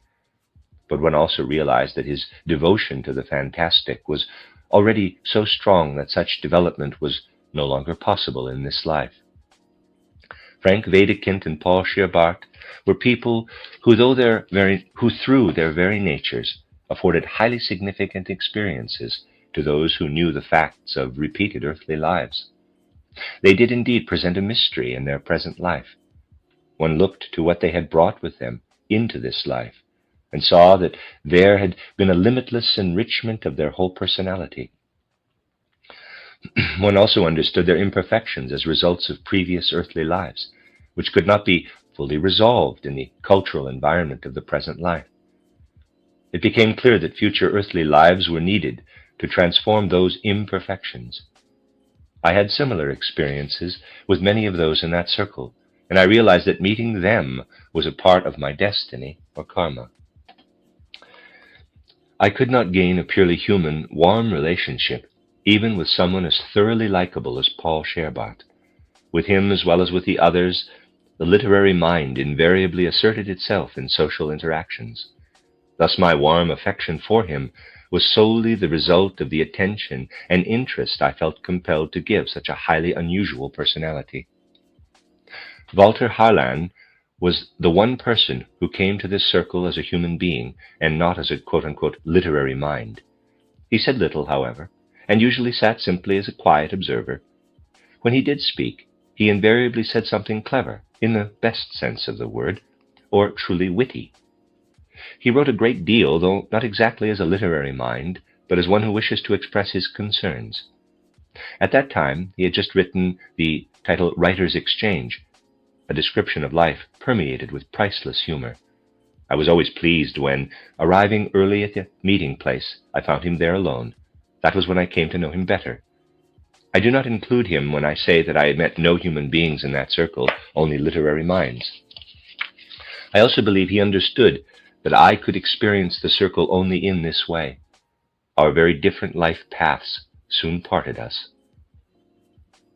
Those connected with the magazine and the independent literary society were clearly interwoven with my destiny, but I was not in the least interwoven with theirs. They saw me arrive in Berlin and appear in their group, and they learned that I was wanted to edit the review, and work for the Independent Literary Society. But they never understand why only I should do this. To their sole eye, there was nothing that enticed them to get to know me better. Although there was no trace of the theoretician in me, according to their theories and dogmas, my spiritual efforts seemed theoretical. And that was something they believed as artistic temperaments they had no use for. But through direct experience, I came to know a certain artistic stream by its representatives. The stream was no longer so radical as those that appeared in Berlin at the end of the 1880s and beginning of the 1890s, nor did its representatives consider complete naturalism the salvation of art, as did Otto Brahm with his stage transformation. They did not have such a comprehensive conviction about art. Rather, they depended on the will and talents of individuals, but there was a complete lack of effort toward a uniform style. My position became uncomfortable within that group, because whereas I realized why I was there, the others did not. The end of chapter 55. Chapter 56. An independent drama society was associated with a group of people around the review, though not so closely as the Independent Literary Society. Nevertheless, the same people were on the boards of both societies. I was elected to the board of the Drama Society as soon as I came to Berlin. The task of the Drama Society was to produce plays not produced by the theaters for various reasons, because of their specific character, the lack of popular appeal, or similar reasons. It was not easy for the board to do justice to the many attempts of quote-unquote misunderstood playwrights. Each performance was accomplished by assembling a cast of artists otherwise engaged in the most varied kinds of theaters. They rented or borrowed a stage and performed the play in the mornings.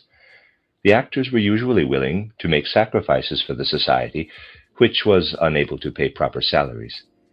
In those days, however, neither actors nor theater managers had anything against staging unusual plays. They said only that producing such plays for the usual public as evening performances would lead to financial disaster for any theater. The public was not mature enough to let the theater serve art exclusively. The work with the Drama Society proved very appropriate for me, especially the actual staging of the plays. Otto Erich Hartleben and I participated in the rehearsals and considered ourselves, in effect, the directors. We adapted the plays for the stage.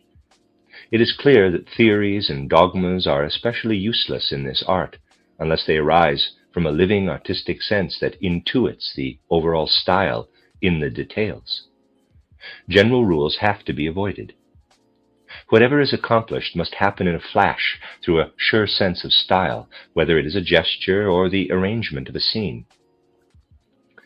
What the producer does out of a vivid feeling for style rather than intellectual deliberation has a favorable effect on the artists, whereas they feel restricted whenever they are directed from the intellect. I have often had cause to be glad for the experiences I had in this field at that time. The first play we produced was titled The Intruder by Maurice Maeterlinck. Otto Erich Hartleben did the translation.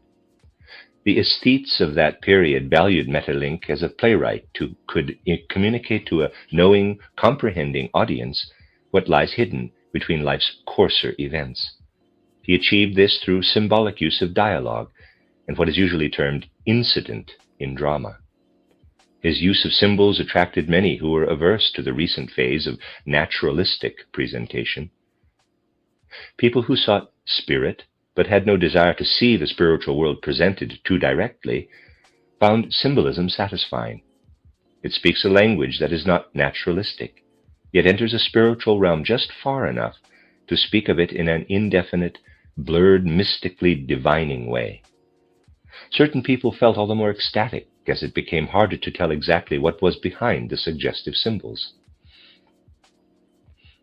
I felt uncomfortable with such dabbling in spiritual matters.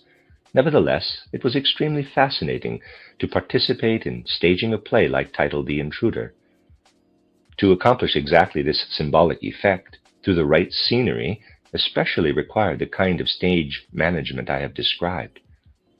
Furthermore, it became my task to precede the performance with a short introductory discussion. This practice had been common in France and was adopted in Germany in certain cases, not at ordinary performances, of course, but for the types of plays produced by the Drama Society. It was not done at every performance by the Society, but only rarely when it was deemed necessary to introduce the public to a work incorporating unusual artistic intent. The task of giving this short address pleased me by affording an opportunity to convey a mood that radiated from my own spirit, and I was glad that I was able to do this in an environment that generally had no ear for the spirit. At that time, it was quite important for me to be involved in the dramatic art. I wrote the theater critiques that appeared in the review myself. I had definite ideas about such reviews, which were nevertheless not much understood. In my view, the general practice of individuals passing judgment on a play or its production was unnecessary. In any case, the kind of opinion usually voiced should be left to the general public. A reviewer's task should be to evoke in the reader an artistic, conceptual image of the imaginative connections behind the play. Thoughts formed artistically should present the reader with an artistic concept of the living, though still unconscious, seed of the drama in the playwright. For me, thoughts and concepts were never a means of conveying reality in merely abstract or intellectual terms. I could see that artistic activity is possible in thought process, just as it is through the medium of color, form, or stage methods. A drama critic should create a small work of thought art.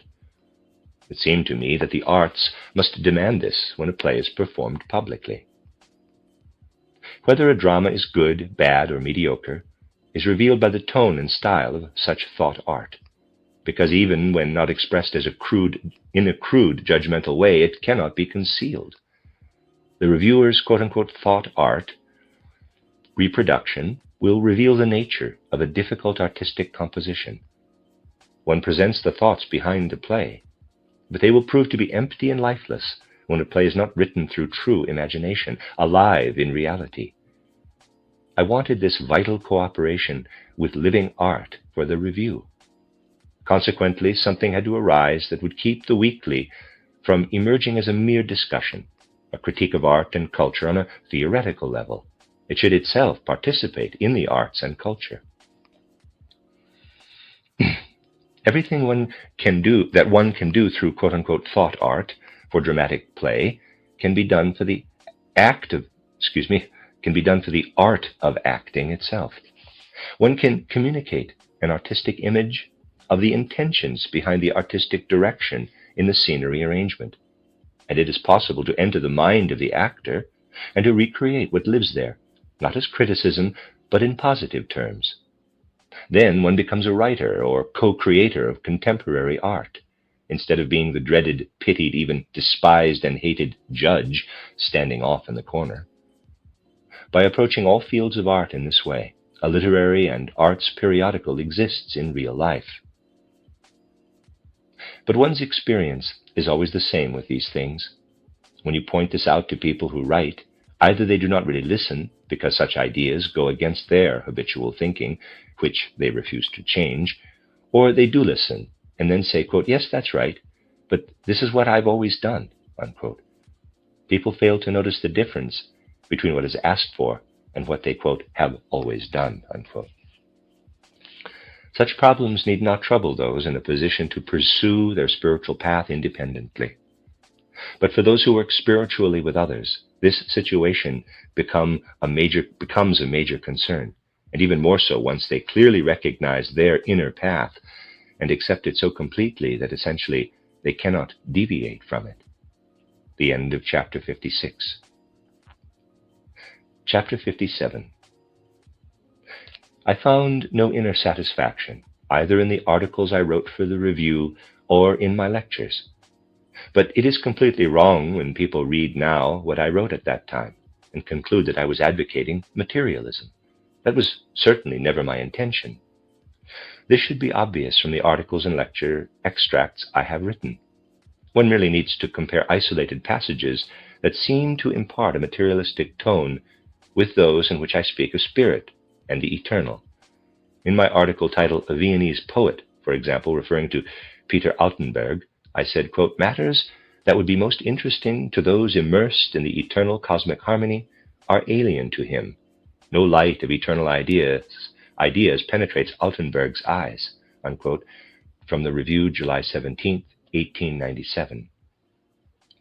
It must be obvious that my meaning of, quote, eternal cosmic harmony, unquote, is not at all materialistic or mechanistic when used in passages such as those in the article about Rudolf Heidenhain, November 6, 1897. Long quote. Modern science obviously tries to explain life by using the same laws used to explain lifeless nature. It looks for the laws of mechanics, physics, and chemistry in the bodies of plants and animals. The same kind of laws that govern a machine, though more complex and difficult to discern, are thought to be active also in an organism. Nothing is supposed to be amended to those laws to allow the phenomena we call life. The mechanical view of the phenomena of life is steadily gaining ground, but such a view will never satisfy those who can go more deeply into the processes of nature. Modern scientists are too cowardly in their thinking. When mechanistic explanations fail, the phenomena are declared unexplainable. Courageous thinking develops a higher point of view. It attempts to explain what is not mechanical through higher laws.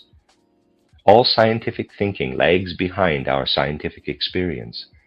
Scientific thinking is frequently celebrated today, and it is said that we live in the age of science. Yet basically this scientific age is the most barren ever known to history. It is characteristic of our time that we cling to mere external information and explain everything according to mechanical laws.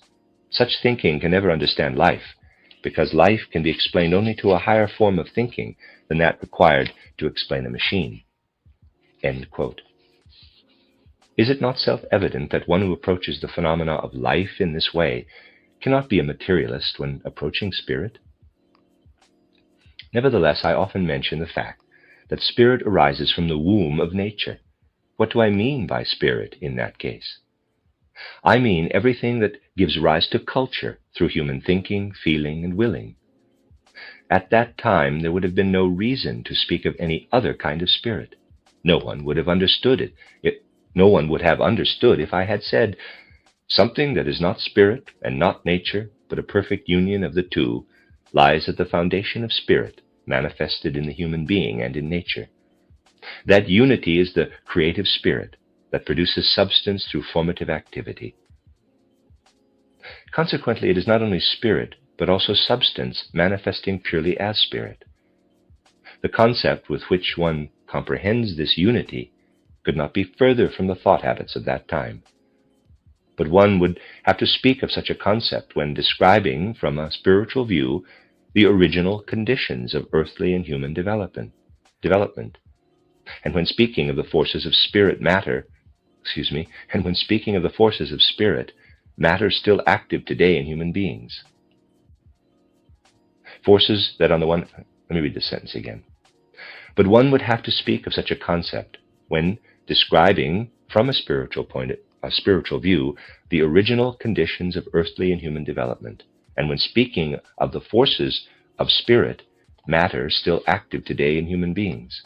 Forces that on the one hand build up our body, and on the other produce the living spirit through which culture is created. When describing external nature, the original spirit substance must be presented as having died in the abstract laws of nature. None of this could be said. One could not go beyond relating it to scientific practice. It could not be related to scientific thinking. There was something in this empirical knowledge that, to true and spiritually strengthened thinking, illumined the mystery of the universe and humankind. Through this, spirit, which had been lost in traditional beliefs and creeds, could be found again. I wanted to draw the insight of spirit nature out of the experience of nature. I wanted to speak of a living divine reality, whose substance is both spiritual and natural and exists within this world. In the traditionally preserved creeds, this divine reality had become a world beyond, because spirit, existing within this world, was not acknowledged, and thus separated from the world of human perception. Spirit became immersed in an increasing darkness in human consciousness. It was far from a rejection of divine spirit, but rather a plea for its restoration to this world that I expressed in a lecture at the Independent Literary Society, quote, "I believe that science is in a position to restore our consciousness of freedom in a more excellent form than ever known before. There are laws at work in the human soul that are just as, quote-unquote, natural as those that cause the planets to circle the sun. But those laws present something that is higher than all of nature. It is present only in the human being. The human being is free in all that flows from this realm. Human beings rise above the stark necessity of laws that govern the inorganic and organic. They obey and follow only themselves." Parenthesis, italics not in the original article of February 12, 1898, parenthesis, end quote. Some of what I said and wrote during that period seems to contradict the way I described Christianity later on. This is because when I wrote the word Christianity, I was referring to the teachings of a world beyond, in quotes, that was active in all Christian doctrines at the time. The whole meaning of religious experiences pointed to a world of spirit, one that was supposed to be unattainable by human intellect. Whatever religion might have to say and whatever precepts for moral life it might offer arise from what is revealed to human beings from outside. My own direct inner perception of spirit objected to this. It wanted to experience the worlds of both spirit and the physical in perceptions of the human being and nature. And my ethical individualism also objected to this. It rejected the external support of commandments for morality. Such support came instead as the result of spiritual soul development within the human being, where divinity lives. That was a trying time for my soul as I looked at Christianity. This period lasted from the time I left the Weimar work until I wrote my book titled Christianity as Mystical Fact. These kinds of tests are obstacles placed in one's path by destiny or karma, and they must be overcome through spiritual development. I recognized that in thinking, one can proceed from an understanding of nature to insight into the spiritual world, though this was not true at the time. Consequently, I stressed especially a knowledge of the fundamental structure of nature, which must inevitably lead to knowing spirit. One without direct perception of the spiritual world will experience immersion in a trend of thinking merely as mental activity. But the experience will be essentially different for one who experiences the spiritual world directly. One enters a realm of spiritual beings who are intent on making this trend of thinking singularly dominant. This is a realm where one-sided knowledge results in more than abstract errors. Errors of the human world become in that realm living spiritual interactions with certain beings. Later on, I spoke of Ahrimanic beings when I wanted to indicate this. The absolute reality of those beings in that world must be a machine. Their realm is directly adjacent to that of the senses. Not for a moment did I succumb to influences of that realm in my own realm of ideas, not even unconsciously. I took great care to make sure that all my inquiries were carefully and thoughtfully conscious. Even more conscious was my inner struggle with those demonic powers who tried to develop natural scientific knowledge, not through perception of spirit, but in a mechanical and materialistic way of thinking. Those realms must be consciously experienced by those who would attain spiritual knowledge. It is not enough to think about them in a merely theoretical way. At that time, I had to rescue my spiritual worldview through inner storms that took place behind the scenes of my everyday experience. I was able to make progress during that period of testing only by contemplating through spiritual perception the evolution of Christianity. The insight I gained is described in title Christianity as Mystical Fact. Prior to this, My comments about Christianity referred only to a particular Christian meaning in the various Christian creeds. Nietzsche did this as well. Earlier in this autobiography, I described a discussion about the Christ being, see chapter 19, page 61, parenthesis. This was a conversation I had with a learned Cistercian professor of the Catholic Faculty of Theology in Vienna. He was in a skeptical mood in relation to this subject. The Christianity that I had to find was not in any of the existing confessions. After the severe inner struggles during that time of testing, I found it necessary to immerse myself in Christianity and indeed in the world where Spirit itself speaks of it. My relationship to Christianity should make it clear that my spiritual science cannot be attained through the kind of research ascribed to me by many people. They suggest that I have assembled a theory of spirit based on ancient traditions. They suppose that I have elaborated Gnosticism and other such teachings. The spiritual insight attained in titled Christianity as Mystical Fact is brought directly from the world of spirit itself. I examined the records of history and incorporated them into that work only because I wanted to demonstrate, both to the lecture audience and to the book's readers, the harmony between history and what is perceived spiritually. But I took nothing from historical documents for the book's content, unless I had first experienced it in spirit. During the period when my statements about Christianity seemed to contradict my later comments, a conscious knowledge of real Christianity began to dawn within me. Around the turn of the century, this seed of knowledge continued to develop. The soul test described here occurred shortly before the beginning of the 20th century. It was decisive for my soul's development that I stood spiritually before the mystery of Golgotha in a deep and solemn celebration of knowledge. The end of chapter 57. And that is the end of this section of the reading. This is a reading of the autobiography of Rudolf Steiner entitled Chapters in the Course of My Life, 1861 to 1907. This is chapter 58. It seemed to me that the turn of the century had to bring a new spiritual light to humankind. It seemed that a climax had been reached in excluding spirit from human thought and activity. A complete change in human evolution seemed an absolute necessity. There were many who expressed similar opinions, but they failed to realize that people would try to turn their attention toward a real existent spiritual realm in the same way they approached nature through the senses. They attempted only a sudden change in the subjective spiritual disposition of the soul. The discovery of a new and real objective world was beyond the range of human vision at that time.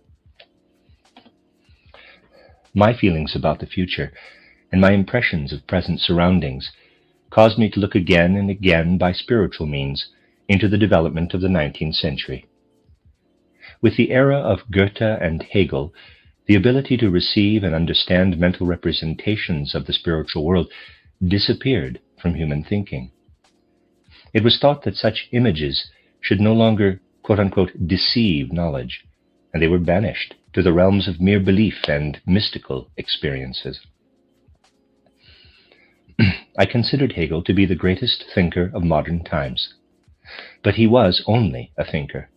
The spiritual world for him was within thought.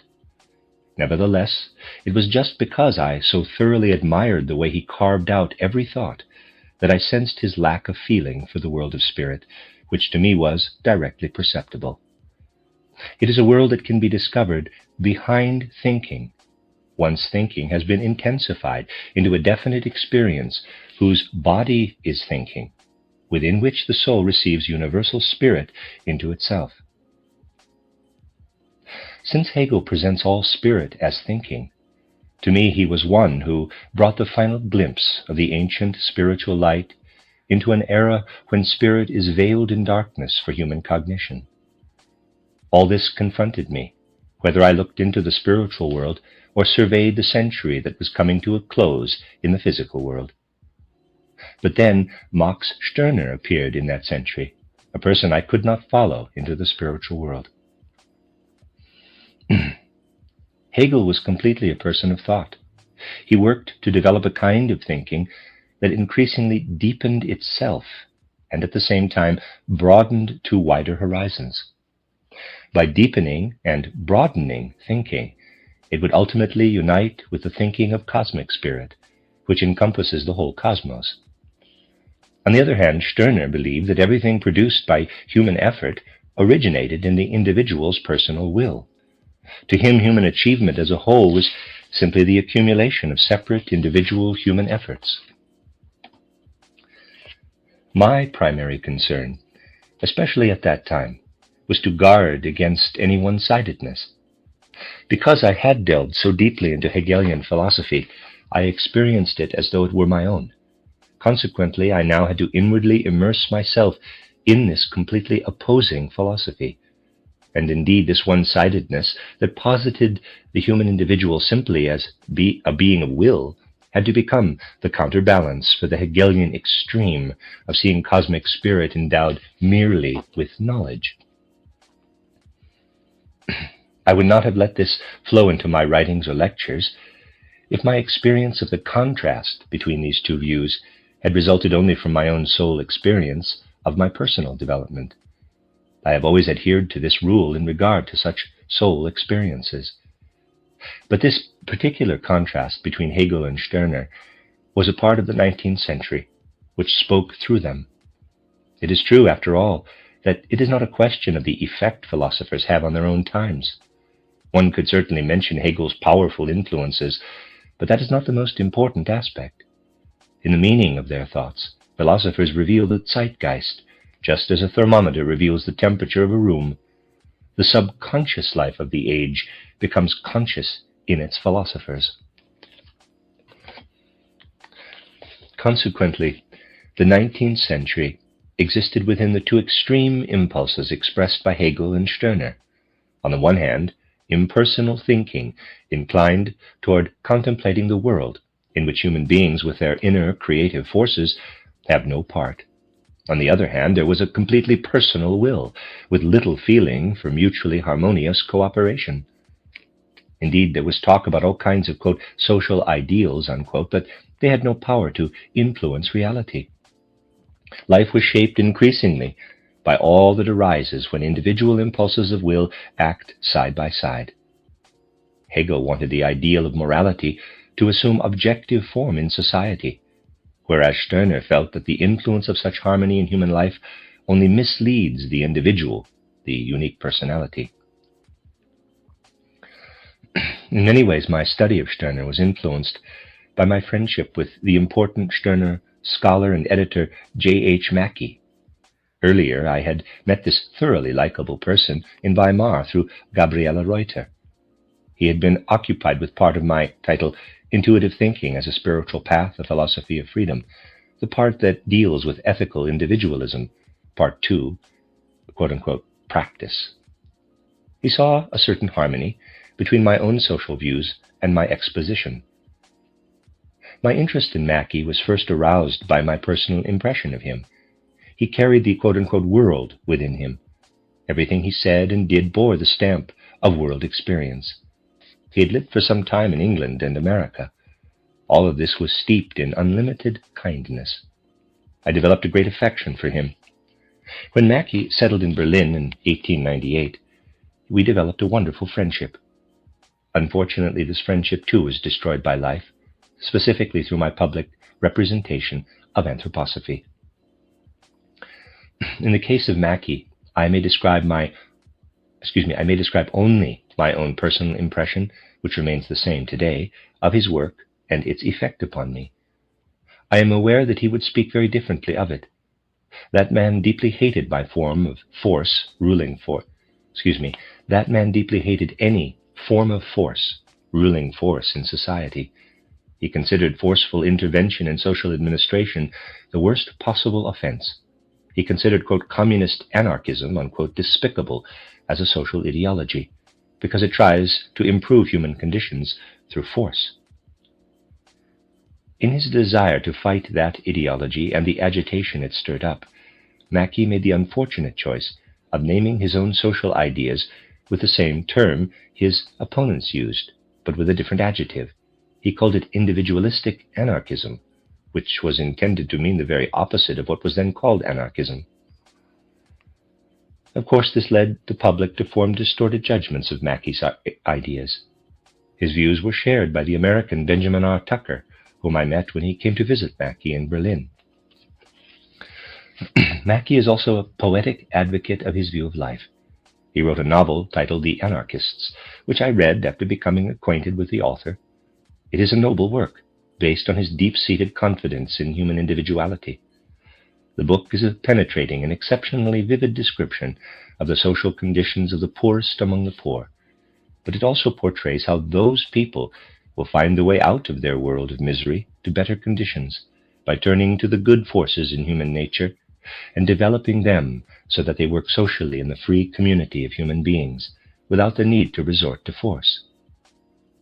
Mackie had the noble confidence that the people themselves could create a harmonious social order, but he considered it a possibility for the distant future, once humankind has accomplished the necessary inner transformation on a spiritual path. For that reason, his immediate demands called for sufficiently advanced individuals to propagate the idea of such a spiritual path. Consequently, his social ideal wished to work only through spiritual means. Mackie's view of life also found expression in poems.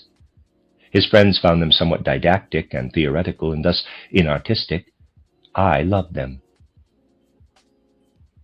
Destiny now turned my experience with Mackie and Steiner in such a way that there I also had to delve into a world of thought that became a spiritual test for me. My ethical individualism was a pure inner experience of the human being. To make it the basis of a political view could not be further from my intention when I elaborated the concept. But at the time, about 1898, my soul, along with pure ethical individualism, was dragged down into a kind of abyss. From being a pure human inner experience, it was made external. The esoteric was to be diverted into the exoteric. But when I was able to present my experience of the spiritual world at the beginning of the new century in writings such as titled Mystics After Modernism and titled Christianity as Mystical Fact, ethical individualism once more took its proper place after the test. Yet here, too, the course of the test was such that the attempt to externalize ethical individualism played no part in full consciousness. It took place directly below full consciousness, and just because of that proximity, it was able to flow into the expressions I used when I spoke about the social affairs of the final years of the preceding century. But again, here it is necessary to place certain statements that appear all too radical against others to gain a true picture. Those who are able to see into the world of spirit find that their own being is always externalized when they have to express their opinions and views outwardly. They do not enter the spiritual world in abstractions, but in living perceptions. Neither does nature, which after all is the physical image of spirit, present the world with opinions and views, but reveals its forms and processes of growth and becoming. My inner experience at the time was an inner churning that brought all my soul forces into waves and waves. Outwardly, my private life had become entirely satisfactory, because the Oyneke family had moved to Berlin, and I was able to live with them with the best of care, after having experienced for a while the complete misery of living alone. A short while later, my friendship with Frau Oyneke was transformed into a civil marriage. Let this be enough about this private relationship. I do not wish to relate private matters in this account of my life, except when they are connected in some way with my spiritual development. And my life with the Oyneke family afforded me an undisturbed basis for a life that was extremely eventful, both inwardly and outwardly. As for the rest, a person's private life does not belong to the public. It is of no concern to them. And my spiritual development is completely independent of all private relationships. I realized that it would have taken exactly the same course, even if my private life had been entirely different. Amid all the turbulence of life in those days, there was constant concern about the survival of the review. If material means had been at my disposal, the circulation of this weekly paper could have been enlarged despite all my difficulties. But the periodical could not thrive on the very small circulation it had when I took over, since it could pay only minimal fees and provide me with almost none of the bare necessities of life, and nothing could be done to make it known. While I was editor, the review was a constant concern to me. The end of Chapter 58. Chapter 59. During this difficult time of my life, the directors of the Workers' Educational School in Berlin came to me and asked me to teach history and public speaking in their school. Initially, the Institute's socialist connection was of no interest to me. I visualized an interesting task of teaching mature working men and women, since there were not many young people among the students. I made it clear to the directors that if I took over the teaching, I would present history according to my own views of human evolution, not as interpreted by the Marxists, as was now customary in social democratic circles. They nevertheless wanted me to give the courses. Having made this condition, it did not matter to me that the college was based on a social democratic ideology by the elder Liebknecht. To me, it consisted of men and women of the proletariat. The fact that the majority of them were socialists was none of my business. The mental outlook of my quote-unquote students, however, was my business. I had to find a completely different way of expressing myself than I had become used to until then. To make myself understood to some degree, I had to find my way into their forms of the concepts and judgments. These came from two sides. First, from life itself. These people knew physical work and its results. They had no idea, however, about the spiritual powers that guide humanity through history. That was why they so quickly accepted Marxism and its, quote, materialistic interpretation of history, unquote. Marxism maintained that the only driving forces in historical development are economic and material, that is, forces produced through physical work. Quote, spiritual factors, unquote, are considered to be a kind of byproduct of the material economy, a mere ideology. Added to this was the fact that for a long time the workers had felt a growing eagerness for a scientific education. But this could be satisfied only in the popular materialistic literature on science. It was the only literature that could accommodate the workers' concepts and opinions. Anything not materialistic was written so that the workers could not possibly understand it. Consequently, an inexpressibly tragic situation arose. Whereas the growing proletariat had an intense craving for knowledge, it could be satisfied only through the grossest form of materialism. It must be remembered that there are partial truths in the materialistic ideas of economy, and they are absorbed by the workers through Marxism as, quote, materialistic history, unquote. It is precisely these partial truths that are easily understood by the workers. Had I merely ignored them and taught history from an idealistic perspective, the workers would have sensed that what I said did not agree with the partial truths they already knew. Consequently, I began with a fact that was comprehensible to my listeners. I showed why it makes no sense to say, as Karl Marx does, that economic forces dominated history prior to the 16th century.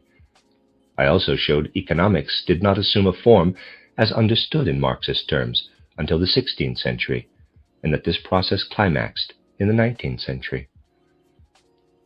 Thus I was able to speak quite factually about the spiritual ideals active in the preceding epochs of history, and I could show that more recently those impulses weakened in the face of the material and economic forces. In this way, the workers received ideas about knowledge capacities and the religious, artistic, and moral forces in history, and they ceased to regard them as merely ideological. It would have been useless to enter a controversy over materialism. I had to allow idealism to arise from materialism. In the course on public speaking, of course, little could be done in this way. I would begin a class by discussing the formal principles of lecturing and speaking, and then the pupils practiced making speeches. Of course, they brought up the materialistic ideas familiar to them. At first, the workers' quote-unquote leaders paid no attention whatever to the school, so I was perfectly free. But matters became more difficult when I had to teach natural science in addition to history.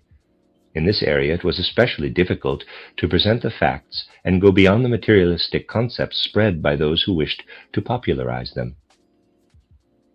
Nevertheless, I did my best in this direction, and it happened that through natural science, my teaching activity expanded among the workers. Numerous trade unions invited me to lecture on natural science. Especially in demand was instruction on Haeckel's title, Riddle of the Universe, which was creating a stir at the time. A third of the book dealt directly with biology, and there I saw a short, precise summary of the relationships among living organisms. I was convinced that this line of thinking can lead humankind in general to recognize the spirit, and I considered this to be true for the workers as well. Consequently, I related my lectures to that portion of the book, and I said often enough that the rest should be considered worthless, that it should be cut out and destroyed. At the celebration of the Gutenberg Jubilee, I was entrusted with a festival addressed to 7,000 typesetters and printers at a Berlin circus. Thus my way of speaking to the workers met with approval. Destiny again brought me to a situation in life in which I had to submerge myself completely. I saw how the individual soul in this working-class population slumbered and dreamed, and how a kind of group soul held them all in a common grip, entwining their imagination, judgment, and bearing. It must not be imagined, however, that there was no life left in the individual soul. In this way, I was able to look deeply into the souls of my quote-unquote students and those of working people in general. This supported me in the difficult task I had taken on. The workers' attitude toward Marxism was not yet what it would become 2 decades later. At that time, Marxism was like a gospel of economics that they processed with great attention. Later, the proletariat became as though possessed by it. The proletarian consciousness at that time consisted of feelings that appeared to be evoked by mass suggestion. One often heard it said that a time would come when the world will again develop spiritual interests, but the proletariat must first be saved in a purely economic way. I found that my lectures brought much that was good for their souls. They accepted even what contradicted materialism and Marxist interpretations of history. Later, when the quote-unquote leaders realized how I worked, they attacked it. In a gathering of my students, one of the minor leaders had this to say, quote, "In the proletarian movement, we do not want freedom. We want reasonable compulsion," unquote. They intended to drive me out of the school despite the will of my students. Matters were gradually made so difficult for me that a short while after I began my anthroposophic activity, I dropped it. I have the impression that if more unbiased individuals had taken an interest in the workers' movement in those days, and if the proletariat had encountered real understanding, that movement would have developed very differently. But the people were left to life in their own class, while the others lived within theirs.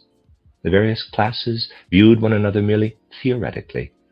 The problem of wages was discussed when required by strikes and so on, and all sorts of welfare institutions were established that were highly commendable. But the consideration of these world-shaking issues within a spiritual context was lacking. Yet nothing else could have removed the destructive element from this movement. This was the time when the upper classes had lost their sense of community, a time when egoism was spreading in fierce, unbridled competition. That time was already preparing the world catastrophe that would occur in the second decade of the 20th century. Furthermore, in its own way, the proletariat developed a feeling of community as proletarian class consciousness. The proletariat participated in the culture developed by the upper classes only to the degree that it justified proletarian class consciousness. Gradually there ceased to be any bridge at all between the various classes. Thus, in connection with the title Review, I had gone completely into the nature of the bourgeoisie and into the proletarian through my activities with the workers. I had a rich field, indeed, for experiencing and understanding the driving forces of the time. From the spiritual world, a new light was ready to break into human evolution through the intellectual accomplishments of the final third of the 19th century. But materialistic explanations of those achievements had caused spiritual sleep in humankind, that prevented an inkling let alone a conscious awareness of this. This is how an era arrived that through its very existence should have developed toward spirit, but it denied its own essential nature. That time began to make the impossibility of life a reality. The end of chapter 59. Chapter 60. At this point, I would like to quote several passages from my articles in the March 1898 issue of the title Journal of Dramatic Art. It had become a supplement to the title Review in early 1898. Referring to the art of public speaking, I said, quote, "In learning the art of public speaking, a person is left to oneself and to chance as in no other area of the arts. Today, with the form our public life has taken, almost everyone is often called on to speak publicly. Raising ordinary speech to a work of art is rare. We lack almost all feeling for the beauty of speech, and still more for speech that has character. No one would consider it appropriate to allow a person with no knowledge of singing to write about a singer's performance. In relation to dramatic art, even less is required. It is becoming increasingly rare to meet anyone who can judge whether a poem is read properly. To speak artistically is usually considered to be misplaced idealism. This situation would not have arisen if people were more conscious of the possibility of cultivating speech artistically." End quote. In a sense, what was in my mind then was not realized until much later in the Anthroposophical Society. Marie von Sievers, Marie Steiner, was deeply enthusiastic about the art of speech and devoted herself above all to true artistic speech. She made it possible to offer courses in speech formation and dramatic art, which had the effect of lifting it to the level of an art. Because many people look for contradictions in my evolution, I say this here to show that certain ideals tend to develop over the course of my life. Part of that period involved my friendship with the poet Ludwig Jakubowski, who died at an early age. He was a tragic person who suffered deeply the destiny of being a Jew. He managed an office directed by a liberal deputy who headed the Association for, quote, the Prevention of Anti-Semitism, unquote, and published its periodical. Jakubowski was overburdened with this work.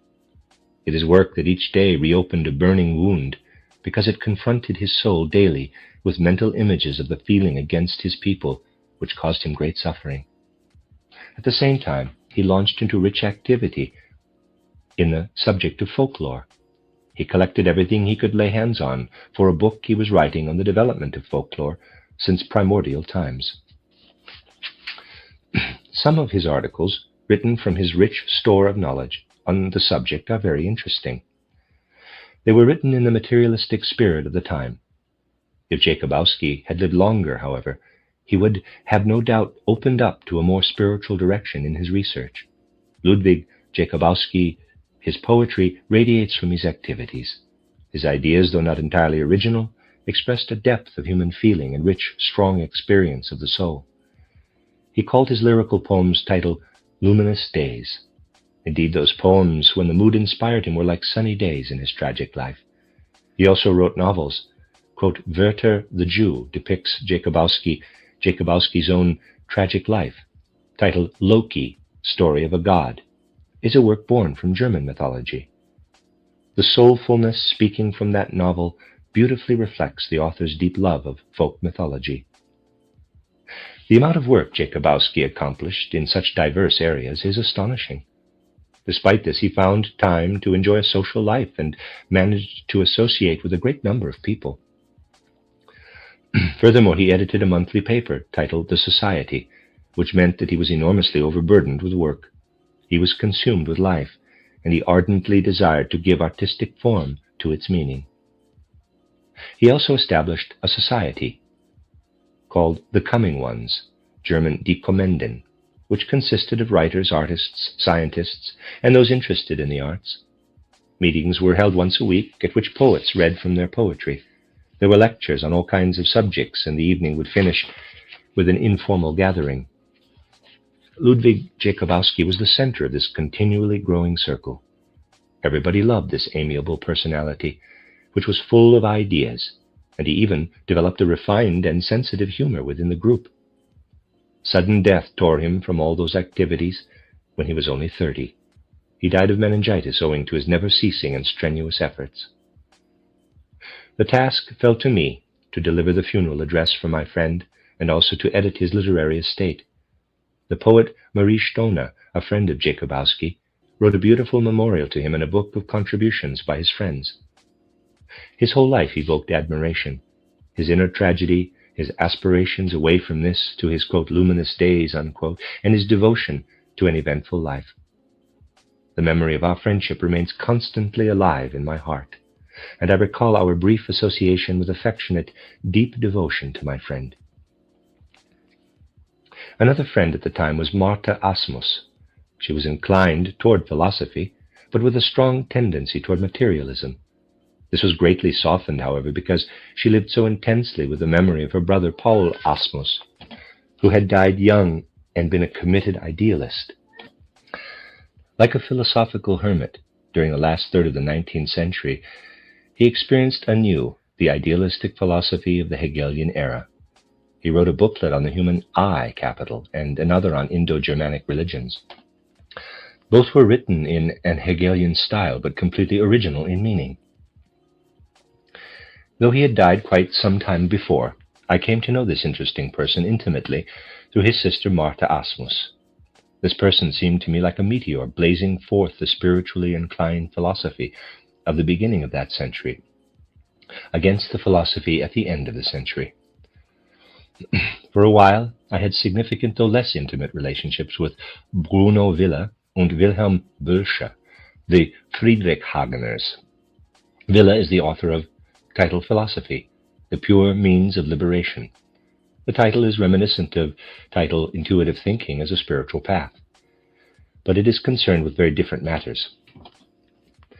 His significant book, titled Revelations of the Juniper Tree, brought Wille wide renown. It is a philosophical work written with an excellent sense of nature and permeated with the conviction that spirit speaks from all material existence.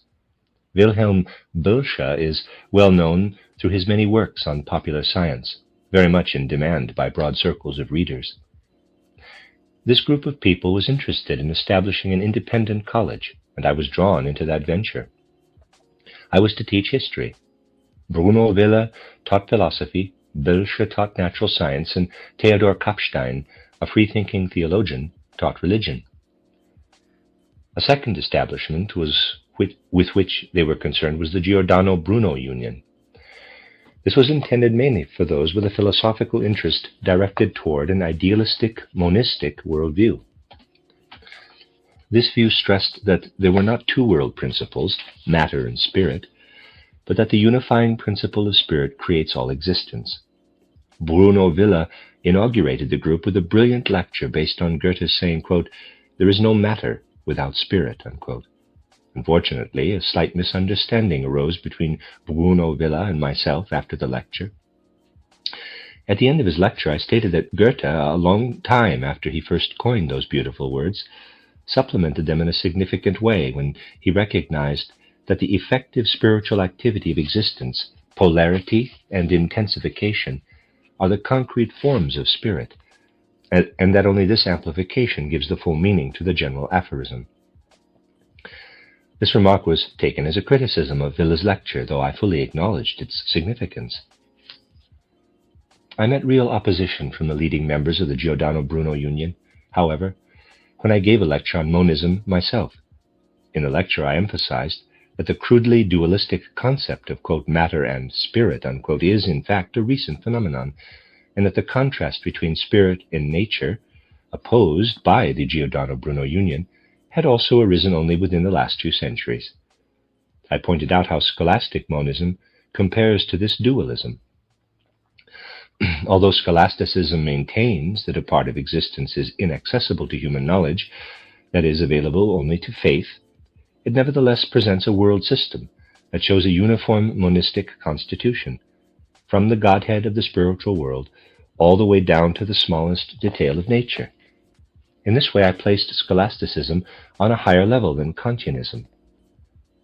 With this lecture, I caused extraordinary excitement. People thought that I was paving the way for Catholicism to enter the Union.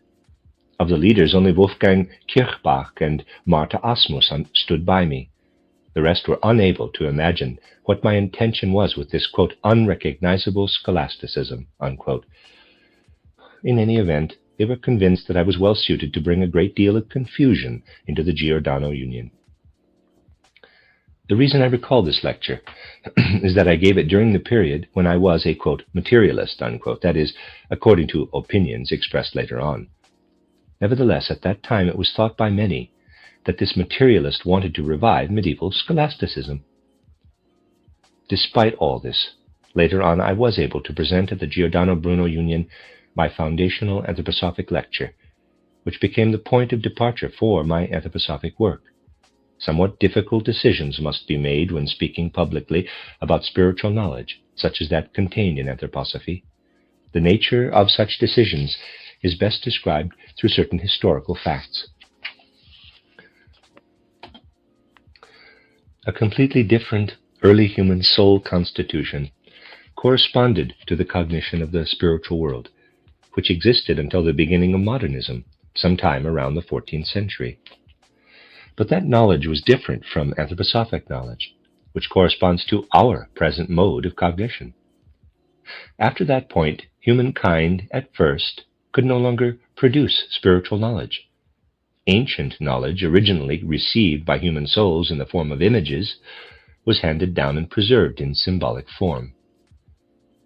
In very early times, this ancient knowledge was cultivated only within the mysteries, imparted only to those who had matured enough through training to receive it, that is, the initiates.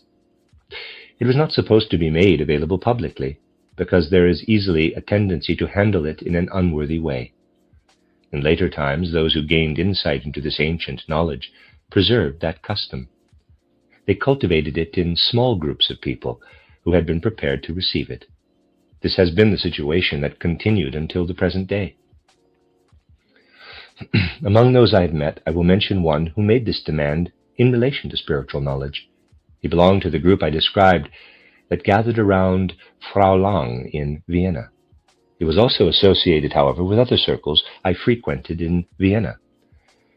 This was the distinguished scholar of ancient knowledge, Friedrich Eckstein. When I knew him, he did not write much, but what he wrote was full of spirit. Yet, at first, no one would sense from his writings that he was an intimate who knew of the ancient spiritual knowledge. This is active in the background of his spiritual work. Long after life had also parted me from this friend, I found in a collection of writings a very significant presentation by him on the Bohemian Brethren. Eckstein vigorously maintained that esoteric knowledge of spirit should not be made available publicly as we do ordinary knowledge. He is not alone in this view. It was and still is shared by nearly all who have insight into the ancient wisdom. This is a rule strictly enforced by the keepers of the ancient wisdom, and I shall speak later about the extent to which it was breached within the Theosophical Society founded by H.P. Blavatsky. Friedrich Eckstein believed that one who is initiated into ancient knowledge should invest what is said publicly with the power gained from such initiation. Esoteric knowledge itself, however, should be kept strictly apart from exoteric knowledge. That is, esoteric knowledge should be reserved for a limited circle of people who are able to fully understand its value. In order to become active publicly on behalf of spiritual knowledge, I had to make the decision to break with this tradition. I was faced with the conditions of modern spiritual life. In light of these, there was no longer any possibility of keeping matters secret, as they had been as a matter of course in ancient times. The age we live in demands that what is known be made available publicly. The view that such matters must be kept secret is anachronistic. The way for today is to introduce a person to spiritual knowledge in stages, admitting no one to a stage where higher knowledge is imparted before the lower stages are understood. This, in fact, corresponds to the arrangement of higher and lower schools. Furthermore, I was not under any obligation to preserve any secrets. I had taken nothing from the ancient wisdom. My knowledge of the Spirit is entirely the result of my own research. But when I have gained some item of knowledge, I relate it to what is already known publicly about ancient knowledge, from one source or another, in order to show that they agree and to show the progress that is possible for investigation today. Thus, after a certain moment, it was absolutely clear to me that it was right for me to present spiritual knowledge publicly. The end of chapter 60. Chapter 61. On the 150th anniversary of Goethe's birth, August 28, 1898, I intended to publicize the esoteric knowledge living in me. I was motivated to write an article for the title Review on Goethe's fairy tale, titled The Green Snake and the Beautiful Lily. It is true that the article, quote, Goethe's esoteric revelation, unquote, was not very esoteric. But to say more would have required too much of my public. In the deepest sense, the meaning of the fairy tale lived esoterically in my soul. I wrote the article from an esoteric state of mind. Since the 1880s, I had been occupied with imaginations that I experienced as having a connection to the fairy tale. I saw that it presented Goethe's path, from contemplating external nature to the inner nature of the human soul, as he placed it before his spirit, not conceptually, but in pictures. Goethe considered concepts too poor and lifeless to present the life and activity of soul forces. In Schiller's title, Letters on the Aesthetic Education of Man, Goethe saw an attempt to comprehend the soul's life and activity in conceptual form. Schiller tried to show how the life of the human being is subjected to the necessity of nature through the body, and subjected to the necessity of the spirit through reason. In Schiller's view, the soul must create a balance between these two. In this equilibrium, a person then lives a life that is free and truly human. This is a profound analysis, but far too simple when it comes to actual soul life, where deeply rooted forces flare up into consciousness and then vanish after having affected other equally fleeting forces. These processes are dying away even as they are arising, and abstract concepts are suitable only for comprehending phenomena that have a somewhat longer duration. Goethe sensed the truth of this and placed pictorial knowledge in his fairy tale, as opposed to Schiller's conceptual knowledge. One is at the portal of the esoteric with the experience of what Goethe created in this fairy tale. Count and Countess Brockdorff invited me at this time to give a lecture at one of their weekly meetings. The meetings were attended by people from a wide variety of circles. The lectures were related to every area of knowledge and life. I knew nothing of these events until I was invited to lecture, nor had I heard of the Brockdorffs. I met them there for the first time. It had been suggested that I speak on Nietzsche, which I did. I noticed people among the audience, however, who were very interested in the world of spirit. And when invited to give a second lecture, I suggested Goethe's esoteric revelation as the subject. And in this lecture, I spoke of the fairy tale from a purely esoteric perspective. This was an important experience for me. I was able to speak with words created directly from the spiritual world. Circumstances in Berlin had thus far limited me to hints about spirit, allowing it only to shine through my presentations. The Brockdorffs were leaders of a branch of the Theosophical Society founded by Blavatsky. Because of my lecture on Goethe's fairy tale, they invited me to present lectures regularly to the members of the Theosophical Society with whom they were connected. I explained that I could speak only of the experiences I had gained through my research in the science of spirit. I could not really speak on anything else. I knew very little of the literature published by the Theosophical Society. I had met Theosophists in Vienna and met others since then. Those acquaintances had been the source of my adverse note in the title Review concerning Theosophists in a publication by Franz Hartmann. The theosophic literature I had known otherwise was mostly disagreeable to me in method and attitude. It never presented anything I could relate to my own work. I gave the lectures, relating what I said to the mysticism of the Middle Ages. I found a way of expressing the spiritual knowledge I wanted to convey in the views of the mystics, from Master Eckhart to Jakob Böhme. Later, I collected these lectures in the book titled Mystics After Modernism. Marie von Sievers came to one of these lectures. She was destined to take a firm hold of the leadership of the German section of the Theosophical Society, which was founded a short while later. It became possible within this section for me to develop my anthroposophic activity before a steadily increasing audience. In the Theosophical Society, there was no lingering doubt that I would present only the results of my own direct spiritual investigations. I stated this fact whenever appropriate. At this point, the Theosophical Society was established in Berlin. Annie Besant was present at this event. At the inaugural meeting, I was elected General Secretary, but I had to leave the event in order to give a lecture to a non-Theosophical audience. I spoke to them about the spiritual evolution of humanity, and I specifically added these words to the title of my lecture, quote, "An Anthroposophy," unquote. Annie Besant knew very well that I used that term when I spoke about the spiritual world. During a Theosophical Congress in London, one of the leaders told me that my book, titled Mystics After Modernism, contained true theosophy. I was satisfied with this because my book was solely the result of my own spiritual perception, and this meant that it was acceptable to the Theosophical Society.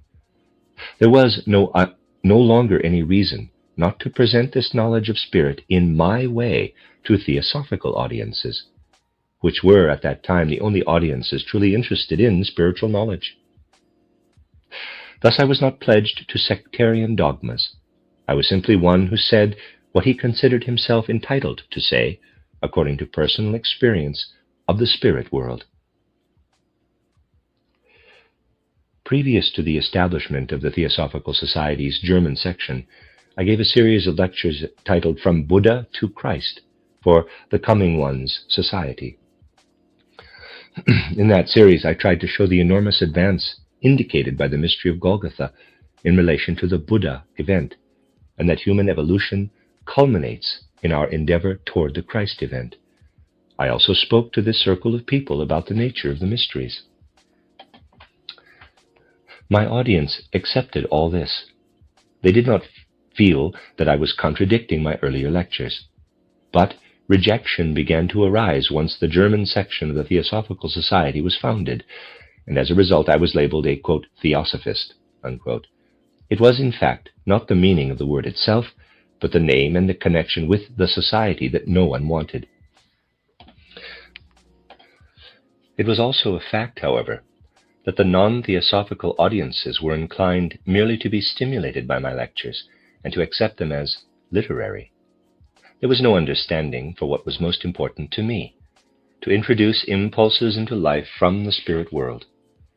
I gradually found this understanding in those who were interested in theosophy. I had first spoken to the Brockdorf Circle on Nietzsche and then on Goethe's esoteric revelation. Now I gave a lecture on the esoteric nature of Goethe's Faust. This was published later along with my presentations on Goethe's fairy tale. My lectures, titled Mystics After Modernism, led the same theosophic group to invite me to speak to them again the next winter. At that time I gave the series of lectures that later became the book titled Christianity as Mystical Fact. From the beginning I stressed the importance of the words as mystical fact. My intention was not merely to present the mystical meaning of Christianity. My purpose was to describe evolution from the ancient mysteries to the mystery of Golgotha, in a way that would reveal forces active in evolution that were not merely earthly historical forces, but spiritual and extra-earthly. I wanted to show that the meaning presented in the ancient mysteries assumed the form of ritualized images of cosmic processes that were then transferred from the cosmos to Earth in the mystery of Golgotha as a sensory perceptible artifact brought about on the level of history. This was not taught anywhere in the Theosophical Society. My stance with this view is directly opposite to that of the Society's dogmas, even before I was invited to be active in it. That invitation came just after I had given the cycle of lectures on Christ. Between my two lecture courses that I gave to the Theosophical Society, Marie von Sievers was at work in a branch of the Society in Bologna, Italy. This was how things developed until 1902, when I attended my first Theosophical Conference in London. At that conference, in which Marie von Sievers also participated, it was already assumed that a German section of the Society would now be established, with me as its General Secretary. This was shortly after I had been invited to become a member of the Society. The visit to London was very significant to me. I met important leaders of the Theosophical Society and was privileged to stay at the home of one of them, Bertram Keightley, who became a very good friend. I also met Mr. Mead, a very commendable writer in the Theosophical movement. At the home of Bertram Keightley, the most interesting conversations imaginable took place about the spiritual knowledge alive in the Theosophical Society. With Keightley in particular, those conversations were more intimate. H.P. Blavatsky came to life in these talks.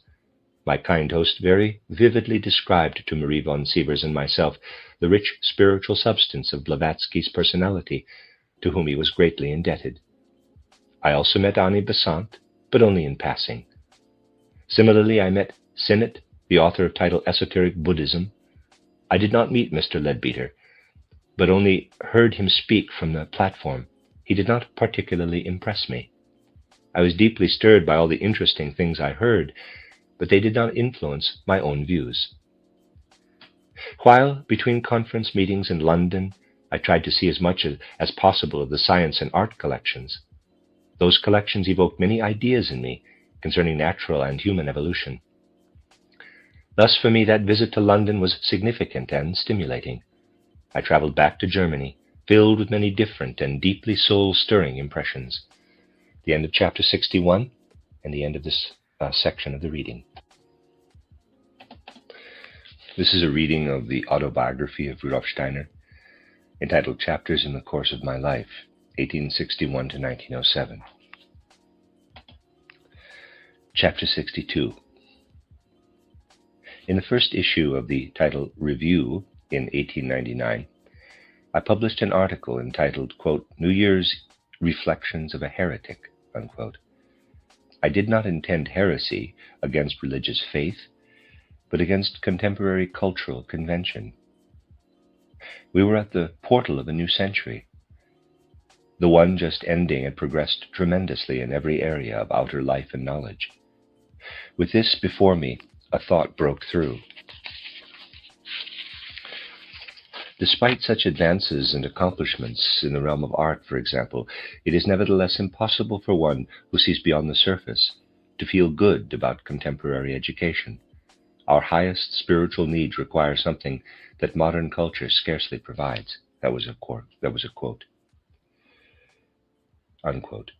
With the emptiness of that culture in view, I look back to the time of scholasticism, when people still lived with the spirit, at least conceptually. Quote, Therefore, it is no surprise when those who feel deeper spiritual needs find those splendid structures of scholastic thought more satisfying than the ideas of our own time. For example, there is Otto Willmann. His remarkable book titled The History of Idealism pays tribute to the worldview of past centuries. One must admit that the human spirit longs for the glorious, comprehensive, and illuminating thinking that human knowledge experienced in the scholastics philosophical system. Hopelessness characterizes spiritual life at the turn of the century and clouds the joy of achievements in the recent past. End quote. There were those who asserted that, quote, true knowledge, unquote, proves that it is impossible to contain a picture of all existence in a worldview. I had this reply. If they were right, we would be satisfied to merely investigate phenomena with available instruments, measuring, weighing, and comparing them. But we would never inquire into the higher meaning of those things and appearances. The events that led to my anthroposophic activity within the Theosophical Society must be seen in the light of this soul mood. Whenever I had been occupied with contemporary culture in an attempt to gain the proper background for the title Review, I always felt a deep inner need to recover by reading books like Willmann's title History of Idealism. There was indeed a gulf between my spiritual view and those of Otto Willmann, but I, nevertheless, felt that his ideas were close to the spirit. At the end of September 1900, I was able to turn over the title Review to other hands. The facts related here will demonstrate that I felt an inner need to speak of the spirit world even before I gave up the title Review, which had nothing to do with being unable to continue there. As though entering my predestined element, I began an activity whose impulses arose from spiritual knowledge. Nevertheless, even now, I have the feeling that my attempt to lead knowledge from scientific thinking to the spirit world would have been more promising had it not been for the hindrances described. I look back upon what I said between 1897 and 1900 and see that it had to be said at some time because of the prevailing trend of thought. But I also look back to my most intense spiritual test. I thoroughly learned where the forces of the age exist that endeavor to move away from spirit while disintegrating and destroying culture. This insight gave me much of the strength I now needed to work directly with spirit. Before I began my activity in the Theosophical Society, toward the end of my time as editor at the title Review, I drafted my 2-volume book titled Concepts of the World and Life in the 19th Century. Since its second edition, this book has been published in an enlarged edition to include a survey of the philosophic development of the world views from the time of Greece until the 19th century as titled Riddles of Philosophy. The outer motive for bringing out this book may be considered to be entirely secondary. This came about through Kronbach, the publisher of the title Review. He arranged for the publication of a series of articles about the development of various areas of knowledge and life in the 19th century. He intended this series to include a presentation of views of the world and life, and he gave me the task. My soul had contained the whole substance of that book for a very long time. My personal starting point for studying worldviews was in Goethe.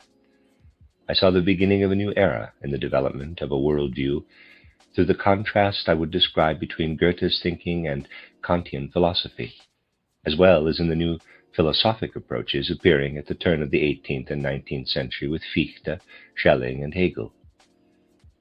Richard Wahler's profound books describe the disintegration of all philosophical efforts at the end of the 19th century and bring that era to an end.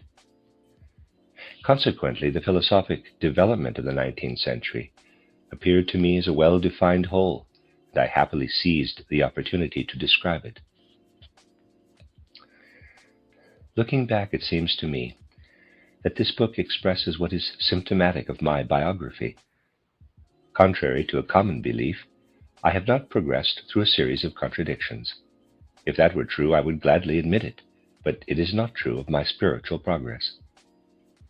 I advanced from one stage to the next by discovering new realms in addition to what lived in my soul, and I made a particularly important discovery in the spiritual realm soon after I had finished title Concepts of the World and Life in the 19th Century.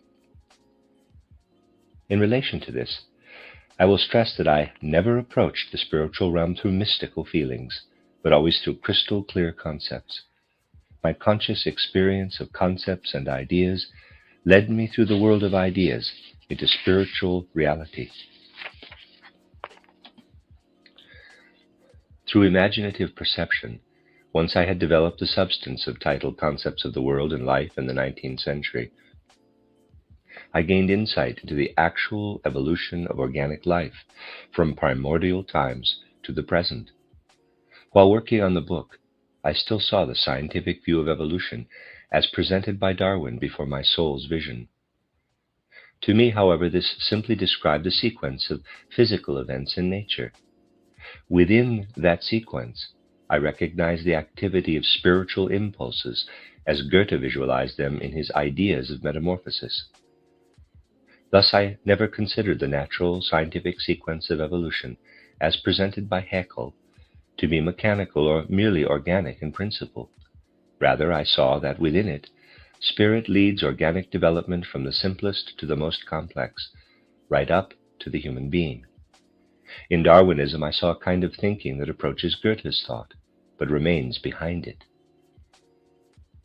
All of this still remained at the level of ideas I had worked out. Not until later did I work it through to imaginative insight. Then I understood that in primordial times, within the spiritual reality of the earth, there were beings very different from the simple organisms.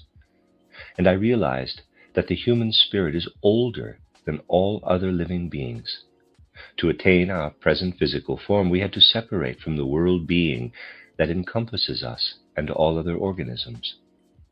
Consequently, all those beings are in fact remnants of human evolution. We did not develop from them, but left them behind and severed them from ourselves, so that our physical form could attain the image of our spirit. The human being was a macrocosmic being, bearing the rest of the earthly world within. This then became a microcosmic being by casting off all the rest.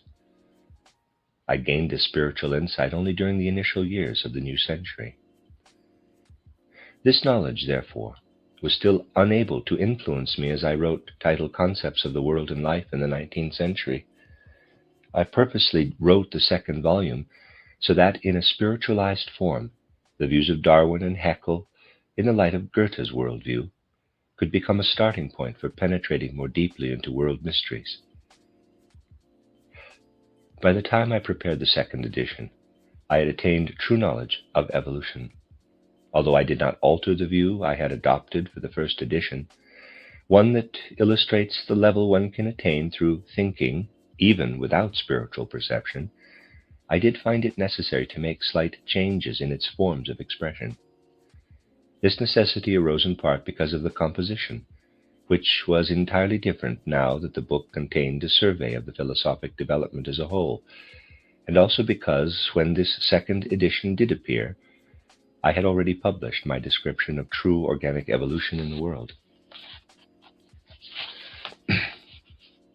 But the basis of the final version of titled Riddles of Philosophy is not merely a subjective justification of a viewpoint held over from an earlier stage of my spiritual development.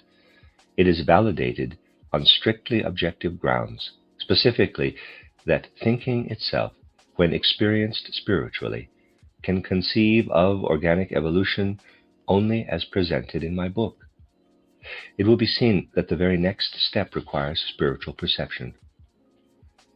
Consequently, my book objectively presents a precursor to the anthroposophic perspective, which one must absorb and thoroughly experience in order to rise to the higher stages. For those who strive for knowledge, this perspective becomes a stage on the path of knowledge, one that seeks the spirit world through clear thinking and not merely through vague mysticism. Therefore, this description of what may be gained through this insight contains a preliminary level needed by the striving individual before reaching a higher stage.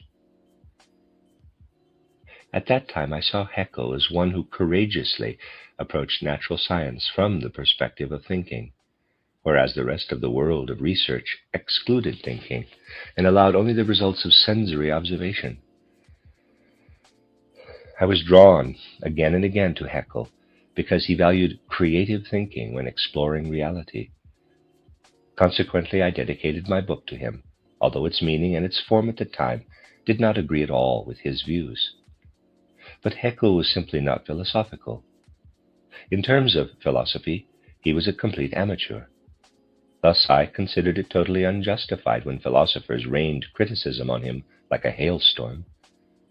In opposition to them, I dedicated my book to Haeckel, just as I had written the essay, quote, Haeckel and His Opponents, unquote, for the same reason. Haeckel used thinking to present biological reality, completely naive of all philosophy. The philosophical foundations of those attacks were alien to him. I believe he never really knew what those philosophers wanted of him. I was convinced of this after a conversation with him in Leipzig. This took place at the performance of Borngraber's play titled Giordano Bruno. Haeckel's titled Riddle of the Universe had been published before. He told me, quote, people insist that I deny the spirit. I just wish they could see that matter takes shape through its forces. Then they would perceive spirit in every retort process. Spirit is everywhere." Unquote. Haeckel, in fact, knew absolutely nothing about real spirit. For him, the forces of nature were spirit. Instead of using dead philosophies to criticize such blindness as Haeckel's, it would have been better to acknowledge the inability of that era to experience spirit, and attempt to kindle the spiritual spark where a foundation was offered, in biological research. That was my opinion at the time, and this was my basis for writing titled Concepts of the World and Life in the 19th Century. End of Chapter 62.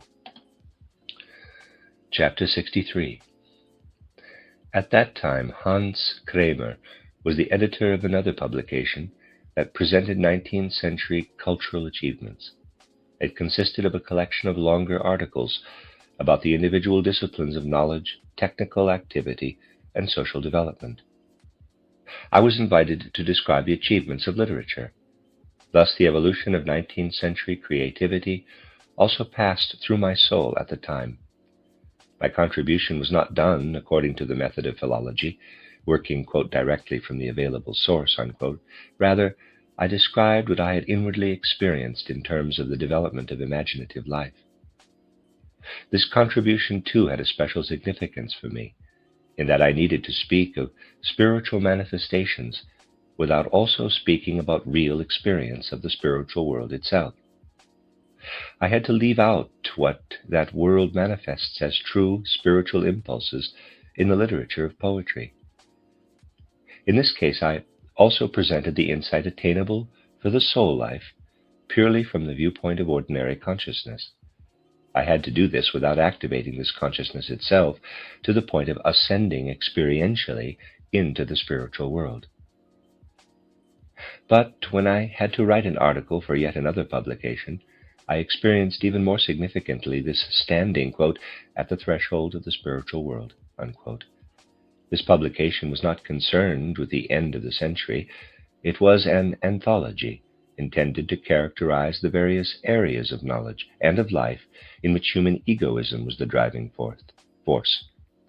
Arthur Dix was the publisher, and the title was Egoism, which related completely to that time, the turning point between the 19th and 20th centuries.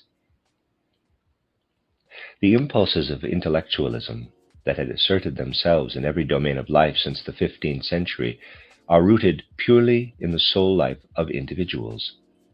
When human intellectuality arises from society, it does not really express intellectuality, but an imitation of it.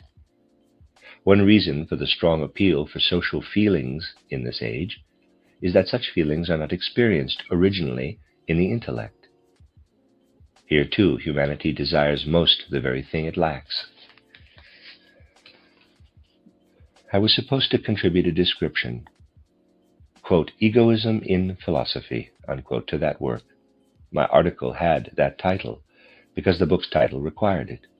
The title should really be, quote, Individualism in Philosophy, unquote. I endeavored very briefly to survey Western philosophy after Thales and to show that the goal of this philosophy is to bring about individual inner experiences of the external world in pictorial ideas, as attempted in my title, Intuitive Thinking as a Spiritual Path for Knowledge and the Moral Life.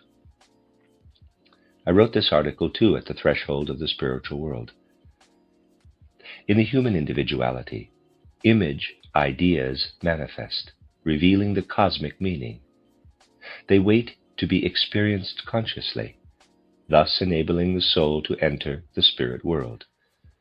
I did not take the description beyond this. The inner realm as presented showed how far one can advance in comprehending the world through ordinary thought forces. As this instance shows, I described the pre-anthroposophic soul life from extremely varied perspectives before devoting myself publicly to presenting an anthroposophic view of the spirit realm.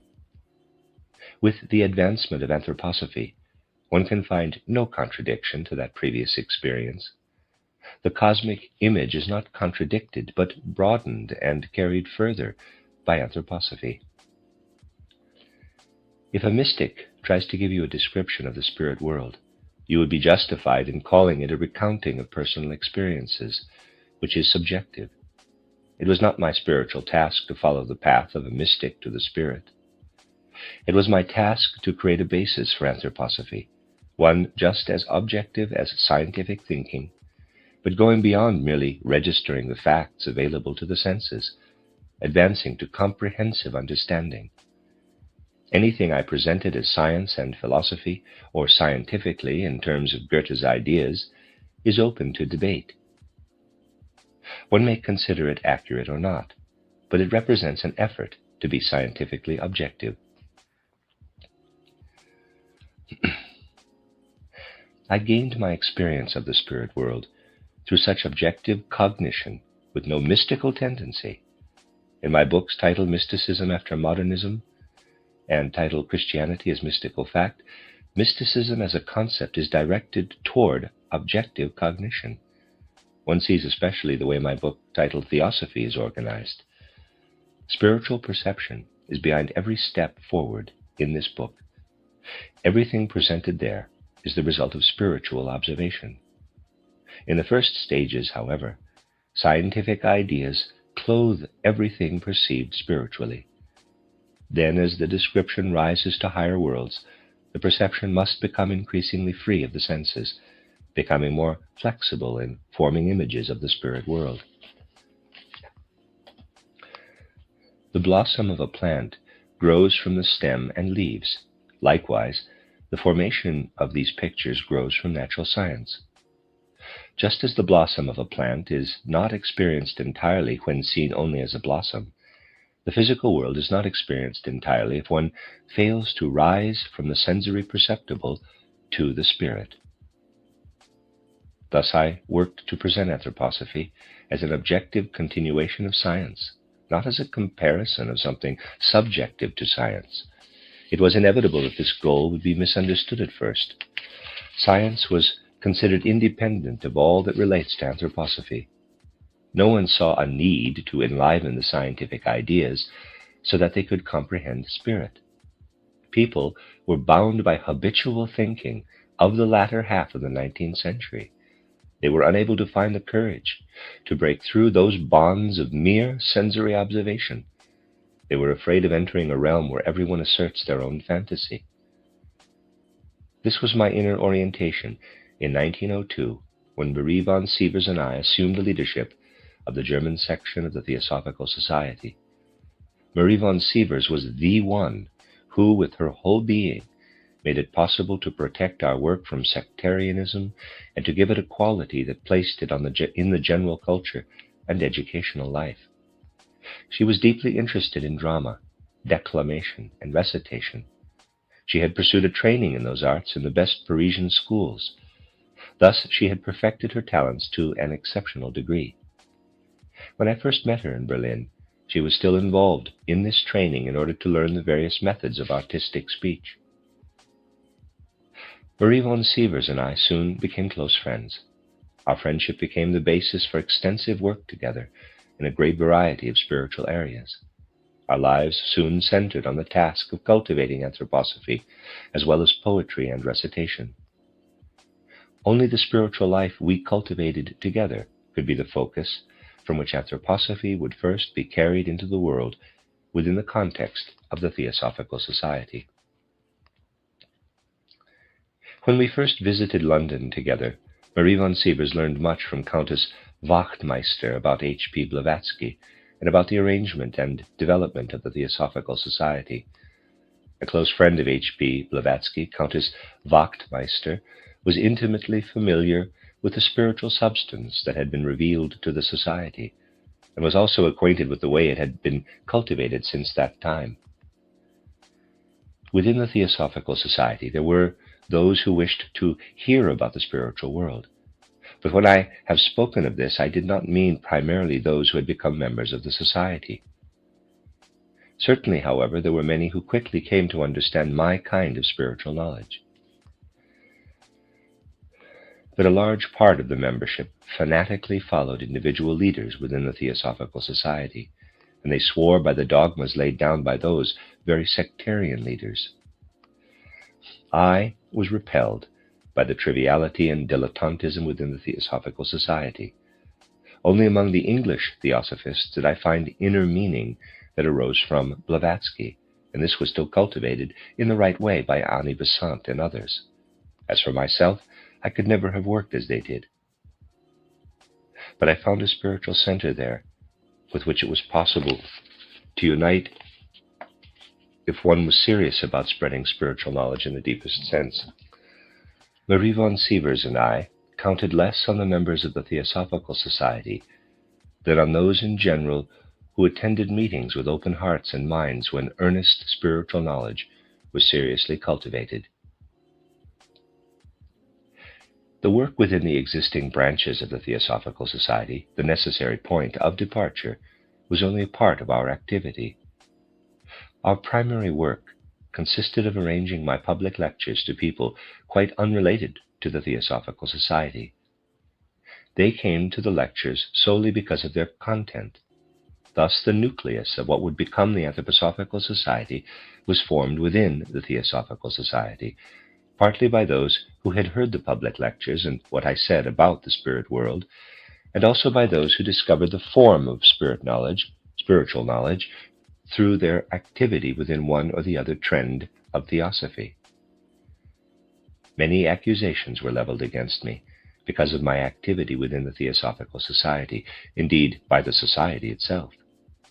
And one of them accused me of having used this society, which already had a certain standing in the world, as a kind of springboard to make the way easier for my own spirit knowledge. This accusation is completely groundless. When I accepted the invitation to enter the society, it was the only serious organization where there was any real spiritual life. If the society's way of thinking, bearing, and activity had remained unchanged, my friends and I would not have had to withdraw. The Anthroposophical Society could have formed officially as a special section of the Theosophical Society. As early as 1906, however, events within the Theosophical Society indicated that it had seriously deteriorated. Some maintain that even earlier, during H.P. Blavatsky's time, there were similar events within the society. By the beginning of the century, however, the situation was such that serious spiritual work in the society had balanced those previous errors and irregularities. Those events were disputed, of course. After 1906, however, events in the society whose leadership was not the least influenced by me reminded one of an outgrowth of Spiritism, so that I needed to stress with increasing emphasis that the section of the society I was leading had nothing at all to do with such matters. These events reached a climax with the assertion that the Christ would reappear in earthly life within a certain Hindu boy. The Theosophical Society established a special society, the Star of the East, to propagate this absurdity. It was really impossible for my friends and myself, as members of the German section, to accept the members of this Star of the East, as they, especially Annie Besant, as president of the Theosophical Society, wanted. And because we could not in 1913, we were barred from the Theosophical Society. Consequently, we had to establish the Anthroposophical Society as an independent body. Here I have run ahead of the events in this narration of my life, but it was necessary because only in view of these later incidents is it possible to understand my reasons for entering the Theosophical Society at the beginning of the century. The first time I spoke at the Congress of the Theosophical Society in London, 1902, I said that the union of individual sections should be a matter of each section's contribution to the center of what it bears within itself. I sharply stressed that, above all, this was my intention for the German section. I made it clear that this section would never work merely according to set dogmas. It would engage in independent spiritual research, and in meetings with the whole society, seek mutual understanding about the cultivation of genuine spiritual life. The end of chapter 63. Chapter 64. It is painful to me to repeatedly encounter articles about anthroposophy today that expressed the thought that the World War produced a soul mood in people that provides fertile soil for all kinds of mystical spiritual streams and the like, and that then go on to list anthroposophy as one of these streams. In truth, the anthroposophic movement was founded at the beginning of the century, and ever since then the essential work has been a direct result of its inner spiritual life. 25 years ago, I began to form my spiritual impressions in lectures, articles, and books. Everything I did arose from spiritual impulses. In essence, every theme is drawn from spirit. During the war, I also spoke on subjects relating to the events of that time, but I did not intend to exploit the mood of the time to propagate anthroposophy. The subjects were chosen because people wished to have the events at the time illumined by spiritual knowledge. The goal of anthroposophy has always been to grow in harmony with its inner spiritual power. To say that anthroposophy tried to benefit from the dark abyss of the soul created by the war could not be more wrong. It is true that following the war, the number of people interested in anthroposophy increased and the membership of the society grew, but it should be noted that this in no way altered how anthroposophy had been cultivated since the beginning of the century. Initially, the form that would be given to anthroposophy from inner spirit had to battle various forms of opposition from theosophists in Germany. They were concerned with the matter of justifying spirit knowledge to conventional scientific thinking. I have often said in this autobiography that such justification is necessary. I took the kind of thinking that is properly attributed to natural science and developed it for spirit knowledge. It is true that when this kind of perception is concerned with spiritual observation rather than with physical phenomena, it changes entirely, yet it retains its scientific character. Those who saw themselves as representatives of the theosophical movement at the beginning of the century neither understood nor were they interested in this kind of scientific spiritual knowledge. These people gathered around Dr. Huber Schleiden. As a personal friend of H.P. Blavatsky, he had founded a theosophical society in Elberfeld in the 1880s. H.P. Blavatsky herself had participated in the inauguration. Dr. Huber Schleiden also published titled The Sphinx, a journal for the propagation of theosophy. That movement dried up, and when the German section of the Theosophical Society was founded, nothing was left of it except for a few individuals to whom I represented a kind of intruder in their territory. They waited for Huber Schleiden to give theosophy a scientific foundation. They felt that until this was available, nothing should be done in this way within the German section. They regarded my activity as thoroughly harmful and disturbing their weight. There was no question, however, that they would simply withdraw. They considered theosophy to be their own affair and did not wish to stand aside while events transpired. What did they mean when they said that Huber Schleiden was to provide the scientific foundation to prove theosophy? Anthroposophy was not considered at all in this sense. They were thinking of the atomistic foundation for theorizing and building hypotheses in natural science. The phenomena of nature were, quote-unquote, explained. They grouped the, quote-unquote, primary parts of the world's substance into atoms and those again into molecules. A substance was there because it represents a definite structure of atoms in molecules. This kind of thinking was considered ideal. Complicated molecules were constructed and thought to be the basis not only for natural but also for spiritual activity. It was thought that chemical activities were the result of processes within the molecular structure, and that something similar should be sought in spiritual processes. To me, this atomism, as presented by natural science, was impossible even within that science. To carry it into the sphere of spirit seemed to be erroneous thinking, unworthy of serious consideration. It has always been difficult to establish my method of anthroposophy in this area. For quite some time we have been assured by certain sectors that theoretical materialism has been overcome.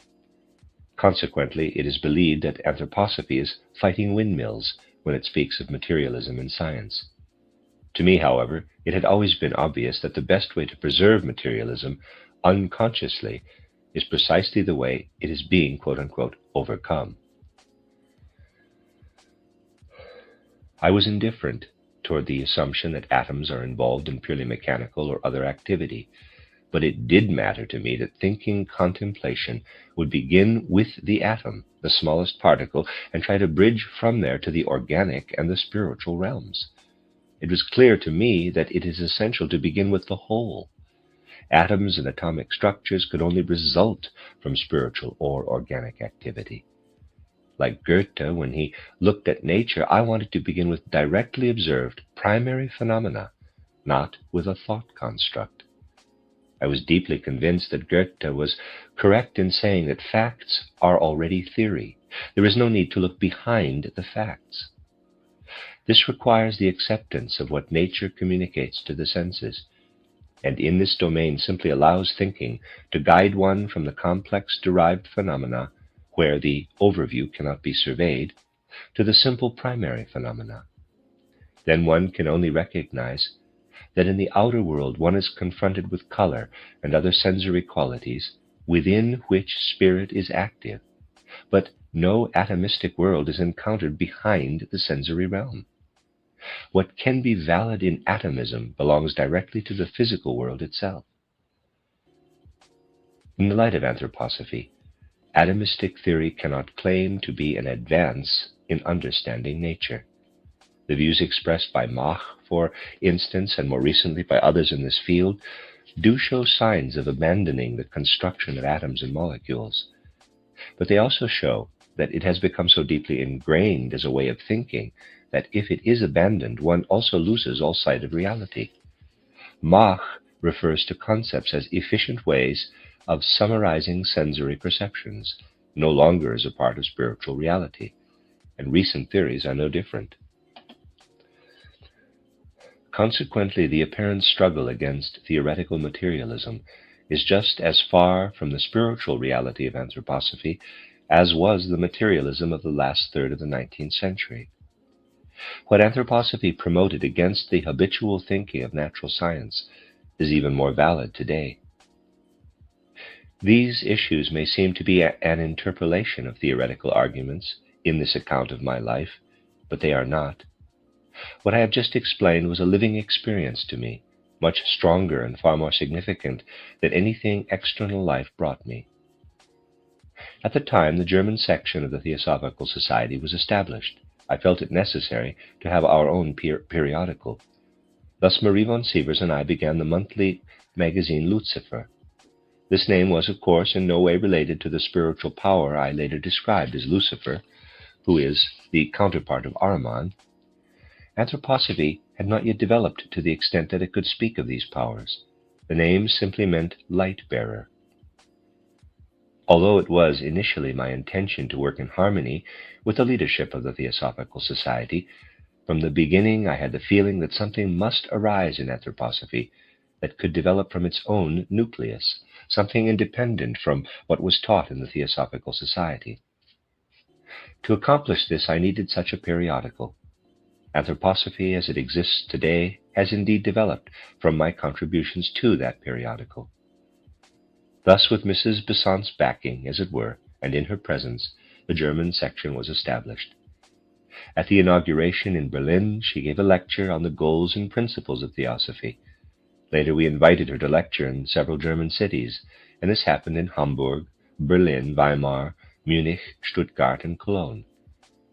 Nevertheless, Theosophy faded away, and anthroposophy grew according to the inner conditions that determine its evolution, not because of any particular measure taken on my part, but owing to inner necessity. Marie von Sievers made this possible. Not only did she make all the material sacrifices within her power, but she devoted all her working capacity to anthroposophy.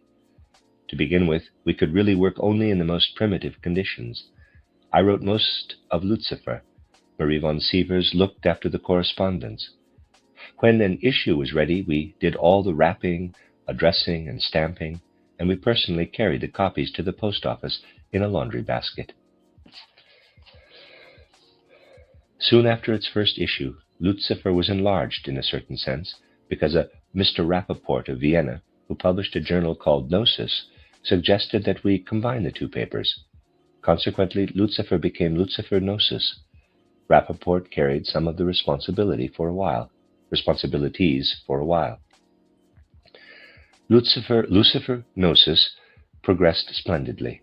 The growth in circulation was very satisfactory. It even became necessary to reprint some editions. Neither did it go under.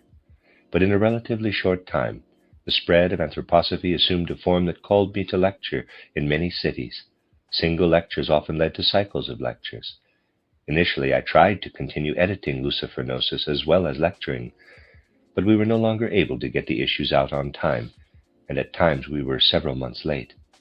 And so a remarkable situation arose. A periodical that gained new subscribers with each issue had to stop publishing simply because the editor was overburdened. The end of chapter 64 and the end of this section of the reading. This is a reading of the autobiography of Rudolf Steiner, entitled Chapters in the Course of My Life, 1861 to 1907. This is chapter 65. In that monthly periodical, I was able to publish for the first time the material that became the foundation for anthroposophic activity. Published there for the first time was what I had to say about the inner effort needed to attain suprasensory knowledge through one's own inner perception. I wrote monthly installments of titled How to Know Higher Worlds, unquote. I also wrote a series of articles called, quote, Out of the Akashic Record, unquote, the basis for my anthroposophic cosmology. The anthroposophic movement grew from this foundation, not from anything borrowed from the Theosophical Society. When I wrote on spiritual knowledge, if I considered what was generally taught in the society, it was simply to present correctly what seemed to me to be errors in that teaching. In relation to this, I must discuss an issue that is always raised by opponents, usually those fogged by misunderstandings. Inner reasons would not require me to speak of this, because it has no influence at all on my path of development or on my public activities. It has remained entirely private in contrast to much of what I have described here.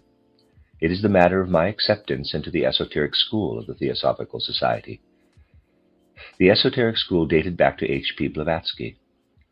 Within the society, she instituted a small inner circle in which she communicated matters she did not wish to speak of to the general society. Like others with insight into the spirit world, she maintained that it was impossible to impart certain more profound teachings to the general public. All this was connected with how H.P. Blavatsky attained her teachings. There has always been a tradition concerning such teachings that goes back to the ancient mystery schools. This tradition is nurtured in all kinds of societies that strictly guard the teaching from reaching the outside world. However, from some source, it was deemed proper to impart such knowledge to H.P. Blavatsky. She combined what she attained in this way with revelations that arose within herself. She was an individual with peculiar atavistic powers. Spirit worked through her in a dreamlike state of consciousness, just as in ancient times it had acted through leaders of the mysteries, unlike our modern consciousness, which is illumined by the consciousness soul. Thus, in Blavatsky, the human being, something recurred that was innate within the mysteries during primordial times. Today, one can determine with certainty the spiritual perceptions that can be imparted appropriately to larger circles. Spiritual investigators can convey anything that can be clothed in ideas appropriate to the consciousness soul. In character, the kinds of ideas used in conventional science. It is different, however, when spiritual knowledge is not alive in the consciousness soul, but lives more in subconscious soul forces. Those soul forces are not sufficiently independent of the body's active forces. Consequently, it may be dangerous to communicate teachings derived from such subconscious regions. Such teachings can be taken in again only by those subconscious regions. Consequently, both teacher and student move in a sphere where one must be very careful to distinguish between what is wholesome and what is harmful for a human being. This is not an issue for anthroposophy, however, because what it communicates is raised entirely into the realm of full consciousness. Blavatsky's inner circle continued as the esoteric school. Because I had introduced my anthroposophic activity into the Theosophical Society, I had to keep informed of everything taking place within the society. That is why I became a member of the esoteric school. And because I also thought that a closer circle was necessary for advanced students of anthroposophic spiritual knowledge. But the group I had in mind was intended to serve a different purpose than that of the school. It would be a higher section, a higher class for those who had absorbed enough basic knowledge of anthroposophy. I always wanted to link whatever I did with what already existed and was present historically. I wanted to do this in the esoteric school, just as I had done in relation to the Theosophical Society. Thus my more intimate circle first arose as well in connection with the school. But the connection was related only to the external arrangements, not to the suprasensory knowledge I imparted. Thus, in the early years, my smaller circle was seen as a section of Mrs. Besant's esoteric school, yet according to its inner nature, it was completely unrelated to that school. And in 1907, when Mrs. Besant attended our Theosophical Conference in Munich, even that outer connection was severed completely by mutual agreement. There is no possibility that I received any special knowledge in Mrs. Besant's esoteric school, simply because I never participated in the school's activities, except for a few times when I merely wanted to know what was taking place. In any case, at the time the only real substance in that school came from H.P. Blavatsky, and that could be obtained in print. Also, Mrs. Besant gave various types of Indian practices for developing spiritual knowledge, which I rejected. Thus, as for the external arrangements before 1907, my restricted circle was connected with that of Mrs. Besant. Nevertheless, opponents who have made an issue out of those facts are completely wrong. Some maintained the absurd idea that I was led to spiritual insight solely through Mrs. Besant's esoteric school. In 1903, Marie von Sievers and I participated again in the London Theosophical Congress. The president of the Theosophical Society, Colonel Olcott, had returned from India. He was extremely likable. His energy and his extraordinary gift for organization made it easy to see how he came to be Blavatsky's partner in establishing, organizing, and guiding the Theosophical Society. And indeed, externally, the society had quickly become a large, well-organized body. For a brief time, Marie von Sievers and I had closer contact with Mrs. Besant, because she lived in London with Mrs. Bright, and we were invited to stay at this friendly home during our later visits there. The household included Mrs. Bright and her daughter Esther. Both were like kindness incarnated. It gave me great joy to recall the time I was privileged to spend in their home. The Brights were devoted and loyal friends of Mrs. Besant. They worked to strengthen the bond between Mrs. Besant and us. Later on, certain things, some of which have been mentioned here, made it impossible for me to collaborate with Mrs. Besant, and this caused pain to the Brights as well. They were completely non-judgmental in their firm loyalty to the spiritual leader of the Theosophical Society. Mrs. Besant had certain qualities that to me made her an interesting person. I recognized that she had a certain right to speak of the spirit world from her own experience. She certainly had an inner ability to get through to the spiritual world. But later this was taken over by her own outer goals. I could not help finding this person interesting, one who was able to speak from the spirit about spirit. But strictly speaking, it was my view that in our time spiritual insight must live within the consciousness soul. I saw into an ancient spiritual knowledge of humanity. It had a dreamy character. People saw images that revealed the spirit world, but they did not develop those images through any clear mental intention for knowledge. Rather, they arose in the soul, provided by the cosmos like dreams. In the Middle Ages, that ancient spirit knowledge faded away when people gained the consciousness soul. The dreamy knowledge ceased. People now evoked ideas through completely clear minds, through their will to know. This ability is expressed first in terms of knowing the sensory world. In this sense, it reaches its peak in natural science. The task of spirit knowledge is to bring the experience of ideas to the spiritual world in full clarity of mind and through the will to know. The experience of cognizing such ideas is like the experience of mathematics. One thinks like a mathematician, but not in numbers or geometrical forms. One thinks in images of the spirit world. This means standing in full consciousness within the spiritual world in contrast to the awake dream experience of ancient spirit knowledge. Within the Theosophical Society, it was impossible to gain the correct relationship to this new approach to spirit knowledge. Any suggestion that spirit should be approached while fully awake and conscious was viewed with suspicion. People knew full consciousness only in relation to the sensory realm. No one could understand that fully awake consciousness can be developed to the point of experiencing spirit. On the contrary, there were attempts to return to ancient dream consciousness by suppressing awake consciousness, and this was true of Mrs. Besant as well. It was hardly possible for her to understand the modern approach to spiritual knowledge. Yet what she said about the spiritual world did come from that world. Because of this, I found her interesting. I was unable to feel at home in the Theosophical Society in relation to spiritual matters, because that same aversion to a fully conscious approach to spirit was also present in the other leaders there. Socially, it was a pleasure to move in those circles, but their sole disposition toward spirit remained alien to me. For the same reason, I was not inclined to speak from my own spiritual experience when I gave lectures at the Society conferences. My lectures could have been given by someone with no spiritual perception. Those experiences immediately came to life in my lectures that took place outside the Society, which were arranged by Marie von Sievers and myself from Berlin. Work began to arise in Berlin, Munich, Stuttgart, and later in other places. All that came from the Theosophical Society gradually disappeared.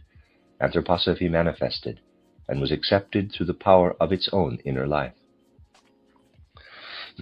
I gave conceptual form to the results of my spiritual research, and, together with Marie von Sievers, arrangements were made for outer activities.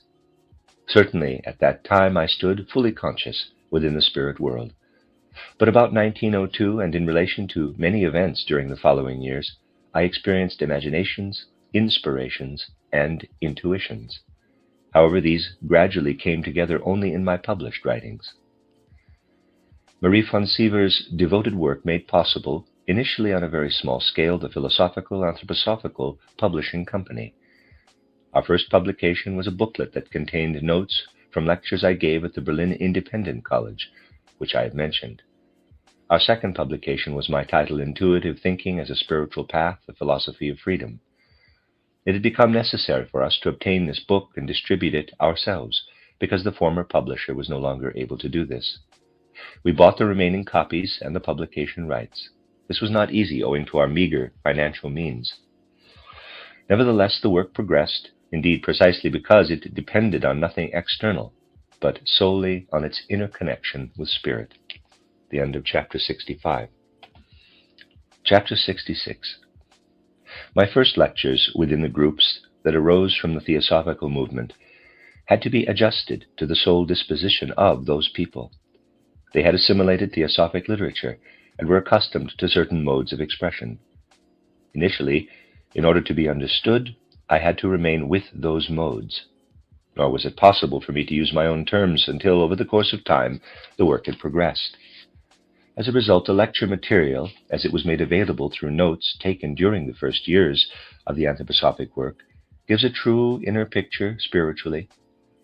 It portrays the path I adopted to gradually make spiritual knowledge known, so that what was closer could lead to an understanding of what was more remote. But this approach must really be seen in light of its inner quality. For me, the period between 1901 and about 1907 or 08 was when I experienced with all the powers of soul the realities and beings that approached me from the spirit world. Specific insights developed from those more general experiences of the spirit world. Many experiences arise when writing a book titled Theosophy. At every step, I endeavored to retain a connection with scientific thinking. This assumes particular forms as a spiritual experience deepens and broadens. In titled Theosophy, it seems as though the tone completely changes the moment I pass from describing the nature of the human being to presenting the, quote, soul world, unquote, and, quote, spirit land, unquote. In the description of human nature, I start with the results of physical science. I try to deepen anthropology so that the human organism is seen in all its differentiations. Then it is possible to see how, as a differentiated organism, it is likewise related in a differentiated way to the spiritual soul beings permeating it. Life activity is found in the organized form. One sees there the activity of the etheric body. The sensory and perceptual organs are found through the physical organism. They indicate the presence of the astral body. These members of the human being, the ether and astral bodies, the I, capital, and so on, were present to my spiritual sight. In my description, I intended to connect them with the results of physical science. It becomes difficult to remain scientific when explaining repeated earthly lives and the destiny that forms through them. If the description is to include more than what is seen spiritually, one must consider ideas that arise from closely observing the sensory world, but are not comprehended by people. Subtle observation reveals that human beings differ from animals in organization and development. When this difference is observed, the ideas of repeated earthly lives become obvious from life itself. Usually, however, one simply fails to notice it. Consequently, the ideas of repeated earthly lives do not seem to be taken from life, but rather arbitrarily thought out or merely taken from ancient worldviews. I was fully aware of such difficulties, and I struggled with them. If a person takes the trouble to follow in the successive editions of titled Theosophy, the way I continued to rewrite the chapter on repeated lives on earth, and attempted to communicate these truths and concepts taken from physical observation, one will discover my care in trying to do justice to accepted scientific method. The chapters on the soul world and the spirit land were even more difficult in this sense. The truths presented in those chapters will seem like arbitrary, casual assertions to those who have merely read through the preceding descriptions. It is different, however, when one's reading of such ideas related to the sense world strengthens and enhances the life of ideas. For them, the life of ideas will become independent and loosened from bondage to the senses. Now another soul process can take place. They become aware of the independent life of the ideas set free. Those ideas actively weave in the soul, where they are experienced as one might experience color, sound, and warmth through the physical senses. Just as the natural world is presented to us through colors, sounds, and so on, the world of spirit is presented through consciously experienced ideas. But when the first part of title Theosophy is read without aware inner experience, and with no awareness of a transformation in one's experience of ideas, one will read the second part as though beginning with the chapter on the soul world. As a result, one could only reject what is presented.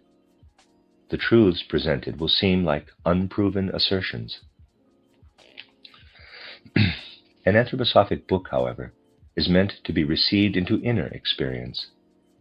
This leads to the gradual awakening of a certain understanding. This may be a very faint inner experience, but it can, indeed, should occur. And the strength and depth gained through the exercises described in title How to Know Higher Worlds is just that, a fortifying deepening.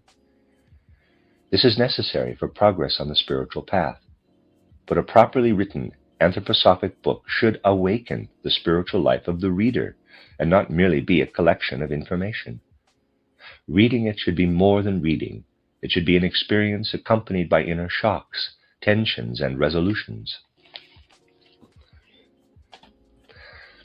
I realize how far the substance and inner power of my books are from always invoking such an experience in the soul of the reader, but I also know that my inner struggle over every page was to attain as much as possible in this way. I do not adopt a style that allows subjective feelings to be detached in the sentences. In writing, I subdue what comes from warmth and deeper feelings to a dry, mathematical style. This style alone can be an awakener, for the readers themselves must awaken inner warmth and feeling. They cannot let those feelings simply flow into them from a description while their attentiveness remains passive. Artistic interests were barely cultivated at all within the Theosophical Society. From a certain perspective, this was completely understandable.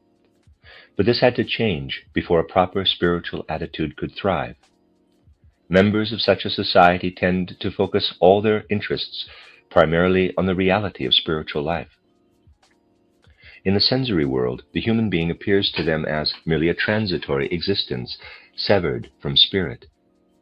Artistic activity seems to exist within that severed existence.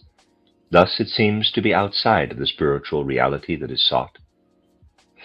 Because of this, artists did not feel at home in the Theosophical Society. It was important to Marie von Sievers and to me that the arts should come to life within the society. Consequently, spirit knowledge indeed takes in the whole of human existence. All the soul forces are stimulated. The light from inner spiritual experience shines into the creating imagination. But here something enters that creates hindrances. Artists have some anxiety about their imagination being illumined by the world of spirit. They prefer to remain unaware of the exercise of the soul world, and this feeling is appropriate when it is a matter of the imagination being stimulated by the conscious thought element that has dominated culture since the beginning of the era of consciousness soul. This stimulation through human intellectuality has a deadening effect on art. Just the opposite occurs, however, when directly perceived spiritual meaning fills the imagination with light. All the creative powers that have ever led to art among humanity are resurrected in this way. Marie von Sievers was truly accomplished in the art of speech formation and greatly gifted in dramatic art. A sphere of art was thus present within the anthroposophic activity, and based on this we could test the fertility of spiritual perception for art. The evolution of the consciousness soul exposes the quote-unquote word to danger from two directions. Speech serves as mediator in society, and it communicates logical, intellectual knowledge. In both directions, the word loses its inherent value. It must adapt to the meaning of what it is intended to express. It must allow ignorance of the fact that the tone, sound, tone, and formation of tone itself contain a reality. The beauty, the shining of the vowel and the character of the consonant is lost in speech. The vowel loses its soul, and the consonant becomes void of spirit. Speech entirely vacates the realm from which it originates, spirit. It becomes the servant of intellectual knowledge and serves a society that flees spirit. It is torn completely from the realm of art. True spiritual perception enters the, quote, experience of word, unquote, as if by instinct. It learns to feel its way into the vowel's reverberation, sustained by the soul, and into the consonant's painting, energized by spirit. Gradually it begins to understand the mysterious evolution of speech, the mystery that at one time divine spiritual beings were able to speak to the human soul through the word, whereas now it is merely a means of communication in the physical world. One needs enthusiasm, kindled by this spiritual insight, to lead the word back to its own sphere. Marie von Sievers developed such enthusiasm. Thus she brought to the anthroposophic movement the possibility of artistically cultivating speech and speech formation. In this way, the cultivation of recitation and declamation as an art was added to the activity of communicating spiritual knowledge, and this played an increasing role in anthroposophic events. Marie von Sievers' recitations at those events were the beginning of the impact of art on the anthroposophic movement.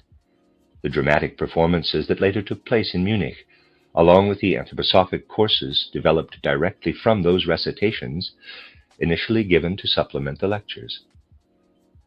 Because we could develop art through spiritual knowledge, we increasingly penetrated the truth of modern spiritual experience. Art originally grew out of dreamy, pictorial experiences of spirit. As this spirit experience receded in the course of human evolution, art had to find its way alone.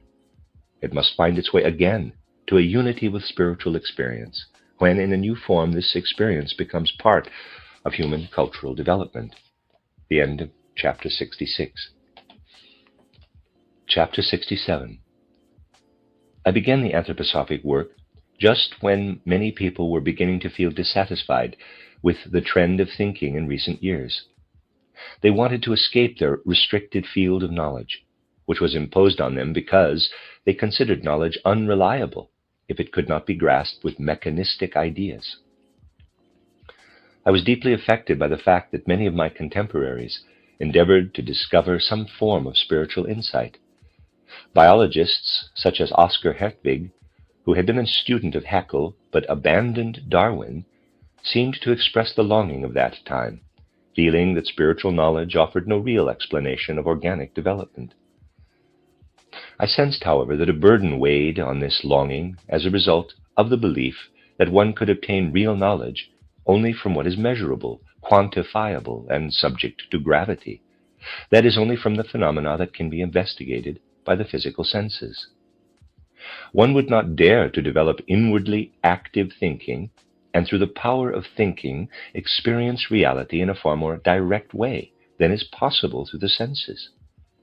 Rather, it was stated simply that further insight was impossible using the means employed so far to explain even the higher forms of existence, such as the organic world.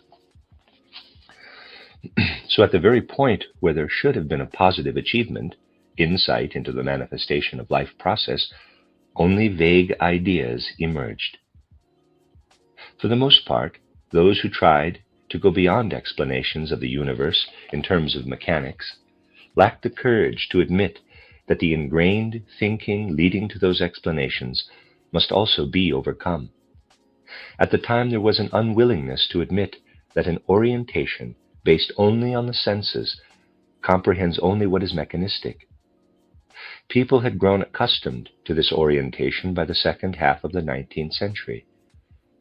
Today, however, we have reached the point where a mechanistic explanation proves unsatisfactory, and we should not simply go on to investigate higher forms of existence with the same orientation. The human physical senses develop on their own, but they develop only the means to perceive the mechanistic world. If we wish to know more, we will have to develop deeper forces of knowledge, just as nature developed physical forces. The cognitive forces needed to comprehend mechanical manifestations awaken on their own.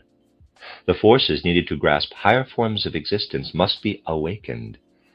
It seemed to me that such an admission on the part of the search for knowledge was a necessity of the time. Even a trace of such recognition made me happy. I recall with great pleasure a visit to Jena. I had to present lectures in Weimar on anthroposophic themes, and a lecture had been arranged as well for a small group in Jena. After the lecture, a few people gathered socially. People wanted to debate about what theosophy had to say. Max Scheler was among them. He lectured on philosophy at that time at the University of Jena. The discussion soon turned to his reaction to my lectures. I immediately felt the deep character in his search for knowledge. He brought an inner tolerance to my views, a tolerance necessary for those who truly search for knowledge. We discussed the epistemological justification of spiritual cognition. We spoke of the problem of establishing an epistemology for penetrating spiritual reality, just as one does sensory reality. Scheller's thinking impressed me as very brilliant. To this day, I followed the development of his thinking with deep interest. I experienced heartfelt satisfaction on the far too few occasions when I have met this man who was so congenial to me. Experiences of this kind were important to me. They caused me to test repeatedly the certainty of my own path to knowledge. Such continually recurring tests also developed the forces that opened further and further realms of spiritual existence. The two results of my anthroposophic efforts are first, the books made available to the general public, and second, a great number of lecture courses, originally intended to be privately published and sold only to members of the Theosophical, later Anthroposophical Society. Those courses consist of more or less accurate notes taken at my lectures, which I have not had time to correct. I would have preferred the spoken word to remain the spoken word, but the members wanted the courses printed for private circulation. Thus they came into existence. If the time had been available to correct them, the restriction for members only would have been unnecessary from the beginning. As it is, the restriction was dropped more than a year ago.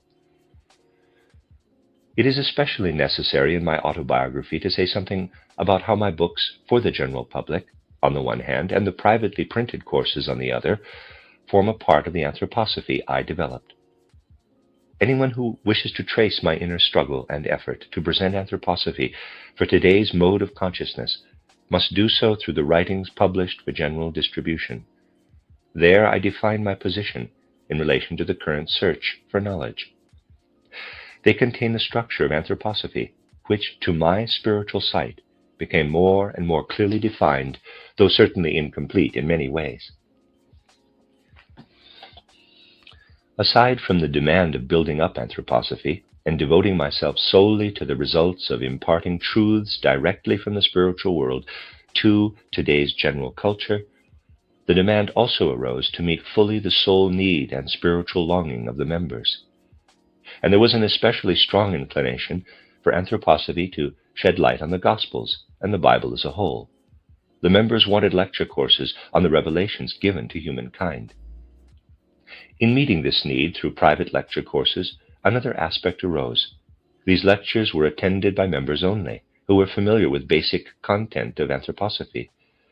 I could address them as people who were advanced in the area of anthroposophy. The approach I adopted in these lectures was not at all suitable for the written works, which were intended primarily for the general public. In the private groups, I was able to formulate what I had to say in a way that would have had to be modified if originally it had been planned for the general public. Thus, the public and the private publications are in fact very different and built on different foundations. The written work for the public is the result of my own inner struggles and labors, whereas the privately printed material is the result of a joint struggle and labor with the society. I listened to what reverberated in the soul life of the members, and the perspective of each lecture arose in my living experience of what I heard. However, all that was said was the purest result of the growing content of anthroposophy. There was never any question of bowing to the members' prejudices or preferences.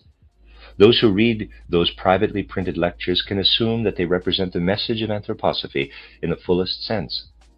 Consequently, when complaints became too persistent, there was no need to hesitate in abandoning the rule of circulating the material only among members.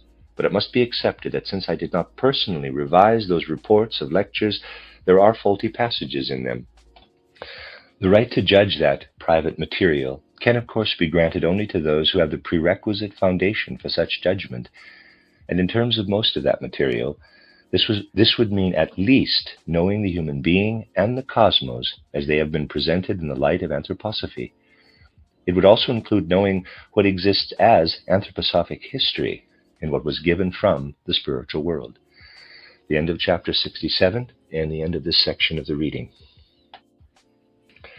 This is a reading of the autobiography of Rudolf Steiner entitled Chapters in the Course of My Life, 1861 to 1907. This is the last section of the reading of the book, chapters 68 through 70. Chapter 68.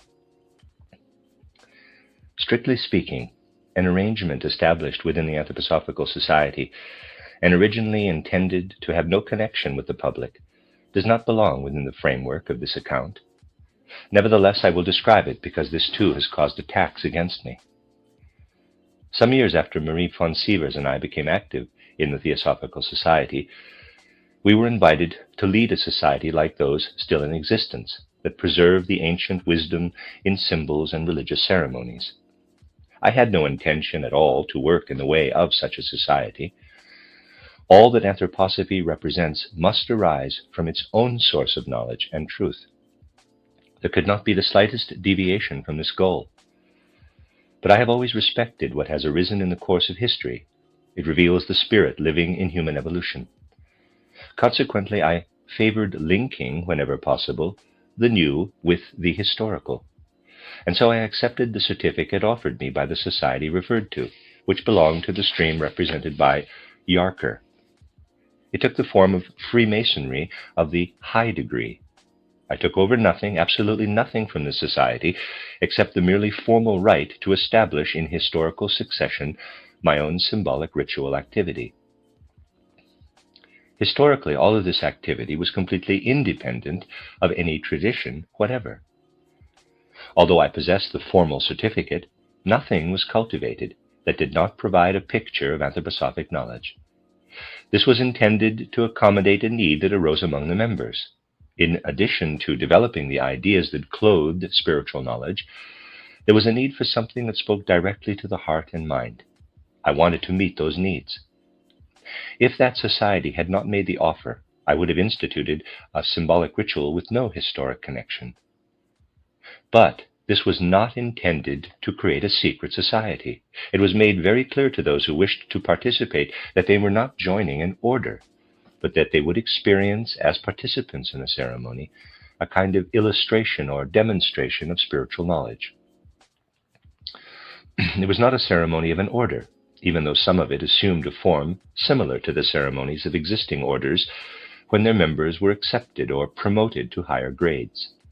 It was a visual, pictorial demonstration of the path a human soul follows when ascending spiritually. There was no question of performing or transmitting anything as existing orders were doing. This is shown by the fact that members of many different orders participated in the ceremonial activities I arranged, and they found aspects that were completely different from anything in their orders. Once a person who participated in our activity for the first time came to see me immediately afterward.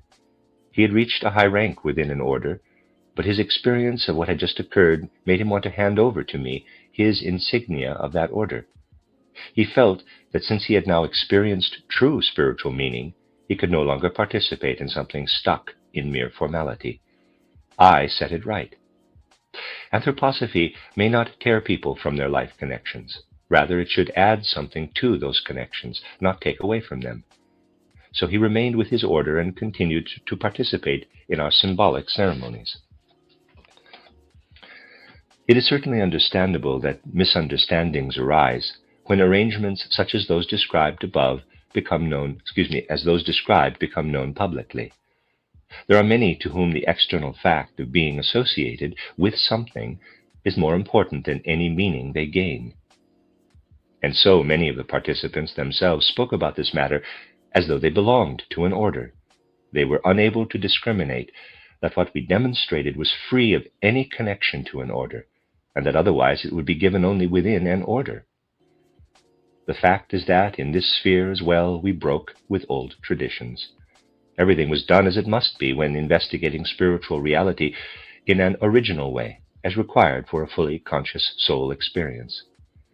Marie von Sievers and I signed certain certificates when, for the sake of historic continuity, we joined the Yarker institution. The fact that those certificates later became the source of all sorts of slander indicates that people had to treat the ludicrous with earnest scowls in order to create slander. We gave our signatures as a formality. The usual practice was maintained. As we signed, I made a point of saying clearly that it was a mere formality, and that what I wanted to establish would retain nothing from the Yarker arrangement. Of course, it is easy later on to observe that it would have been more intelligent not to have connected at all with something that provided opportunities for later slander. But I may say in all modesty that during that period of my life, I was still one of those who assume uprightness rather than crookedness in those with whom they deal. Spiritual perception did not in the least alter that faith in human beings. Spiritual perception should not be misused to investigate the inner intentions of other people unless they themselves request it. Otherwise, to investigate the inner life of others is forbidden to a spiritual investigator, just as opening a letter without authorization is forbidden. Thus, one's relation to others is the same as for those who have no spiritual cognition. There is a difference, though. Either one must assume people to be honorable until proven otherwise, or one must distrust the whole world, in which case it becomes impossible to work socially with others, because this must be built on a foundation of mutual trust, not on mistrust. Within the Anthroposophical Society, the instituted ritual symbolism, having spiritual meaning, proved greatly beneficial to many members. As in every other sphere of anthroposophic work, in this area everything was excluded that did not fit into the framework of full consciousness. There was no question of using unjustified magic, suggestive influences, and so on. Members received something that spoke to their ideation, yet in a way that their power of feeling could also penetrate the meaning with direct perception. And this helped many toward a deeper understanding. The possibility of continuing this activity ceased when the war began. Although there was certainly nothing like a secret society, it was assumed to be one. And so this symbolic ritual section within the anthroposophic movement closed in the middle of 1914. The fact is that people who had participated in it became slanderous accusers of that section, to which no one who had considered the matter with goodwill and a sense of truth could object. This is an example of the strange human behavior that can arise when people who are not inwardly sincere enter a movement that has genuine spiritual meaning.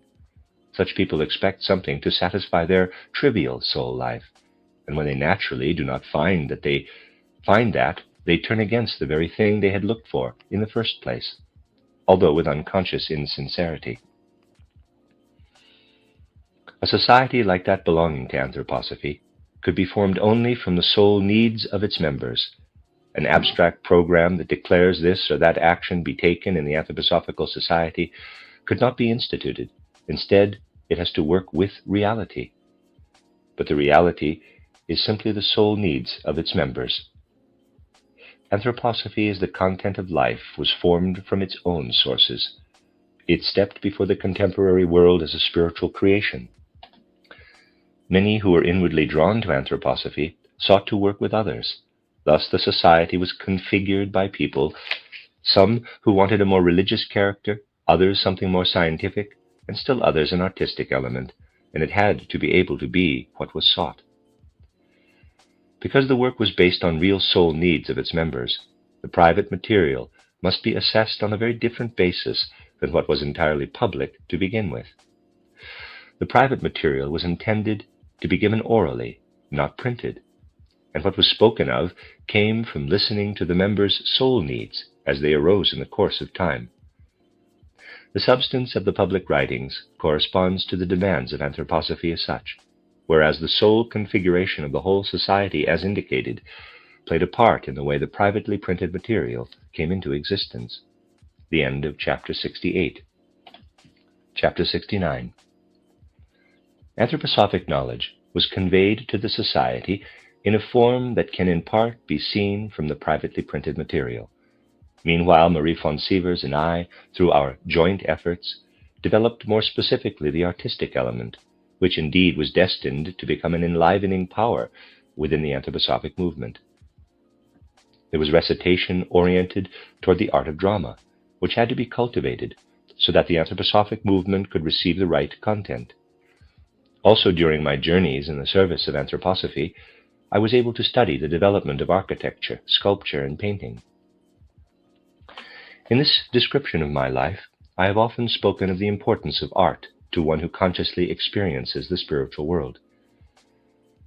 Previously, and as I began my anthroposophic work, most of my opportunities involved studying only the reproductions of art created in the course of human evolution. My only access to the original works of art had been in Vienna, Berlin, and a few places within Germany. But now, because Marie von Sievers and I had to travel in connection with anthroposophic work, the treasures and museums all over Europe came within my reach. Consequently, from the beginning of the century, in the 5th decade of my life, I went through a higher training in art, and related to that my perception of the spiritual development of humanity.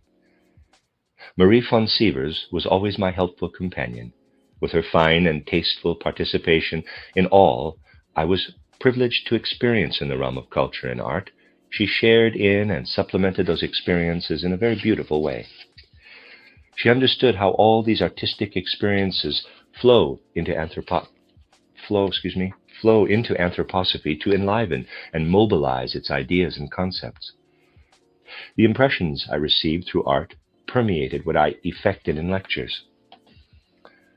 The practice of viewing the great masterpieces presented our souls with a world from which yet another soul configuration speaks to the present age across time.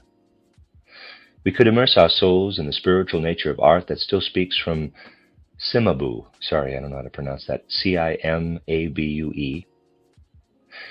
Through art, we could go deeply into the fierce spiritual battle of Thomas Aquinas against Arabism at the height of scholasticism. Being able to observe the development of architecture was especially significant to me. While contemplating the forms of styles, seeds for the forms in the Goetheanum began to grow in my soul. I believe that I have reason to show special gratitude to a destiny that allowed me to stand in Milan during my mature years for the first time and see Leonardo's Last Supper. I was also able to see the works of Raphael and Michelangelo in Rome, and to discuss those experiences with Marie von Sievers. If I were to describe, even briefly, all of those experiences, the book I would have to write would not be small. One is led deeply into the secrets of human evolution when contemplating with the background of spiritual insight such works as the, quote, titled School of Athens or the title Disputa. And if one follows the advance in art from Cimabue through Giotto to Raphael, one sees an ancient vision of spirit gradually fading to be replaced by modern naturalism. This principle of human evolution, which I knew through spiritual perception, manifests clearly in the development of art. It was always very satisfying to me whenever I saw how the anthroposophic movement was given new life through its constant permeation with art. Flexible thinking is needed to comprehend spirit being in ideas and express this through thought. Such mobility comes from filling the soul with art. Furthermore, the society had to be protected from an invasion of inner untruths related to false sentimentality.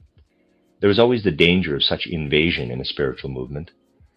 But the inner untruthfulness of sentimentality is cast from listeners when a lecture is enlivened by mobile ideas gained through living in the artistic element.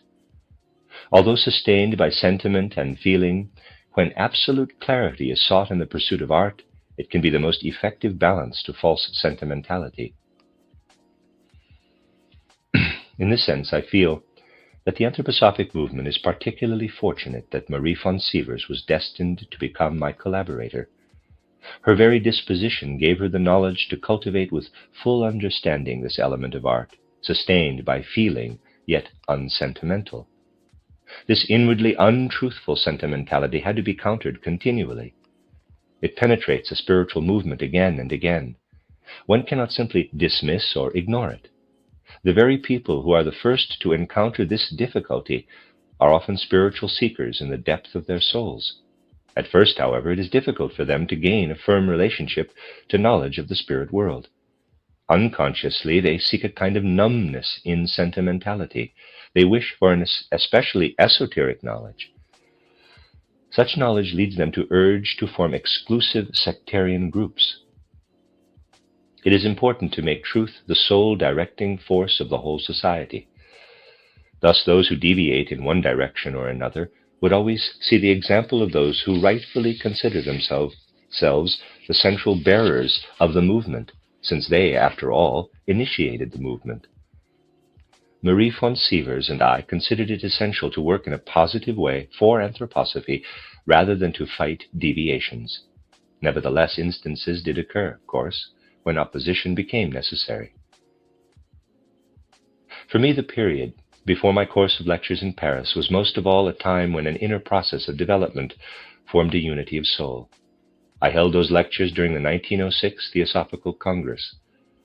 Some who attended the conference had stated their desire to hear the lectures in addition to what had been arranged. In Paris, Marie von Sievers and I met Edward Chouret for the first time. She had translated his works and corresponded with him for some time. Charest was one of those who attended the lectures. I also had the frequent pleasure of seeing Merezhkovsky, Minsky, and other Russian writers in the audience. During that lecture course, I presented the central spiritual insights into the human being that I felt had matured in me. This feeling that knowledge is mature is essential in spiritual research. Before this feeling can come about, one must experience spiritual perception as it arises in the soul. Initially, the perception is experienced in dim, undefined contours. It must be allowed to sink back into the depths of the soul to mature. Consciousness has not progressed far enough to comprehend the spirit in what one perceives. The deeper area of the soul must join this content, undisturbed by consciousness, in the spiritual world, in the spirit world. In conventional science, a factor of knowledge is not asserted until all necessary observations and experiments have been completed and the relevant calculations proven absolutely correct. In the science of spirit, methodical conscientiousness and discipline are not in any way less necessary. Somewhat different paths are followed, however. Consciousness must be tested in relationship to discerning truth. One must be able to patiently wait with perseverance and inner conscientiousness until that consciousness has passed the test. Its capacity for ideation within a certain realm must become strong enough to bring such spiritual perception to comprehension.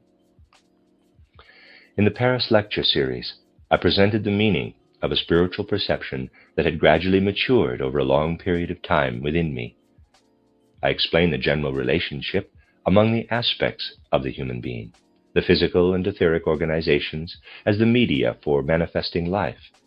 The astral body is the medium for manifesting feeling and volition, and the vehicle of the I, capital. Then I added that the etheric body of a man is feminine and that a woman's etheric body is masculine.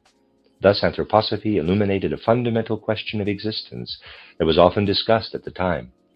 One need only call to mind the book titled Gender and Character by the unfortunate Weininger for the poetry of that period.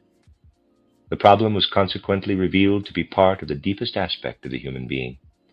The human physical body is introduced very differently into the forces of the cosmos than the human etheric body. In the physical body, human beings exist within Earth's forces. In the etheric body, they are linked with the forces of the supra-earthly cosmos. The masculine and feminine aspects lead to the cosmic mysteries. This knowledge was one of my most heart-stirring soul experiences. Again and again, it made me aware of how to approach a spiritual perception with patience, and how the moment one experiences the maturity of consciousness, one must seize a spiritual perception with concepts so that it may be transmitted into the realm of human knowledge. The end of chapter 69. The last chapter, chapter 70. It will be difficult to separate what follows as an account of my life from the history of the anthroposophic movement. Nevertheless, I do not want to bring any more than is necessary of the Society's history into this description. This will apply even to naming active members. My description is now near enough to the present time that to mention names could easily lead to misunderstandings. Despite all goodwill, some may become bitter on not finding themselves among those named. Essentially, I shall name only those who, apart from their activity within the Society, have connections with our culture, whereas I will not name those who did not bring such connections with them to the Society. Two quote-unquote opposites in anthroposophic activity developed in Berlin and Munich. Some came to anthroposophy to find the spiritual meaning that their souls longed for and had been unable to find in the scientific worldview or in traditional religion. In Berlin, the Society branch members and the audiences at the public lectures consisted only of those who had rejected worldviews opposed to traditional religions. Those who adhered to worldviews based on rationalism, intellectualism, and so on, considered anthroposophy to be fantastic or superstitious. Thus we began to see public audiences and members who took up anthroposophy as their sole guide to a spiritual life. They were unsatisfied with what was offered from other sources. This sole mood had to be taken into account in the work. and because of this the membership grew steadily, as did the size of the audiences at public lectures. An anthroposophic life emerged that was, in a sense, self-contained and virtually ignored any other endeavor toward spiritual insight. All hopes were directed toward what anthroposophy had to say. The expectation was that one could continually increase knowledge of the spiritual world.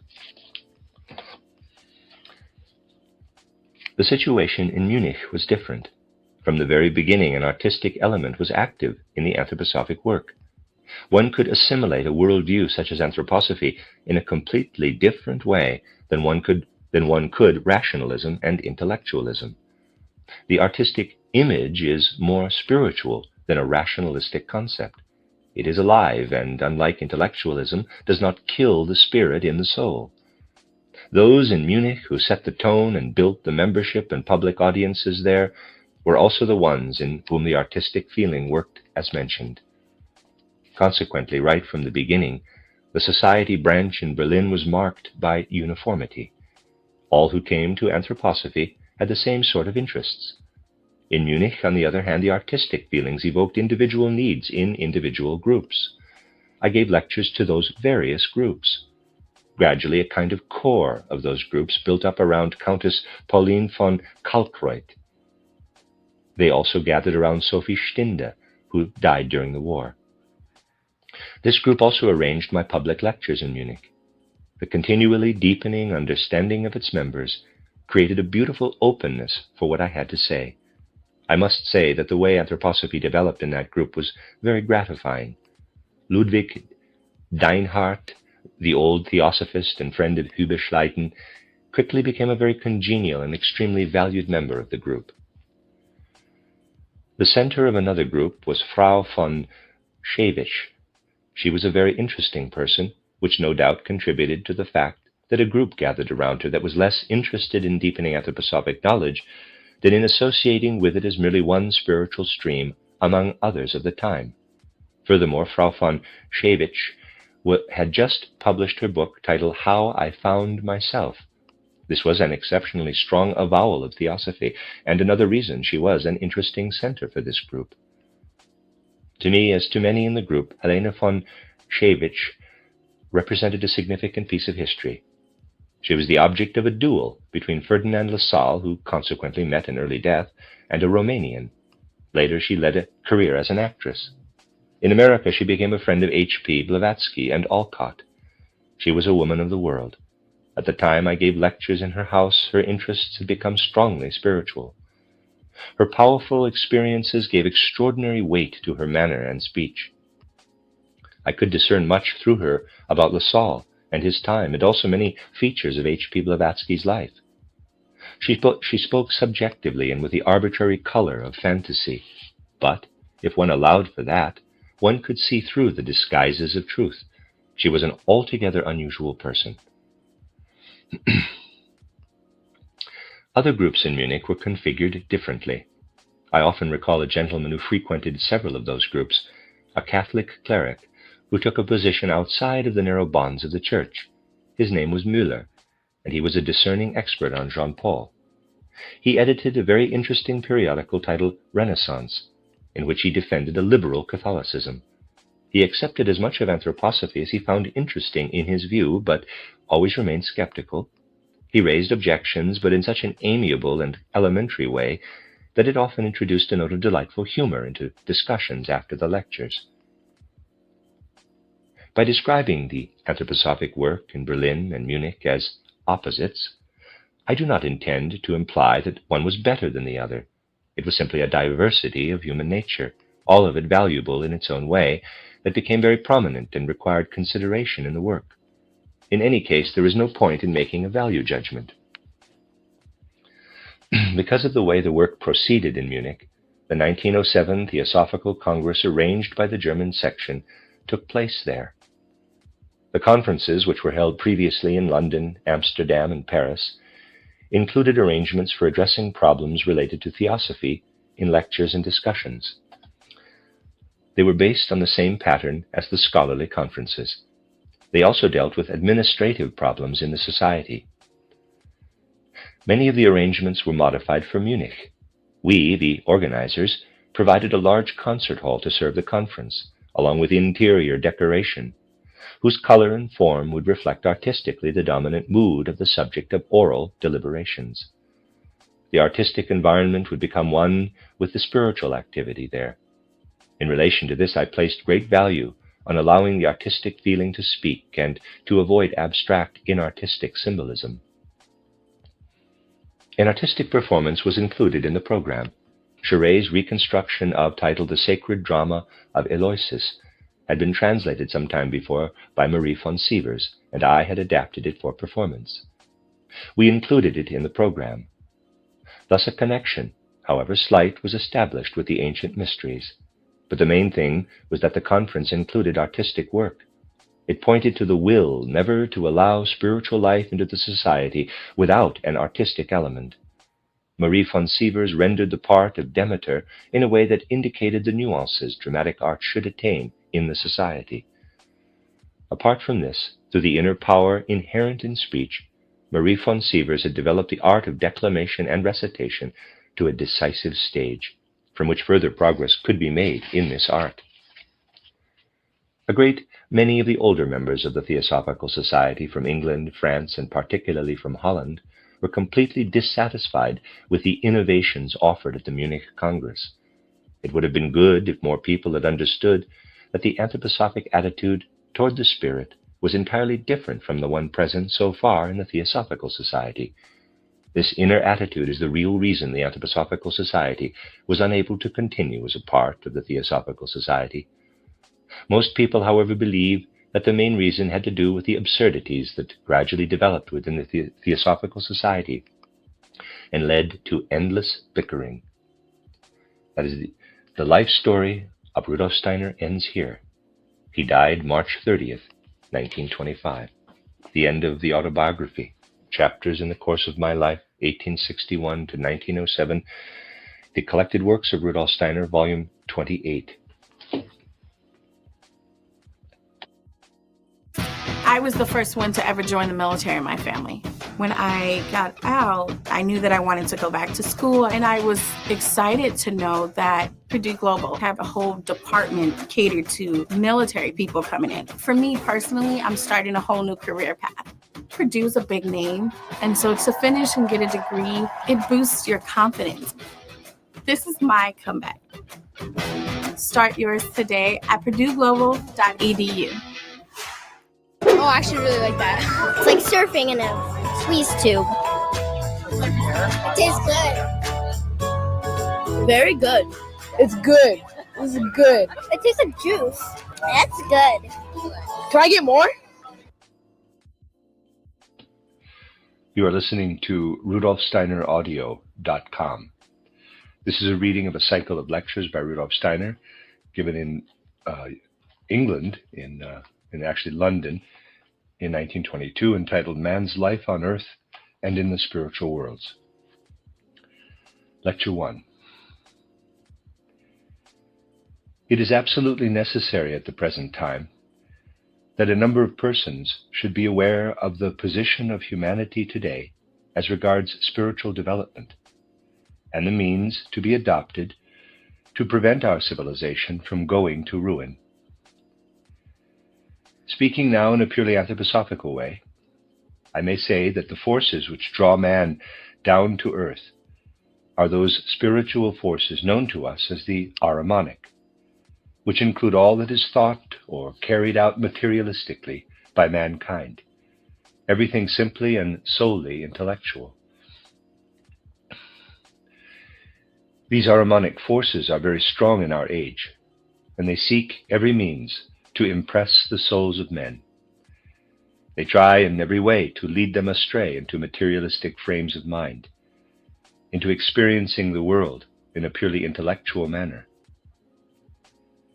For this reason, there should be a number of persons who know how the evolution of man must proceed in order that it may attain its goal as humanity of the earth. To grasp this, it is necessary that we should glance back a little at the development of humanity.